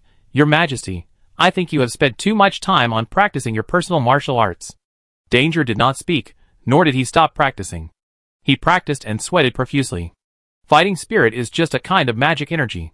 If your Majesty needs it, I can keep the fighting spirit at the peak of the fifth ring for you. Danger was a little annoyed when he heard it, and suddenly thrust his spear forward, pointing the spearhead forward, pointing at the old man at the edge of the martial arts training ground. Sanchester, why do you always like to disturb me at this time? Do you really think I won't poke the gun into your chattering mouth? The king with dark golden curly hair and pure blue eyes looked angry. The old man pointed at by the spear looked about 50 years old, short, thin, bald and white-haired, but with a pair of extremely sharp ice blue eyes. He was one of the guardian sages of the Aaron royal family, with the peak magic power of the fifth ring, Eye of the Storm Sanchester. He ignored the spear in the king's hand and said softly, Your Majesty, the storm on the sea tells me that something very important will happen today. So I came to remind you. Most of Danger's anger dissipated. He took off his sweaty clothes, took the dry cashmere cloth handed over by the servant, and wiped the sweat off his body carefully. As he moved, his bulging muscles became more and more shiny. He wiped it carefully, and only changed into dry new clothes after he was sure it was clean. What big deal could it be? Or is there another island baron who wants to snatch my woman? Speaking of which, this matter did make him very annoyed, but the Duke of Dawn gave him a huge compensation afterwards, and he was busy sending troops to the giant fortress at the time, and didn't want to have too many unexpected troubles, so he temporarily endured this anger. But this matter must be resolved after all, just waiting for him to free up his hands. Sanchester shrugged. Your Majesty, generally speaking, it takes at least a year for Princess Dawn to give birth. It's only been more than half a year now, so you still have a chance. Danger sneered. I'm not interested in widows. But the widow's dowry is well on, isn't it? Well, this is really an attractive dowry, but let's not talk about that willful girl first. The gardener next door has been a little dishonest recently, and seems to be preparing some plans that are not good for us. Perhaps the sage should calculate this matter. Sanchester nodded. I will. Important news has arrived, and I just want to listen to it. Your Majesty, you won't think I'm in the way, right? You can listen if you want. Danger sat down on a bench in the martial arts training ground, waiting for the messenger to come. After a while, the messenger arrived. It turned out to be a telepathic communication mage, who was specifically responsible for communicating with Waylon. Danger felt his eyelids twitch slightly. In the past year, Waylon has been a bit troubled.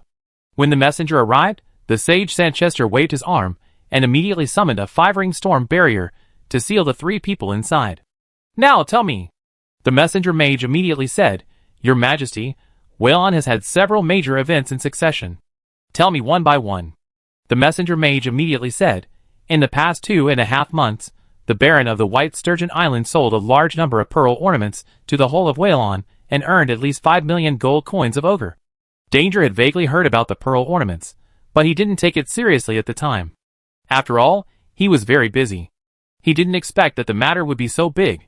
Is Reed a dead man? Such a large sum of money was robbed by a small baron? After saying this, he was furious. Because the baron appeared in the news again, and this baron made him very unhappy. The messenger continued. After the Duke of Dawn noticed it, he immediately summoned the first storm fleet to the north to prepare to take back the gold coins. That's more like it than what? The first storm fleet encountered the Blackstone gunboat of the Baron of the White Sturgeon Island and was almost wiped out. It is said that there are less than 1,500 soldiers left out of nearly 7,000 soldiers. What? Danger was originally sitting in a chair listening, but he stood up at this moment. Blackstone gunboat? What is this thing? How can it be so powerful? According to the news, it is a new type of warship driven by burning black stone, and equipped with a magic weapon called artillery. By the way, this artillery is very similar to the Flame Thunder magical weapon that is being studied. When Danger heard this, he couldn't help but look at Sanchester beside him, and he saw surprise in the eyes of the sage. How can a small baron have so many new things? The messenger then talked about the third thing. After defeating the storm fleet, the Earl of the Northern County of Waylon immediately issued a joint statement, calling for the initiation of a meeting of all island lords to re-elect the Duke. Without waiting for the king to ask, the messenger mage said the most important news. The confidence of the Earl of Northern County is because the Baron of Sturgeon Island has developed a deep-sea route to Lavender. It is said that it only takes 10 days to reach Lavender.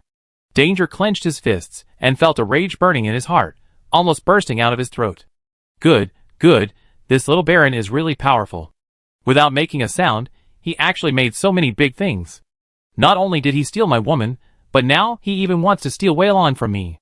Danger's teeth were clattering, as if he wanted to catch the Baron of Sturgeon Island, who was thousands of miles away, and eat his flesh and blood alive.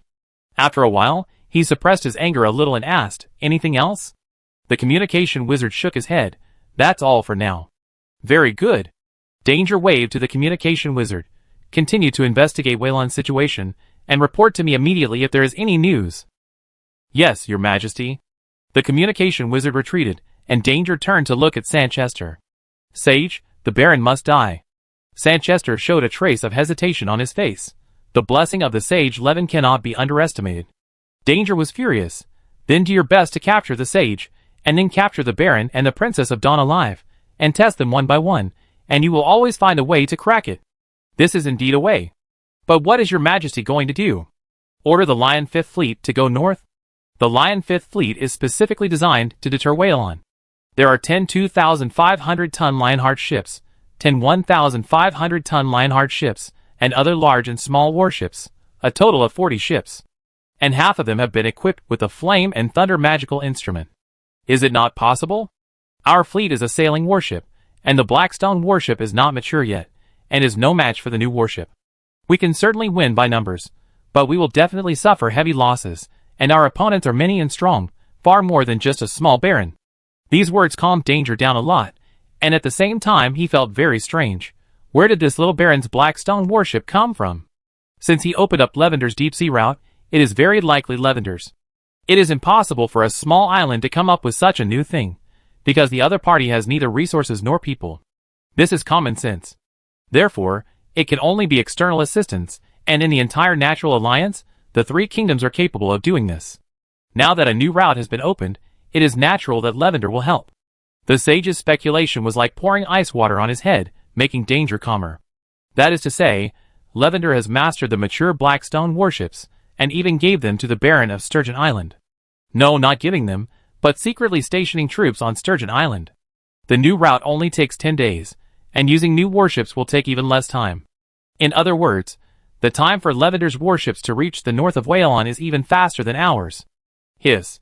Danger took a breath. So, the Baron is just a tool, and our real opponent is the little king of Lavender? Sage Sanchester nodded slowly. This should be the most likely situation. Danger sat back in his chair again slowly. I underestimated this little king. He is much more difficult than I thought. The more he thought about it, the more difficult it became. The biggest reason was that Aaron's technology in warships was far behind, and the seriousness of this matter was far greater than that of an arrogant little baron. After a long silence, he whispered, "We are behind, but I will never allow Whalon to become Lavender's backyard. At least the southern part of Whalon must belong to Aaron. Since the north is guarded by Lavender's Blackstone warships and thunder artifacts, he naturally cannot let the Lion fleet sacrifice in vain before making the same Blackstone warships. But Whalon South is only a few hundred kilometers away from Aaron, and their Lion fleet still has a huge advantage." After a pause, he said, "Since we can't fight on the sea for the time being, we will take a defensive position on the sea. We will fight Lavender on land. He wants to increase troops in Dawn City, and increase troops in Chownan County to support the Duke of Dawn in the Civil War.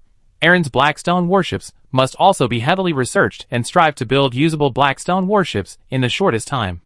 Even if the technology is not mature, it must be built quickly, which is better than nothing." For a moment, Danger's mind was filled with the strategy of great power competition, and he unconsciously forgot about the small island lord in the north. But at this moment, another messenger mage came to report the news. Danger's eyebrows jumped again. "What's the matter?" The messenger mage immediately told him the answer. "Your Majesty, important battle reports have been received from Mira Fortress, and clear evidence of the 4th Knights of Cow Red Moon has been mobilized in a large scale, and there seems to be suspicion of westward advance. Please request your Majesty to send more troops to support." Danger's brows suddenly gathered into a ball, and the anger in his heart surged and almost exploded. But it only lasted for a while, and the anger was suppressed. These damn Rose Gardeners. Damn Queen Cow. Aaron and Cow are old enemies for thousands of years.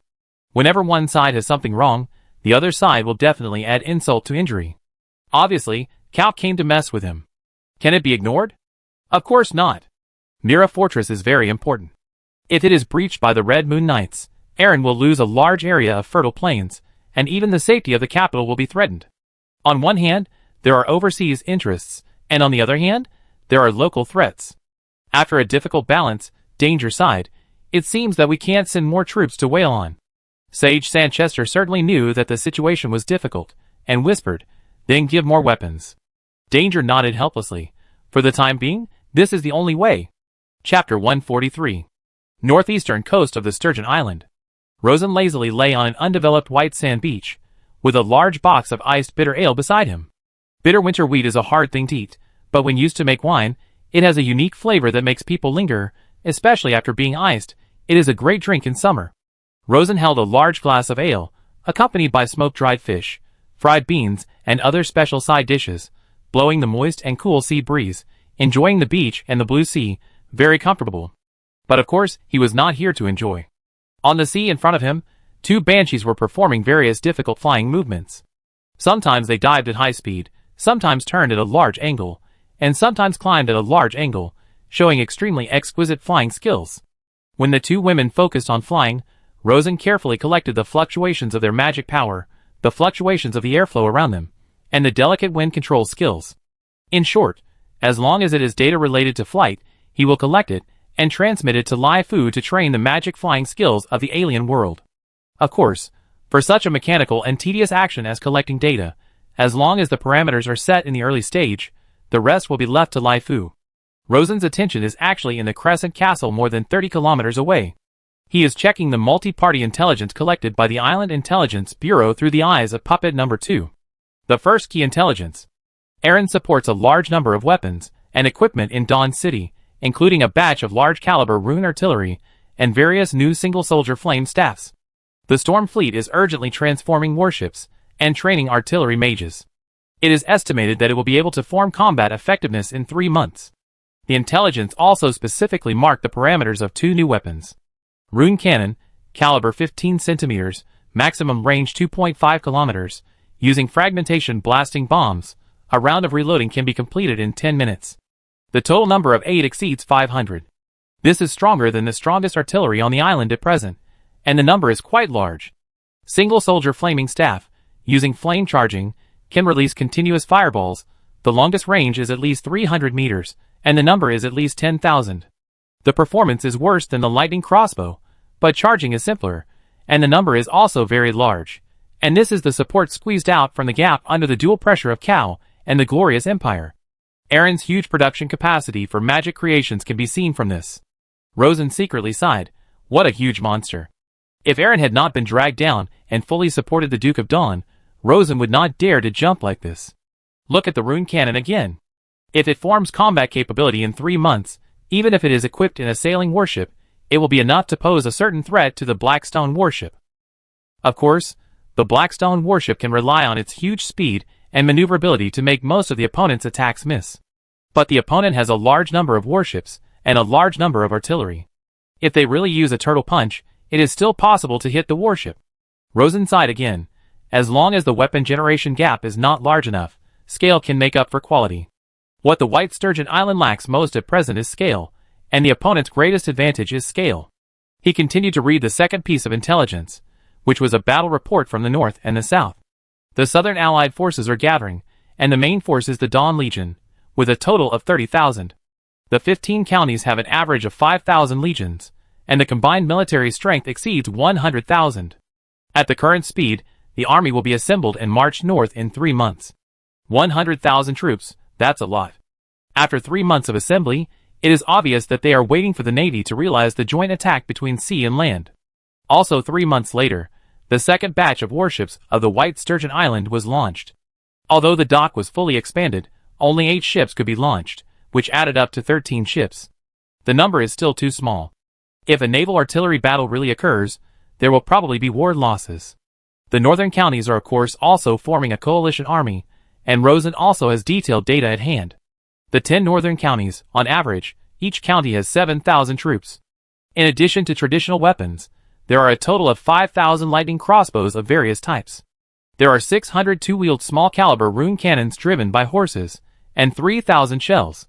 Naturally, all the new weapons were provided by the White Sturgeon Island, and they are also the confidence of the Northern Army Earl to dare to fight against the Southern Coalition. But these weapons have been provided by the White Sturgeon Island. First, the assembly line of the magic factory is not yet complete, and there are too few skilled magicians and workers.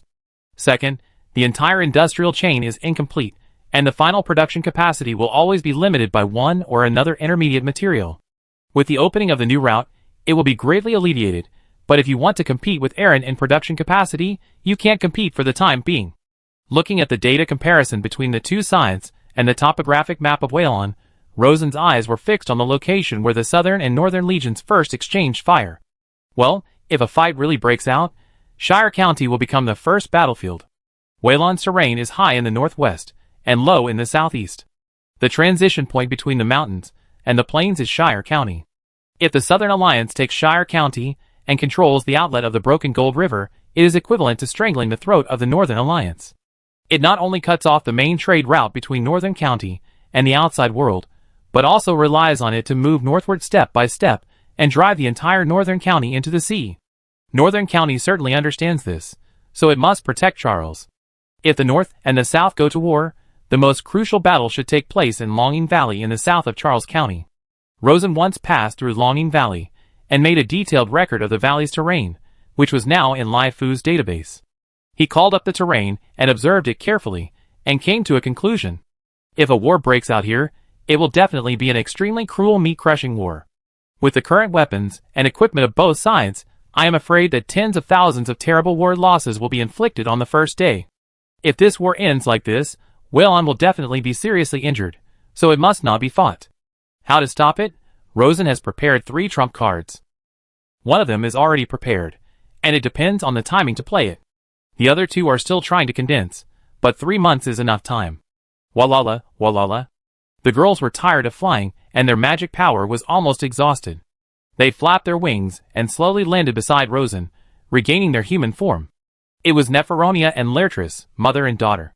In order to fly better, the two girls were not wearing clothes. After regaining their human form, they were too lazy to put on clothes. It was summer now, and this was an uninhabited beach.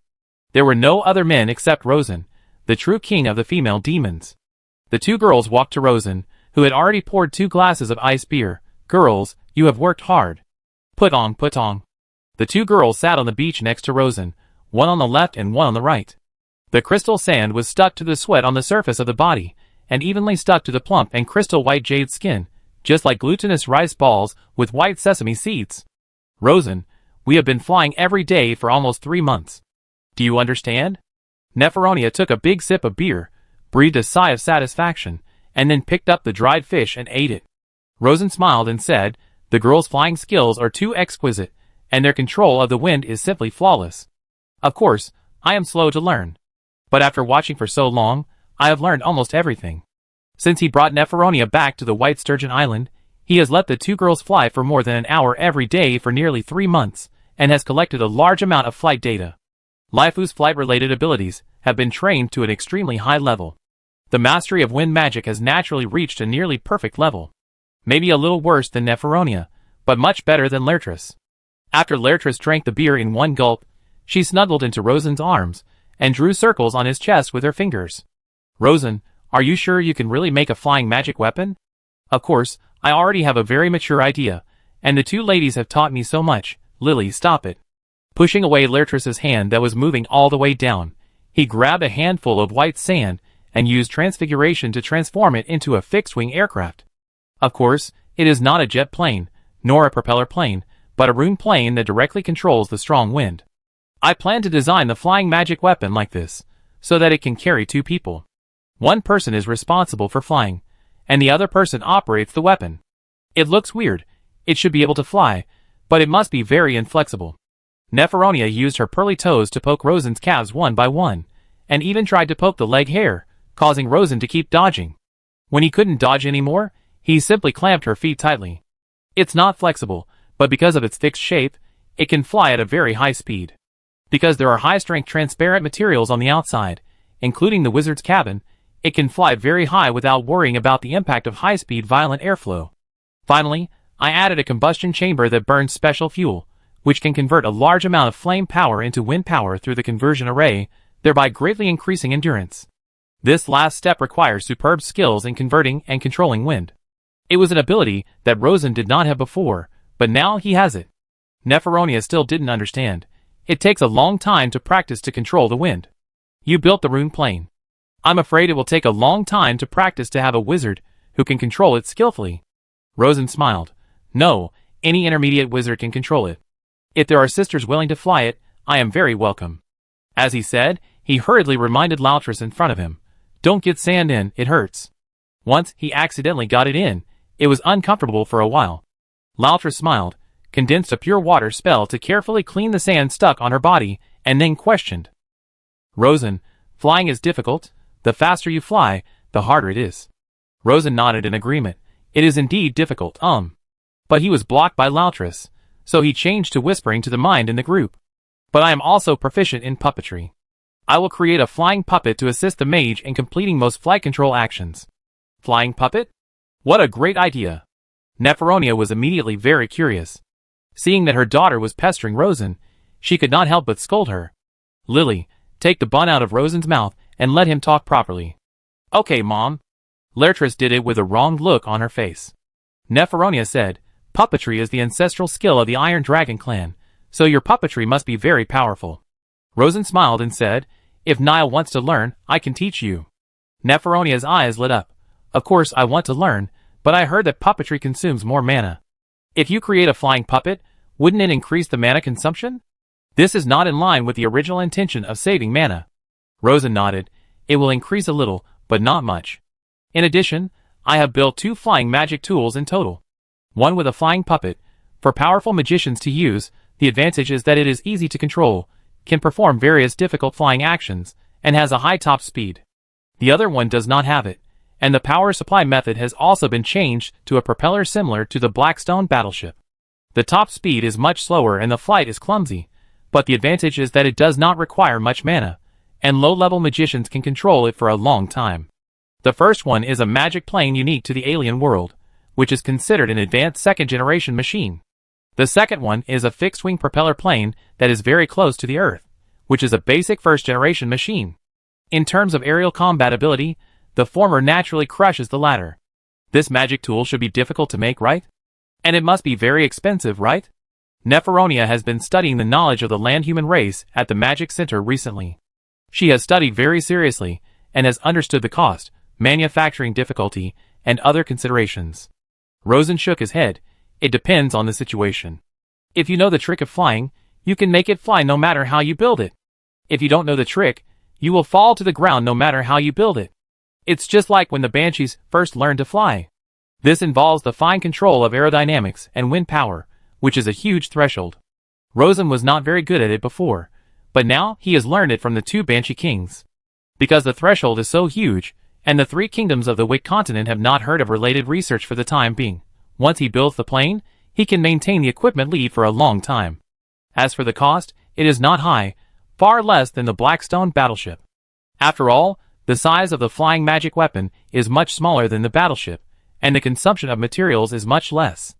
Neferonia understood and nodded in agreement. You are right.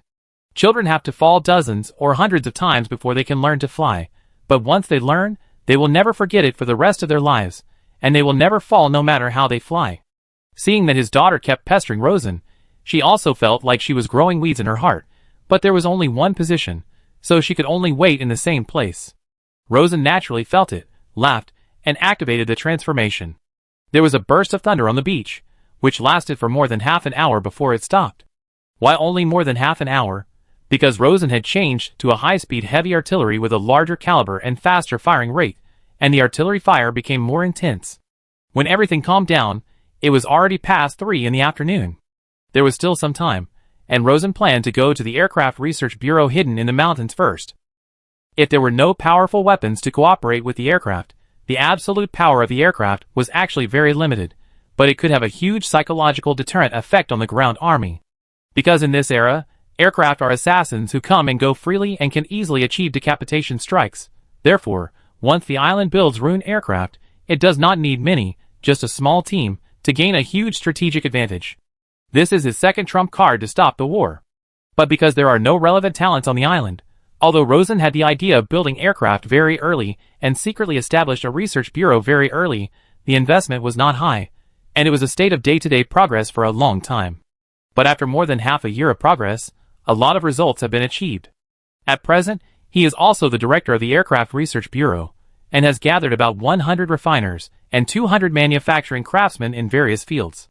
These people can use the existing resources of the island and cooperate with Rosen to turn his ideas into actual products as quickly as possible. I thought I would be busy for a while after arriving at the Research Bureau, but as soon as I arrived at the secret cave in the mountain, I received a ciphertext intelligence. The Island Intelligence Bureau forwarded it to Rosen's lightning bracelet through a secret channel. Only Rosen knew how to decrypt the ciphertext. The content is, "Are you the Baron of the White Sturgeon Island?" Rosen looked at the ciphertext and sighed in his heart. Alas, it turns out that you can't hide your identity once you show up. Chapter 144. Afternoon. Secret Aircraft Research Bureau. Rosen handed his improved design drawings to the refiners, asking them to use the existing resources to explore and build the first finished aircraft. He immediately returned to the communication room in his office and began to reply to the ciphertext. Ding, ding, ding.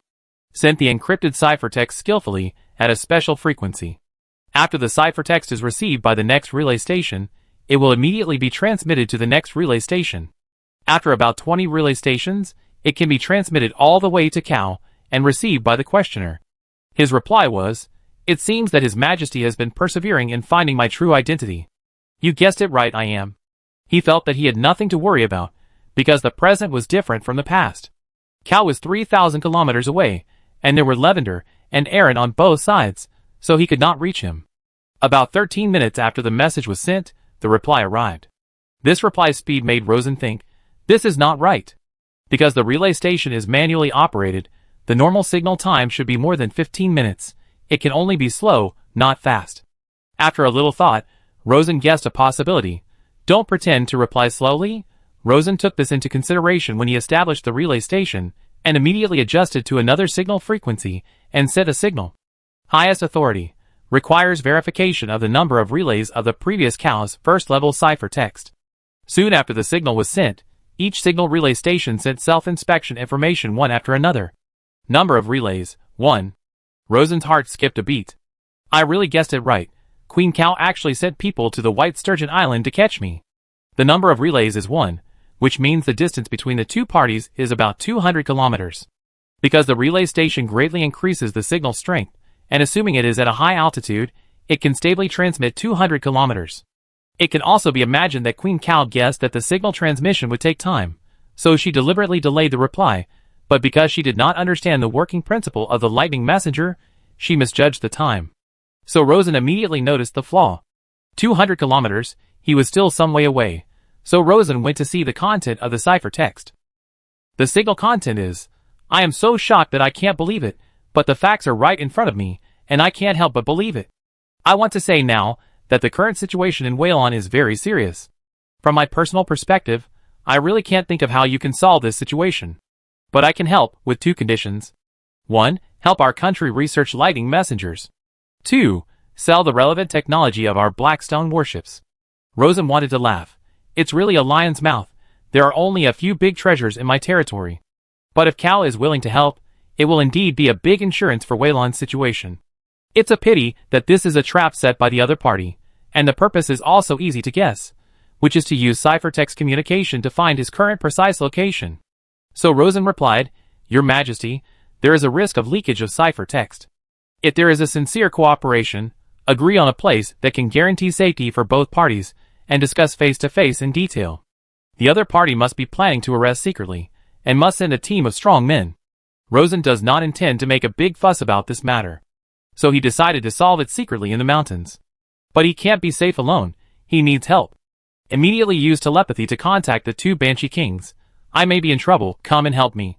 Thinking about it, it was not enough, so he telepathically contacted Melchelina, who was hiding in the mountains. Miss Ancestor, I need help, come and help me. Melchelina replied, I'd be there soon, but what happened? There are a group of strong men from Cal, who probably want to capture me. If Cal really captured Rosen and brought him back to Silvermoon City, it would be 100 benefits for the Cal royal family. Then why did Cal think he could capture a mage? Rosen estimated that the other party should have brought some powerful secret weapon. The Cal royal family has lasted for a full 1,200 years, and it would be really unreasonable if there were no treasures. After a while of telepathy, Melchelina, wearing a black leather dress, appeared in the cave first. Following closely, the 2 sisters Neferonia and Laertris also arrived. After Laertris and Melchelina found each other, they looked at each other and snorted coldly. The former said, Miss Lena, you hid well on the shore. The latter said, You are better than me in the sea, but so what, my descendants have conquered you now. The former immediately walked to Rosen and hugged Rosen's arm. It's much better than you hiding alone. Rosen had a headache. Okay, these are just some minor incidents, just talk it out. He opened his weapon storage cabinet, and there was a row of specially made rune muskets hidden in the cabinet, a total of 10. This was a self-defense weapon specially made after he came back from Cal, combining the advantages of Cal and Levander's rune muskets, plus his own ideas. I call it the Vulcan gun. He began to distribute weapons. In normal times, don't point the muzzle at people, point it at the ground. Rosen hurriedly corrected the 3 women's unsafe operation and continued, Look, there is a metal buckle here. It is actually a manual rune lock. When you need to use it, bend it here, then aim the muzzle of the fire gun directly at the target, and then use your finger to pull the trigger. While speaking, Rosen used the breathless crystal wall technique in the room, and then asked the 3 women to point the muzzle at the wall, hit the wall a few times and try it out. The 3 women stood in a row and fired one after another. Boom, boom, boom. Amid the fierce roar, terrifying holes suddenly appeared on the wall, which made the 3 women gasp. This power is definitely more than 6 rings, Melchelina said. No, it's 9 rings, Neferonia corrected. Rosen said, Yes, it is 9 rings. After loading it with bullets, you can fire 3 times in a row, that is, 3 shots. Now just use up all the bullets and reload new bullets. The three women did it immediately. Boom, boom, boom, boom. After firing all 9 shots, they almost blasted through the 1-meter-thick tempered yellow clay wall. Rosen loaded new bullets on the 3 Vulcan guns, closed the rune lock, and then took a Vulcan gun himself, and finally handed Melchelina a protective amulet. The ice amulet can resist 2 8-ring strength, or 1 9-ring strength fire gun attack. Put it on. The other 3 people all have this amulet. It is a super high-intensity defensive spell created by Rosen and Neferonia, and then integrated with the frost knowledge of the frost messenger Lothing. Its defense against precious energy spells such as arcane and anima is average, with only a 7-ring strength. But the defense against objects and flames is almost perfect. Of course, it can only protect against guns, not cannons. Melchelina put it on immediately and said with a grin, "Now I don't have to worry about the Emerald Battle Angel." At this time, the message that had been silent for a long time came again. "Baron, you guessed my purpose, right?" Rosen grinned. "Your Majesty, you are very rude." This time, the reply came quickly. "It is true. But the fate of our kingdom of Kau cannot be held in the hands of a small island lord, so please forgive me." The delay was less than half a minute, which was almost the same as talking face to face, indicating that the other party was getting closer and closer to him. Rosen guessed that the other party should be riding a very fast magic weapon. What kind of magic weapon is it? Rosen combined the known Kau technical information and speculated that it should be a high-speed airship. It is a flying tool that fills a sealed airbag with hydrogen or other gases with a density less than air, and then uses wind magic as a propulsion force. This kind of flying object does not require much technical content, and there is no need to worry about running out of mana, because it can float by itself. It is a first-generation flying machine that can be obtained with money, and the royal family of Kau is naturally not short of this money. Your Majesty, you seem very confident. That's right. After all, your island is too small, and there are few strong people, while our country is just the opposite.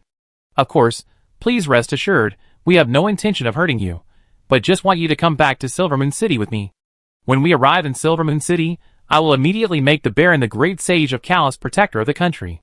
No matter his status or power, he will definitely surpass the island Baron by a large margin, and even the Duke of Dawn can't compare." With the arrival of this news, Rosen had already felt a faint wave of mana approaching. This wave was indeed transmitted from the sky.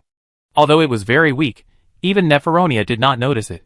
It could not be hidden from Rosen's delicate perception.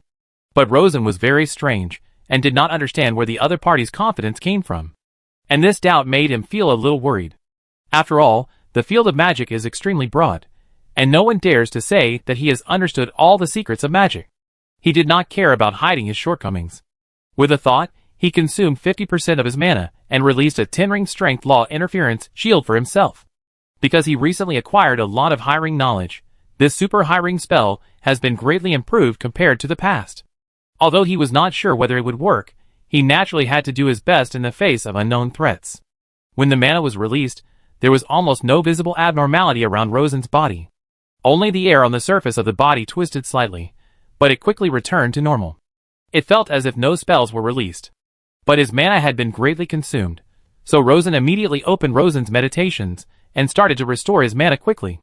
The 3 women saw his solemn expression and felt heavy pressure, because they couldn't even feel where the enemy was. "Almost right above our heads." Rosen pointed to the ceiling with his musket.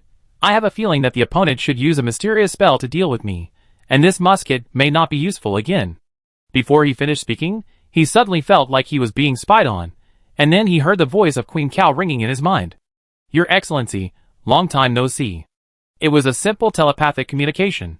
With this telepathic communication, Rosen also fully felt the presence of Queen Chao, about 3,000 meters above his head. This was really beyond Rosen's expectation. He replied in his heart, "Your Majesty, you actually came to invite me in person?" He always thought that Queen Chao would send people to capture him, but he didn't expect that the queen would come in person.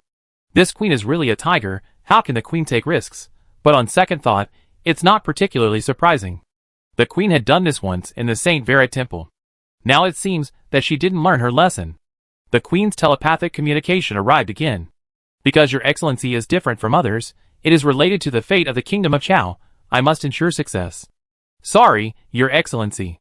With these words, Rosen suddenly felt a strong spiritual energy pressing down. The intensity is not high, even less than 1 ring. But the scale was huge, incredibly large. The absolute power of a spell depends on the number of rings and the scale. As long as the scale is large enough, even a 0-ring spell is enough to penetrate the defense of a 10-ring spell.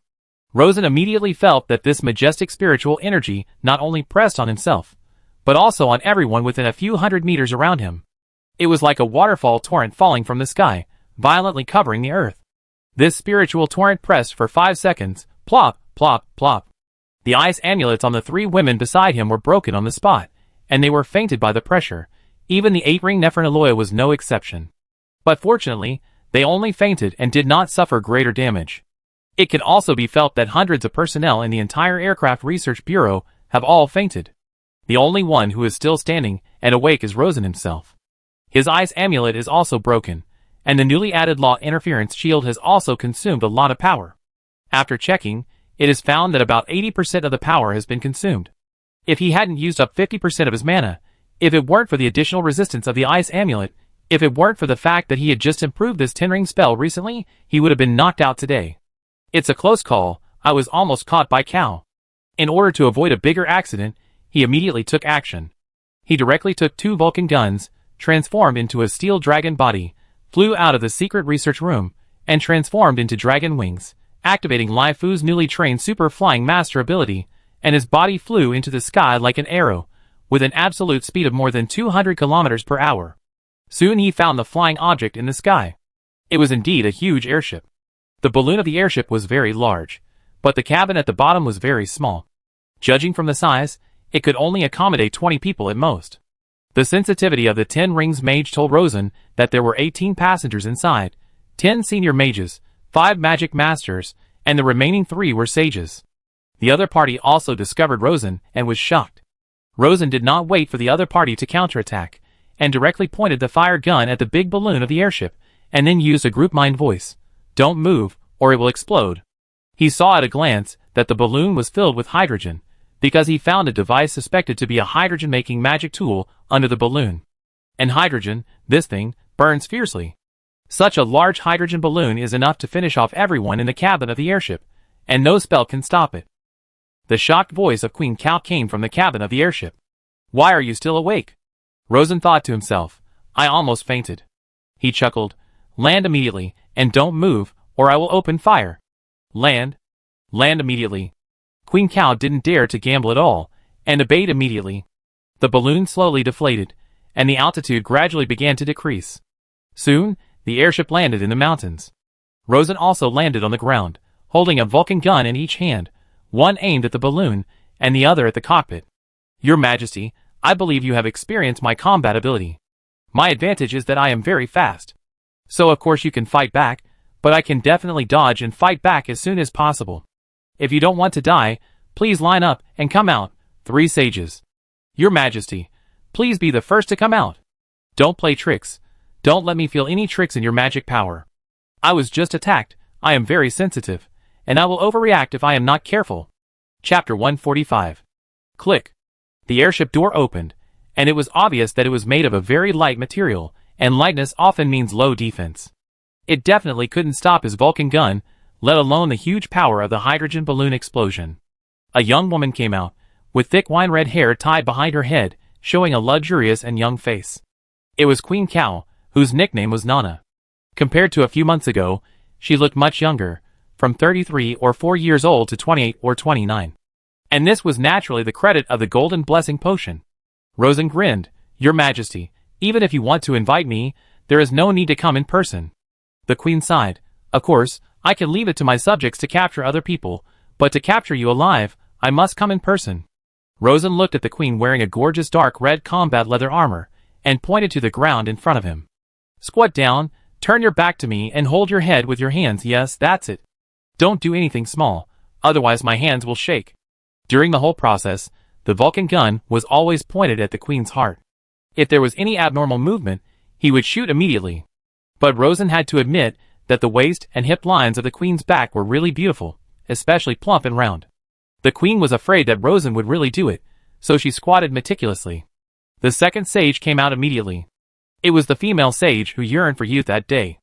She also looked much younger and changed a lot, from an old woman with wrinkles on her face in her 60s, to a middle-aged lady under 50 years old, and even grew a lot of fiery red hair. Rosen smiled and said, "Madame Elaria, I helped you regain your youth and didn't have any bad intentions. Is this how you repay me?" Elaria, the female sage of Kao, may look quiet and gentle, but she has the wild title of Daughter of Flame. She had a violent temper when she was young. Elaria glared at Rosen and said, "Baron, your medicine is not cheap. Money is just a small matter. The key is that the whole country is under his control. How can a great cow, the Rose Kingdom, a big country with a population of hundreds of millions, be controlled by a small baron?" So they have been investigating Rosen's true identity during this period. Originally, this matter was difficult to investigate. Except for the violent people, there were almost no valuable clues. But it was Rosen's fault that he was too jumpy. His reputation spread all over Violin, and even began to spread in the Natural Alliance. As soon as the Cow spy reported Violent's situation back, they concluded that the mysterious magic saint was inseparable from the Baron of the White Sturgeon Island. After careful planning, they used the flying magic weapon that the kingdom had just developed, crossed thousands of miles, and quietly rushed to catch people. Unexpectedly, such careful preparation at all costs still failed, which really made people feel heartbroken and confused. The third sage came out, but it was the oldest sage of the day, Master Leiden, who was the most famous light mage on the continent. His appearance dropped from 70 to less than 60. "Mr. Leiden, you really disappoint me." Leiden's face was a little angry, and he didn't say anything, but he squatted in front of Rosen with his head in his hands. Rosen looked at the airship again. "I feel that there is a very powerful magic weapon hidden in the airship. This should be a spiritual magic weapon. The size seems a bit large, but it should be movable. Move the things out." The queen and the sage were captured, and the court mages in the cabin could only do what Rosen wanted. Soon, an object about half a person's height, placed on a wooden round table, was moved out. At first glance, it seemed to be some kind of metal, but upon closer inspection, it felt a bit like a green stone. There were no runes on its surface, nor any traces of processing. The shape was very irregular, and it felt like it was naturally formed. "Your Majesty, what is this?" "The Mind Meteorite, which can convert lightning into zero-ring mind energy. Although the intensity is not high, the upper limit of a single conversion is ridiculously high. No one could stop it before." The queen's tone was full of confusion. She really couldn't understand why Rosen was still awake. Can such a magical stone fall from the sky? Rosen was really a little surprised. No wonder the queen dared to take the risk to catch him. It turned out that there was such a magical object to assist. Of course, it can be seen that compared with the nobles, who have been passed down from generation to generation, the temperaments of the queens and sages of the common people of Kao are obviously much more unrestrained. If it were any noble who holds great power, they would be more inclined to exchange or let their subordinates take risks, and would never risk such a life-threatening action. Rosen asked again, "Your Majesty, all my people have fainted. If anything happens to them, you will have to pay with your lives. It's just a supergiant zero-ring sleeping spell. It will be fine after sleeping for a while. It won't be a big deal." "Oh, it's better to be as you say." While Rosen was talking, he was thinking about how to deal with this group of uninvited guests with extremely special identities. Kill them? That would be a huge waste, just like pouring a large piece of delicious food into the sewer. So he had to control them. But he was controlling so many people by himself, and he didn't dare to relax at all, and he was really a little flustered. Just as he was thinking, Queen Cow said, "Sir, since we have been defeated by you, of course we accept the punishment. According to the rules for redeeming prisoners of war, you can exchange us for ransom. 2 million, no, there is absolutely no problem within 3 million. Rosen smiled lightly. "I'm afraid that I have the life to take the money, but not the life to spend it." At this time, he suddenly heard a voice in his mind. "Rosen, where are you?" It was Nephronia. Her appearance made Rosen secretly relieved. "How are Lily and Kalina?" "They are awake, but still a little dizzy." "Very good, I'm outside the cave, come and help." After a while, 3 hiring mages came to Rosen, each holding a Vulcan gun in his hand. With the addition of a powerful companion, Rosen was relieved. Controlling so many people by himself was like dancing on the edge of a knife, and he was under great pressure. He introduced the identities of the captives to the 3 girls. "These 3 sages are not simple, especially the one with burgundy hair. She is Queen Cow. Please keep a close eye on her." The 3 girls were a little confused. Who would have thought that Queen Cow, who holds great power and is high above everyone else, would appear on the White Sturgeon Island? But they still kept a close eye on the 3 sages. Rosen had some free time, so he entered the airship with the Vulcan gun. There were 15 mages inside the airship, 5 of whom were 4-ring magic masters. The 3 sages were restrained, so they dared not move rashly. They looked at Rosen with trepidation. Rosen pointed the Vulcan gun at them to prevent the mages from taking risks, and carefully observed the structure inside the boat. The first feeling was that it was narrow, just like a simple basement. Looking at the structure again, it was found that there was a simple wind conversion array. The source of the array power was the burning black stone, which heated and expanded the air in the combustion chamber violently, and was controlled by the senior mages to discharge all in the same direction, thus obtaining a very strong directional thrust. In short, it was the simplest fire jet device. Its horizontal thrust was still far from flying, but it was enough to propel the airship forward quickly. Good idea. The structure is also very ingenious. Rosen praised, and turned out of the airship again, and said to the Queen of Cow, who was looking at him eagerly, "You can catch me once, and you can catch me a second time, so I am worried about letting you go back like this." The Queen immediately shook her head. "It's impossible to catch you. Without the mine meteorite, we dare not take risks. But you will instigate others to cause trouble to us, and I am just a small baron after all, and I can't stand the trouble caused by a powerful kingdom like Cow one after another. And you are traveling secretly anyway, and no one will know if you disappear." So, Rosen slowly turned the muzzle of the Vulcan gun and aimed at the gorgeous face of Queen of Cow. Queen of Cow's face turned pale. "No, no, no, someone knows. Serap knows we are coming." Puppet Master Serap is the youngest sage among the 3 sages of Cow. As soon as Rosen heard this, he knew that it must be the Queen and her 2 friends who were traveling, and Serap was controlling puppets that imitated their appearance to hide in the palace. It can be imagined that if the plan goes well, they will return in 2 or 3 days at most, and no one will notice that the Queen is out. If the plan does not go well, Serap will naturally send a large number of spies to the north to find people. There is no need to worry about Serap's betrayal, at least not in the short term, because the actions of controlling the old king have tied the interests of the 4 sages together. Rosen grinned. The plan is well prepared. He really couldn't think of how to deal with these 3 important figures of the call for a while. After thinking about it, he decided to keep them as hostages first. But the call cannot be without the Queen or the sage. After a long time, the call will be in trouble, and the authority of the Queen and the sage will be replaced by new strong people. At that time, the hostage will be useless. What to do? After thinking about it, Rosen's eyes suddenly lit up. Doesn't Cow have a sage who specializes in puppet control? He immediately had an idea. He was very active, and started working immediately. The first step was to summon the black-clothed puppet Miss Akali that he had carefully crafted. Because this place was not far from the Crescent Castle, Akali quietly arrived nearby about half an hour later. Then, Rosen used the transfiguration to build a temporary small changing room in the blind spot of the airship's vision. After it was built, he whispered to Queen Cow with his mind, "Go in and take off your clothes." Queen Cow didn't understand, but had no choice but to do it. Rosen also walked into the changing room, and the latter suddenly let out a low cry, and his cheeks turned blood red. He stopped halfway through taking off his clothes. "Sir, what are you doing?" Although she gave birth to many princes and princesses, she had never revealed her privacy in front of a second man except the old king. At this moment, Rosen suddenly followed in and scared her. "Take it off." Rosen pointed the Vulcan gun at the other party. Helplessly, the queen could only grit her teeth and do as she was told. Then, Rosen carefully observed her body. After seeing clearly, he asked Akali to come in, and used the transfiguration on Akali. Soon, there was a queen named Cow in the dressing room whose true and false identity was difficult to distinguish. The queen's eyes were wide open, and deep fear appeared in her blue eyes. "What do you want to do? I warn you, even if you have great magic skills, you can never hide it for too long. Once the matter is exposed, you can only wait for Cow's crazy revenge." She obviously thought wrongly, thinking that Rosen wanted to silence her and then make a puppet queen. Rosen chuckled. "Don't worry, your majesty, I'm certainly not that stupid." He urged, "Put on your clothes." "Not your own, but the puppet's."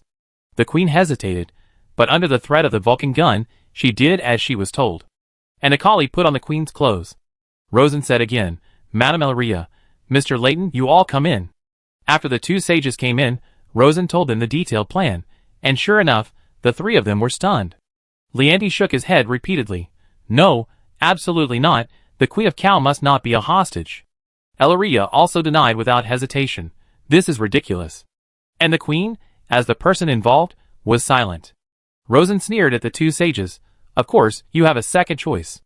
In fact, everyone can take this path. But I believe you definitely don't want to go this way. As he spoke, he retreated to the door of the dressing room and aimed the muzzle of the Vulcan gun at the three sages in the narrow room. With just one shot, everyone inside would die. And he could fire 3 shots in a row to ensure that Mother Nature would not be able to save them. Your Majesty, what do you say? Queen Cal looked at the black muzzle and sighed deeply. Just do what the Baron said, who made us lose to him. She knew that if she didn't agree, the lawless Baron in front of her would definitely send the 3 of them to see Mother Nature. Maybe he would pay the price for this in the future, but with his ability, he must have a way to deal with it. But the 3 of them had no future at all. Elaria and Ryan's faces were ashen, but there was nothing they could do. In the end, they acquiesced. So, the Queen with a silent face and the 2 sages left the dressing room, got on the airship, and quickly left the White Sturgeon Island. After the airship completely lost its shadow, Rosen looked at the silent Queen and shrugged. Your Majesty, I just wanted to borrow the power of Cal a little, and I would never force you to do so. After all, I don't want to cause too much trouble. But you are not satisfied, and you just want to control everything in your hands, which led to such a regrettable result. But don't worry, I will establish a more mature and stable signal channel to ensure that you can always remotely control the domestic political situation. The Queen stared at Rosen coldly. Baron, you are playing with fire. Rosen didn't care. I have been playing with fire. Power is like a flame. It has powerful power, but it is very hot. And this time the harvest is also very great. Not only did he get the Queen hostage, but he also got a mysterious spiritual meteorite. The Queen hostage can make Cal a huge helper for him, enough to become a super trump card against the Duke of Dawn. Of course, this card cannot be used too much. After all, the kingdom does not belong to the Queen alone, and there are many political enemies in the country. If you play too much, the Queen will be sidelined, or a coup will break out in Cal's country, then there will be no fun. Therefore, this card must be played carefully. As for this meteorite, it must be studied more carefully, converting lightning into mental energy. This is really fun. Chapter 146. Woo! The latest improved version of the electric carriage was driving calmly on the mountain road. This carriage was very similar to the cars on Earth, using offset rudders, pneumatic wheels, and spring suspension. There were 4 seats in the car, 2 in the front and 2 in the back. The driver was of course the Battle Master Alia. The co-driver was a young female intelligence assistant from the forest elves of the main island, and Rosen and his captive Queen Cal sat in the back seat. When I just came out of the Secret Aircraft Research Institute, there was only one electric carriage running on the mountain road. When the car merged into a wider avenue from the fork in the road became lively, and from time to time, we would meet trucks coming and going.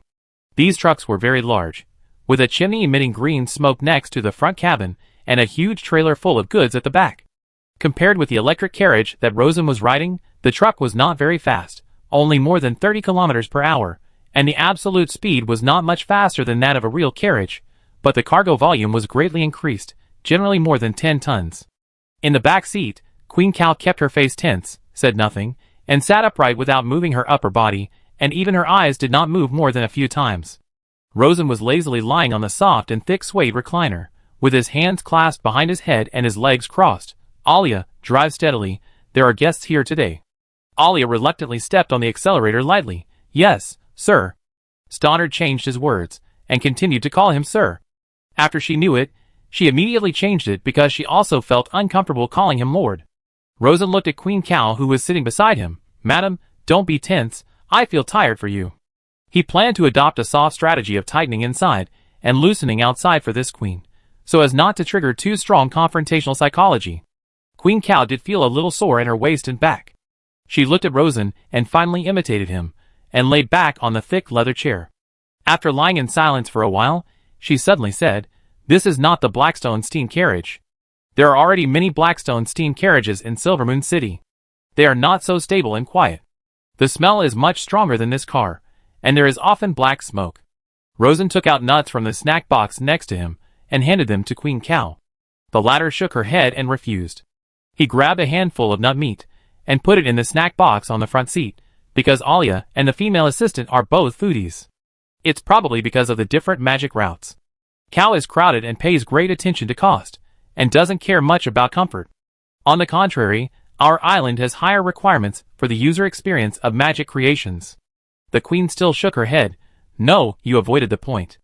There should be a very sophisticated power component in your black stone car. This is naturally a structure related to lightning, such as motors, batteries and the like. But this is the most core secret of the island. Before forming an absolute technical advantage, Rosen doesn't want to leak it. He laughed and turned his head to look at the sky. The sky was already a little dark, and it would be dinner time in a while. So he skipped the topic. Madam, my castle is relatively simple, please forgive me. After a pause, he said, during dinner, please explain to me more about the situation of the mine meteorite. The queen is very familiar with this kind of speaking skill of changing the subject, and she also talked to herself. There is a huge delay in your signal line. Although your puppet looks realistic, it has not faked the soul breath. It's okay for a short time, but if it lasts a while, my control over the political situation will be greatly reduced. Once the queen's control over the call is reduced, her hostage effect will be weakened. If her position is replaced, she will become a discarded pawn, and even be used as an excuse for the call to sanction the White Sturgeon Island. Rosen certainly knew this. I will establish a communication connection without delay within a month, and at the same time create a more realistic magic puppet. His current magic knowledge has made a big step forward compared to when he created a collie. Thanks to the Frost Messenger Lothing, his understanding of the human body structure in the other world is far better than before. This understanding does not come from the immature secret method of breaking through the ring wall, but because when he sneaked back to blow up the ship later, he went to the Banshee laboratory and wrote down all the relevant human research data. Admittedly, the origin of this data is very evil, but it is indeed very valuable.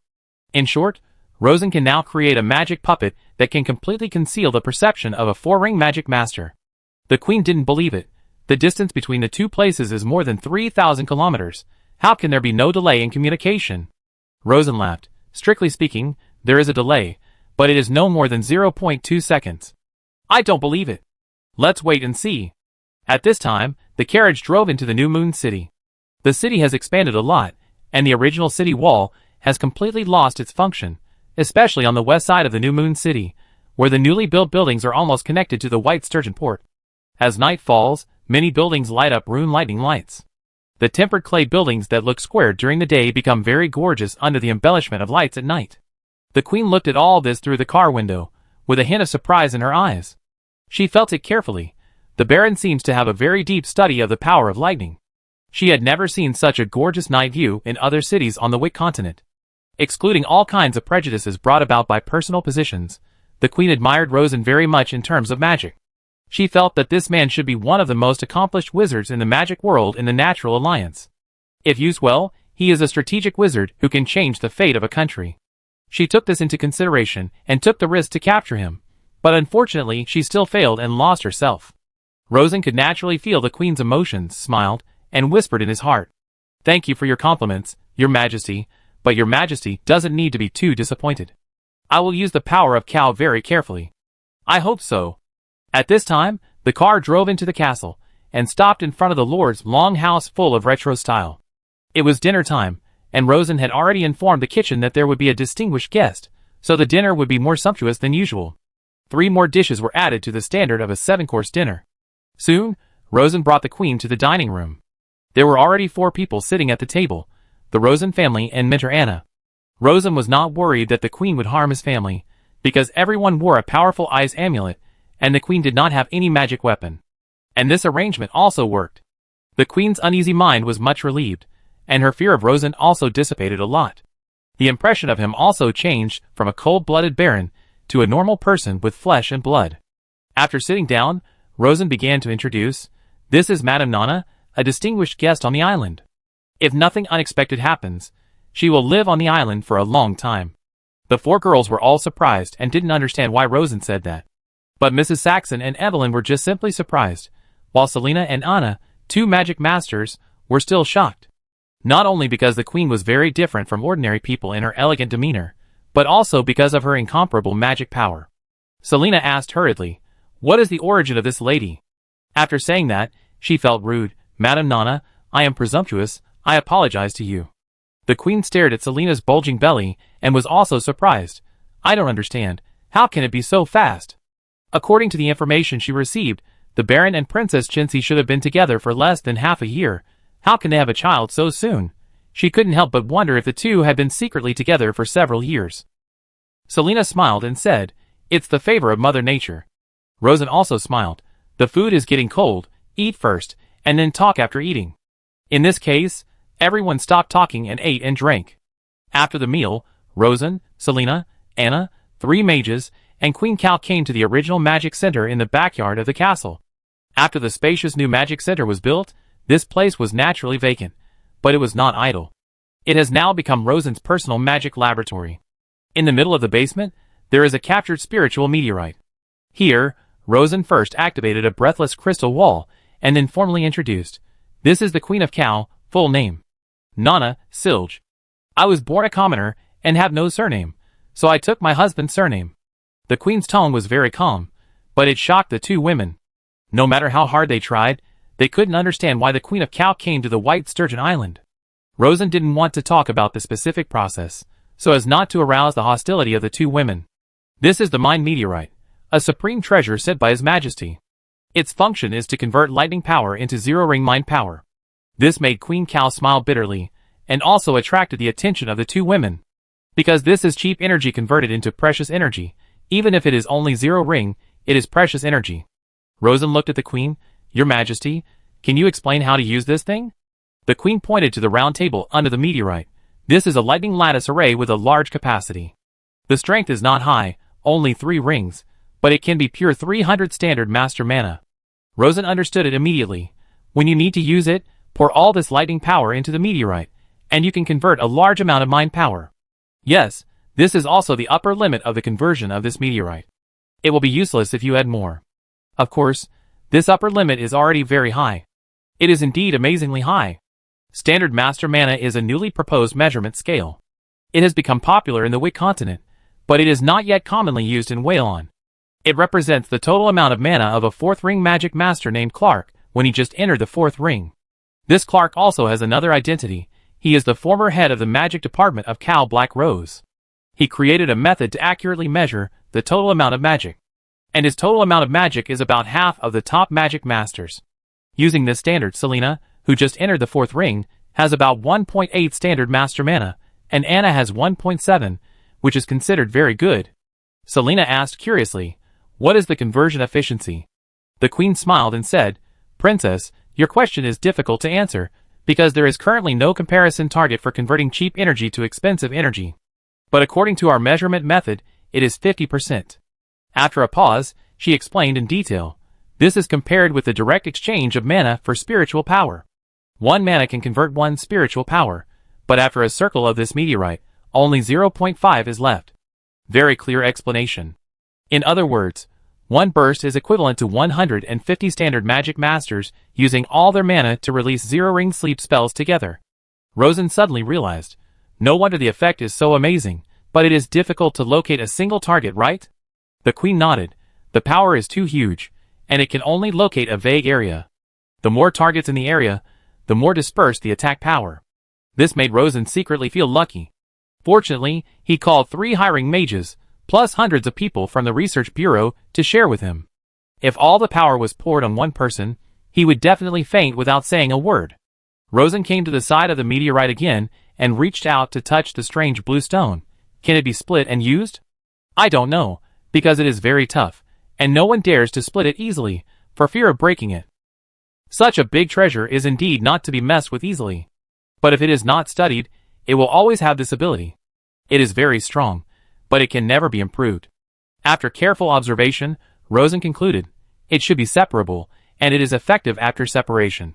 Because there are traces of burning and fragmentation on the meteorite. As he said, he tried to separate a piece with the lightning disintegration technique. Buzz. The blue stone successfully separated a small fist-sized piece, and at the same time, a circle of scattered spiritual power was fainted, making the 4 people around feel a little flustered. The 3 women subconsciously took a step back, but Rosen took a step forward, his face full of interest. Good stuff, really good stuff. As long as it is lightning power, it can be naturally transformed into spiritual power. Moreover, the transformed spiritual power still retains the information on the lightning power. The latter point is very useful, and Rosen has several application ideas. Then use the transformation alchemy to analyze its composition, and quickly come to a conclusion. The composition is not complicated, but it is very rare. It is a mixture of oxides of various rare earth elements and metals, some of which are similar to superconducting oxides in the previous life. The good news is that this can be synthesized artificially, but the bad news is that the elements are very rare, and although the relevant raw materials can be found, they are very expensive. If you want to synthesize and use in large quantities, you must first find the corresponding rare earth ore. But since it can be synthesized, large-scale application is just a matter of time. He laughed. Your Majesty Nana, you came at the right time, ahahaha. Originally, he was still thinking about what kind of weapons to install on the aircraft to achieve the greatest deterrence while achieving the least loss. Now, the Queen directly sent him the best Civil War weapon, or should I say, the most merciful weapon. As for the specific conversion principle, Rosen was also very curious, because only by understanding the principle can we go further. It's a pity that I don't have time to study it for the time being. But it doesn't matter, because there is a genius wizard named Cavendish on the island who specializes in studying the work of converting cheap energy into precious energy. If this thing is given to him, he will be so happy that he will faint. Chapter 147. In the blink of an eye, Queen Cow stayed on the White Sturgeon Island for half a month. During this half-month, she basically did not leave the VIP reception area of Crescent Castle and lived a life similar to house arrest. Fortunately, she did not have much freedom in Cow's palace, so she did not accumulate much negative emotions.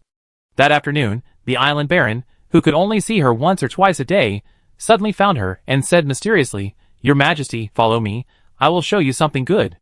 The Queen was annoyed by the high delay of the transmission command. Hearing this, she waved to Rosen's assistant mage, indicating that the other party should issue a pause command to Cow. She complained angrily, Baron, if this continues, I will be the Queen Mother of Cow in less than half a year. I understand, so I found a perfect solution for you. I hope the perfect you said is really perfect. Even so, she still followed Rosen honestly and followed him into the underground magic laboratory in the backyard of the castle. Rosen took the Queen to the innermost secret laboratory and opened the door, revealing a spacious, bright and tidy room. There were a lot of strange magic runes painted on the walls around the room, isolating all kinds of noise from the outside world. The layout of the room was full of life. There was a living room, bedroom, bathroom, and a special room with the word remote control room written on it. The Queen found that the room was fully equipped with all kinds of furniture, and the quality was very high, just like a luxurious guest room in a luxury hotel. Out of female sensitivity, she stopped at the door. Baron, what does this room mean? Rosen pointed to the remote control room. I spent a lot of effort to build a puppet control room for you. As for these living facilities, they are to facilitate your daily rest, and the real focus is here. By the way, there is a secret door in the secret room, which connects to your residence on the ground. Look, it's here. In this way, you can enter the control room at any time. Seeing that the Queen was still standing at the door, he urged, Come in, my schedule is very tight. I have to leave after introducing the situation. The Queen finally came to Rosen's side, and looked at the so-called remote control room. The room is not big or small, with a strange leather chair inside, and various strange things are installed around the chair. The most eye-catching thing is a weird rune helmet. Rosen showed a hint of pride on his face. I call this a telekinetic hat. Come, sit on the chair. To ensure comfort, this chair is specially made for your body shape. It has a leg rest and a footrest, and you can adjust your sitting posture at will. I have also installed various magic arrays in this room to ensure that the room is cool and fresh, so you won't feel uncomfortable no matter how long you sit. The Queen did it hesitantly. After she sat down, she saw Rosen move the strange rune helmet to her head, covering her forehead and the back of her head. Now, do you feel calm? Yeah. But what's the use? Lean on the backrest and close your eyes. While speaking, Rosen found that the Queen was wearing a low-cut long summer dress. Because she was lying on her back, she showed a large area of scenery. He was stunned. This is really big, much bigger than Nephronaloia, just like Longmian Snow Peak. But business is more important. After a glance, Rosen retracted his gaze and continued, There is a rune of psychic vision on the hat. Use your magic power to sense it and activate it. The Queen did as she was told. When she did so, her eyes suddenly lit up, and then she found herself sitting on a strange ship that was speeding on the sea. The ship was very fast, and the waves were a bit high, so the ship split the waves all the way and moved forward like a sword. It's the Blackstone battleship of the White Sturgeon Island. The Queen understood it at once, but soon she was greatly confused because she found herself sitting on a bed in the cabin. She looked down and found her body in a black long skirt. She subconsciously raised her hand to observe, and found that the hand was exactly the same as hers. At this moment, she heard a woman's voice beside her. "Madam, wake up." She immediately looked in the direction of the voice, and saw a blue-haired woman walking towards her. "Madam, you finally woke up. I thought you would still sleep." The queen felt very strange. Where am I now? In the Golden Ocean, about 500 kilometers away from the coast of Kao. The queen then found that she was wearing a very simple bracelet on her wrist, and when she paid attention to the bracelet, she clearly felt that there was a majestic pure mana in the bracelet. This discovery surprised her. Pure mana crystal lattice? No, it's the Philosopher's Stone, Your Majesty. Rosen's voice came to her ears. Don't open your eyes, otherwise it may interrupt telepathy. The queen did as she was told, but asked, what does the Philosopher's Stone mean? A strange crystal lattice that can store the power of the sage, a very, very precious thing. This Philosopher's Stone is one of the highest achievements of Rosen's transfiguration alchemy, and is extremely difficult to create. It takes a lot of effort for him to create one. Your Majesty, if you feel it carefully, you will find that it is not pure mana, but a kind of quasi-pure mana. They are indeed very similar, but there is still a difference. The queen carefully felt, is there a difference? Why can't I find it? Because your level of mana practice is too low and not sensitive enough. When you really use it, you will find that the power of the sage can only be used to transform power of order level 10 and below. Order level 10? What does it mean? This is the level I set for various forms of energy, a total of 40 levels. Below 20 is noble energy, and above 20 is cheap energy. For example, psychic energy is level 13, puppet psychic energy is level 12, pure force energy is level 11, and arcane is the lowest, at level 15. Among the lowly energies, lightning is the highest at level 21, and hurricane is the lowest at level 39. The queen understood a little. Then pure mana is level 1? No, it's level 3. Level 2 is soul power, and level 1 is the power of the magic circle. And the power of fate is level 8. That is to say, your Majesty can use the power of the sage in the Philosopher's Stone to release the mana of all magic systems except the power of fate. There are some things that Rosen didn't say. For example, the warrior's battle spirit is level 14, which is higher than arcane energy and lower than mental energy. So the burst of battle spirit has a good defense against spells below arcane energy, but the defense against mental energy is useless. For another example, the power of steel is level 7, and the power of nature is level 8. So the power of steel actually slightly suppresses the power of nature. Unfortunately, the talent of the Iron Dragon is relatively withered. Back to the topic. So I can't tell fortunes? To be precise, you can't tell fortunes with a puppet. But you can tell fortunes yourself, and then pass on the results. Puppet? The queen immediately lowered her head to check her body, and the more she checked, the more surprised she was. Is this a puppet? Isn't this a flesh and blood body? As she said this, the queen heard the baron's whisper in her ear. It is a flesh and blood body, but it is also a puppet. Necromancy? The queen was shocked. You actually practice necromancy? Your Majesty, when you carefully checked your body, didn't you find that your body was warm? The queen was startled and found that it was indeed warm. She could feel her heartbeat, and she needed to breathe all the time. Her skin also had the same touch as a living person. And the blue-haired woman next to her also looked at herself with a very normal look, and it didn't look like she saw a corpse at all. I don't understand. The queen was really shocked. She really had no idea at all. This was beyond her common sense of magic. The baron's voice came into her ears again. Your Majesty, have you heard of the living dead? That is, the body is still alive, but the soul has dissipated. The queen nodded slowly. I have heard of it, but this kind of living dead usually don't live long.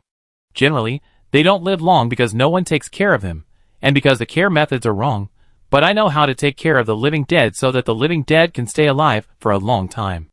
After a pause, the baron's voice continued to come into her ears. I found a woman whose soul had just dissipated, but whose body was not yet dead. I used the golden blessing to revive her body, then used transfiguration to transform her into the queen's appearance, and finally used some special secrets to turn her into the queen's telepathic puppet. In other words, this puppet is the extension of your soul, the queen. You can control her directly through telepathy, and no one can find out that you are a fake. Even the 3 sages who protect the royal family cannot find anything unusual unless they get close to you. Rosen can naturally use this flesh and blood puppet remote control technology, and it is more convenient to use because of Lai Fu. But there is also a price to pay, that is, Lai Fu's 3-line extreme operation will lose 1 line. On the other side, the queen's heart was pounding, and she felt that the Baron's magic was as incomprehensible as a miracle. She wanted to ask the other party how he did it, but she also felt that even if the other party told her, she might not understand it. I want to ask, why can telepathy send such a long distance? Rosen chuckled. This is thanks to the spiritual meteorite brought by your majesty. After a pause, he briefly explained the basic principle. The decay rate of spiritual energy is very fast, and it weakens rapidly with the increase of distance, but the decay of lightning power is much slower. With the help of your majesty's spiritual meteorite, I added a conversion tool in the middle to achieve the transformation of my lightning mind. Although it is just a sentence, it took a lot of effort to build a delay-free transmission channel for lightning signals. Of course, these are all confidential, so there is no need to tell the Queen. Although the Queen only got the superficial principles, she was already extremely shocked. She couldn't help but sigh. Baron, you are really an incredible magic genius. Cal's wizards could only use the mind meteorite to perform large-scale sleeping spells. But this island Baron actually created something that was almost a miracle.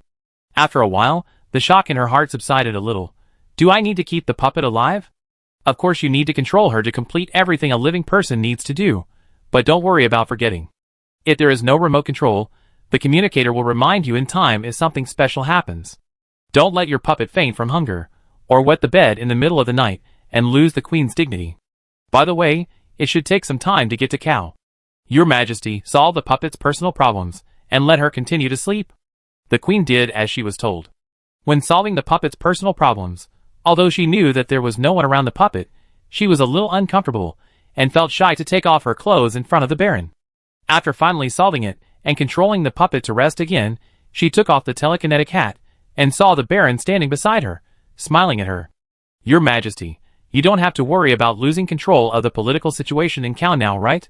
This did solve her worries almost perfectly, but there was still a small flaw. What if the sage power in the bracelet is exhausted?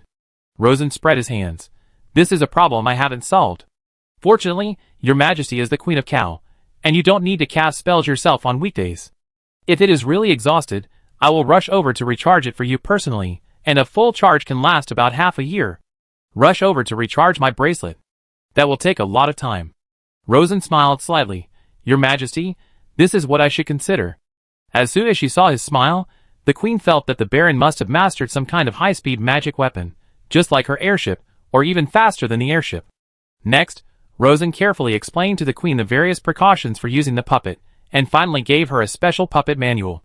Okay, Your Majesty, let's talk about the follow-up cooperation now. Coming to the living room, outside the control room, Rosen sat down on the chair and handed a list to the Queen. We have established a new route with Lavender, and I hope that Cal can also join the trade. This list records the items needed by our island, and the price we are willing to pay is marked at the back. It is a good thing to open a new trade, and the Queen nodded and agreed. She took the list and looked at it carefully. The price is very good, but I heard that the Nobun family of Lavender plans to open a large dock with you to build Blackstone cargo ships. Indeed. The Queen entered the negotiation state, and tapped the list lightly with her fingers, showing the ability of a strong woman. So, what will it take for the Baron to transfer the magic weapon technology of the Lightning Messenger? Rosen had naturally thought about it a long time ago. Generally speaking, I only sell finished products. But if Cal can give me enough support in the Whalon Civil War, I can sell a spell book on the basic principles of lightning. Rosen also brought this book, called The Secret of the Creator, an initial exploration of the nature of lightning, which explains some simple electromagnetic principles and basic methods of realizing electromagnetic waves, but does not explain the specific technology at all. Can I take a look? For now, I can only read the first 3 pages. The Queen took the spell book and read it. After reading the first page, her eyes were shocked. After reading the second page, she subconsciously clenched the pages with both hands. After reading the third page, she was a little lost and reluctant to return the spell book to Rosen. What support does the Baron want? As long as it is not excessive, I will satisfy it. She was not worried about opposition from the country. If there were opponents, as long as she gave the spell book to the other party would be speechless. In her eyes, this is another strategic spell book that can change the fate of the country. It is a priceless treasure. Rosen smiled slightly, took out 6 Jinsei bank deposit certificates from his arms, and gently pushed them in front of the Queen. Your Majesty, please look at this, especially the spell seal. As he said, he also handed over a magnifying glass. The Queen was puzzled and observed carefully. As she looked at it, Her face changed, and she took out one of them. Isn't this a fake receipt? Rosen nodded, obviously. The Queen was shocked. You did it? It's not easy to forge a bank deposit receipt. Rosen shook his head. It's not me. It's the Lavender royal family. My idea is that when necessary, please ask your majesty to publicly point this out so that the Dawn Bank will lose its credibility. The most important thing for a bank is, of course, its credibility. A bank without credibility will go bankrupt in an instant. But if Rosen reveals this, it will cause trouble and attract hatred and suspicion from the people of Varen. But if Cao does it, there will be no trouble, and it will be much more powerful than if he does it himself. The Queen's eyes lit up. Oh, Baron, you are so bad. If Cao does this, the credibility of the Dawn Bank will be gone. The main users of large denomination bank deposits are the Earls of Southern County, the ancient noble families, and the emerging wealthy businessmen. These people have great power in the South, but now, the money they deposit in the bank is not safe. Why are they fighting to the death? Isn't it just for money? Therefore, a wave can cause serious internal strife in Southern County. The Duke may even die suddenly because of this. Rosen smiled. Your Majesty, then I thank you for your help first. As he spoke, he simply pushed the lightning spell book on the table forward. Your Majesty, it's yours. The Queen was very happy, but a little distressed. How should I bring this book back to Cao? Copy it? Rosen was about to say I send it to you in a few days, but a communication from the Magic Center interrupted his thoughts. The messenger was Cavendish, and the message contained ecstasy. Lord, there is a huge breakthrough. Rosen was also overjoyed, with a sincere smile on his face. Ahaha, after investing so much money, it finally paid off. He has invested 350,000 AUG in the Cavendish laboratory. This is 350,000 real money, accounting for 40% of the total budget of the Magic Center. Without seeing much return, he invested it. Immediately stood up and said goodbye. Your Majesty, I have something urgent to do. Please feel free to do it. The Queen was very curious, because she rarely saw Rosen smile in the past half-month. Generally, he looked calm, and occasionally frowned in thought. And what made him so happy must be a huge good news. Although she knew it was inappropriate, she couldn't help asking, Can I know? Rosen was startled and subconsciously wanted to refuse, but when he looked down at the Queen, he saw her looking up at him with an expression of a primary school student thirsting for knowledge. After a few seconds of silence, he considered, knowing the secret requires a price. The Queen hesitated for a moment, then said, Let me see it first, and then we can discuss the price, okay? She was obviously not someone who could not afford the price, so Rosen nodded. Okay. Chapter 148. Having been on the White Sturgeon Island for more than half a year, Cavendish has always been under pressure, and the pressure is getting greater and greater. Although the Baron has never asked him to produce results, and even often comforts and enlightens him during daily discussions on magic, he knows in his heart that he must produce results. One huge investment after another, unconditional human and material support. In less than half a year, the total investment has exceeded the total income of his former employer, Marquis Henry, in 2 years. The support is so great that even his father, who has always supported him, feels ashamed of the Baron, and is embarrassed to ask the Baron for money again. But he has to ask, because the experimental equipment is not perfect yet, and needs to be improved. It's like climbing a rock halfway. If you don't grit your teeth and continue to persevere, the previous effort will be wasted. Every time he applies for funds, he musters up the courage, but the Baron never says a word more. He only needs to take a look at the experimental content, and immediately approves it. Sometimes, even without his application, there will be additional funds allocated. As a wizard who pursues the truth of the world, he was really blessed by the Creator to meet such a lord. If possible, he even felt that he could dedicate everything to the Baron. But he knew what the Baron wanted, and he also knew what he wanted. He also knew very well that only by presenting the Creator's truth to the Baron would he be rewarded the best. So he studied day after day, forgot to eat and sleep, and even fainted several times. If the Baron had not sent the healing potion in time, his body might have collapsed long ago. And because of the effect of the magical potion, he was always in the best physical condition to face the challenges. Now, after half a year of hard work, he finally pulled aside a corner of the Creator's veil, and saw a little bit of his true face under the veil.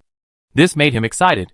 In the huge laboratory, after Cavendish sent out the communication, he paced back and forth again and again, organizing what he wanted to say, the experimental content to be demonstrated, and his vision for the future.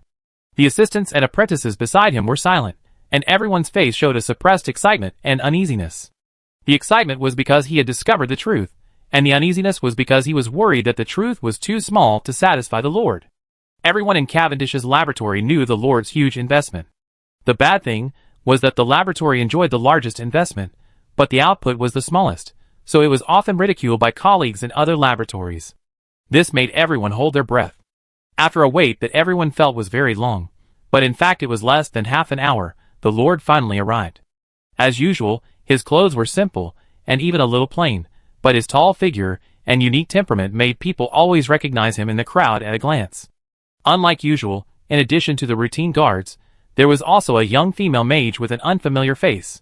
This female mage looked very extraordinary, and one could faintly feel that she had extremely strong magical powers. But no one paid too much attention to the stranger, the mages only paid attention to the Lord. As usual, the Lord said in a gentle tone, "Young men, show me your wisdom." Cavendish was waiting for this sentence. He waved his hand vigorously. "Young men, start." Following these words, more than 200 young and smart research mages quickly came to the back of a huge rune ring with a diameter of more than 120 meters and a height of more than 10 meters. This is the core of Cavendish Laboratory, called the Ring of Truth. It cost 320,000 AUG to build, and this is because the transformation alchemy of the White Sturgeon Island can provide many cheap materials.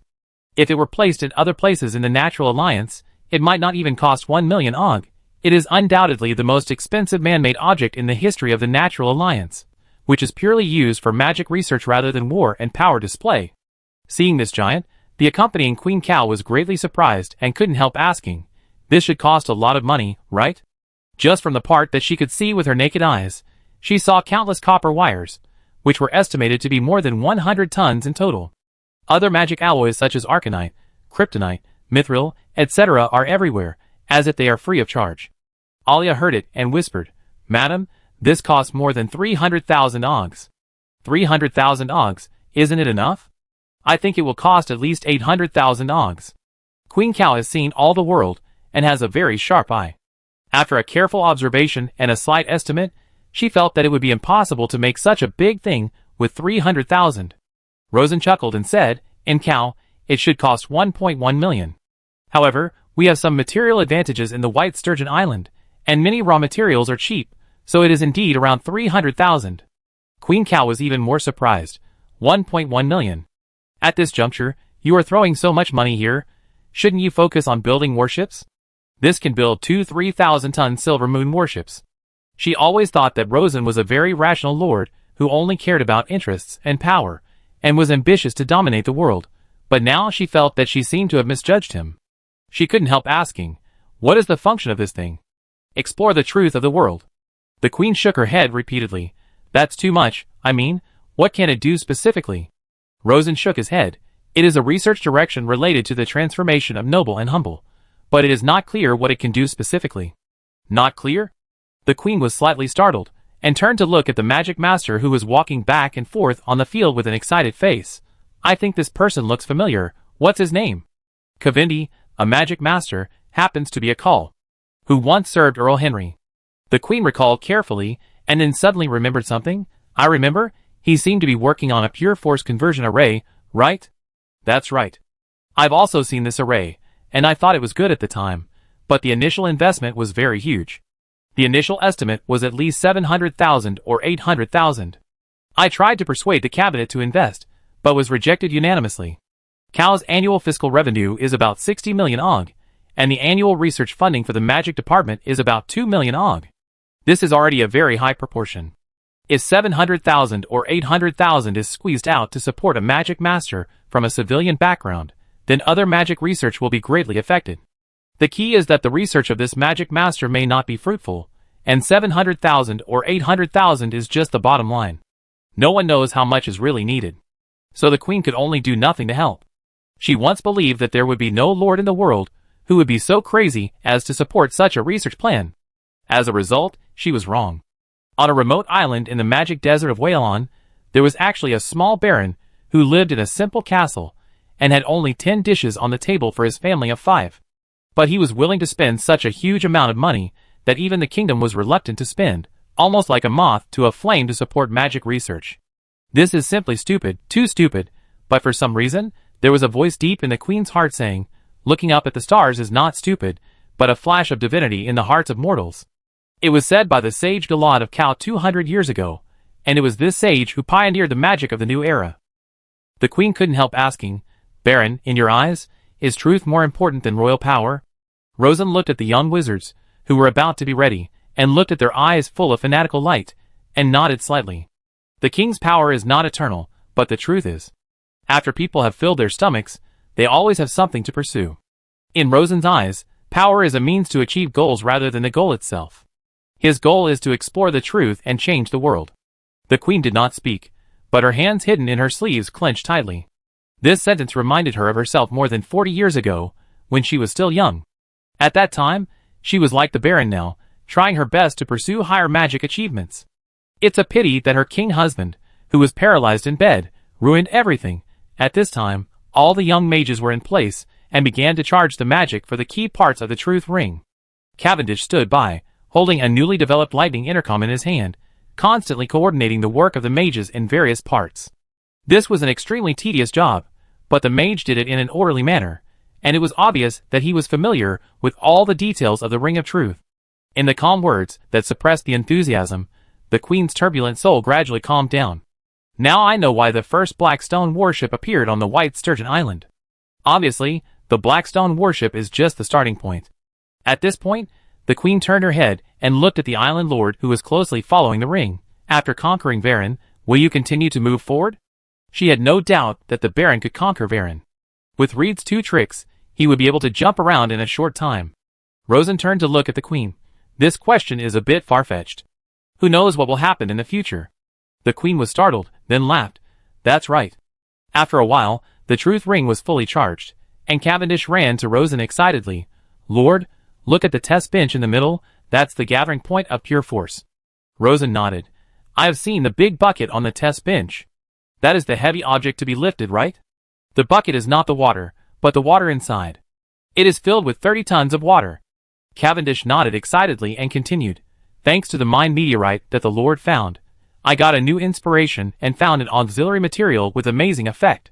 While speaking, he raised the intercom and said, now start connecting to the lightning and enter the final warm-up. As he said this, there was a buzzing, sizzling, and sizzling sound, and every rune on the truth ring lit up, and a blue arc appeared faintly. It takes about 5 minutes to preheat the new material, and the purpose is to make the material enter the excited state. Rosen asked, what is the final conversion efficiency? It has increased to 0.5% at once. Rosen was shocked. This is a qualitative leap. It was originally below 0.01%, and now it has increased 50 times. Cavendish was also very proud. I have found a new direction.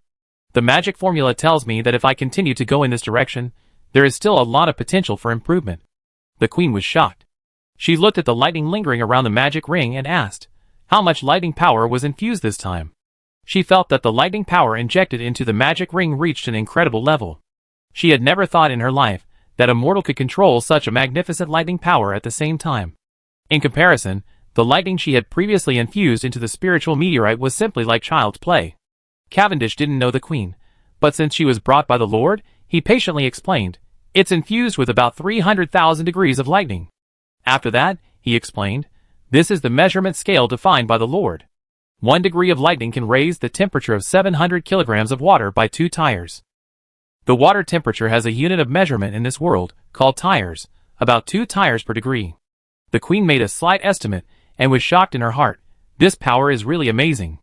Rosen thought to himself, of course it's amazing, and even a rune thermal power plant was built as a supporting facility. 5 minutes later, the preheating was completed, and Cavendish issued the final order, activate the magic ring. Buzz.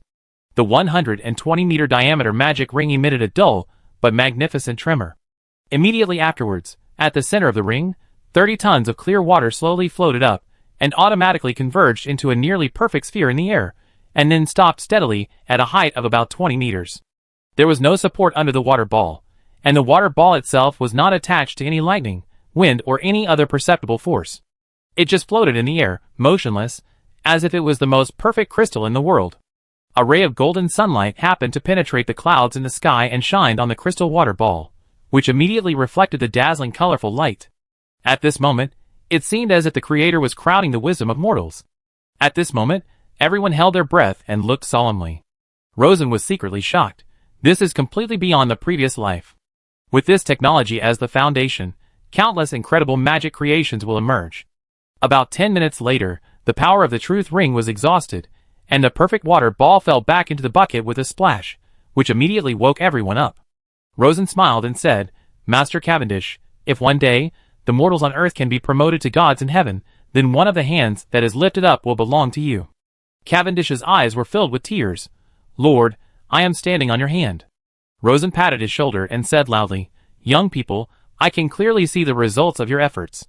What I want to say is that your results are amazing. Today may be a very important time node in the history of the human race.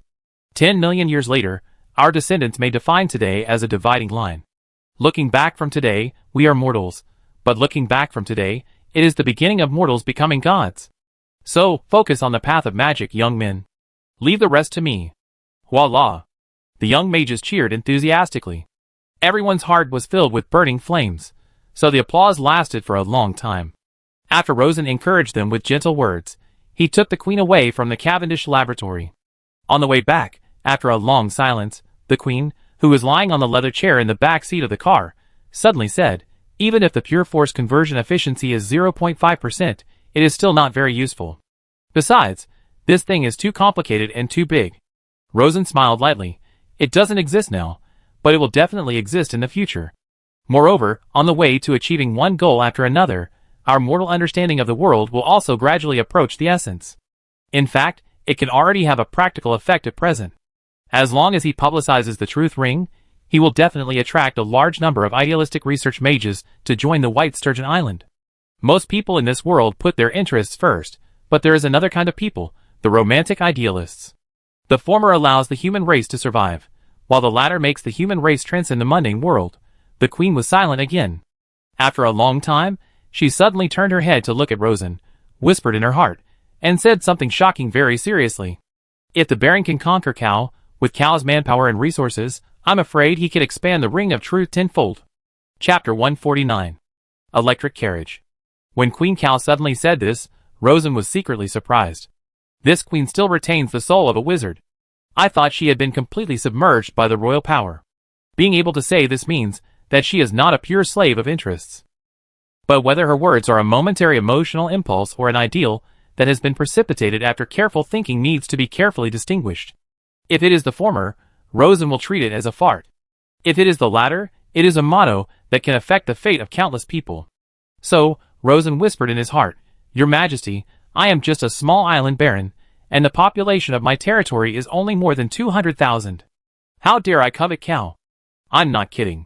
The queen looked serious, and her eyes showed a kind of indifference after seeing through the world. This does not seem to be a momentary impulse. After a pause, she looked at Alia, who was driving the car, and the intelligence assistant in the co-pilot seat, and said softly, It's not convenient to talk here. Let's talk about it in detail after we go back. After saying this, she closed her eyes and said nothing. Soon she returned to Crescent Castle. The queen lived in the VIP area of the castle, in a separate small building on the left and rear side of the Lord's Longhouse.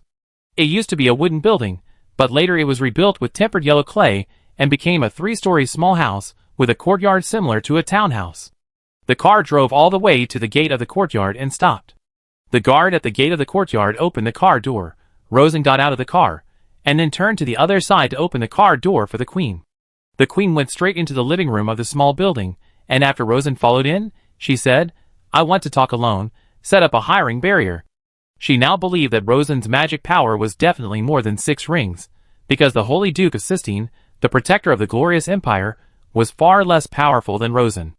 Rosen nodded, and with a thought, the breathless crystal wall unfolded, laying a layer of light blue water film on the inner wall of this bright and spacious living room.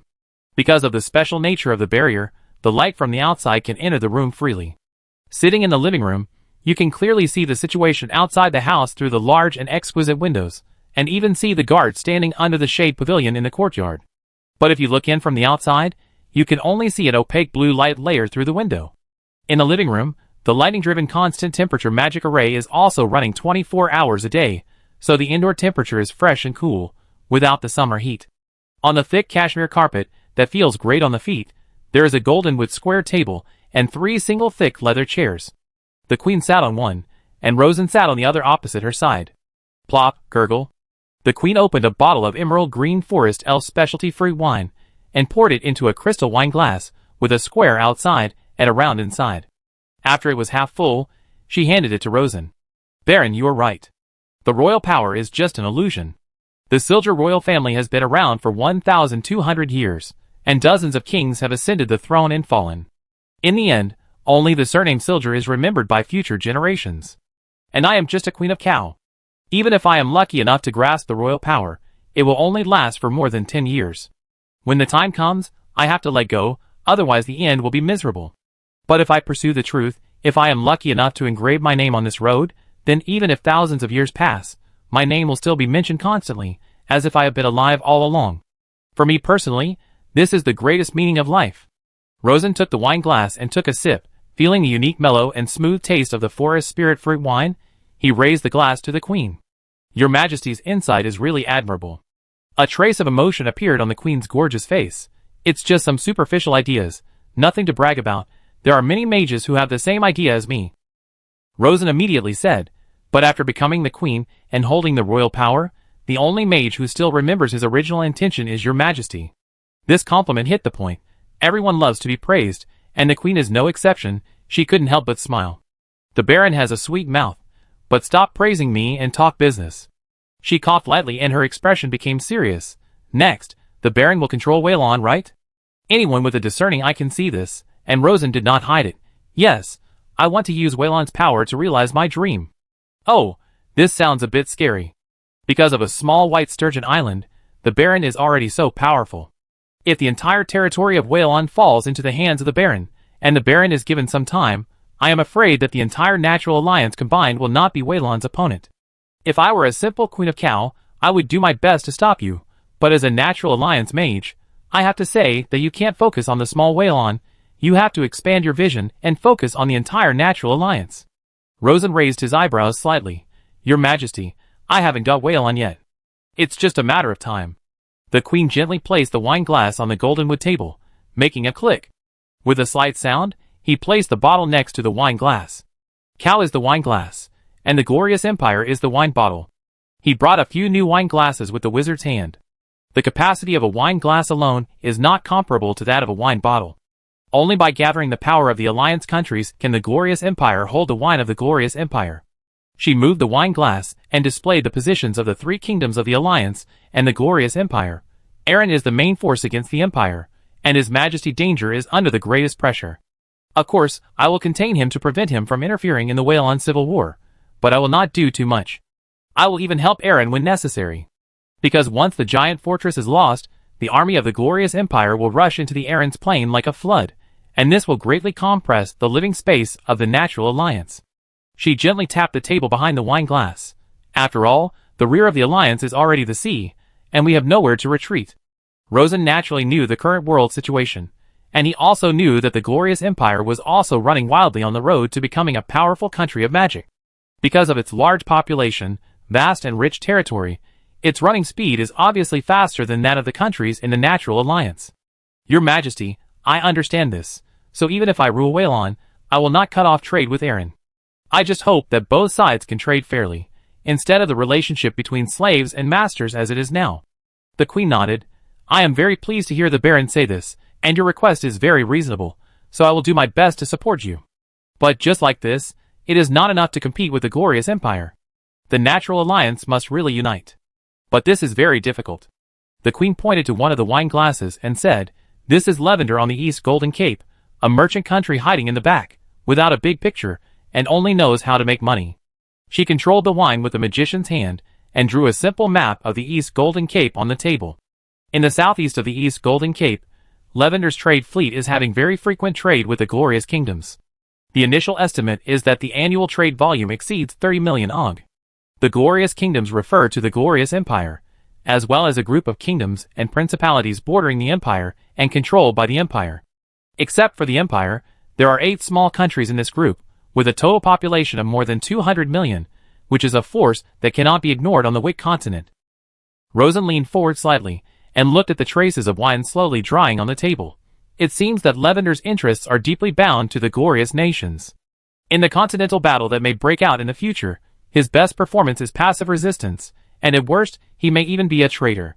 That's right. The Queen whispered. In the eyes of the royal family, national battles are just to maintain their family's royal power. But in my opinion, national battles are fighting for the survival rights of the people. If the natural alliance is conquered by the glorious empire, the people of the alliance may not be extinct, but they will be very miserable, and may not be able to turn over for hundreds or thousands of years. So, even if there is no common belief, the countries of the alliance must fight against the glorious empire with all their strength.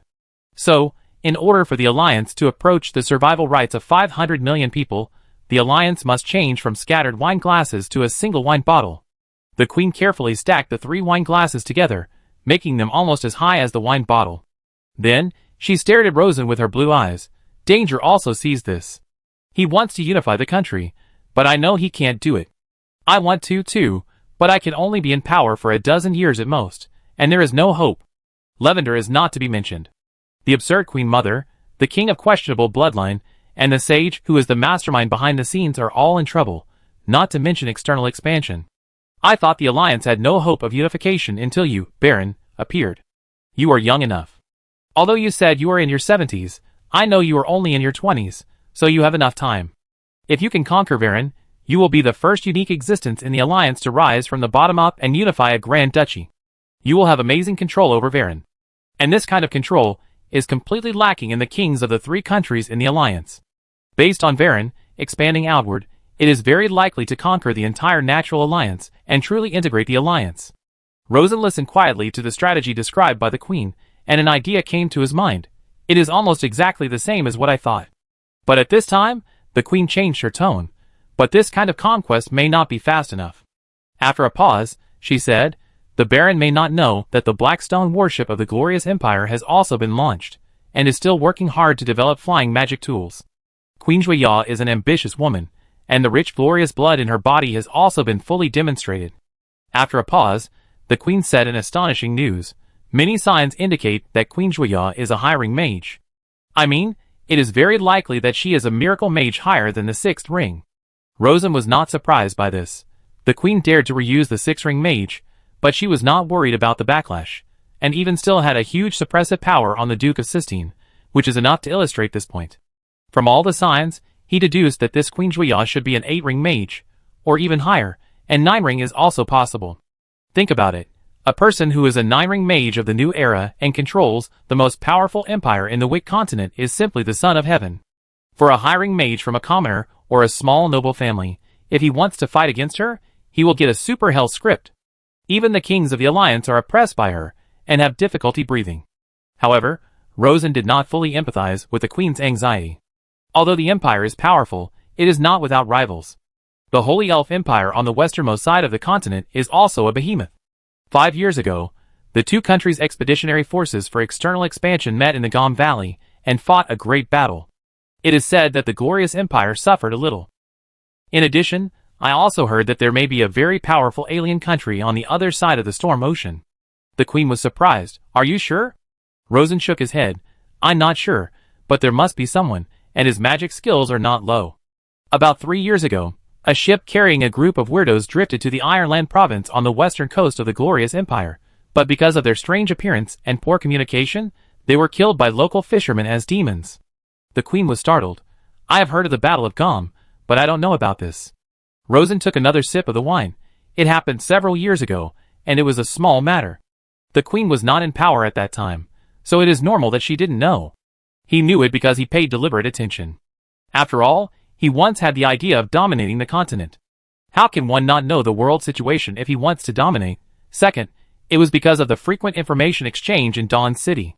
Third, it was a coincidence because he happened to meet a businessman from the glorious empire.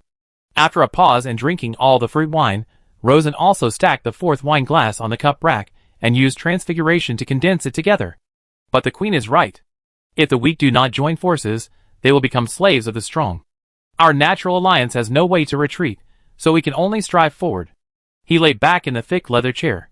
So, Your Majesty is going to help me unify the alliance? Yes. The Queen nodded very straightforwardly. I have no interest in maintaining the royal power of the Silger family. I also have no respect for the natural divine power, and I don't have much affection for the children that Silger forced me to give birth to. I didn't even raise them myself, because the royal family thought I was born a commoner, and was afraid that my commoner habits would lead the children astray. Of course, they are my children after all. As long as the Baron can ensure that they can live decently, I will be satisfied. My idea is that after you conquer Whalon and consolidate your position, I will start to help you plan for continental hegemony. Rosen was of course very moved by the Queen's full help. But he also had concerns. This is a big deal. It not only involves me, but also the fate of my countless supporters. It is difficult for me to believe your Majesty's sincerity based on a few words.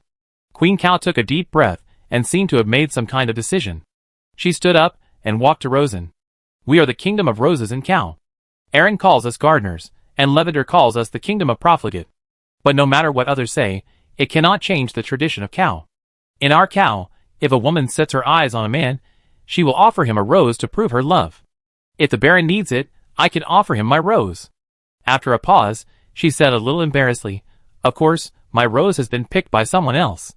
If the Baron dislikes it, forget it. Rosen smiled. Isn't my golden blessing potion enough to restore the vitality of your Majesty's rose? The Queen blushed for a moment. That's why I have the courage to offer it. Rosen has always been a bohemian. He naturally has a very high pursuit of magic, but he doesn't have high requirements for himself in terms of personal morality. If you don't pick the famous flower, what's the use of the magic gun? Of course, it doesn't mean that you can completely trust her after picking her, it just increases the trust. And it doesn't mean that it will play a big role immediately. It can only be said that it will plant a very important chess piece in the future strategy. So, he opened the exquisite outer packaging of the flowers, took a closer look, and smiled. Your Majesty, it turns out that it is a wine-red rose. The Queen was a little unsteady on her feet, and said shyly, Baron, in our Cow, you can't flip the flowers with your hands when you appreciate them, so as not to hurt the petals. Rosen laughed. Your Majesty is right, I am rude, but please be prepared, because my flower arrangement skills may be unique. The Queen was a little surprised, looked down, and was immediately shocked, and then showed a hint of realization. Baron, I heard that many nobles in Lavender asked you to order the Transfiguration gun. It turned out to be true. Rosen explained seriously. They are the product of Transfiguration, but I was born like this.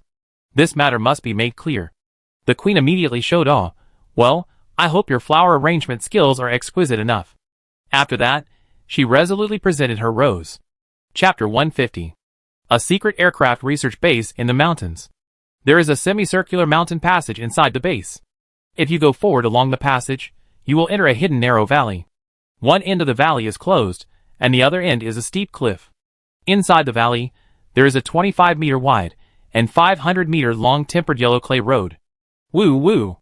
Amid the low hum of the motor, a specially made electric car towed a flatbed truck and slowly drove out of the underground passage. On the flatbed truck was a strange blunt triangle creature about 20 meters long and 10 meters wide. There was a circular hole at the tail of the creature, and there was a transparent bulge with smooth lines near the blunt head. At first glance, it looked a bit like a flying wing bomber on Earth. You can see that there are two slightly narrow seats in the bulge, one in front and one in the back, with two people sitting on them.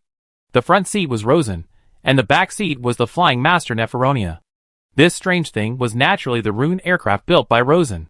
It looks like an airplane, but the power is not a propeller, but a jet-like engine. It is called a jet-like engine because it uses a method that is very different from the jet engine on Earth to obtain the jet airflow, and does not have complex and precise vortex blades and rotating shafts. There are pros and cons to this. The disadvantage is that the thrust is greatly limited, and only the method of increasing the wing surface can be used to obtain sufficient lift, and the maximum speed is naturally greatly limited. There is a common sense here that for flying, the thrust and the wing surface are inversely proportional. The greater the thrust, the smaller the wing surface area. When it is large enough, a single person can fly to the sky. The advantage is that the structure is simple, the manufacturing difficulty is greatly reduced, and the consumption of mana is also minimized. In the cockpit, Rosen was using small detection spells to carefully check every fine component of this small Rune plane to ensure that there was no problem. As the plane approached the exit of the passage, Neferonia seemed a little nervous, and her breathing became slightly heavier. Rosen smiled and said, Naya, are you scared? Neferonia did not deny this. This is the first time I fly without wings, and as long as I think that the maximum speed of this thing is more than twice my speed, I feel a little panicked. In weak wind weather, her maximum flying speed is about 180 kilometers per hour. If Rosen turns into a steel dragon body and sprints at full speed, his speed will be slightly faster than hers, reaching 200 kilometers per hour. But this blunt triangle rune plane with almost completely fused wings and body is designed to cruise at a speed of 380 kilometers per hour, and the maximum speed can reach 500 kilometers per hour. For an airplane, this speed is not fast, and the propeller planes on Earth can reach or even exceed it, but it is already the limit of the island's capabilities under current conditions. It is also a super speed that ordinary people in this world can't reach. Rosen smiled and comforted. Don't worry, there are enough safety settings on the magic weapon. Even if we crash directly into the mountain, we won't die. That's what I said, but you made all the things, and I know nothing about them. Of course, I still feel guilty. That's right. Then I will fly slower at the beginning, about the same as our maximum speed. Then slowly accelerate. Okay. At this time, the plane was completely pulled out of the mountain passage and turned onto the yellow clay road in the valley. After the nose of the plane was in the right position, Rosen raised his hand to signal irrelevant personnel to stay away from the valley road. After waiting for a while and making sure that everyone was in a safe area, Rosen raised his hand and pressed the valve, and the gas installed in the compressed gas cylinder was immediately poured into the rune combustion chamber at normal pressure. After less than a few seconds, Rosen ignited the mixed air in the combustion chamber. Boom, whiz. The initial mixed air formed a weak explosion, but soon, the combustion returned to stability. This thing is really scary. Neferonia wiped the sweat from her forehead. If she hadn't worn the ice amulet, or if she hadn't lost the bet when playing games on the beach, she wouldn't have sat on this thing. Rosen smiled, his mind moved slightly, and began to pour mana into the wind conversion array. With the activation of the array, the flame power in the combustion chamber was transferred to the airflow of the jet chamber. Phew! The jet chamber started, the front airway began to inhale violently, and the rear airflow violently ejected backwards. The airflow was very strange, almost completely transparent, without any temperature or color, just like a directional high-speed heat wave. The rune plane trembled slightly, and began to accelerate forward. The 500-meter acceleration runway was not long, but it was enough for the rune plane to take off. When the speed was about the same, Rosen pulled the joystick, and the back of the wing slightly turned down, pulling up the nose. The fuselage shook slightly, and took off at a small angle. It really flew, Neferonia exclaimed in a low voice. She knew that this thing weighed more than 5 tons. She did not forget her mission, and immediately began to carefully experience the changes in the airflow around the plane, and immediately exclaimed, "At present, the wind control is very stable, almost sliding forward in the airflow." Rosen didn't say anything. He was closely monitoring the flight status of the aircraft. There are 3 main important parameters. One is the remaining gas. The second is the operating status of the conversion array. The third, and most important, is the operating status of the flying puppet. This flying puppet is the key to the plane's flight. If it is not assisted by this thing, and it is purely controlled by the mage, the difficulty of flying will increase to an incredible level, and few mages will be able to fly. It is driven by the puppet's psychic energy, and the psychic energy is stored in a special psychic crystal lattice. It will be filled with psychic energy in advance before flying to save the flying mage's mana. According to the design, the psychic energy in the psychic crystal lattice can support the puppet's operation for about 3 hours. At present, everything is normal. Soon, the rune plane rose to an altitude of about 500 meters, and the speed increased to 200 kilometers per hour. The fuselage is still very stable, and because of the cockpit glass and good sound insulation measures, the cabin is still quite quiet. Neferonia commented, "Well, I now feel its benefits. It saves effort and is quiet. If I were to fly by myself, I would almost be unable to open my eyes." Rosen reminded, "Do you feel any shortcomings?" All his flying knowledge came from the 2 Banshee Queens, and so did Lai Fu. From their point of view, this plane is already the best under the current manufacturing level. But it cannot be guaranteed to be the best in Neferonia's eyes. Neferonia calmed down and carefully felt the changes in the wind force around the fuselage. "I feel some flaws, which is the main source of vibration of the fuselage, but at this speed, the problem is not big. Try to speed up." Rosen slowly accelerated. The combustion in the combustion chamber became more and more intense, the conversion array consumed more and more mana, the vibration of the fuselage became more and more serious, and the posture became a little unstable. But the fuselage uses the newly developed hardened pure water material, and adopts a variety of reinforced structural designs, so it can still withstand it. At this time, The aircraft reached a cruising speed of 350 kilometers per hour. There are 3 minor defects. One is a manufacturing defect, and the other 2 should be structural defects. The noise in the cabin was already very loud, and Neferonia had to shout loudly. Rosen also roughly felt it. At present, the aircraft is only more than 1,000 meters high. Looking down from here, you can see that the mountains and forests below are flying behind at a very fast speed, and from time to time, there are seabirds flying around the fuselage quickly, and there is a risk of bird strikes at any time. Although according to the design strength, a bird strike at a speed of 350 kilometers per hour should not penetrate the cockpit, but you have to be prepared for the worst. So he immediately turned on the special lightning bird repelling sound waves. Neferonia asked, "Do you want to speed up?" Rosen did not answer, but carefully felt the fuselage structure and felt that he could still hold on, so he said, "I will speed up a little more." He increased the burning intensity again, and raised it to the design maximum speed of 500. The wind outside the cockpit began to roar, and the fuselage seemed to dance in the airflow, as if it could flip over from the sky at any time. Rosen's mana was also consumed faster. Neferonia calmed down instead. She held the fixed handle tightly, and carefully sensed the surrounding airflow in the chaos. Then, as expected, several minor flaws were found. It has no effect at low speed, but as the speed increases, it gradually emerges and becomes a safety hazard. "Rosen, it's almost done. If we fly for a while longer, this thing will fall apart." Rosen also had a similar feeling. He began to slow down slowly, and controlled the plane to turn back to the secret valley. "Huzzee!" The plane landed smoothly on the avenue. "How does it feel?" Neferonia has basically adapted to it and praised sincerely. "This thing is really fast, just like lightning."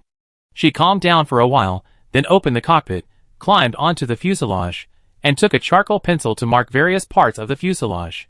The circle is a big problem, the cross is a small problem, and the cross-circle is a problem that occurs at extreme speed.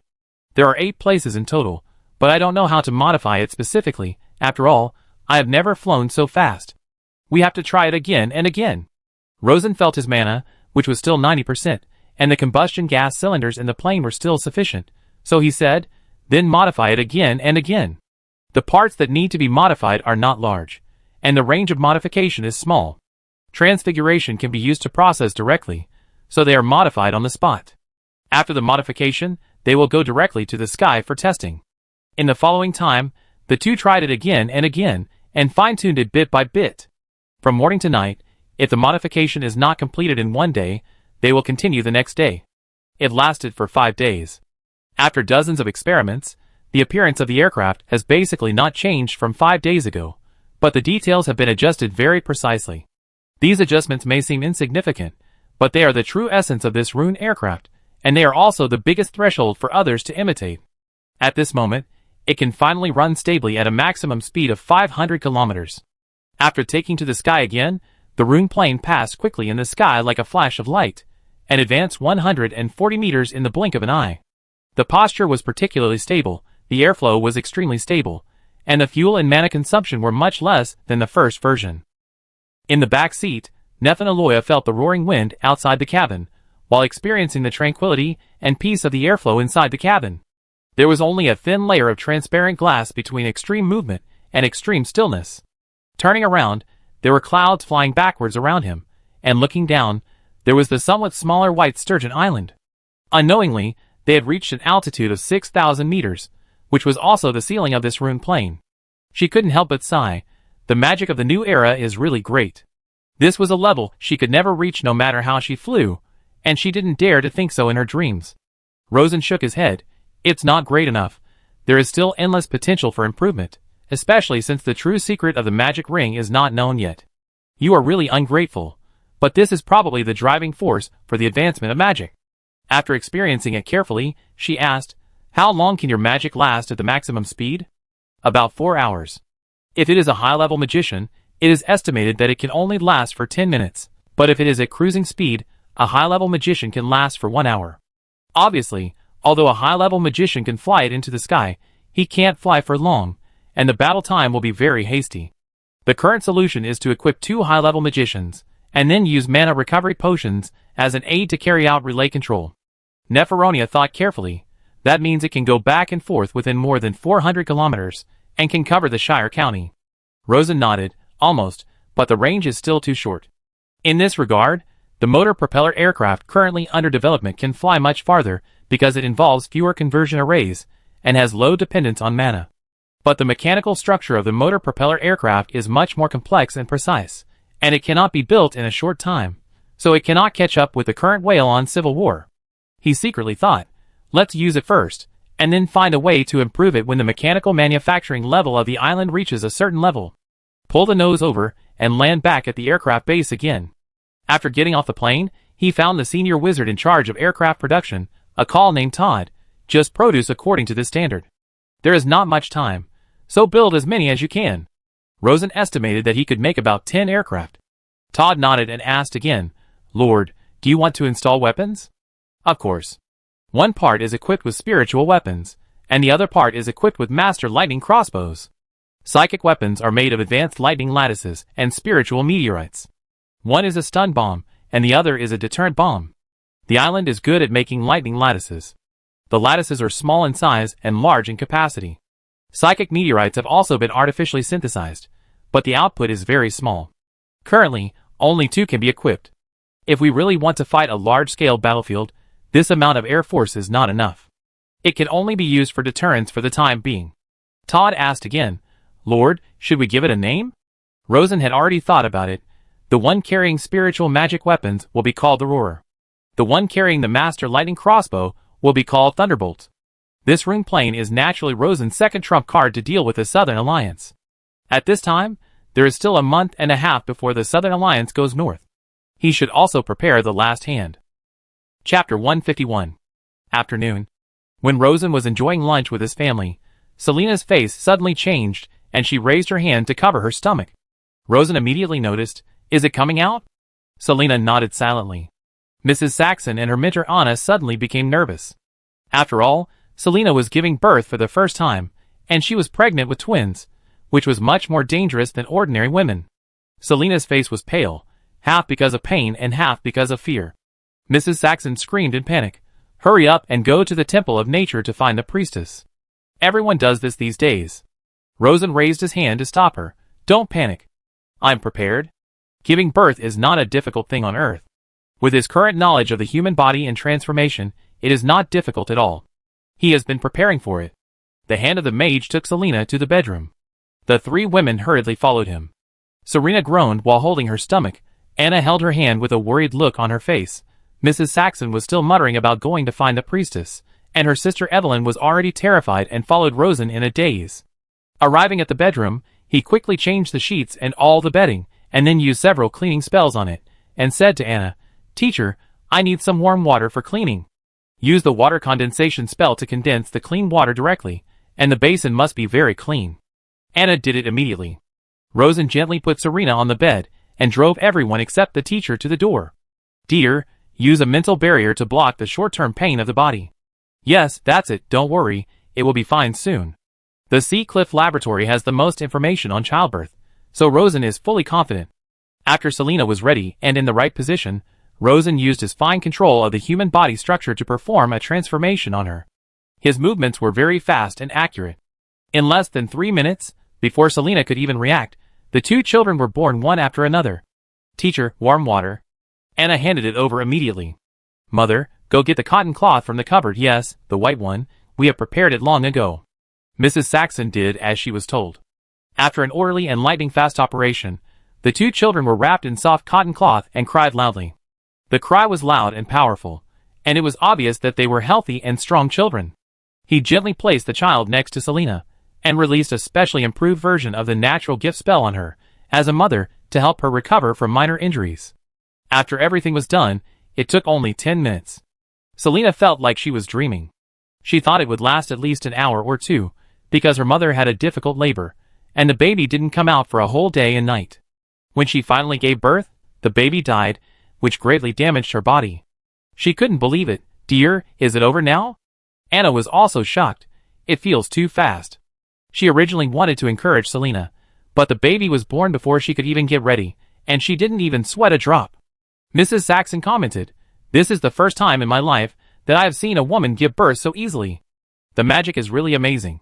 Anna added in her heart, It's not the magic, it's Rosen's magic. She didn't want to have a child, because she couldn't explain the origin of the child, and she was afraid. Now that she was so relaxed, she suddenly wanted to. The mother and child were safe, and Rosen was very happy. He sat next to Selina, kissed her cheek, and turned his head to look at the two little things who began to drink milk in their mother's arms. Both the boy and the girl had sparse hair of dark gold and black, and a pair of pure black eyes that were exactly the same as their father's. You can see a little bit of natural divine blood, but it's obviously not pure. Selina naturally discovered it, and she felt pity and sorrow when she saw the two little guys struggling to grab milk from the snow mountain. Rosen, this is a bit troublesome. If the child showed pure natural divine blood, he would undoubtedly be the next Duke of Dawn, but now he looks like this, he may be questioned. Anna suggested, why not use transfiguration to cover it up? This is indeed a method, and the little King Shira of Lavender did this, but Rosen is not prepared to do this. Because the little King Shira's throne was stolen, and he was robbed. He has the right to rule the country. He laughed. It's okay, it's just a small problem. The next step is to protect the child with all his strength, and let the child grow up smoothly. Fortunately, Rosen has obtained many powerful high-level defensive spells in this regard. The powerful ice amulet has been equipped for everyone. He is also developing the amulet of the law interference shield. Once it is successfully built, it will be worn by the family immediately.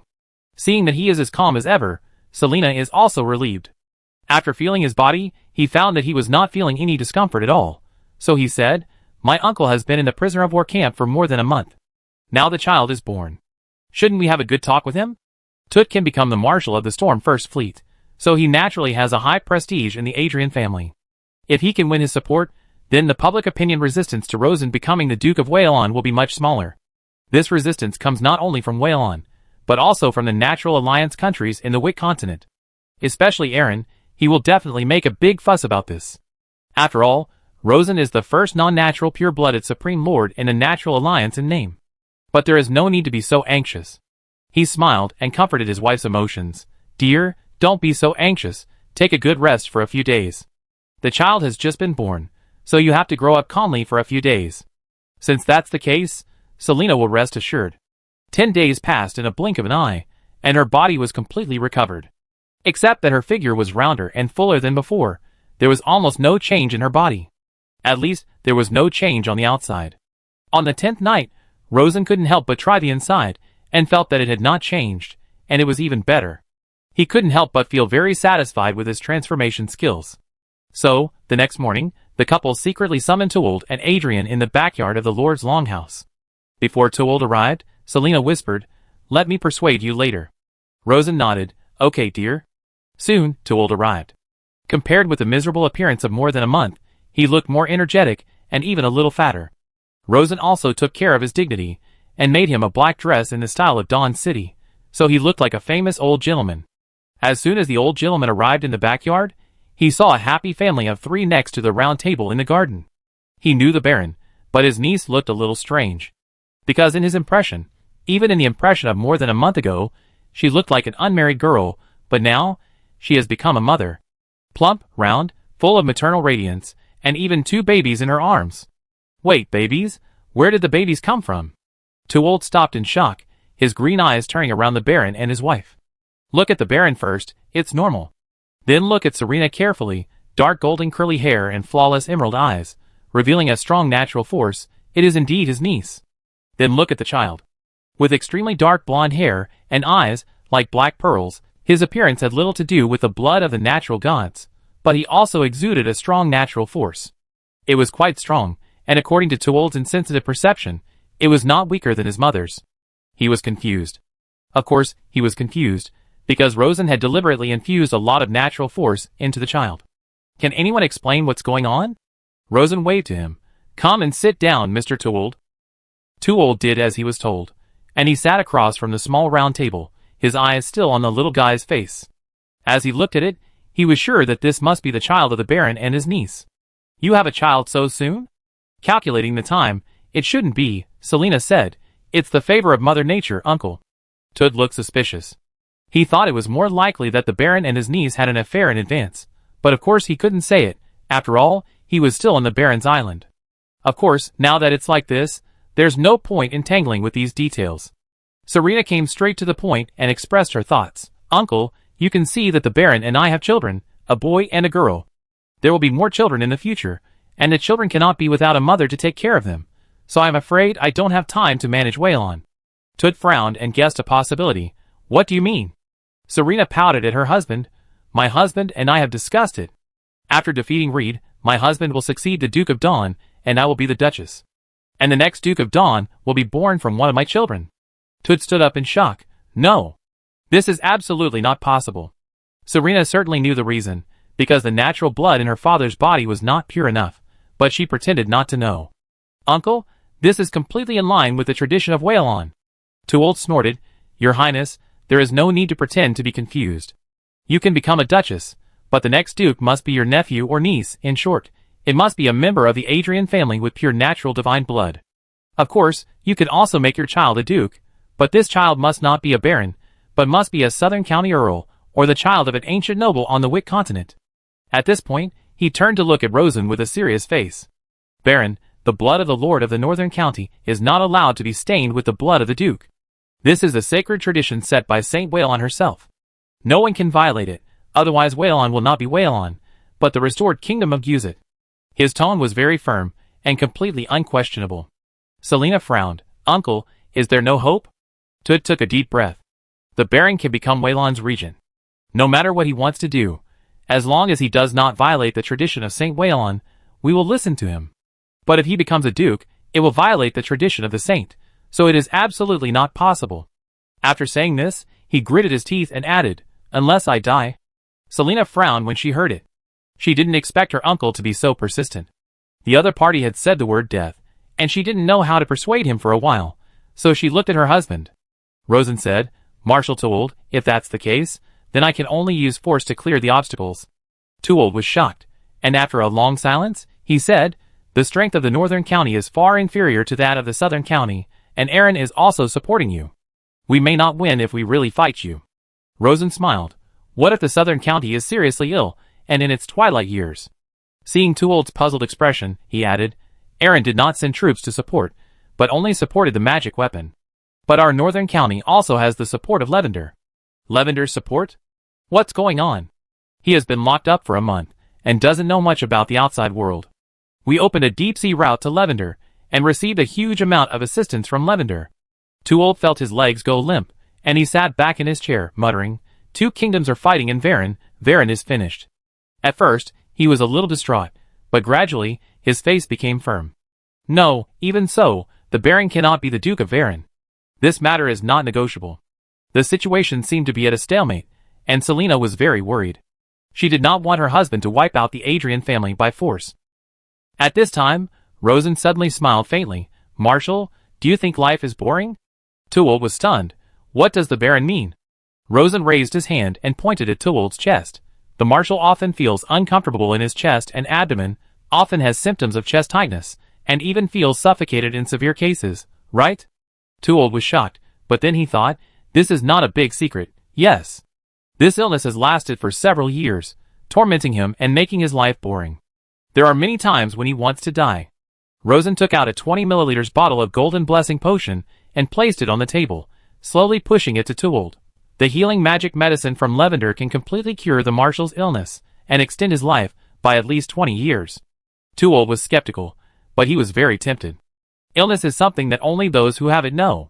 It is simply a torture worse than death. Rosen continued, after we defeat the Southern County, you support me to succeed the Duke at the Adrian clan meeting. This medicine is yours. Tuold was moved and more cautious. Is this medicine poisonous? Selena looked dissatisfied. Uncle, who do you think we are? Are you a despicable villain like Reed? After that, she drank 5 milliliters herself. Okay, you can only extend your life by 15 years now. Tuold believed it immediately, because his niece had just given birth, and she would not drink poison on her own initiative. Can it really cure my illness? Why not give it a try? Rosen pointed at the potion. Tuold swallowed the potion in one gulp. Immediately afterwards, he felt a strong warm current rising between his chest and abdomen, and he almost moaned in comfort. Rosen was not idle either, and immediately raised his hand to press on his chest, guiding the power of the medicine to repair his damaged heart. After a few minutes, he withdrew his hand, and Tuold let out a long breath, feeling unusually relaxed all over his body, and his body was full of infinite energy. It was like regaining youth. He was reluctant to die, and was also very shocked by the Baron's methods. After a long silence, he asked, "How long can I live at most?" "With the strength of the martial soul, I can probably live to 95. "Then I want to live to 95 in good health." Rosen poured him another 20 milliliters of golden blessing. After drinking it, "Before 95, you won't die unless you actively seek death." The latter drank it without hesitation. "There are 15 elders in the clan meeting, all of whom are old men. I can only convince 5 at most, which is not enough. But if the Baron can get some more magic medicine, I guarantee that at least 10 elders will support you." Selina couldn't help but said, "Uncle, what you said just now is bullshit." Tuold's cheeks flushed slightly, but he immediately found a reason. "Times have changed, Your Highness. I didn't know that Lavender would join, and Saint Waelon would never have expected this." Selina sighed. "Uncle, you are such a hypocrite." Tuold was embarrassed and turned to look at Rosen. "Baron, is it okay?" Rosen pointed a finger. "As long as the majority of seats are guaranteed, I will only give 50 milliliters. You can take it and do it yourself. This medicine is difficult to refine, and he doesn't want to waste it on a group of termites."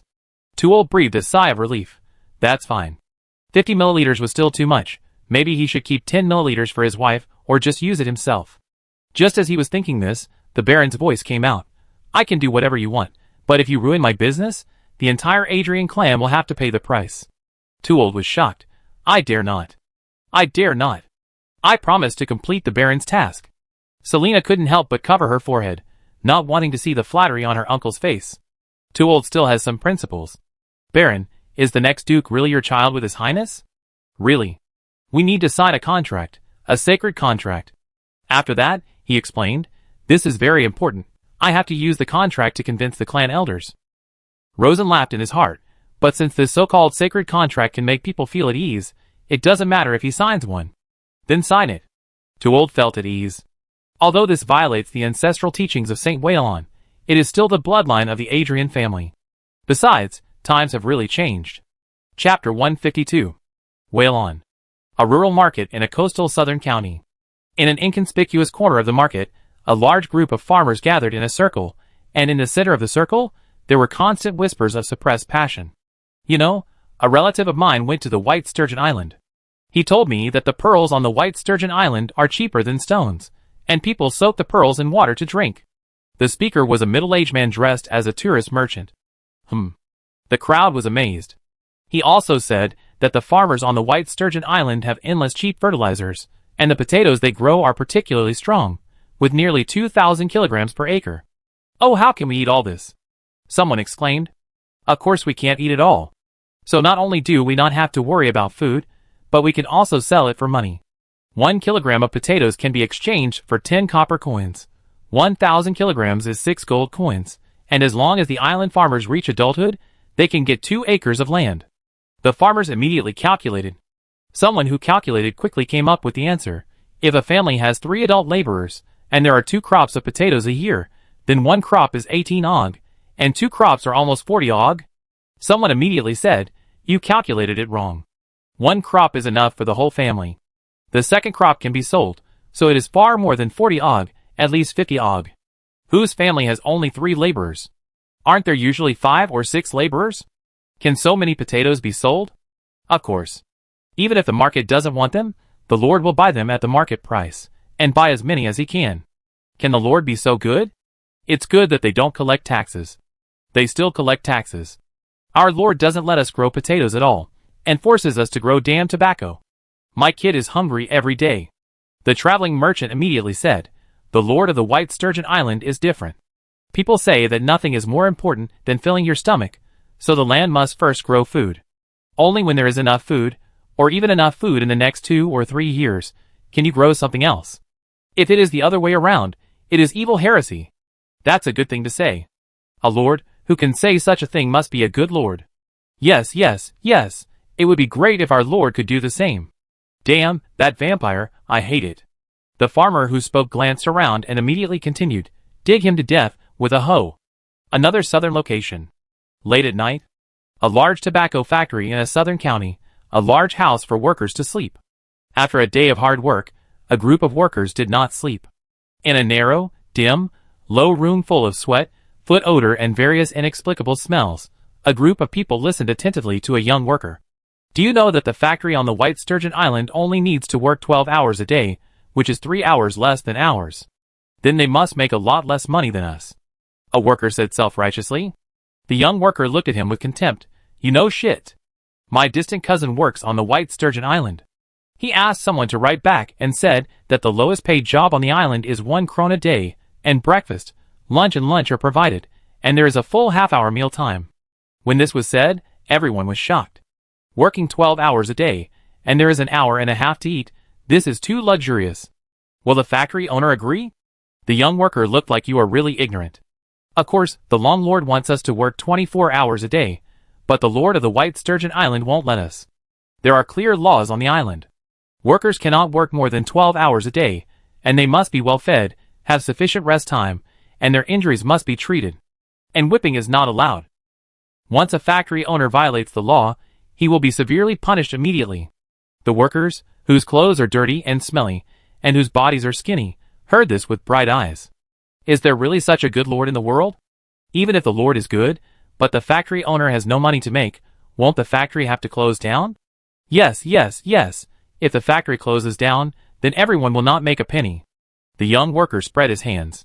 I don't know about this, but our Lord Fallen just bought a new carriage. I heard that it cost more than 3,000 ogs. And his original carriage was only bought a year ago, and it was still brand new. As soon as these words came out, the workers fell silent. The young worker said, My cousin said that the factory owners on the island are far less impressive. Of course they live better than us workers, but they are all from ordinary families and know that life is not easy. Not to mention buying new carriages one after another, you have to be careful when buying new clothes, and it hurts to spend an extra copper. Everything is afraid of comparison. A worker gritted his teeth and said, So, our factory owners in the south are vampires. Not only vampires, but also demons. My father died a few years ago, and I wanted to take leave to attend the funeral. But Sir Fulon said that my father's death had nothing to do with me. I wanted to punch his father to death, and then ask him if it was related. The workers began to verbally attack the factory owner. Dawn City, Harbor District.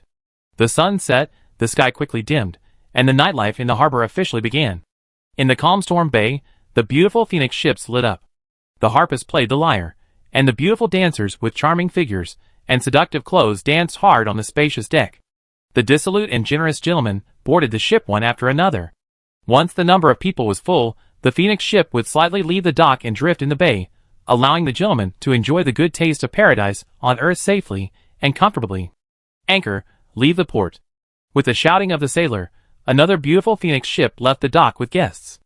On the upper deck, the singers and dancers performed hard, and the spectators were also immersed in it, but the cabin below the deck was a completely different scene. Men and women were sitting on neatly arranged chairs. From their clothes and manners, it can be seen that everyone has a good upbringing and social status. Everyone also wore 1 or 2 magic tools, which shows that they should all be mages. But almost everyone had a depressed look on their faces, which shows that everyone was dissatisfied with their current life. At this moment, everyone was holding a beautifully bound album in their hands, and there was a small platform at the innermost side of the cabin, where a well-dressed man was giving a speech. Ladies and gentlemen, I want to tell you that this is a war about the fate of Whalon. If the North wins, Whalon will completely get rid of Aaron's control, and the status of civilian mages like us will rise significantly. Baron Rosen of the Northern White Sturgeon Island is a kind and generous lord, a wise and enlightened wizard, and a brave and powerful fighter. He promotes a new island citizen participation system on the island. As long as you are a resident of the island, no matter what your background, whether you are poor or rich, whether you are a noble or a commoner, as long as you have enough ability, you can participate in all the affairs of the island, and blood is no longer an obstacle. I tell you, the chief administrative officer of the island was once an ordinary mercenary in Dawn City. The chief administrative officer of the island's Navy Department is just an honorary knight of the Shire County. Everyone knows what an honorary knight is, but it is just a bone awarded by the noble lord to the watchdog. Mage Alonso of the Magic Department was once framed and even imprisoned in the Jolly Mine prison. Everyone thought that he would be in poverty for the rest of his life, but now his laboratory has received an investment of up to 100,000 ogs. On the island, there is also the Great Truth Ring, which is a pure experimental creation with an investment of up to 1 million ogs. It can convert lightning into pure force. Just think about it, and you will know how much the Baron of the White Sturgeon Island values magic, and how much he ignores bloodline. As these passionate words surged, the male and female mages carefully flipped through the atlas in their hands. The atlas printed various creations of the White Sturgeon Island. There were blackstone warships that cut through the waves, magnificent truth rings, and even detailed contents of the island citizens' participation in government. All these made the civilian mages present feel very excited and even shocked. Someone in the crowd asked loudly, "Will the Baron really do this in the whole of Whalon?" The person asking the question was wearing a black gentleman's suit and holding a very nice crystal staff in his hand. He was obviously a very capable wizard.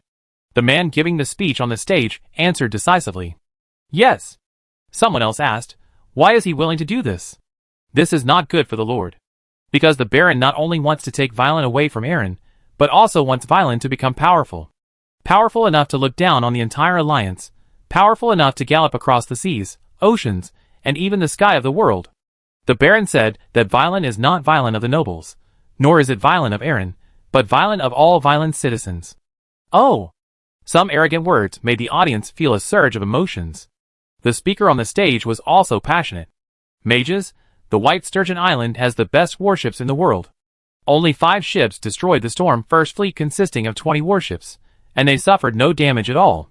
The White Sturgeon Island also has the largest fishing ground in the entire Whalon, producing countless pearls and countless seafood every year, which can greatly enrich the Whalon people's dining table. The White Sturgeon Island also stores countless fertilizers, enough to increase the output of Whalon farmland by at least 1 time, so that Whalon does not need to rely on the food supply of the Wick continent." Someone shouted, "Impossible, the farmland is all earls, they don't let people grow food at all." The speaker on the stage immediately raised his arm, clenched his fist, and waved it, like an angry man waving an iron hammer. "Then let those greedy and stupid earls disappear. And this is the greatness of this war, because it will actually change the fate of every Whalon person. Everyone, whether we continue to be enslaved by these greedy people who call themselves counts but are actually vampires, or stand up and sweep them into the history books, it all depends on our own choice." Someone shouted again, "But we have no weapons. We can't beat the counts?" The counts are nobles, but the counts' warriors are mostly civilians. Their parents and brothers are basically civilians, and they work for the counts just because they can't find a better way out. Let them see a better way, then they will not be the counts' running dogs, but the warriors of Whalon. Maybe you think this is impossible, and it is indeed unrealistic now, but when the army of the island bearing goes south, and the Blackstone warships come, all this will become a reality. Brothers and sisters of Whalon, whether to seize the opportunity in advance and contribute their own strength to the establishment of New Whalon, or passively wait and helplessly accept the ordinary fate, it all depends on your choice." The respectable men and women listened to these words, some with thoughtful faces, some with eager eyes, and some with excited hearts. But no matter what, the hearts of every civilian mage were greatly affected. Secret speeches like this were happening everywhere in the whole of Whalon. Not only in Dawn City, but also in the major southern counties. Not only in the decent places in the city, but also in factories, and even in the vast rural areas that were most despised, a lot of voices could be heard. A bottom-up trend of thought was gradually surging in the south of Whalon, like the water flowing at the bottom of a pond. It looked calm on the surface, but the bottom was almost boiling. The center of the trend of thought was, "The Baron is the best lord. If you want a better future, you have to support the Baron," but the trend of thought is just a trend of thought. Apart from triggering various discussions, there has not been much actual action for the time being. After all, the South is rich and everyone can barely eat enough. If you can eat enough, there will not be much motivation to change. First, it is human nature, and second, you are worried that the more you change, the worse it will be. In this context, a diplomatic ship from Cal slowly sailed into the storm bay of Dawn City.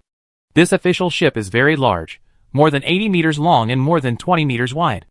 It is obviously converted from a warship. The ship is hung with a black rose flag representing the Cal royal family, and there are 2 layers of gun ports with 60 guns installed under the deck. Above the deck is a group of soldiers wearing dark red uniforms and gorgeous feather cylinder top hats. People with insight can see at a glance that this is clearly the Blood Moon Knights, who protect the Cal royal family. In other words, a member of the Cal royal family has come on this diplomatic ship. As one of the 3 kingdoms of the Natural Alliance, although Cal is not very powerful at sea, it is a first-class land power. In its most glorious time, it once beat Aaron and Lavender to the ground, forcing both sides to cede land at the same time. Even 20 years ago, the kingdom's most elite Red Moon Knights once joined forces with Aaron's Lion 9th Legion to defeat the Glorious Empire in the Giant Fortress, making the Glorious Empire dare not start a war for 20 years. For such a powerful land kingdom, the royal family members actually came to visit Dawn City in person. Naturally, the news spread throughout the harbor area like a whirlwind. Everyone in the harbor area was curious, wondering what the Cao royal family was doing here, and just as the diplomatic official ship slowly approached the shore, in the top luxury cabin, the eldest prince of Cao, Ryan, who was nearly 40 years old, was standing in front of the porthole, silently watching the prosperous Dawn City harbor. He has a loyal face, a medium build, and wears a gorgeous but restrained black velvet dress. Anyone who sees him will think that he is a gentle and kind person. In fact, everyone who has come into contact with him, from the Duke and Marquis to the personal attendant, all think so. But at this moment, in a foreign port, Prince Ryan, standing alone in the cabin, has a gloomy look on his gentle face. He is almost 40 years old, and his father is obviously dying, but somehow he has improved significantly and can even walk on his own. He knew at a glance that his old father would not be able to die in 10 years. The dream of inheriting the throne was shattered, and the prince could only sigh silently at his aging face in the mirror. Third brother and sixth sister are also very bored, right? This idea made Ryan feel better. At this moment, the door was knocked, and the voice of the confidant, the fourth ring peak arcane master Lofamir, came from outside the door. Your Highness, the ship is docked. Ryan nodded. Follow the plan, spread the news, and make sure as many people as possible know about this. Yes, Your Highness. Lofamir took the order and left. Prince Ryan shook his head, threw away the unpleasant thoughts in his mind, and thought about the plan in his heart. Looking at the Dawn Harbor again, a smile suddenly appeared on the corner of his mouth. Mother's plan is really cruel. Now Aaron will completely lose Waylon, haha. Aaron without Waylon is like a lion who has lost most of his territory, and is only one step away from being destitute. Chapter 153. Barracks in the northern suburbs of Dawn City. Click, click, click. Amid the sound of horse hooves, a group of noble southern nobles were riding tall horses and inspecting the Dawn Legion's barracks. Among them were Duke of Dawn Reed, who was wearing hardened Krypton gold armor, the commander and senior generals of the Dawn Legion who were from the Adrian clan, and a group of Southern County Knights, who were also dressed in military uniforms. These knights were representatives of the earls of the 15 southern counties, usually brothers of the earls, and the core figures of the family. As for the Earl Lord, at this moment, he was organizing his army in his own territory, and only when he really went north would he lead the army to join the Dawn Legion. The last one was Marshal Tulwood, who had just returned from the northern Sturgeon Island. As the Duke of Dawn, Reed was surrounded by the nobles, like a moon surrounded by stars. A set of exquisite dark purple armor, coupled with a tall and strong figure, made him look as dazzling as a god descending from heaven. Uncle, what do you think of our Dawn Legion soldiers compared to the army of the White Sturgeon Island? Tuold was in good physical condition and in good spirits, but he was a little depressed and looked worried. But this appearance did not attract anyone's attention, because any soldier who had just experienced a disastrous defeat could not be in high spirits. Duke, I have not officially fought with the White Sturgeon Island army, but judging from the artillery control skills, the level should be quite high. Artillery? Uncle, you should change this countryman's crude name. In Aaron, this new magic weapon has a formal name, called Flame Thunder. Tuold frowned. But this is not Aaron, but Varen. Also, Aaron's Flaming Thunder has not really been used in actual combat, but the artillery of the White Sturgeon Island has really shown me its power. Duke Dawn reined in his horse, and turned to look at Tuold carefully. Sir Tuold, are you scared by the Baron of the White Sturgeon Island? Tuold was even more dissatisfied, thinking, what a spineless duke. He kneeled down to Aaron, but said I was scared. Of course, the situation was stronger than the person, so he dared not say it out loud, and he could only bow his head and submit. Duke, I don't think we need to argue over a name. If you want to ask about the level of the White Sturgeon Island army, my evaluation is that every soldier is full of fighting spirit and has a clear goal. After all, the other party is the elder of the family, and Reed can only suppress his anger. The goal is clear? What is the goal? Tuold shrugged, of course, to serve the Princess of Dawn. Ryder still couldn't suppress his anger and shouted, Sir Tuold, there is no Princess of Dawn anymore. As soon as he finished speaking, the voice of Sir Holland, Adrian, the commander of the 1st Legion of Dawn, came from the side. Duke, the Royal Council has not abolished the title of Princess of Dawn, so there is still Princess of Dawn. Commander Holland is also a member of the Adrian royal family with a high reputation, and he is the only member who clearly expressed his dissatisfaction with Ryder. He disliked Ryder very much, and naturally, he was very afraid of Ryder. But Ryder could never replace him, because he was the only strong man in the royal family with 5 rings of fighting spirit, and he could be said to be the pride of the Adrian family. If it weren't for his old age and impure bloodline, he could have succeeded the Duke. Because of this, when faced with serious royal family issues, others dared not speak, but Holland dared to stand up and point out the Duke's mistakes. And he showed no mercy to the Duke.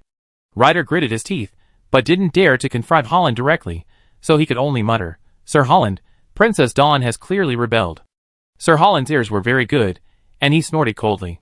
The princess did not rebel, she was just following the normal selection procedure, and we are not going to suppress the rebellion, we are just following the normal persuasion procedure. After saying this, he turned his horse and walked out of the crowd. My first legion still has some supplies that have not arrived, I have to urge them. Without waiting for the Duke's reply, he turned his horse and left. Reed looked at him with a sullen face, and waited until he walked away before he snorted coldly, thinking to himself, "You are such a stinky and hard stone. When you are too old to walk, I will show you how I will deal with you." Although Hollander has a high reputation in the royal family, he is only devoted to one woman, and that woman died early without leaving him any offspring. So when he is old and has no strength, no one will support him. After cursing in his heart, Reed continued, "Keep going." As soon as he finished speaking, Tewald said, "Duke, my fighting spirit has not recovered yet. I am afraid that it will affect the morale of the army, so I will leave first." Reed thought this was right, raised his hand, and said like shooing away a fly, "Then you go." He didn't want to do this, but Hollander had just given him a hard face, so he had to find some balance from Tewald. Otherwise, it would be embarrassing to face so many Southern County knights. Faced with this contemptuous attitude, Tewald gritted his teeth secretly, but as a defeated general, he had no confidence to fight back, so he just pretended not to see it and turned his horse and left. After walking away, he turned around and went to the barracks to find Holland, who had just left. Holland did not look for the quartermaster, but practiced gun skills alone in the martial arts field. He stabbed the air with a gun, as if there was an abominable enemy in front of him. He sensed Tewald's arrival, but did not stop. "Tewald, what are you doing here?" "I want to tell you something alone."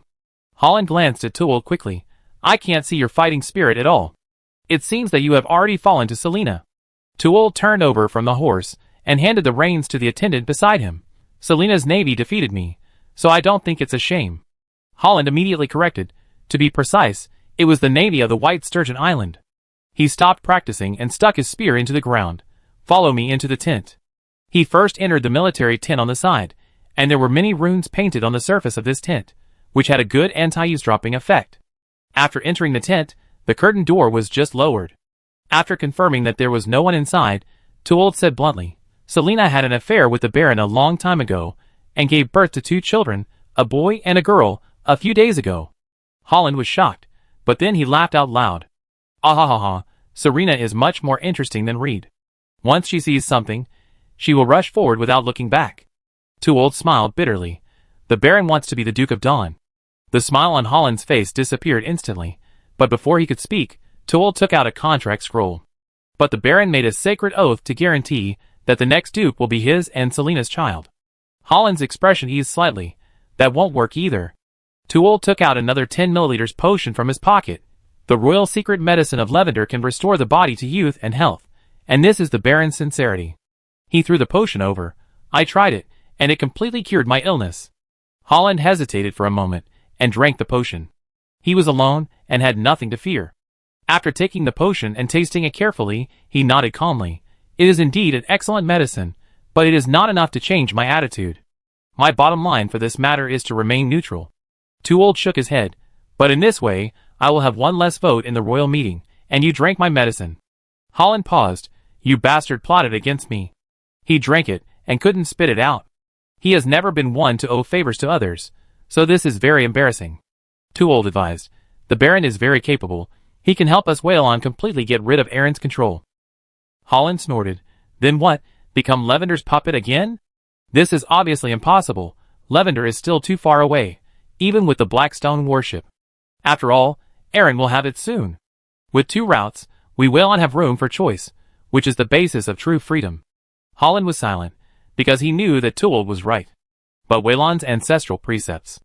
Too Old was also very troubled by this, and he also knew that Holland was an extremely stubborn person. Once he made up his mind, no matter how he persuaded him, it would be useless. Just as he was thinking about how to persuade him, there was an unusual noise outside the military camp. "What's going on?" Holland frowned, lifted the curtain, and yelled to the guards, "What happened?" The guards immediately ran to the place where the noise was.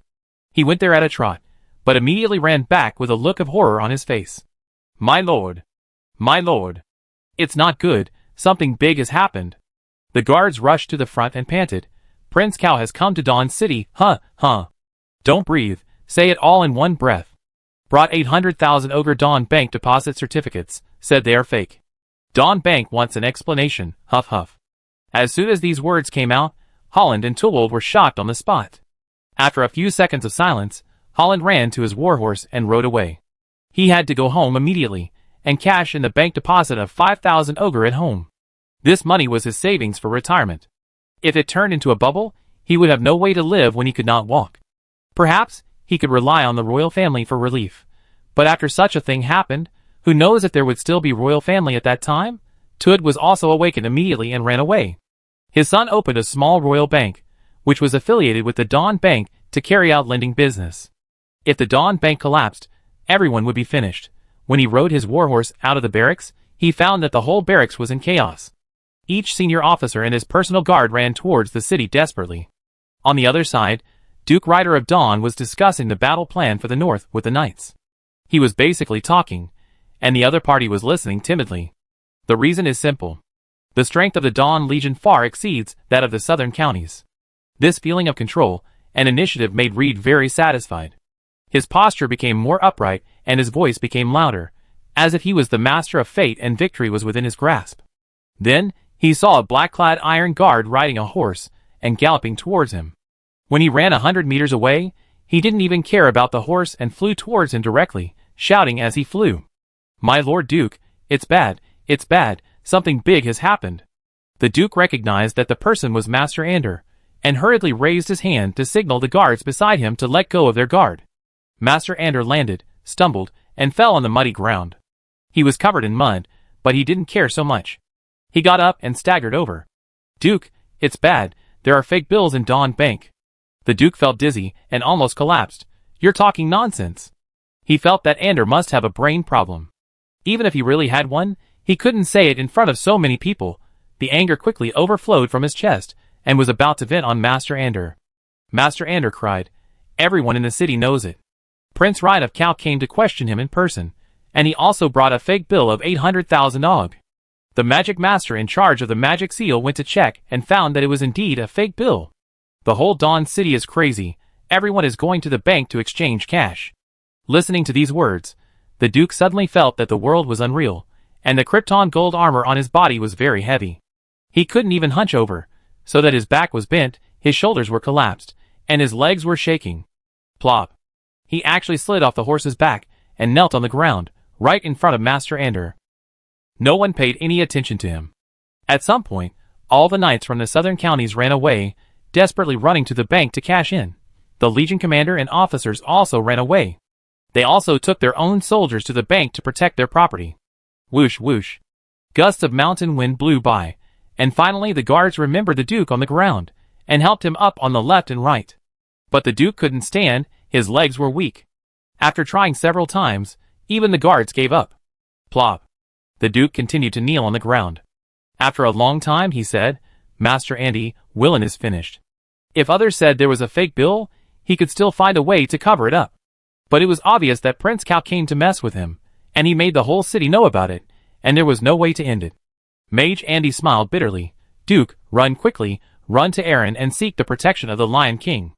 If you run too late, you can't leave. If there is no external threat, even if the bank explodes, it can be barely suppressed.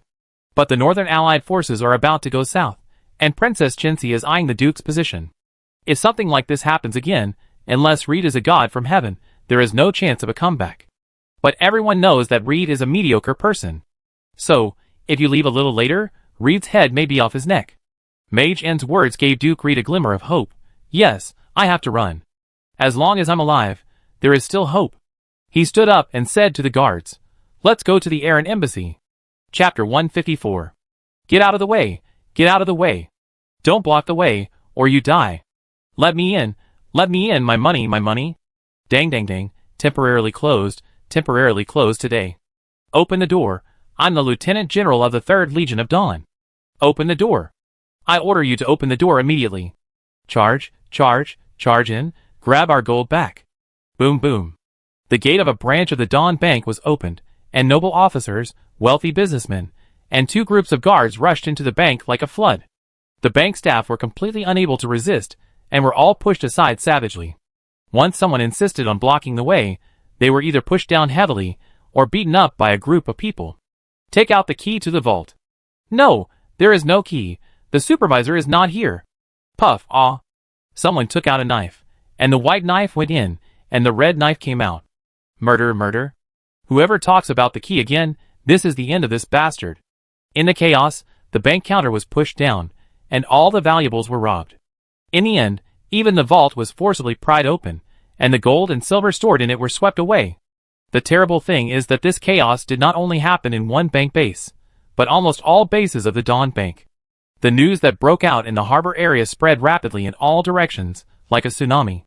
With an unparalleled determination to protect their own property, no one could stop the spread of information. In this chaos, the nobles and wealthy people who controlled powerful private armed forces took advantage of it, and almost robbed all the gold of the Dawn Bank in the chaos. However, ordinary nobles and merchants could only get a little bit of soup and water, or even nothing at all. The bank deposit slips in their hands all became useless waste paper. Following that, a new piece of news broke out in the streets and alleys of Dawn City. The fake bills of Dawn Bank were forged by the Lavender royal family. The first publisher of the news was said to be a certain Dawn Bank. Some people also said it was the Great Prince Cow.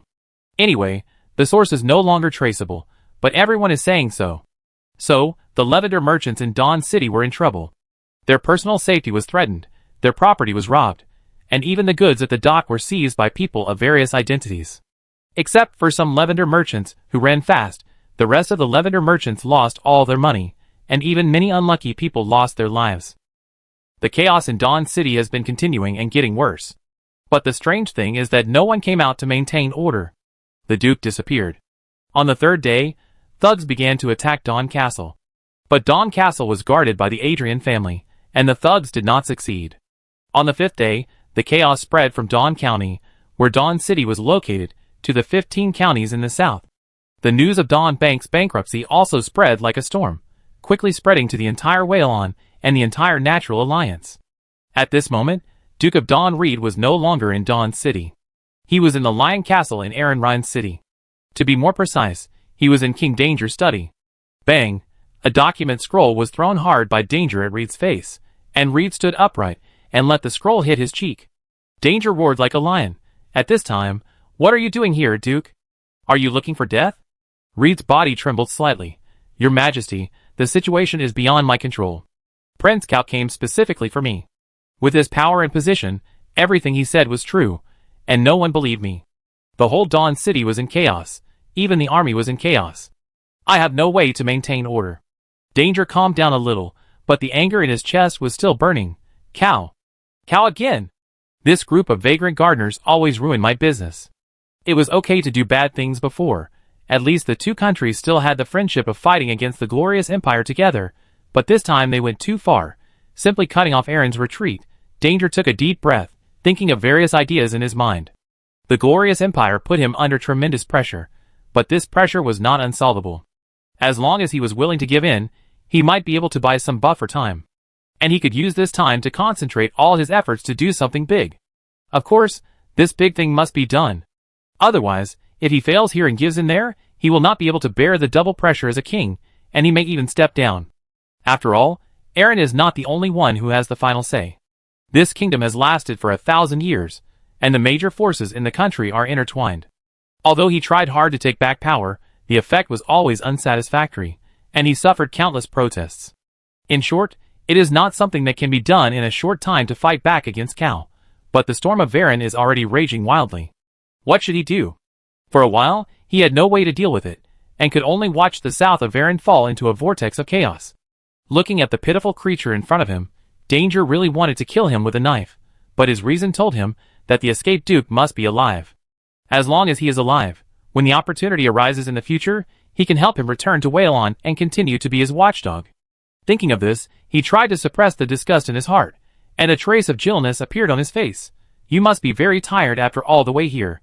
Alai, take the Duke to the Red Castle to rest. The Red Castle is specially for entertaining foreign guests, especially guests like Reed who come for political asylum. The chief steward Alai immediately walked in and left with the Duke. Come here, issue the lion order, summon all the lords of Rhine City, open an emergency noble council, and discuss the situation in Waylon together. With the current situation in Waylon, if Aaron wants to interfere, he must dispatch the legion and fleet to suppress it across the sea. This matter is very big and involves countless interests. Even if he is the king, he has no say, and he must unify the opinions of all the great nobles in the country before making a decision. At the same time, White Sturgeon Island. Rosen was also in his government office, checking the various messages sent by the Island Intelligence Bureau. The Dawn Bank went bankrupt, Reed ran away, the major noble families gathered their own troops, and took advantage of the chaos to plunder a large amount of civilian wealth. South of Waylon, the situation of warlord separatism is rapidly emerging. Countless civilian merchants went bankrupt, factories stopped working, workers lost their jobs, and only the villages were relatively peaceful. The Northern Earl also had a large number of bank deposits, which were now all waste paper, and the loss was extremely heavy. Among them, the Shire County suffered the most, and Earl Robert's wealth was reduced by 30% at once. Rosen grinned and said, "The time is ripe." He immediately handed a document to Master Stannard, the file name of which was Notice of Transfer of Debts of Welland Civilians. Okay, pass this document to the business community in the south of Dawn City. Remember, we only accept Dawn Bank deposits from civilians, and we will not accept those from nobles. If a noble wants us to accept a deposit, he must first swear to give up his noble status. Stannard's face showed a strong excitement. Yes, sir. But this is not enough. Because the noble lords in the south are rapidly turning into local warlords, if we really wait for these people to gain a foothold, we will have to remove them one by one in the future. Not only will it consume a lot of manpower and material resources, but it will also cause great damage to the south. So, while the chaos is still going on, catalyze the germination of the seeds buried among the people earlier. How to catalyze? The debt transfer book is the first catalyst. The second one was to show the military deterrence of the White Sturgeon Island, which must be clearly visible and completely eliminate the desire to resist. So, when the notice was issued, 2 specially enhanced roarers were preparing to take off at the secret aircraft research base in the mountains of the island. One was driven by Rosen himself and Artelis. The other was driven by Neferonia and Melchelina. These 2 roarers greatly increased the fuel reserves, greatly increased the defense capabilities of the fuselage against various spells, and installed the most powerful spiritual weapons. Especially the spiritual weapons, the power is a full order of magnitude higher than the weapons displayed by Queen Cow. After everything was ready, Rosen drove the roarer onto the runway first, and Neferonia followed behind at a distance of more than 30 meters. Naya, are you ready? Ready. Very good, let's fly around the giant island of Waylon. An ordinary high-level mage can fly 350 kilometers in an hour. With the magic power of 4 high-level mages and a specially modified aircraft, they can fly 5,000 kilometers in one breath without stopping, which is enough to complete the flight around the island. Woo! Woo! 2 roarers took off one after another, and soon disappeared into the blue sky. Chapter 155. Shire County. Maple Leaf Square in Xiaolin City. Under the protection of the guards, and with the help of several senior mages, Earl Robert was giving a loud speech to the tens of thousands of Xiaolin City residents gathered in the square. Ladies and gentlemen of Xiaolin City, I know you have suffered huge property losses, and many people's life savings have gone down the drain. But I want to say that after the bankruptcy of Dawn Bank, no one can escape, and Xiaolin City's finances have also suffered a heavy blow. Speaking of this, Earl Robert waved a thick stack of Dawn Bank deposits, making a rustling sound. Here, there are a full 200,000 OGs. I originally planned to build a high-level magic research institute to provide employment opportunities for more mages, but now they are all waste paper. The more the Earl spoke, the more heartbroken he became. His emotions rose and his voice became louder and louder. All this is the fault of the Duke of Dawn. Just as he was about to give a passionate speech, the attendant Asen suddenly came to his side and reported in a low voice, "Master, news just came from the White Sturgeon Island that they plan to set up a new bank, and the new bank will recognize all the Dawn deposit certificates. Earl Robert was shocked, and then he was ecstatic, but soon he was confused again. Does the White Sturgeon Island have so much money? This is not a small amount. The White Sturgeon Island said that they planned to confiscate all the money of the Earl of the Southern County to pay for this loss. The Earl's eyes widened when he heard it. Confiscate? But the war hasn't started yet. Although the war can definitely be won with the current situation in the South, the Earl of the South still has many private soldiers, and if a real fight is fought, it will definitely suffer heavy losses. The best way is to persuade them to surrender. If you forcefully confiscate it, won't the other party fight back? Asang also had doubts on his face. White Sand Island said that you should look up at the sky. The sky? The Count was puzzled. It is said that the Baron has created a very, very powerful flying magic weapon. The Count was even more puzzled, and Asang was also confused. Flying magic weapons can be understood, but what they look like cannot be imagined. Is it a flapping wing or a flying blanket? The Count asked. Asang shrugged. Master, you are asking a blind man for directions. Just when the master and servant were shrouded in a cloud of doubt, a buzzing sound suddenly came from the eastern horizon. It was a little like thunder, but if you listen carefully, you will find that it is a sound that has never been heard before. No one noticed it at first, but gradually, everyone in the square noticed it. The people who came to listen to the speech were all people who suffered direct losses in this bankruptcy incident. They were people from the middle and upper classes of society, and were quite knowledgeable. People were puzzled and followed the sound to check. What's going on? I saw two black spots in the sky over there. They look like birds. How can a flying bird make such a big noise? How can there be such a bird? It's flying towards us. The Count saw it too. In the eastern sky, at an altitude of about 200 meters, two triangle-like objects flew side by side, one on the left and one on the right. From a distance, it looked like a small dot, but when it flew over, it was discovered that it was actually quite huge.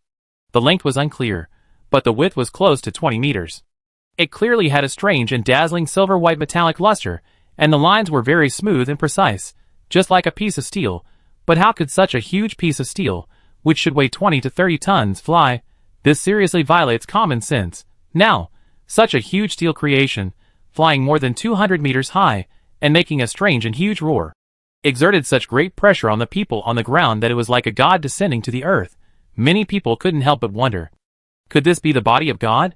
A group of people even started praying directly to the sky. God, please have mercy on the world and don't punish me. The Count also stepped back subconsciously, and the battle master Asen couldn't help but touch the weapon on his waist, and his face turned pale. Most of the audience in the square also stepped back and scattered. From a high place, it was as if an invisible giant hand was brushing over the ants on the ground. At this moment, the flying steel giant came with a magnificent sound from the sky. Residents of Xiaolin City, we are the sky vanguard of the White Sturgeon Island. We will go to the south to show the magic power of the Baron of the White Sturgeon Island. This voice answered the confusion of the people on the ground, but it made everyone feel more shocked. It is a magic creation? Oh, Mother Nature, such a big thing can actually fly to the sky and fly so steadily. It flies fast. I have never seen anything so fast. It rises. I saw two flying magic tools that looked like steel creations began to accelerate, rise into the air, and circle back and forth in the sky at an incredible speed. As the speed increased, the sound of the airflow began to become very violent, rolling in the sky like thunder. What's more terrifying is that the giant actually showed extremely high and delicate flying skills in the sky. Rolling, spinning, diving at a large angle and pulling up, and every time this happened, the air would burst into a thunderous roar. The people of Whalon, who still rely on animal power as the main power source and Blackstone warships are rare goods, have never seen such advanced things. Everyone was stunned, except for their eyes subconsciously following the two black shadows in the sky. Everyone looked up, opened their mouths, and couldn't even speak. It was not until the black shadows turned into two black dots in the sky and gradually went away that the silence of the square was broken with a bang. There was no shortage of mages in the square, and they all understood the basic principles of magic, but these two flying creations completely overturned their common sense of magic. How can such a large piece of steel fly? Even if it can fly, it certainly can't fly far. The magic power is not enough. No, why can't it fly so high? So fast? Is this the Baron's magic power? I heard that there is a huge ring of truth on the White Sturgeon Island, which can lift dozens of tons of water to the sky with pure power. Is this a creation of pure power? Oh, The Baron's wisdom is as deep as the sea. This is a creation of the wizard. What does it have to do with the Baron? Why is it not related? Wizards are everywhere, but why haven't I seen Waylon, Aaron, and Cal make it? Only the White Sturgeon Island can make it? The podium. Earl Robert was also deeply shocked. After the two flying magic tools completely left, he recovered a little. He gently patted the bank deposit slip in his hand and pretended to be relaxed. Let's pray for the Southern Earls. Although he looked relaxed on the surface, he felt unusually heavy in his heart. With such a magical creation on the White Sturgeon Island, the fate of the Earl of the South was naturally as tragic as a candle in the wind. But as an Earl, the fate of the Earl of the North also depended entirely on the kindness of the Baron of the White Sturgeon Island. Swallowing his saliva secretly, Earl Robert felt a little lucky again. Fortunately, my sister is the Baron's mentor. But this time, he felt that relying on this relationship was a little unsafe. After all, the Baron had graduated, and he no longer needed the knowledge of his mentor. Then, a thought jumped into his mind. It is not easy for my sister to be alone for so many years. She is still so young. She can't be a widow for life, right? I have always heard that the Baron has a magic gun. My sister is definitely happier than most women as his lover. It is better to. Just when Earl Robert was thinking about some absurd ideas, two roarers arrived in Hongyuan County, south of Shire County. Earl Lawrence of Hongyuan County is a die-hard mainlander, and the south of Hongyuan County is Liming County where the Dawn City is located. Because it is close to Liming County, Earl Lawrence directly dispatched troops to rob 3 branches of Dawn Bank and rob countless gold and silver coins. He transported all the gold and silver back to his castle, and began to recruit soldiers crazily.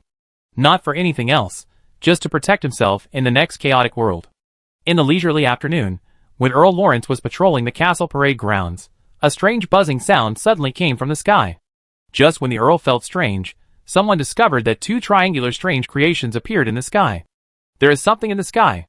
The soldiers in training all looked up, and the Earl looked up as well. Everyone saw that the strange creature in the sky was constantly circling in the sky. It was impossible to estimate how high it was, but it must be very high. Just as everyone was confused, a magnificent voice from the sky descended. We are the Sky Vanguard of Baron of White Sturgeon Island. The Baron announced that the Lawrence family rebelled against Waylon. The Lawrence family, and any warriors who follow the Lawrence family, will be completely wiped out. Earl Lawrence was originally still wondering, but when he heard this terrible voice, he felt his heart pounding and almost jumped out of his throat on the spot. He immediately shouted, Shoot, shoot at it, shoot it down. Where is the new flame gun? Take it out, and use it quickly. Where is the mage? Battle mage, quickly curse it down. For a while, the troops on the ground attacked the flying objects in the sky. But these 2 flying objects were actually very high, and all the attacks on the ground could not reach them. Battle mage, chase them and fight. The Earl yelled. But at this moment, the voice of the sky sounded again, taste the Baron's magic power. Before the people on the ground could come to their senses, a tremendous spiritual power descended from the sky. This power fell from the sky like a torrent hundreds of meters thick, violently washing the army on the ground. It was a 0-ring spiritual spell detent aura. The ring number was not high, but the scale of the spell was surprisingly large. It was as if nearly 1,000 magic masters poured all their magic power into it, and cast spells on the ground together. The power was so great that it was simply unsolvable. The warriors who were still struggling to attack the sky a moment ago suddenly couldn't control their sissy screams, and some weak and timid warriors even began to run away. The battle mage who had just taken off to catch up fell directly from the sky, with some suffering broken bones and some dying on the spot. This was because there were enough soldiers in the training ground, more than 5,000 people, which greatly shared the effect of the spell. If there were only a few hundred people, they would have fainted by now. The Earl was the first to be hit. He was just an intermediate warrior. How could he withstand such a blow? He hugged his head and squatted on the ground, screaming in a shrill voice, just wanting to find a gap to hide in. Following this, one of the planes made a dive towards the training ground. With this action, at least 500 soldiers in the direction pointed by the nose of the plane were shocked, and then fell to the ground limply, and it was unknown whether they were dead or alive. The soldiers' minds were already seriously affected by the deterrent aura, and now they saw such a horrible scene with their own eyes. They thought that all 500 people were killed. In fact, no matter how large the scale of 0-ring spells is, they can't kill people directly, nor will they leave serious sequelae, just like no amount of cold water can cook a duck. In addition, the power of mental weapons also has an upper limit, which is determined by the control limit of the triggering mage. If the control limit is exceeded, it is easy to cause indiscriminate killing of enemies and friends. But the key is that this thing appeared on the battlefield for the first time, and no one knows the trick. Ah! The whole parade ground was instantly filled with women's screams, and at least 30% of the soldiers were incontinent on the spot. At this moment, on the parade ground with 5,000 or 6,000 people, only the advanced soldiers could barely stand, and this group of people accounted for less than 1/10 of the total. Even if they stood, they had no fighting spirit, and all looked at the flying creation in the sky with an extremely odd look. It was like a mortal looking at a god in the sky. The magnificent voice of the sky descended from the sky again. The Lawrence family must be eliminated, and the wealth plundered by the Lawrence family will be collected by the Welland Citizen Bank. The Baron's army is about to go south, and the end of the vampire count is just around the corner. In the voice of the sky, 2 terrifying flying creatures flew higher and higher, and finally disappeared in the sky. Look at the parade ground again. After all, the deterrent halo is only a 0-ring spell, and the direct effect of the spell quickly dissipated. But the huge mental shock of the arrival of the terrifying flying creatures was deeply engraved in the soul of every warrior. When the warriors stood up again, their eyes could not help but look at Earl Lawrence. In the past, this look was awe and obedience. Now, there is an inexplicable meaning in the look, a kind of indifference looking at a corpse. Earl Lawrence felt that his pores were exploding, and he couldn't help but roar. "What are you doing? What do you want to do? Guards, guards, protect me! Protect me!" The response to Earl Lawrence was deathly silence. Baron White Pelican Island controlled the miraculous Sky Army, which was naturally unstoppable. Since Baron White Pelican Island said that he wanted the Lawrence family and their followers to die, the soldiers had no choice but to stop following the Lawrence family in order to survive. In the silence, someone shouted, "What Baron? It's obviously the Duke. It's the Duke of Varon. Yes, yes, it's the Duke of Varon. We are all citizens of Varon, and citizens of Varon should listen to the Duke of Varon. Since the Duke wants the Earl to die, then the Earl must die." The fire buried in Hongyuan County was ignited. The roar continued to move forward, along the coastline of Whalon. From east to west, they passed through Dawn County, Orange County, White Lake County, Volcano County, Green County, and turned a corner, passing through the remaining 9 county towns, and finally returned to the White Sturgeon Island. Every time they arrived at a county town, they lit the local fire. Except for the Adrian family of the princess, who was not declared a traitor, the other 14 southern earls were all publicly declared traitors. But that's not all. The Island Intelligence Bureau also has a list that records the names of all the great nobles in the south. Anyone who is private soldiers, such as the Sharim family of Dawn City, was also set as an unforgivable traitor. When they returned to the White Pelican Island, Neferonia asked through the group voice, "Rosen, are you going to kill all the big families in the south?"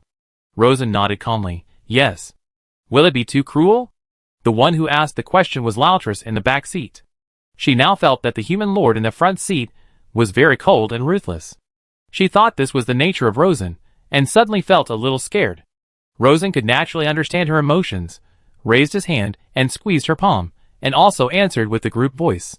His tone was calm, but with a hint of repressed heaviness. The average annual income of the great nobles in the south is more than 1 million og. But in such a wealthy south, about 90,000 people starve to death every year, and millions of people are hungry. Now, do you still think I'm cruel? Laltris was shocked. How could this be? What do they want so much money for? The status of the Banshee sisters in the sea is quite equal. The Banshees collect pearls and various gold for the queen, which is a hobby used to show respect for the queen. Although the Banshees have seen the obvious class differentiation among the human race after arriving at the White Sturgeon Island, the situation on the White Sturgeon Island is still acceptable. But I didn't expect that there would be such a terrible vampire on the giant island of Varon. 90,000 people starve to death in a year, which is nearly 3 times the number of Banshees in her and her mother's 2 tribes combined. This is terrible. It should be to show off, to squander, to please their master and Aaron? The answer was from the goddess Melchelina. Rosen nodded. Lena is right. These lords would rather pile up food in the warehouse and let it rot than give it to the hungry people. They would rather spend 2,000 ogs to buy a pearl necklace than spend a few krin to help a dying civilian. So, I think they are not living people, but demons. Oh, they are indeed demons. Laertes looked angry. Then they died too late. Neferonia said so.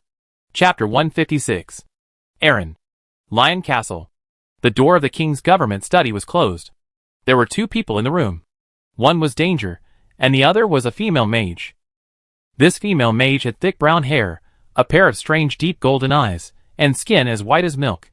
She wore a white vest and breeches inside, and a white officer's windbreaker with gold edges outside. In her hand, she held an envoy's staff carved from white jade and gold. She was charming and heroic. In addition, you could clearly feel the strange power that was faintly surging in her body. She just stood there, and the study room, which was originally a little dim, gave people a very bright and cheerful feeling. Ms. I summon you this time to talk to you about the dispute between our two countries in the giant fortress. Danger said so. The woman called Irene fiddled with the staff in her hand with her fingers deftly, a little carelessly. Your Majesty, I think there is nothing to talk about before the outcome of the battlefield is clear. Her attitude was a bit rude. If it was any other kingdom's envoy, Danger would be furious, but not this person. She came from the glorious empire, and she was also a master of magic at the peak of the fourth ring. She was also a member of the royal family, and the cousin of Queen Julia. She was qualified to speak like this. Danger pointed at a scroll on the table. Ms. Irene, perhaps you should take a look at the contents of this document. Ms. Irene then pointed at the scroll, observed it carefully, and smiled. The technical data of the rotary blade aircraft. Hee, Your Majesty, your gift is not light. The so-called rotary blade aircraft was originally inspired by fallen leaves. Some mages have discovered that leaves of certain shapes will naturally rotate when they fall, and the falling trajectory of such rotating leaves will be particularly stable. So, some mages tried to make the leaves rotate in the opposite direction. As a result, leaves of certain shapes can actually follow the falling trajectory and fly back to the sky. And the trajectory is still very stable. Based on this, a new idea of flying magic tools was formed. And flying in the sky for a long time, like a bird, is a key breakthrough project for various countries. Because any battlefield commander with a normal mind knows the huge role of flying troops on the battlefield. Reconnaissance, transporting supplies, high-speed advances and beheadings, etc., are simply a universal military force.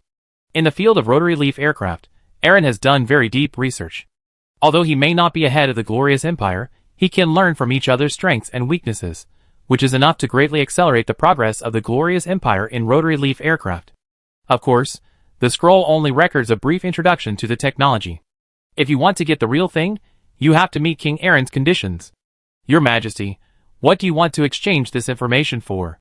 Danger said, in exchange for a year apiece in the giant fortress. Your Majesty has a big appetite. This little bit is not enough. Danger smiled faintly. The Holy Elf Empire is also putting a lot of pressure on Your Majesty. The Elf Empire is in its heyday, and will definitely move east again. Now if Your Majesty can agree to my conditions, if Your Majesty needs it one day in the future, I, Aaron, can also give Your Majesty some help from behind instead of stabbing you with a dagger. These words immediately made Irene put away her careless expression. Your Majesty, Danger, you know a lot. Just as she was about to say it, there was a knock on the study door. 3 knocks and 1 light knock, indicating a very urgent situation. Come in. The door opened, and Waylon's telepathic mage hurried in, first glanced at Ms. Irene, and immediately showed some hesitation on his face. Irene immediately said, then I will withdraw first. Danger thought about it, and felt that he should show his sincerity, so he said, no need, Ms. Irene, you must know this. Saren, just say it directly. In this case, Ms. Irene walked to the wall and became an audience. The telepathic mage Salin immediately reported, Your Majesty, there is an emergency in Waylon. Danger felt his brows furrowed. Speak. In the cotton-rich Oran County located at Cape Hope, there was a mutiny in the army. A large number of middle and lower-level soldiers rushed into the castle of Count Riet, and killed the whole family of the Count, even the baby in the cradle. Danger's hand shook violently when he heard it. A rebellion broke out so soon? Chaos means the collapse of social order, which will naturally give rise to various illegal local armed forces, and the emergence of rebels is inevitable. But the speed is too fast, isn't it? It has only been 7 days since Prince Cow entered Dawn City. What happened? Because Baron White Pelican issued a document called Notice of Transfer of Debts of Violent Civilians. The notice said that since Duke Reed ignored the serious dereliction of duty of Dawn Bank, fled Dawn Castle on his own initiative, and completely abandoned the obligations of the Duke of Dawn, he was deemed to have automatically given up his dukehood. Hearing this, Danger wanted to drag Reed out of the Red Castle and chop him into a meat paste. The announcement also said that the Earl of Southern County ignored the legitimate interests of the citizens of Waylon, enclosed land, and exploited the citizens for a long time, and completely failed to fulfill the lord's obligation to protect the people, so he was regarded as an illegal lord. The announcement sentenced the Earl of Southern County guilty, and anyone could execute the Earl. It also announced the confiscation of the Earl's property, and his property will be shared by all Whalon citizens. Danger's eyelids jumped. The Baron said so, and those people really listened to him? How can an island Baron judge the Earl? Even if he married Princess Chensi, he was still a Baron, and his territory was still just a small white sturgeon island. The communication mage sighed.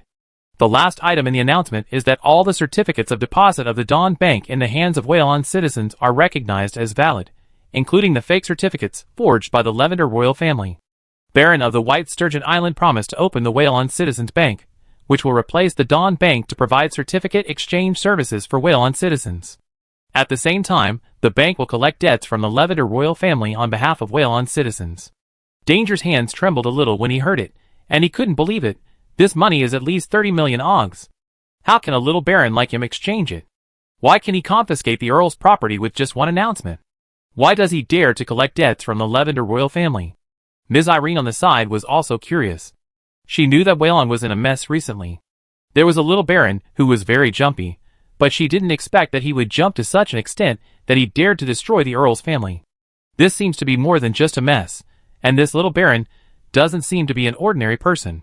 The communication wizard whispered, "It's probably because Baron of the White Sturgeon Island showed a terrifying new weapon." Without waiting for the king to ask, he began to describe the new weapon. It is a flying magic weapon that flies extremely fast, and is also very large. It is obviously made of metal, but it flies across the sky like lightning. Compared with it, the fastest galloping horse is as slow as a snail. This flying magic weapon started from the White Sturgeon Island and flew a whole circle around the giant island of Whalon. The Earls wanted to attack the magic weapon, but this magic weapon flew very high. Its defense was also amazing, and its attack power was also very terrifying. It carries a very powerful spiritual magic weapon. With a dive, thousands of soldiers guarding the Earl's castle either fainted or ran around like frightened sheep. Click. Danger's pen fell directly onto the table because he didn't hold it firmly. Such a powerful flying magic weapon? He looked at Ms. Irene. "Madam, you didn't support it, did you?" As a result, he saw that the other party was also shocked. Irene was really shocked. Although they also had flying magic weapons in their country, they were far less powerful than the communication wizard described. Not so fast, nor any spiritual instruments that can deal with thousands of soldiers, nor the ability to sail around the giant island of Whalon. This is at least a 2,000-kilometer voyage. As she listened to the news, she suddenly felt that the Baron was a little scary. The messenger mage didn't know what the king was thinking. He whispered. In short, now the Southern Whalon has generally recognized the absolute authority of the Baron of the White Sturgeon Island and regarded him as the Lord of Whalon. Danger was shocked again. Lord of Whalon. Shouldn't the Lord of Whalon be Princess Chensi? The messenger mage smiled bitterly. Your Majesty, the people of Whalon clearly recognize the Baron more than Princess Chensi. Obviously, this is to prepare for the Baron's ascension to the throne. Danger's heart tightened when he heard this. He carefully recalled the information he had heard about the Baron of the White Sturgeon Island during this period, and gradually saw the other party's action trajectory in his heart. He finally understood. Since the pearl jewelry 4 months ago, he has been plotting to seize Whalon. From then on, he must have calculated everything that happened later, and moved forward step by step, and read this waste was his prey. This waste was like a snail without eyes and ears, falling into the trap set for him little by little, and even his every reaction was predicted by the other party. And then the best response strategy was made. Debt transfer announcement, haha, using the Earl's money to fill the hole of the Dawn Bank, haha, it's really a good plan. The money of the Earl of the South is actually Aaron's, that is, using Aaron's money to do good things. With the last one as a backup, there is of course no resistance to everything in the front. In other words, Orange County was the first Earl to be killed, but not the last one. I'm afraid that all the Earls and Lords in the south of Whalon will be killed. These lords are the hunting dogs carefully trained by Aaron. It's a pity to be eliminated like this. Danger wants to rescue them. Whether the people can be rescued is another matter, but the money must be rescued. But the 200-kilometer strait has become a natural barrier. The opponent's actions are too fast. When Aaron's army arrives, it may be too late. But no matter what, he has to send troops to rescue. Save as many as possible. But his thoughts are still turning. Whalon's new information has arrived again, but it is a new telepathic mage. Because of Waylon's complicated situation, 5 telepathic lines have been opened. The telepathic mage said, "Your Majesty, the earls of the 15 counties and 14 counties in the south, as well as 32 ancient nobles are all gone." Danger almost jumped up when he heard it. What? This is too fast. Ms. Irene was also shocked and straightened her back. Her deep golden eyes widened. Danger even choked on his own saliva and coughed awkwardly. "Master, you better not have sent the wrong message." The new messenger sighed. "Your Majesty, I have confirmed it 3 times. There is no mistake. No earl survived. All were killed, including the youngest child. The same is true for 32 great nobles, the largest of which is the Sharam family in Dawn City." "The Sharam family? The one that opened the victory chess tournament? Is he finished too?" "Yes, it's over. The whole family is finished." Master Sharam's body was hung on the street lamp beside the Glory Square. His clothes were gone, his body was covered with wounds, and even his toys were cut off. He suffered great humiliation before his death. Danger's hands were shaking a little. For some reason, he was shocked and envious. What a cruel baron, what a ruthless method. He always wanted to do this, but he didn't dare to do it, because once he took this action, his body would be hung on the street lamp like Sharam the next day. After envy came fear. Waylon is completely out of control. There is no chance to get her back, unless the baron dies. Danger wanted to send an assassination team, but then gave up the idea. Not because he was afraid of the blessing of Sage Levin, but because he was afraid of the baron himself. The one who could predict everything, finally launched like thunder and lightning, and finally successfully captured Waylon must also be on guard against his assassination. The assassination is unlikely to succeed, but will completely bring the relationship between the two sides into a dead end. As for the terrible flying magic weapon, it must be carefully investigated and a response strategy must be made. Otherwise, even sleeping will not be peaceful. After a full 3 minutes of silence, Danger called his internal affairs chief again. "Alai." Alai came in and called me my respected Lion King. "Go and call Master Schmidt over." Turning to Ms. Irene, he said, "Madam, I think you must have a lot of news to send back to the country, right?" Ms. Irene nodded, "Yes." She turned and left. Soon, Master Schmidt arrived. Danger issued a secret order. "Go to the Red Castle, tie up Reed, and personally send him to the White Sturgeon Island, to Baron Rosen, and say that it is my apology gift to him." Master Schmidt was startled. "Reed? Is it Duke Don Reed?" "Yes. But why apologize to the Baron, Your Majesty?" "Apologize for coveting his wife." "Your Majesty?" Schmidt suspected that he had heard it wrong. Tall and strong Danger propped his hands on the desk, like a defeated lion. "Go, Schmidt. Say hello to Rosen. No, I should say hello to Duke Rosen for me." Chapter 157. Night. The underground magic experiment center of Crescent Castle. Rosen came out of the small door of Queen Cow's secret room and turned to enter another very inconspicuous secret door that was almost integrated with the wall. After opening the door and entering, there was a spiral staircase leading to the underground. After walking down the stairs for more than 10 meters, you will enter a secret room deep underground. There is always a layer of light blue water film on the 4 walls of the secret room. This is an improved and enhanced version of the 7-ring breathless crystal wall. There is a magic circle that automatically maintains it. Once charged, the effect lasts for 1 month.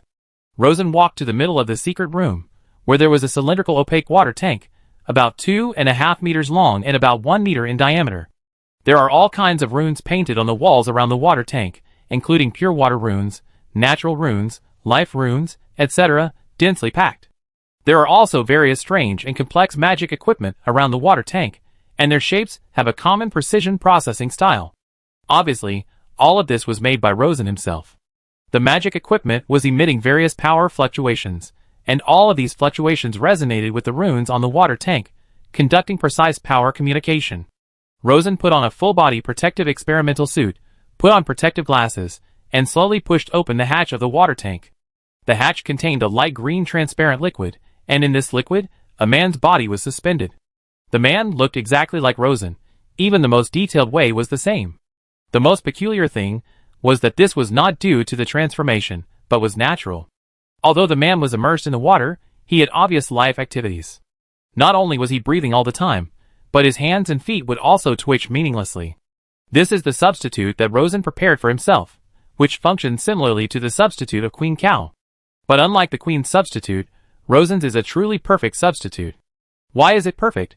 Because it has no brain and needs Rosen to remotely control it at all times, everything else is exactly the same as Rosen, including the genes in the deepest part of every body cell. Because of this, Rosen's magic power can pass through his body unimpeded, and even the closest people cannot detect the abnormality of both parties. So where did this body come from? Of course, it is not cloned. Rosen has not mastered such an ability yet. The original technology came from the Sea Cliff Laboratory, and was called blood fusion replacement technique.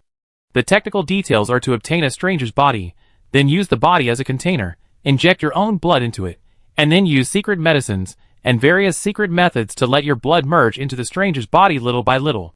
Then, continue to provide strength for your own blood, let it continue to grow, until it completely replaces the stranger's body. In this process, the stranger's body acts as a culture container and a growth template.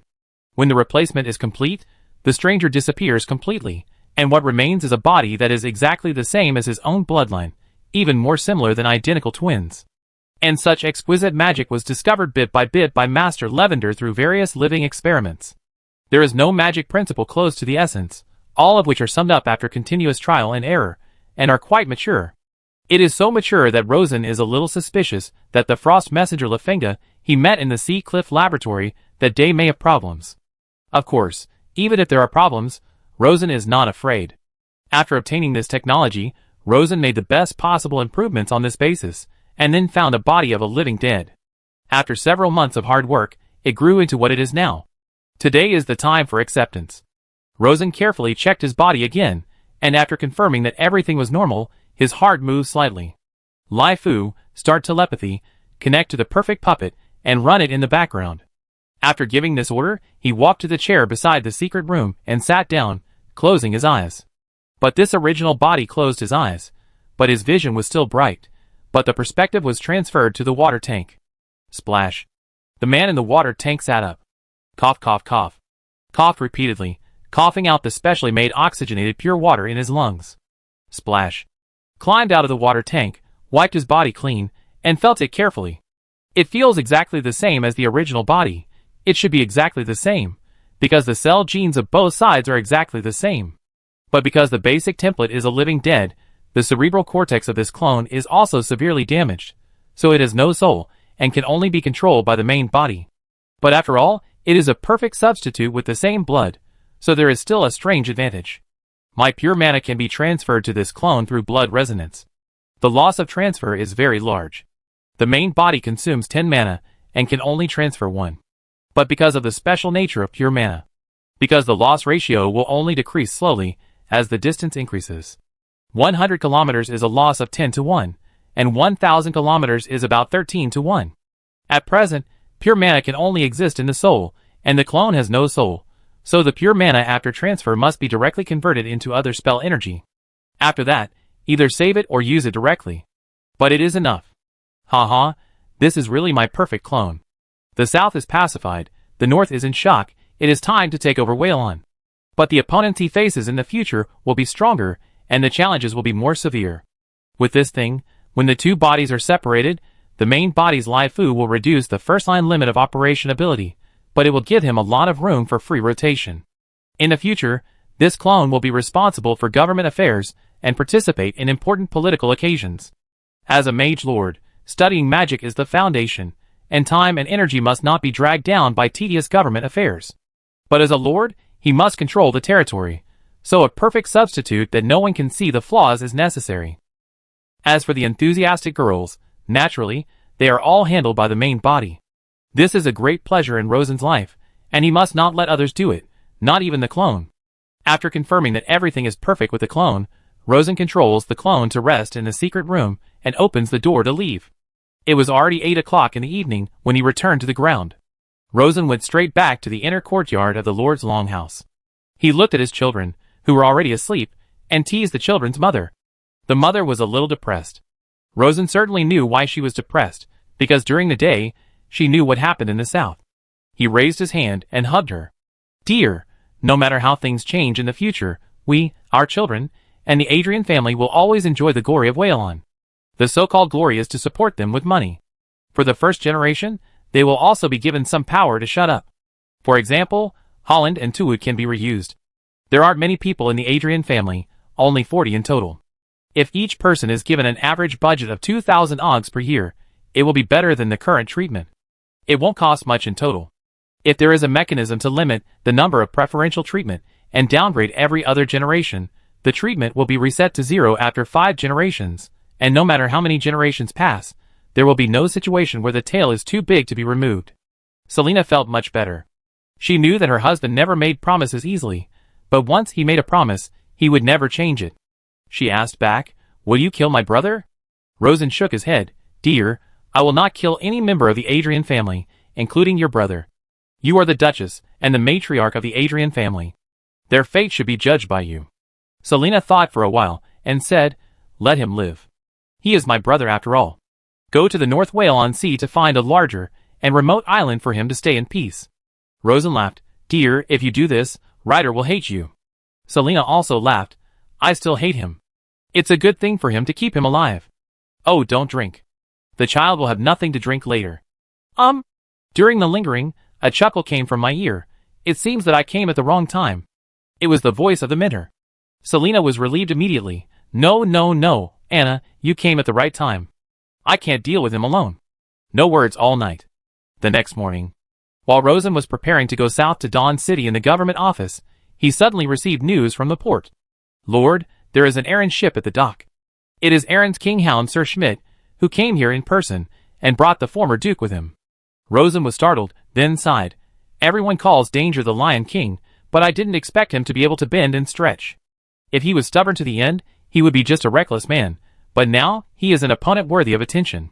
Waylon is just Erin's puppet, so he can be defeated easily, but the 3 kingdoms of the Natural Alliance are real beasts. And everyone is a member of the Natural Alliance, so they can't fight at every turn, which will only consume their vitality and benefit the glorious empire that is eyeing them covetously. Therefore, the future game strategy must be changed. The war should not be started easily. Once it is started, it must be fought quickly and decisively, so that the foreign enemy has no chance to take advantage of it.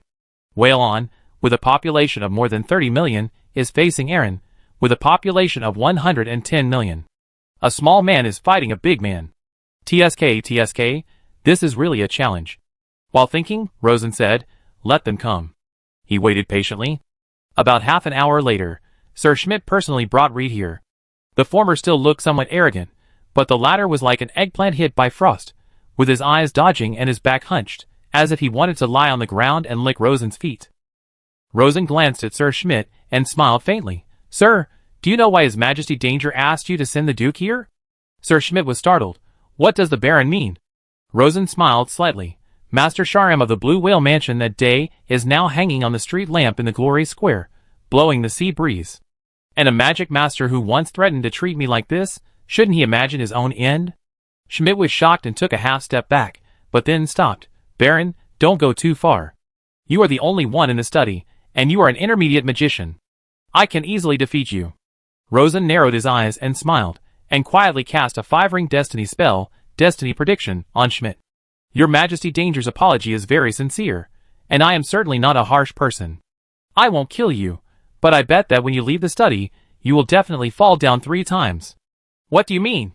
"Nothing. Get out of my island, hound." Sir Schmidt didn't stay for a moment, and turned around and left. Just as he walked to the door, he suddenly tripped and fell down with a plop, hitting his mouth hard on the ground. The impact was not strong enough to trigger the induced defense magic weapon, so he fell hard and knocked out his front teeth.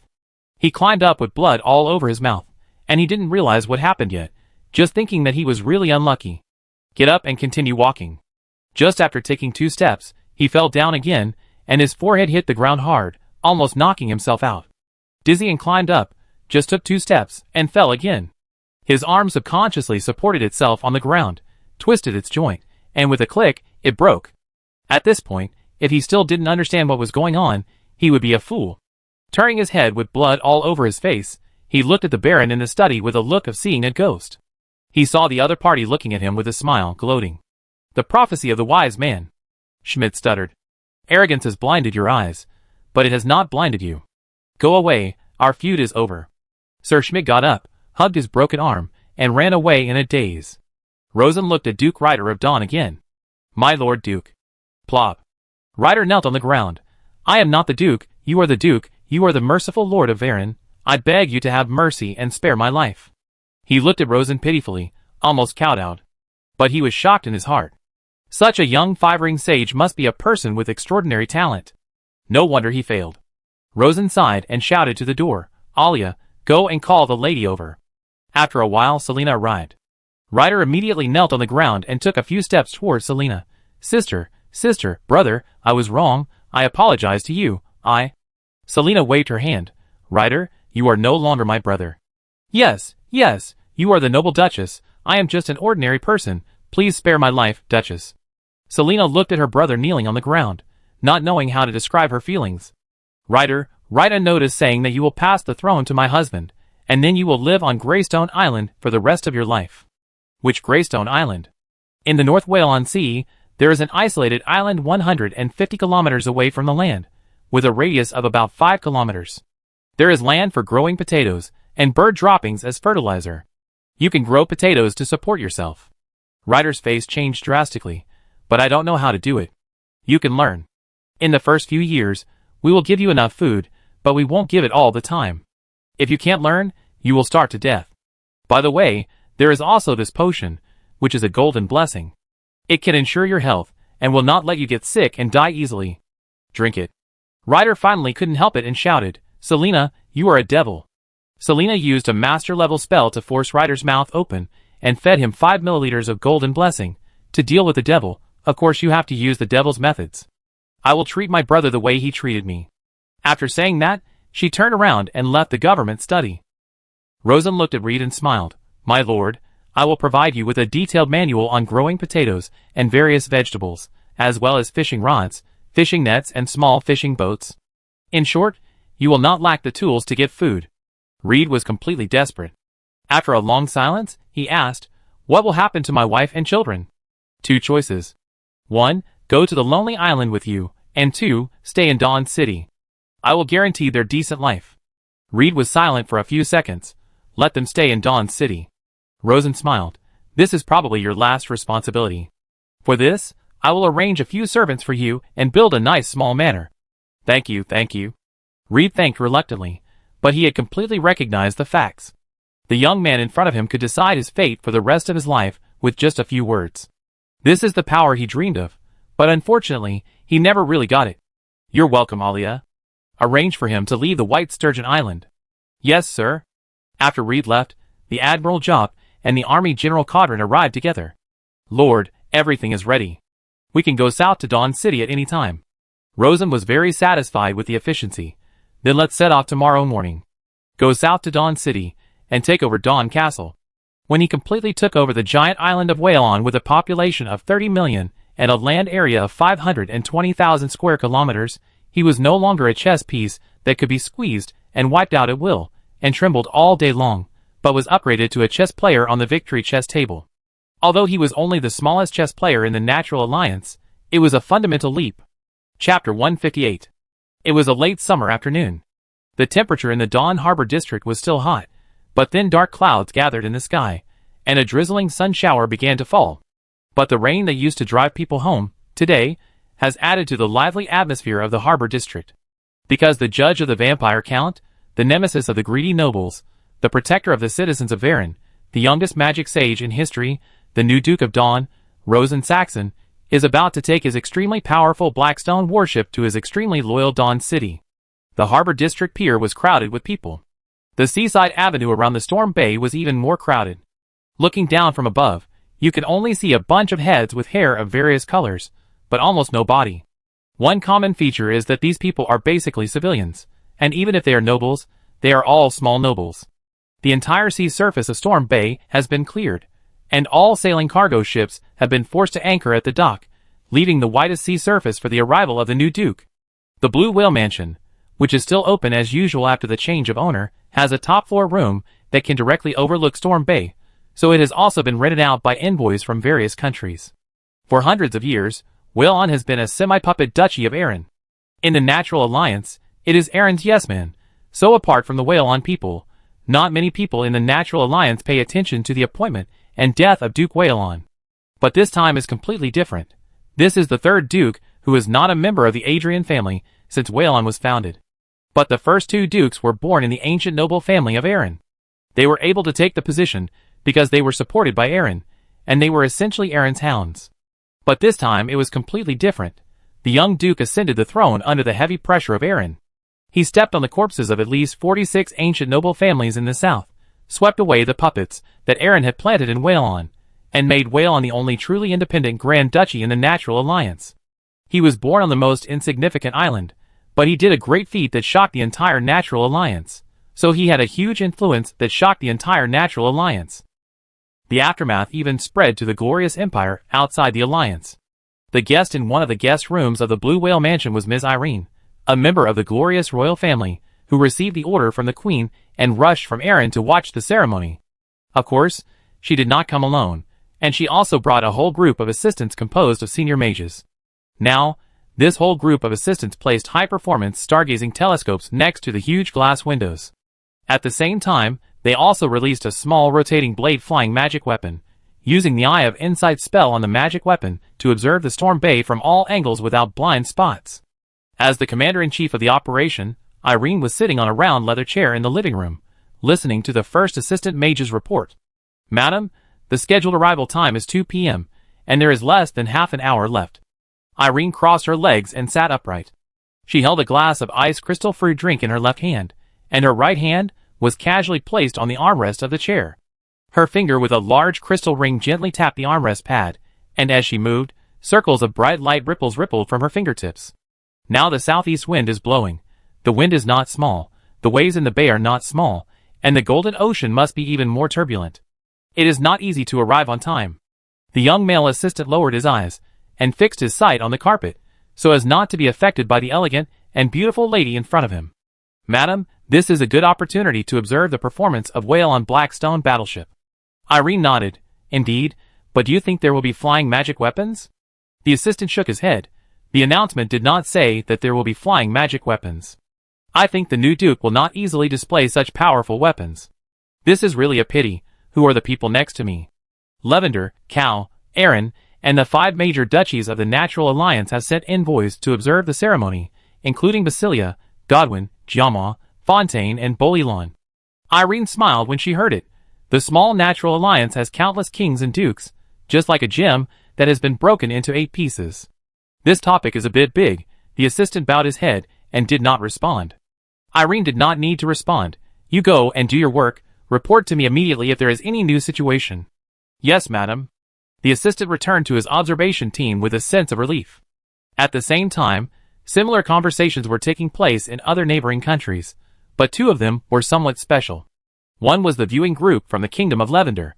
The people from Lavender were very silent. They arranged various observation equipment in silence, and there was no communication except for eye contact. The source of the silence came from Master Lafayette in the living room. This master was an important member of the royal family of Lavender Sheila. "This time, I came to Whalon. Watching the ceremony was just a side job, mainly to communicate with the new duke about the issue of fake bank deposits. The amount of this deposit is a bit large, estimated to be more than 5 million og, and if it is really compensated to Whalon, Lavender's financial situation will be greatly affected." "That's fine. The main reason is that this incident made Lavender lose face for the boss, and the royal family of Lavender gained a reputation as a thief in the entire alliance. This caused Lavender's business reputation to be greatly affected, and all kinds of overseas trade were greatly damaged. 1 gain and 1 loss, or more losses." Lafayette thought bitterly in his heart. "I don't know who gave the little king a bad idea.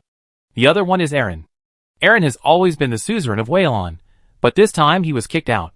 His mood is conceivable. The face of Aaron's special envoy Sir Yalek has been gloomy recently, and it has never returned to normal." Just as the viewing groups of various countries were thinking differently, and the enthusiasm of the entire harbor area was soaring, suddenly there was a buzzing sound of thunder in the sky. As soon as the sound came out, the crowd watching the ceremony in the harbor area suddenly cheered. This was not the first time they had heard this sound. Once they had heard such a strange sound, they would never forget it. They were a little scared last time, but they were proud of it this time.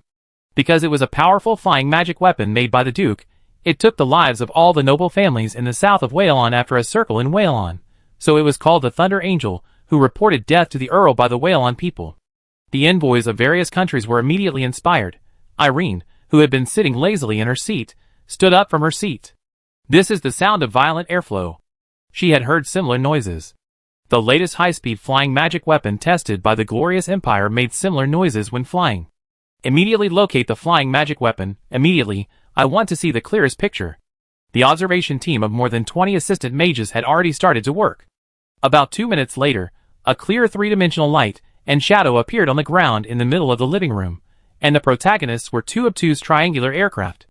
There was an elliptical cockpit above the flying magic weapon, but the cockpit was covered by a blue light curtain, and the specific situation inside could not be seen clearly. Irene subconsciously covered her mouth and exclaimed, "This magic weapon is so big." The wingspan was close to 20 meters, more than twice the size of the magic weapon tested by the Empire. She immediately asked, "What is the current speed?" The assistant mage immediately reported, 400 kilometers per hour, flying very steadily, with almost perfect control over the airflow around the body. "I saw it, it is indeed very stable, and it must have flown from the White Sturgeon Island for a long distance. It is really an amazing flying magic weapon. Such a body size, and such a flying posture have greatly surpassed the latest flying magic weapon developed by the Empire. Except for the slightly slower flying speed, the current performance has completely crushed the Empire's flying magic weapon." At this moment, the two flying instruments suddenly rolled over and quickly lowered their altitude. In just a few seconds, they dropped from more than 500 meters to less than 30 meters above the bay, almost flying close to the sea surface. When they did this, the airflow raised by the aircraft directly drew two misty tracks on the sea surface, and the terrible sound of wind and thunder resounded throughout the storm bay. This elegant and violent flying action shocked Irene speechless. She had only one thought in her mind: how flexible, several levels more flexible than the Empire's instruments. If the Empire's flying instruments dared to do this, they would definitely hit the sea surface directly. The violins who were watching the ceremony around Storm Bay were almost going crazy, cheering desperately, and their voices were so loud that they almost drowned out the sound of wind and thunder. After all, there were many mages and warriors in the crowd, and these people had amazingly loud voices. Without being reserved, they shouted with all their strength, and gathered into a terrifying wave of sound that almost pierced the sky. Hearing such a huge movement, Irene's face changed slightly, showing great solemnity, and a terrible thought flashed through her mind. The souls of these violins were being gathered together by the new Duke. The thoughts of one person are nothing, and the thoughts of a circle of people are not terrible, but if hundreds of millions of people run wildly in one direction with all their strength, they can accomplish amazing feats. The Glorious Empire has never put the Natural Alliance together because the Natural Alliance is a mess. But now, there is a strong man who may gather the scattered sand into a tower. A vague idea emerged in Irene's mind. If nothing unexpected happens, this new Duke will probably become the strongest enemy of the Empire. At this time, the two terrifying flying magic weapons flew back to the sky, circled each other, and disappeared above the clouds. Before everyone could recover, a huge figure appeared at the entrance of Storm Bay. "The Blackstone battleship is coming." The assistant mage immediately formed a new pure water picture with a clear image of the Blackstone battleship. Irene stared at it. On the blue water and white waves, a pointed warship about 50 meters long and nearly 8 meters wide, with a light blue metallic luster all over its body, was breaking through the waves. The speed was very fast, and the pointed head of the warship split the waves like a battle axe, and pierced through the waves fiercely. Waves several meters high rushed towards the bow, and were easily smashed and cut in half by the bow, and then formed a hazy white mist, covering the hull, and was further smashed by the high-speed hull, so that the entire warship was covered with a white veil. At just one glance, Irene was firmly attracted by the warship, and there was only one word in her mind: what a beautiful warship! Not only was she attracted, but all the assistant mages in the room were also attracted. Because this warship showed a temperament of coexistence of great power and elegance, which was breathtakingly beautiful and exciting. And there was more than one. Soon, the second, third, fourth, and 10th Blackstone warships entered the Storm Bay one after another. This fleet cut through the waves, this fleet went against the wind, this fleet fought against the power of nature and showed the power of magic to the fullest. Wow! The audience around the Storm Bay was boiling to the extreme again. Compared to the flying magic weapons that are not created by the human world, in the Natural Alliance that attaches great importance to maritime trade, from the king and duke to the common people, everyone is very clear about the importance of warships. So they can clearly feel the greatness and beauty of the Blackstone fleet in front of them. Some impulsive people cheered and even sprayed blood. The viewing groups of various countries in the Blue Whale Mansion also looked at this beautiful and powerful steel fleet with eyes full of envy and shock. Almost everyone, at the moment of seeing this fleet, subconsciously regarded this fleet as a perfect example of a new era warship. The room where Irene is. After a long time, Irene said, "Compared to these beautiful warships, our Blackstone warships are a group of ugly monsters that spew black smoke and run slowly. The Blackstone warship of the Glorious Empire is much larger than the warship in front of us, or in other words, it is much more bloated, and it is loaded with many more thunder magic tools, and the caliber is obviously larger. But in terms of speed and maneuverability, it is far inferior to the warship in front of us. Especially in terms of appearance, it is completely crushed. In comparison, the Blackstone warship of the Glorious Empire is like a monster with a foul smell all over its body, while the warship in front of us is an elegant white swan. Everyone has the nature of pursuing beauty. Although there is a suspicion of boosting others' momentum, the assistant mages in the room have the same opinion. The Blackstone warship of our country is indeed too ugly." An assistant mage said, "But if we fight on the ocean, our fleet will win. The Glorious Empire already has more than 30 steel Blackstone warships, and new warships are constantly being launched. In terms of the production capacity of new warships, let alone Whalon, the entire Natural Alliance combined may not be able to compare with the Glorious Empire. In just 1 year, the Empire will have hundreds of Blackstone steel warships." Irene nodded. "This is probably the only comforting thing, but ugliness is the original sin. When I go back, I have to advise the Queen to scold the wizard who designed the new warship. Of course, even if they can win, it does not prevent the wizards of the Glorious Empire from considering this Whalon fleet as a strong opponent, because its power performance is obviously excellent." Finally, the beautiful fleet slowly moored at the harbor pier, where a gorgeous escort carriage team had already been prepared. Under the protection of countless strong men, the tall new Duke and the beautiful Princess Dawn, wearing special martial uniforms, walked down the deck arm in arm. Irene immediately said, "I heard that this Duke was promoted to a 5-ring sage at a young age. Zoom in, let me take a good look at him." The image zoomed in, and under the excellent observation skills of the Glorious Empire, the beard on the new Duke's lips could almost be seen. Irene looked carefully and thought to herself, "It seems that the rumors are true, the new Duke does have a good appearance." She ordered the assistant beside her, "Record this appearance, Her Majesty the Queen wants to know what this Duke Whalon looks like." The assistant mage immediately did so. As for Princess Dawn, Irene only glanced at her casually. She thought she was okay, she was indeed very beautiful, and she heard that she also had a 4-ring magic achievement, which was not bad, and she was considered an outstanding princess. But being outstanding alone is far from enough to shock the world, and one must stand at the top to be qualified to say this. So, her eyes turned back to the young new Duke, and thought to herself, "This is probably the first opponent that His Majesty has valued so much. I want to meet you, and see where you are so powerful." At the same time, Storm Bay, the most prestigious member of the Adrian clan, greeted Rosen. Among them, Holland and Tuwold stood side by side on both sides of the road. Seeing Rosen coming over with his niece, Tuwold winked at Holland, who squinted his eyes, and pretended not to see it. Tuwold cursed in his heart, "You old stubborn, is this the time to be stubborn? Don't you know how terrible this new Duke is? The new Duke only needs one word, and the fanatical Whalon civilians around can hang all those with the surname Adrian on the street lamps. The Princess of Dawn is no longer named Adrian, her full name is Selena Adrian, Saxon." So, in order to continue the glory of the family, he could only bear the humiliation. So he gritted his teeth, took a step forward alone, bent down deeply, put one hand on his chest, and stretched the other hand behind him, shouting loudly, "Great Lord Whalon, your loyal Dawn City welcomes your arrival and feels extremely honored for it." Chapter 159. There are 4 areas in the Dawn Castle. From the outside to the inside, they are the Military Alert Area, the Meeting Area, the Morning Treasure House, and the Dawn Garden. At this moment, Rosen's perfect clone is staying in the Meeting Area, discussing a new policy for governing Whalon with top figures from all fields in the 25 counties of Whalon. There are a lot of people coming, with an average of more than 400 people per county, adding up to more than 10,000 people, filling up the meeting area of the Dawn Castle. Those who can finally enter the glory hall of the meeting area and discuss with Rosen face to face. If they are practitioners, they must be at least at the peak of the advanced level. If they are merchants, they must have assets of at least 50,000 OG. But it's not just practitioners and merchants. Craftsmen with top skills, rural elders with extremely high rural reputations, even bards, painters, and even prostitutes, who have always been regarded as lowly professions have been invited.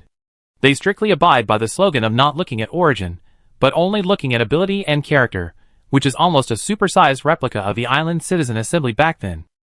In fact, the chief priest of the St. Whelan Grand Temple and the Adrian family insisted on coronating the Duke first, but were rejected by Rosen. He knew what the biggest source of his power was, so he insisted on setting the basic route for governing Whelan first, and then finding time to hold the coronation ceremony for the Duke. While the front area was in heated discussion, Rosen's original body and his family came to the Dawn Garden, which was specially for the Duke to live. Selina and others knew that Rosen had a puppet clone, but they didn't observe it carefully, and just thought that the one in the meeting area was just a higher-end puppet. At this moment, she took her husband Rosen's arm and strolled in the beautiful garden where she grew up, with a lot of thoughts in her heart. She thought she would never come back in this life, but she didn't expect to come back so soon. "Honey, is the garden beautiful?" Rosen's eyes swept over the waves of sea roses that were growing pleasingly, and looked at the blue and white flowers that were surging in the breeze like waves, and praised sincerely, "It's a beautiful scenery I have never seen." Selina was very happy. "Then we will spend the rest of our lives here?" Unexpectedly, Rosen shook his head. "No, dear, this will become a separate courtyard, and Dawn City will still be the richest city in Whelan, but Whelan's capital cannot be located on the seashore. Dawn City is a coastal city. Not far from Storm Bay is the Gilded Strait, and more than 200 kilometers away is Erin. If a war breaks out, once the sea fails, Erin's warships will enter Storm Bay and directly fire at Dawn Garden. And naval warfare is not only about skills, but also about luck. If you are not careful, you can bury all your belongings on the seabed. So, the capital of Whelan must not be so close to Erin." Selina was shocked, and then she understood Rosen's idea. Whelan was Erin's puppet before, so it didn't matter if the capital was in Dawn City, but it would definitely not be possible in the future. She asked softly, "Where is the new capital going to be located?" "It's still under discussion. It is currently tentatively scheduled to be located in the city of Mondania, the capital of Monty County, in the middle reaches of the Orin River. There is the Storm Bay of the Orin River connecting Dawn City, and it is at least 300 kilometers away from the coast. At the same time, the Earl of Monty County is also finished." I remember that Mondania seemed very simple. Simple is good. It is suitable for demolition and design and reconstruction from scratch. It should be built in the style of the latest city. First, the most developed urban water supply and drainage system should be built, so that every household can use the clearest water with just a switch, and no feces, urine or other dirty excrement can be seen on the road. Selina's eyes lit up. "This is good." Finally, the city road should be wide, and the widest and flattest road should be built between Mondania City and Dawn City, as well as the major cities of Whelan, to transport goods, just like we did on the island. For transportation, Rosen not only wants to build the world's highways, but also plans to build trains. Trains are not technically difficult. As long as you invest money, you can build them. Trains have large capacity, low transportation costs, and fast speeds, which can greatly promote the flow of people and goods between the provinces of Whelan. Selina couldn't keep up with Rosen's thinking on these development details. In fact, she always felt that her husband's thinking was particularly jumpy, and his imagination was extremely rich. What was strange was that the final effect was particularly good. "Oh dear, you can do whatever you want, don't tell me." She immediately changed the subject, "But I have a concern. This will definitely cost a lot of money, right? Do we have that much money?" Rosen laughed and raised his hand to brush his wife's wind-blown temples. "Don't worry, dear. I will find a way to deal with the money." He has decided to start the era of credit notes. If there is no money, then start the printing press. Of course, Whelan, who had just experienced the storm of fake deposit certificates, had a sharp drop in confidence in any deposit certificate-like things. Even the entire Natural Alliance's bank deposit business was greatly affected. In order to regain the confidence of the people, a lot of preparation work is needed. Promoting this matter will be the main work of the Duke Rosen for a long time in the future. If it is done well, not only can various resources of the country be flexibly allocated, but also in the future, it can collect seigniorage from abroad and suck the blood of the Natural Alliance fiercely.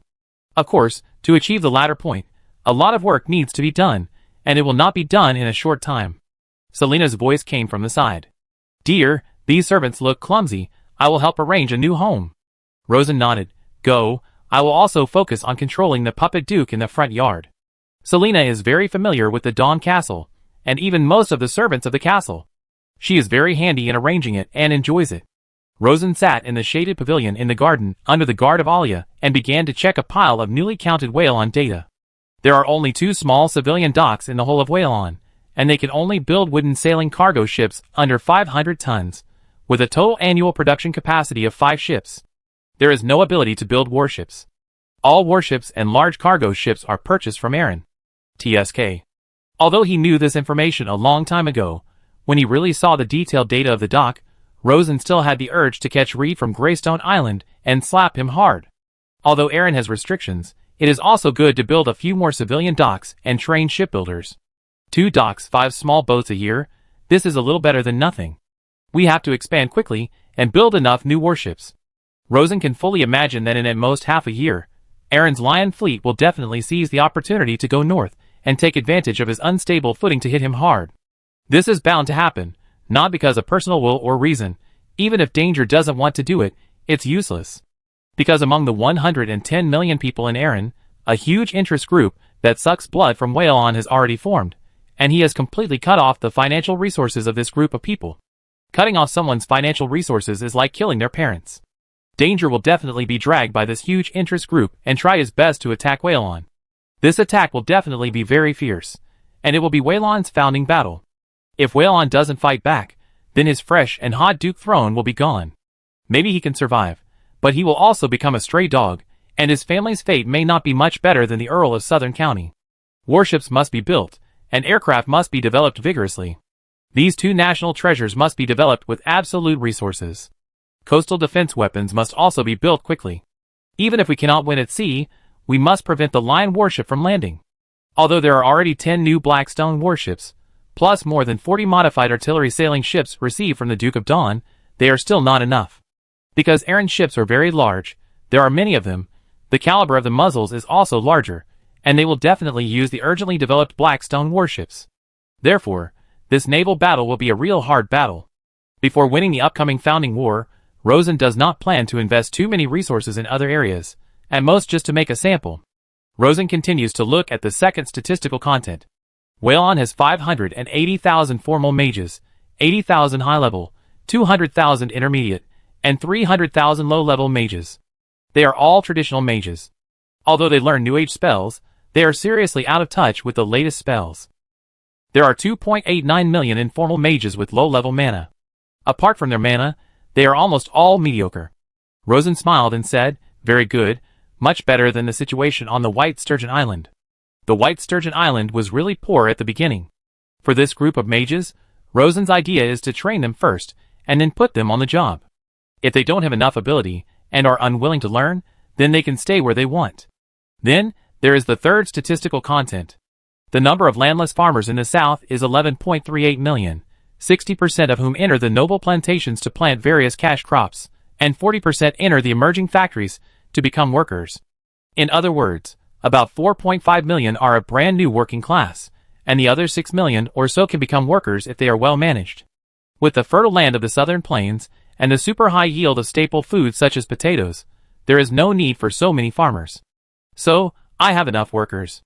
If this group of workers can also obtain mana, then I will have a large number of mana workers, and with the assembly line, the production capacity can be exploded. How do workers gain mana? Of course, by promoting the practice method. The working class naturally has a high degree of organization and obedience. As long as they get the right practice method and practice environment, a large number of mana workers will soon emerge. Most of Whalon's workers are farmers. The 13 volumes of Island Enlightenment is still too difficult. It needs to be simplified, and a catchy formula should be compiled. As a 10-ring mage, Rosen knows very well how to practice most efficiently. He also knows very well that as long as the dross is removed and the essence is retained, even the dumbest person can touch the magic ring and gain mana as long as he perseveres. The next statistics is a rough exploration of island resource distribution. The Blackstone ore is unexpectedly rich. Wow, that's great. The Blackstone ore is the combustion source of the new era, and in the Rosen plan, it is also an excellent fuel for the transition period. Whalon has a very huge reserve, so there is no need to worry about being controlled by others in terms of energy. However, the island is still too small, and the resources are unevenly distributed. There are many resources that are not available at all. This is probably a common problem on islands. Whalon Giant Island is also an island. Of course, It is much larger than the White Sturgeon Island and has many more resources, but its shortcomings are still very obvious. There are many mines in the new era, such as iron ore, which are pitifully scarce. And if there is no iron ore in the new era, it is almost like a cripple. Although many places can be replaced by tempered materials, steel can also be tempered, and the performance limit after tempering is very high. Tempered steel can show performance far beyond the high-performance steel on Earth, and naturally it can create stronger magic mechanical creations. So iron ore is still very important. It seems that we have to go out to sea to grab iron ore. After roughly looking at the manpower and material resources of the island, he began to look at the money, or more accurately, the gold and silver currency. The cash of the confiscated Earl and noble property totaled 49.82 million og. The Earl of Southern County is really rich. This is a lot of money, but it is still far from enough to realize Rosen's plan to build various magic industries. The deposit certificate that Dawn Bank needs to exchange is 31.28 million og, of which 5.31 million og is Levander's fake deposit certificate. Rosen frowned. The little king of Lavender is doing such a large-scale operation secretly. More than 5 million ogs accounted for less than half of the Duke of Varen's fiscal revenue in the past. He had to ask Lavender to compensate him. If he didn't, he would make the little king live in unrest. After reading almost all the statistical data, Rosen closed the statistical booklet, patted it in his hand, and said to Alia beside him, "Hey, Varen is essentially Aaron's big plantation. There are not many assets that can be shown off. Even the factories are rough processing factories for some cash crops, and there are not even a few cotton mills. There is no high-end magic industry." Alia smiled. "It used to be, but it's not now, sir." "That's right." Stretching, Rosen planned to go and see how Selena arranged it, but after walking a few steps, news came out from the front yard that a group of envoys from the Glorious Empire had arrived. "Let me see the envoy of the Glorious Empire." It's interesting. Let the clone meet him in the evening." I was very busy during the day, and couldn't spare any time. I couldn't see him for a while after dinner because there were too many people who wanted to see him, and each of them was very important. I could only arrange a meeting late at night. Before finding out the situation, the real body did not plan to show up for the time being, because Queen Juya was suspected to be a 9-ring magician, and her magic skills were very terrifying. Although Rosen had 10-ring magic power, and his own unique skills, it was not too cautious for the king to meet the king. Chapter 160. 10 o'clock in the evening. The hustle and bustle of the day gradually faded away. After a busy day, Rosen sat in the government study room that originally belonged to the Duke, stretching lazily. Thanks to Reed's full efforts in the renovation, this study room is very, very safe. It is simply the safest place except for the Dawn Garden in the backyard. Not only is it safe, but it is also very secretive. As long as the door is closed, the entire room will automatically activate the 4th ring strength arcane wall, isolating the inside and outside of the study room very well. Unless the peeper has the power of the 5th ring and observes closely, he will not be able to see the secrets in the study room. At present, Rosen is the only mage with more than 5 rings in the castle meeting area, so it is equivalent to having perfect privacy. Click. The door was pushed open, and Lin, the new chief administrative officer of Dawn Castle, who was the eldest son of Ah Fu, the old steward of Crescent Castle in the former Sturgeon Island, arrived with the envoys of the Glorious Empire. Only one person came. He is a 4th ring peak mage, and he came empty-handed. It seems that he wants to discuss confidential matters that cannot be easily written on paper. Rosen had already seen the information submitted by the other party, so he naturally knew the other party's name. After a busy day, he was constantly dealing with various issues and choices related to Weilun's future. Even though this clone was extremely strong, he felt a little tired. At this time, he lazily leaned on the newly replaced dragon lizard leather chair, and after the other party closed the door, he said in a lazy tone, "Ms. Irene, Weilun and the Glorious Empire are separated by countless mountains and endless oceans. I am really surprised that the lady came here so early. Weilun and the Glorious Empire are separated by Aaron, and there is no direct interest relationship, and there is almost no interest exchange between the two sides, so Rosen's attitude is a bit casual." Irene frowned. "My lord, I am representing Her Majesty the Queen at this moment. Even Her Majesty Danger always maintains enough respect when meeting me." Rosen thought to himself, as expected of an envoy from a great country, he is quite arrogant. He pointed to the chairs by the wall. "Madam, please sit down. There is no third person here, so just be casual and let me rest for a while." "Madam, there is no need to be tense until late at night, right?" "That is true." Irene sat down on the chair, Duke, my purpose is very clear. I just want to get some magic results from you. Rosen smiled. What's the price? I will try my best to help you delay Aaron, and delay the time for the Lion fleet to cross the strait. After a pause, she said, as far as I know, the Lion 5th Fleet and the Lion 4th Fleet, a total of 60 Thunder warships are already preparing for war, including 15 Blackstone warships. Although they have not yet formed combat effectiveness, it will not take too long. The Duke should know about this, right? Of course I know. Aaron has a lot of interests in the Storm Ocean northwest of the Wick continent, so he maintains about 2/3 of the navy. But obviously, the loss of interests after losing Whalon is even greater, so he plans to give up some interests in the Storm Ocean to regain Whalon. As for the interests of the Storm Ocean, of course, they are left to the Glorious Empire. Rosen tapped the table with his fingers. His Majesty Danger is a shrewd man. He knows very well that even if he defeats the Whalon fleet at sea, he can't defeat me on land. After all, there is a strait between us. On one side, we fight on our own land to resist foreign enemies. On the other side, we invade across the strait. Apart from other things, Aaron's army supply will be greatly limited. Irene smiled faintly. Your Majesty Dongay is certainly not stupid, but a large number of nobles in Aaron whose interests have been damaged by you are jumping up and down anxiously. They just want to fight with you now, even if it is to get back some war reparations. Individuals can be rational, but the collective will of the kingdom may not be. But this is all what Rosen already knows. He doesn't want to waste time on this known information, so he asked, What do you want to know, ma'am? The core power components of the Blackstone battleship do not need detailed structures. We only need to know some basic principles. Rosen laughed. Ms. Irene, you have a really sharp eye. You picked out the best thing I have at first sight. Why, you don't like my plane? Plane is a flying magic weapon. Of course, it's also very good, but the production of this kind of plane should be quite difficult, and we probably already know its principle. Hearing this, Rosen's heart moved slightly, and he estimated that the Glorious Empire must also have planes, and the performance is not far from his roarer. And the scale is naturally much larger. He suddenly sighed in his heart. The Glorious Queen is really a daughter of heaven. If he can control the Glorious Empire, he will definitely be able to build a Star Destroyer within 30 years. It's a pity that there is no if in the world. He is currently just the owner of a large plantation island. He smiled and said, Ms. Irene, even without Her Majesty the Queen's restraint, I may still be able to defeat the Lion fleet at sea. Therefore, your proposal is not worth the huge price I have to pay. Irene didn't expect to succeed in one go, so she said directly, Why don't you tell me your conditions, Your Highness? During the entire conversation, she had been carefully observing the young Duke, paying special attention to his aura of power. This was a task specially assigned by the Queen, and even the first task. The purpose was to find out how many rings of magic power the Duke had. The Queen didn't believe in rumors, but only believed in what she had seen with her own eyes.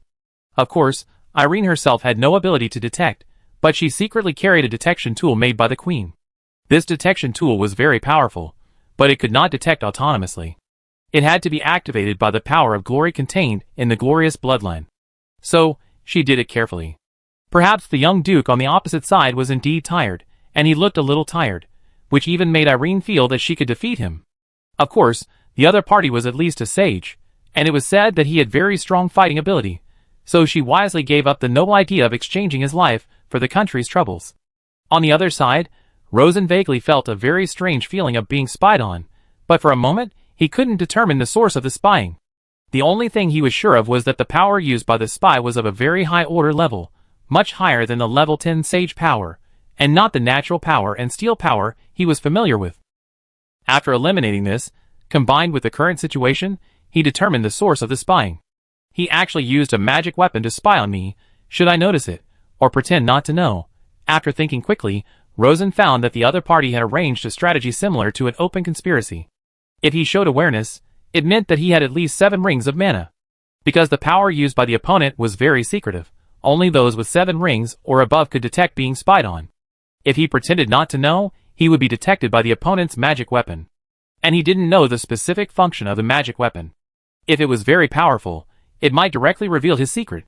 This strategy must have been thought up by the Queen of Light. I really underestimated her. What to do? Of course, it was to expose it directly, because exposing it would only expose the 7 rings of mana. If it was not exposed, it might be that all the secrets were exposed. So, his eyes suddenly widened, and he raised his hand to Irene, and used the simplest first-level arcane shock. The spell was not strong, but fast. Click hum. Irene's induced defense magic weapon was activated, covering a layer of golden glass-like light shield, with a strength of up to 6 rings. She herself jumped up in shock and looked at Rosen with a vigilant face. My lord, what are you doing? After luring out the defensive magic weapon, Rosen's mind was shaken again, and he took out his Vulcan gun from under the desk, pointing the black hole of the gun directly at Irene. Madam, remove the magic weapon, or I will let you taste this good thing. My lord. Irene was shocked, but she could hear a trace of guilt when she listened carefully. Rosen sneered, you know why I did this. If you come here in a friendly way, I will naturally treat you in a friendly way, but if you have malicious intentions, don't blame me for being rude. Irene had nothing to say, and immediately removed the defensive light shield. Rosen pointed the Vulcan gun firmly at the other party, and looked at the tight vest and breeches and gold-rimmed white windbreaker on the other party. Take off the windbreaker, and shake it over a few times. Irene did as she was told. Naturally, nothing came out. Shirt. Irene pursed her lips, and did as she was told. Still nothing. Pants? Or you can take them out yourself. Don't force me to do it myself. Irene hesitated. Can I cover them with my windbreaker? No, I'm not sure if you have any deadly weapons hidden, and your hands must not be out of my sight. Irene had no choice. She didn't dare to test the other party's bottom line. Finally, in front of Rosen, she took out a cylindrical magic weapon with a diameter of about 3 centimeters and a length of 7 centimeters from an indescribable place. She asked, So, you have at least 7 rings of magic power, right? Rosen sneered. Since you know, you should be more cautious. Cleaning the thing and throwing it to me. Soon, the magic weapon came to Rosen's hand, and when he saw that the other party wanted to put on clothes, he immediately stopped him. Stand still. He was not sure if the other party had other magic weapons hidden on him. Irene gritted her teeth, and could only continue to stand there in an undignified manner. On the other side, Rosen carefully examined the magic weapon in his hand. He found that it was a completely unfamiliar magic weapon, which was almost completely stuck in his knowledge-blind spot. He couldn't figure out the function of this thing for a while. After checking it over and over for a long time, he finally understood the principle. Oh, it turned out to be a glorious magic weapon. A glorious magic weapon, which is specially used to drive the power of glory, was also called a glorious artifact in ancient times. Just like the steel magic weapon, it needs to have a sufficient concentration of glorious blood and must know the corresponding secret method to activate the power of glory. From a preliminary observation, the order level of the power of glory should have reached level 6, which is higher than the level 7 steel power and the level 8 natural divine power, and is also much higher than the level 10 sage power discovered by Rosen. There are 2 major benefits of a super high order level. One is a wider range of uses. The other is more sophisticated spells. Rosen has never come into direct contact with the power of glory, but he is very interested in this high order power. It is also entirely conceivable that if it can be studied clearly, it will definitely bring about huge applications of magic. At the very least, it will greatly accelerate his plan, and at the worst, it will rewrite Wayland's fate.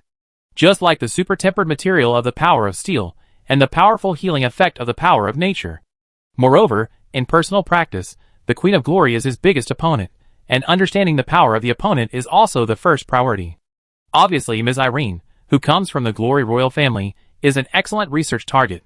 But the other party will definitely not cooperate, and will even do everything possible to prevent him from researching. So, how can he study its power quietly without alerting the other party? Rosen's mind turned quickly. On the other side, Irene certainly didn't know what Rosen was thinking. She showed a hint of surprise on her face. The Duke's knowledge is really broad. He can actually see the use of the magic weapon. But this magic weapon is not of much use to the Duke. Please give it back to me. For this presumptuous snooping, our country will also give corresponding compensation. Rosen didn't say anything on his face. Looking at the glorious envoy with his chest exposed in front of him, he had an idea in his mind.